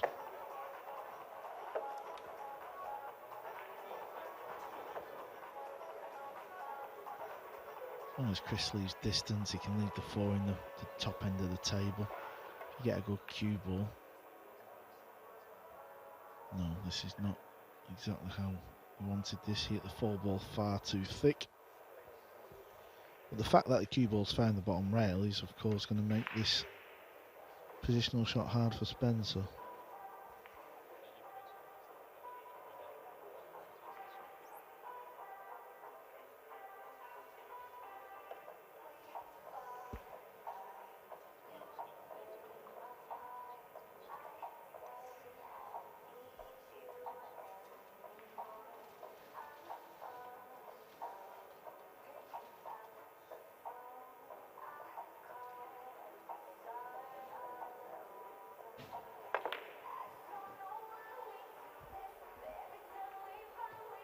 That was an expansive shot to take on, it really was.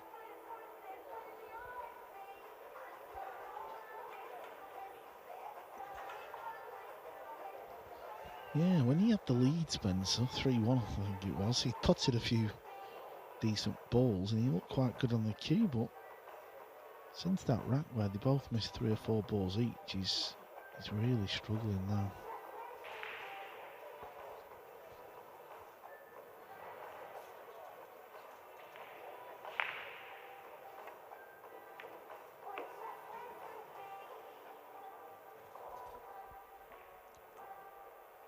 Fine effort, fine effort. But he knew almost immediately, you could tell from his reaction, that not quite enough pace had been imparted into the cue ball.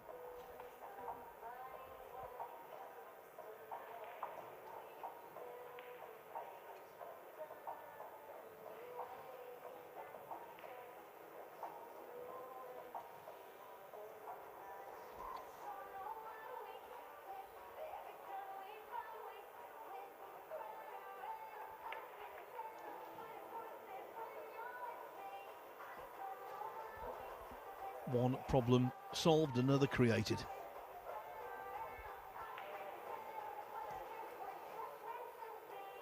I think he can just go off the bottom rail and try and pot it.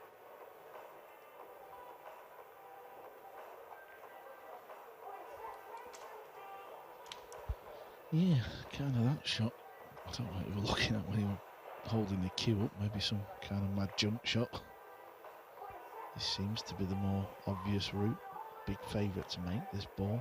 Guaranteed position on the 7. Yeah, I'm not sure why he played it so hard, but main thing is pot the ball and stay at the table.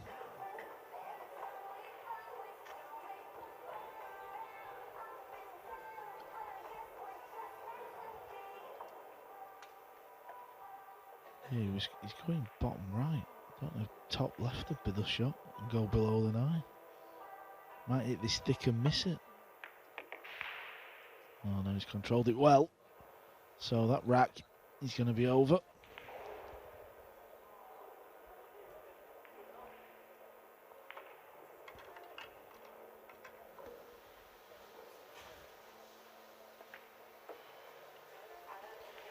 So in this match between the unknown and the established star,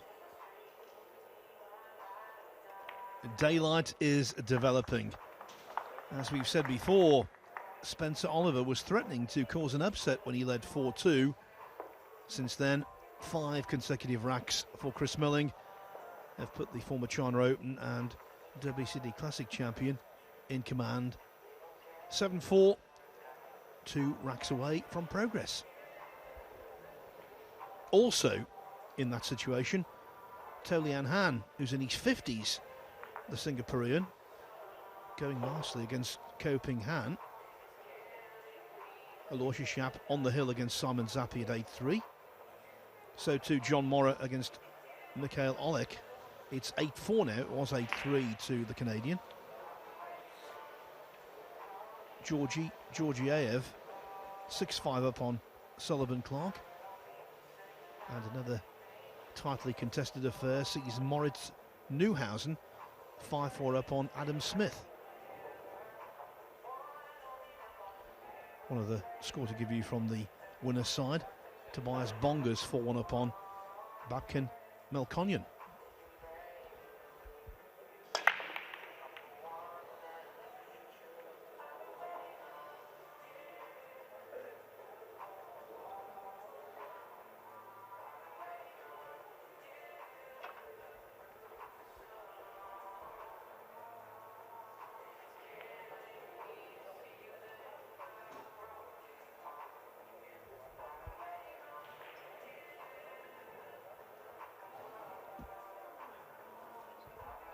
The way the contest is progressed, Carl, we didn't expect anything easy for Chris Melling. And from that break off, he's got nothing at all. It was dry.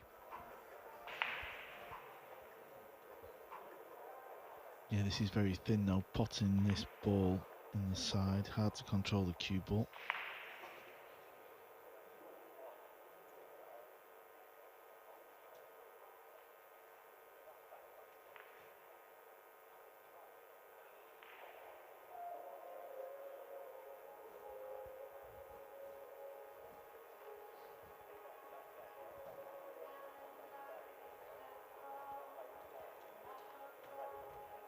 This is when the game can be really hard, when you're desperate to get a roadmap, an easy finish, and there's work to do. Yeah, Spencer's just unravelled in this match. It's all got a bit too much. Chris has still got issues though, even though Spencer's played a poor one.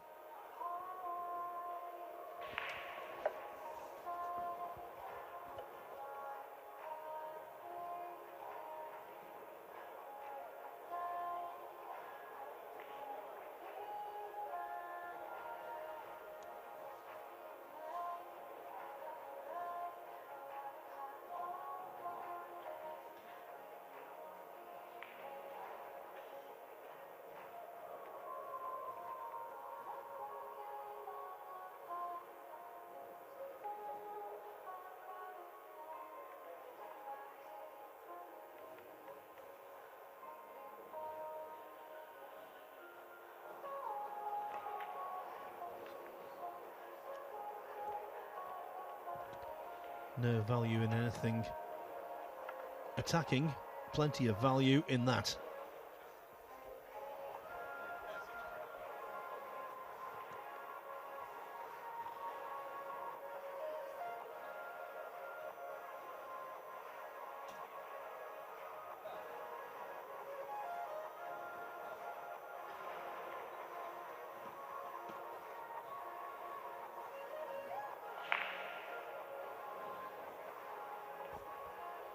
Gonna try and pop the 8-ball. Oh yes. Jump combo from Spencer.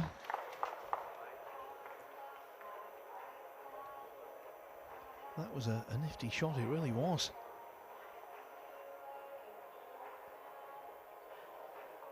And the angle on the 1 gives him options with regard to the 2.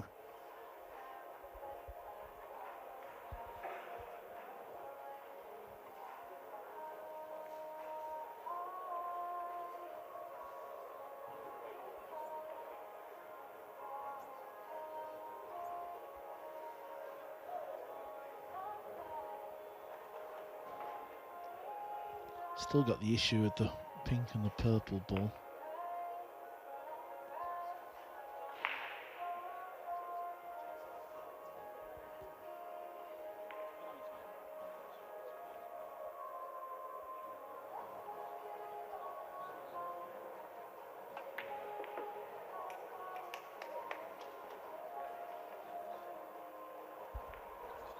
Good pot, just slightly overcooked cue ball.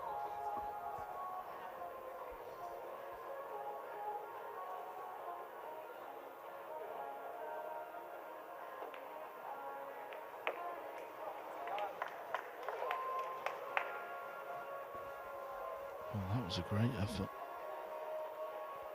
Trying to make something happen there.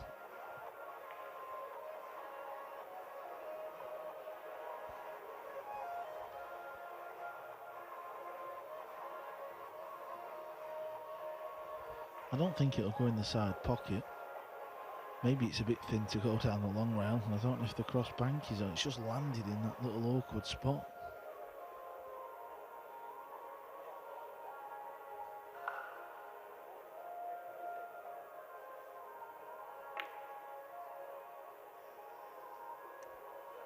Didn't control the object ball. His only hope is if this is dead straight. If it is, we need a bit of Melling magic.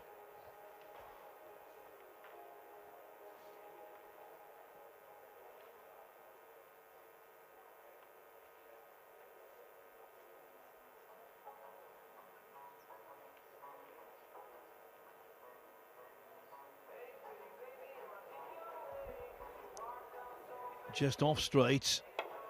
Q delivered with authority. In my book, Carl, that's his best shot of the match. Yeah, when he's had that sort of long shot, single ball pot, he's really bared down and delivered.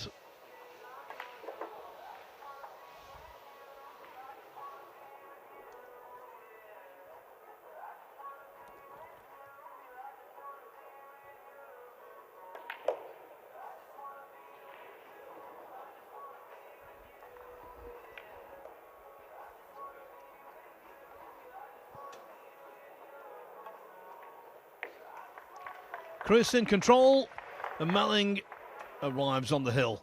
It is 8-4, and bear in mind, he was 4-2 down to Spencer Oliver. Talk about experience prevailing over youth. To Lian Han from Singapore has beaten one of the Ko brothers, Ko Ping Han, 9-2. 2 wins out of 2 for the veteran. Georgiev 7-5 up on Sullivan Clark. Make that 8-5 as I speak. Moritz Neuhausen and Adam Smith locked together now at 5-5.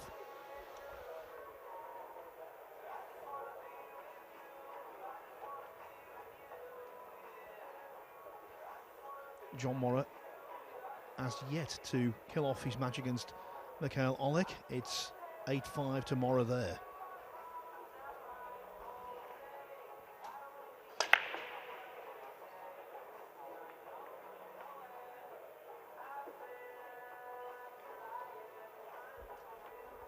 One other score to give you on the winner's side on table 14. Looking good for Tobias Bongers. He leads Babkin Melkonian 5-1.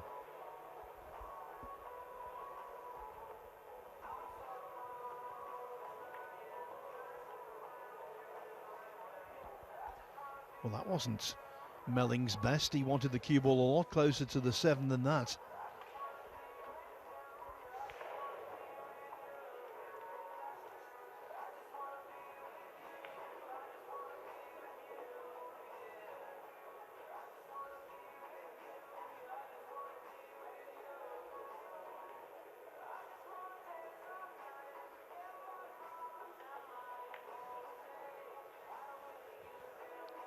Since he had 3-1 lead, Phil, Spencer's just kind of got lost in this match.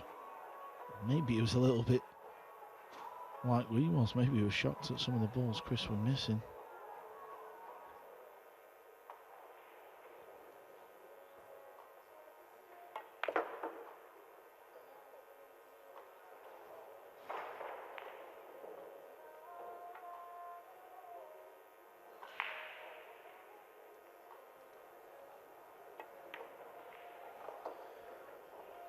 Day one of the UK Open 2023 at the Copper Box Arena in East London, winding down. This one of only 7 matches still in progress.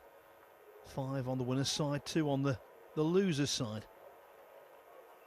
But the end of this match could be imminent.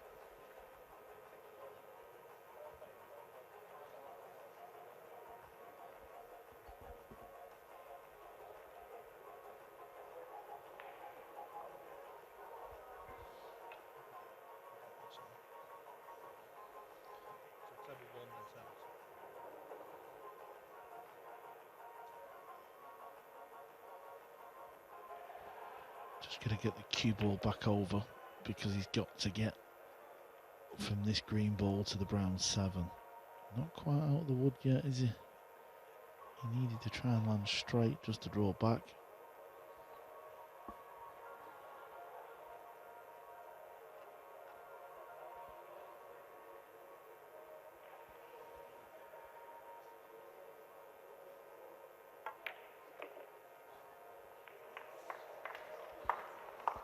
Did the 7 come away from the point enough to be able to coax it in?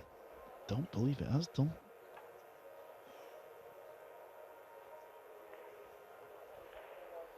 That is literally a fraction away from basically end of contest. Tantalising.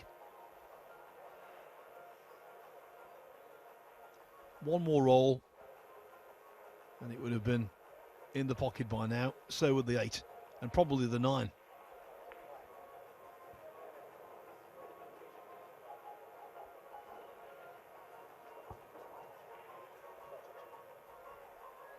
Just telling Spencer Oliver that it's not touching the cushion, so it has to make contact, which it has. Not a great amount of shot choice there. Carl just had to keep it really simple.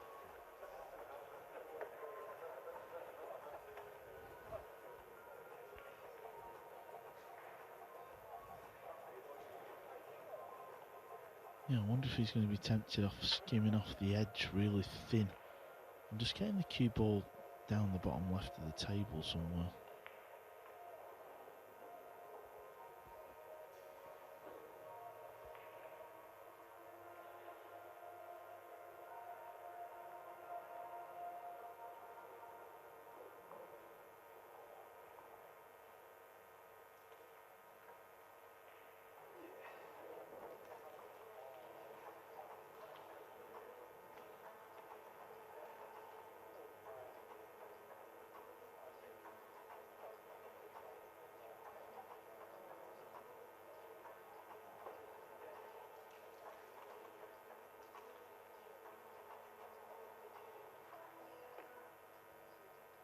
Oh, what's the middle pocket?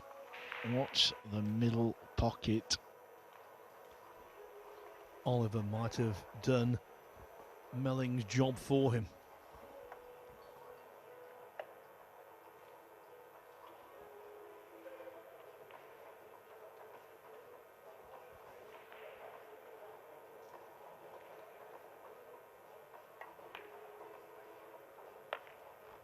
Yep, finish it up with a bank on the 7.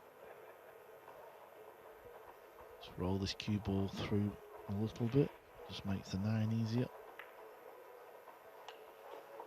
Well, he has got 8 ball issues in this match. That wobbled. There's going to be no more for Oliver in this one.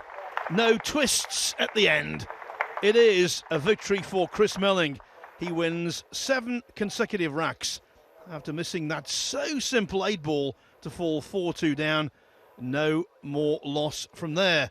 Chris Melling defeats Spencer Oliver by 9 racks to 4. The action on table 1 on day 1 of the UK Open is over, and the big guns have all fired on this centre stage. So it's been a busy day. We started 10.5 hours ago. Duong Kwang got things underway with that 9-2 win over Mahdi Hassan. Jack Lisowski looked comfortable in terms of the scoreline against Dan Sir, but he made lots of mistakes both in potting and in position. Shane van Boening 9-1, no issues. Carlo Biado also looking good against JJ Fall. Mario He had a tough time early on against David Lilley, the snooker player, but came good in the end. James Aranas was in total command against the Vietnamese player Luang Duc Tien. And then, of course, we see Chris Melling fighting back from 4-2 down to win 9-4 and progress to his 3rd round. Over on table 2, which was available on the Matchroom Multisport YouTube channel, as it will be tomorrow, we had 6 matches. Eklund Kachi, Alexander Kazakis and James Aranas all winning their first contests very easily indeed. Woo Kun Lin, semi-finalist at the Whirlpool Championship in Poland back in February. He came through against David DeSantis of Italy. Then Win Antoine, he had a real battle with Juan Carlos Exposito of Spain, but emerged the winner, 9-7. And then finally, a match on the loser's side, which was a race to 8. And Albin Aushin made up for his earlier slip-up. He won 8-0. Graham Hamilton whitewashed. Okay, well, thanks for being with us today. Please join us again tomorrow for day 2. And what a start in prospect.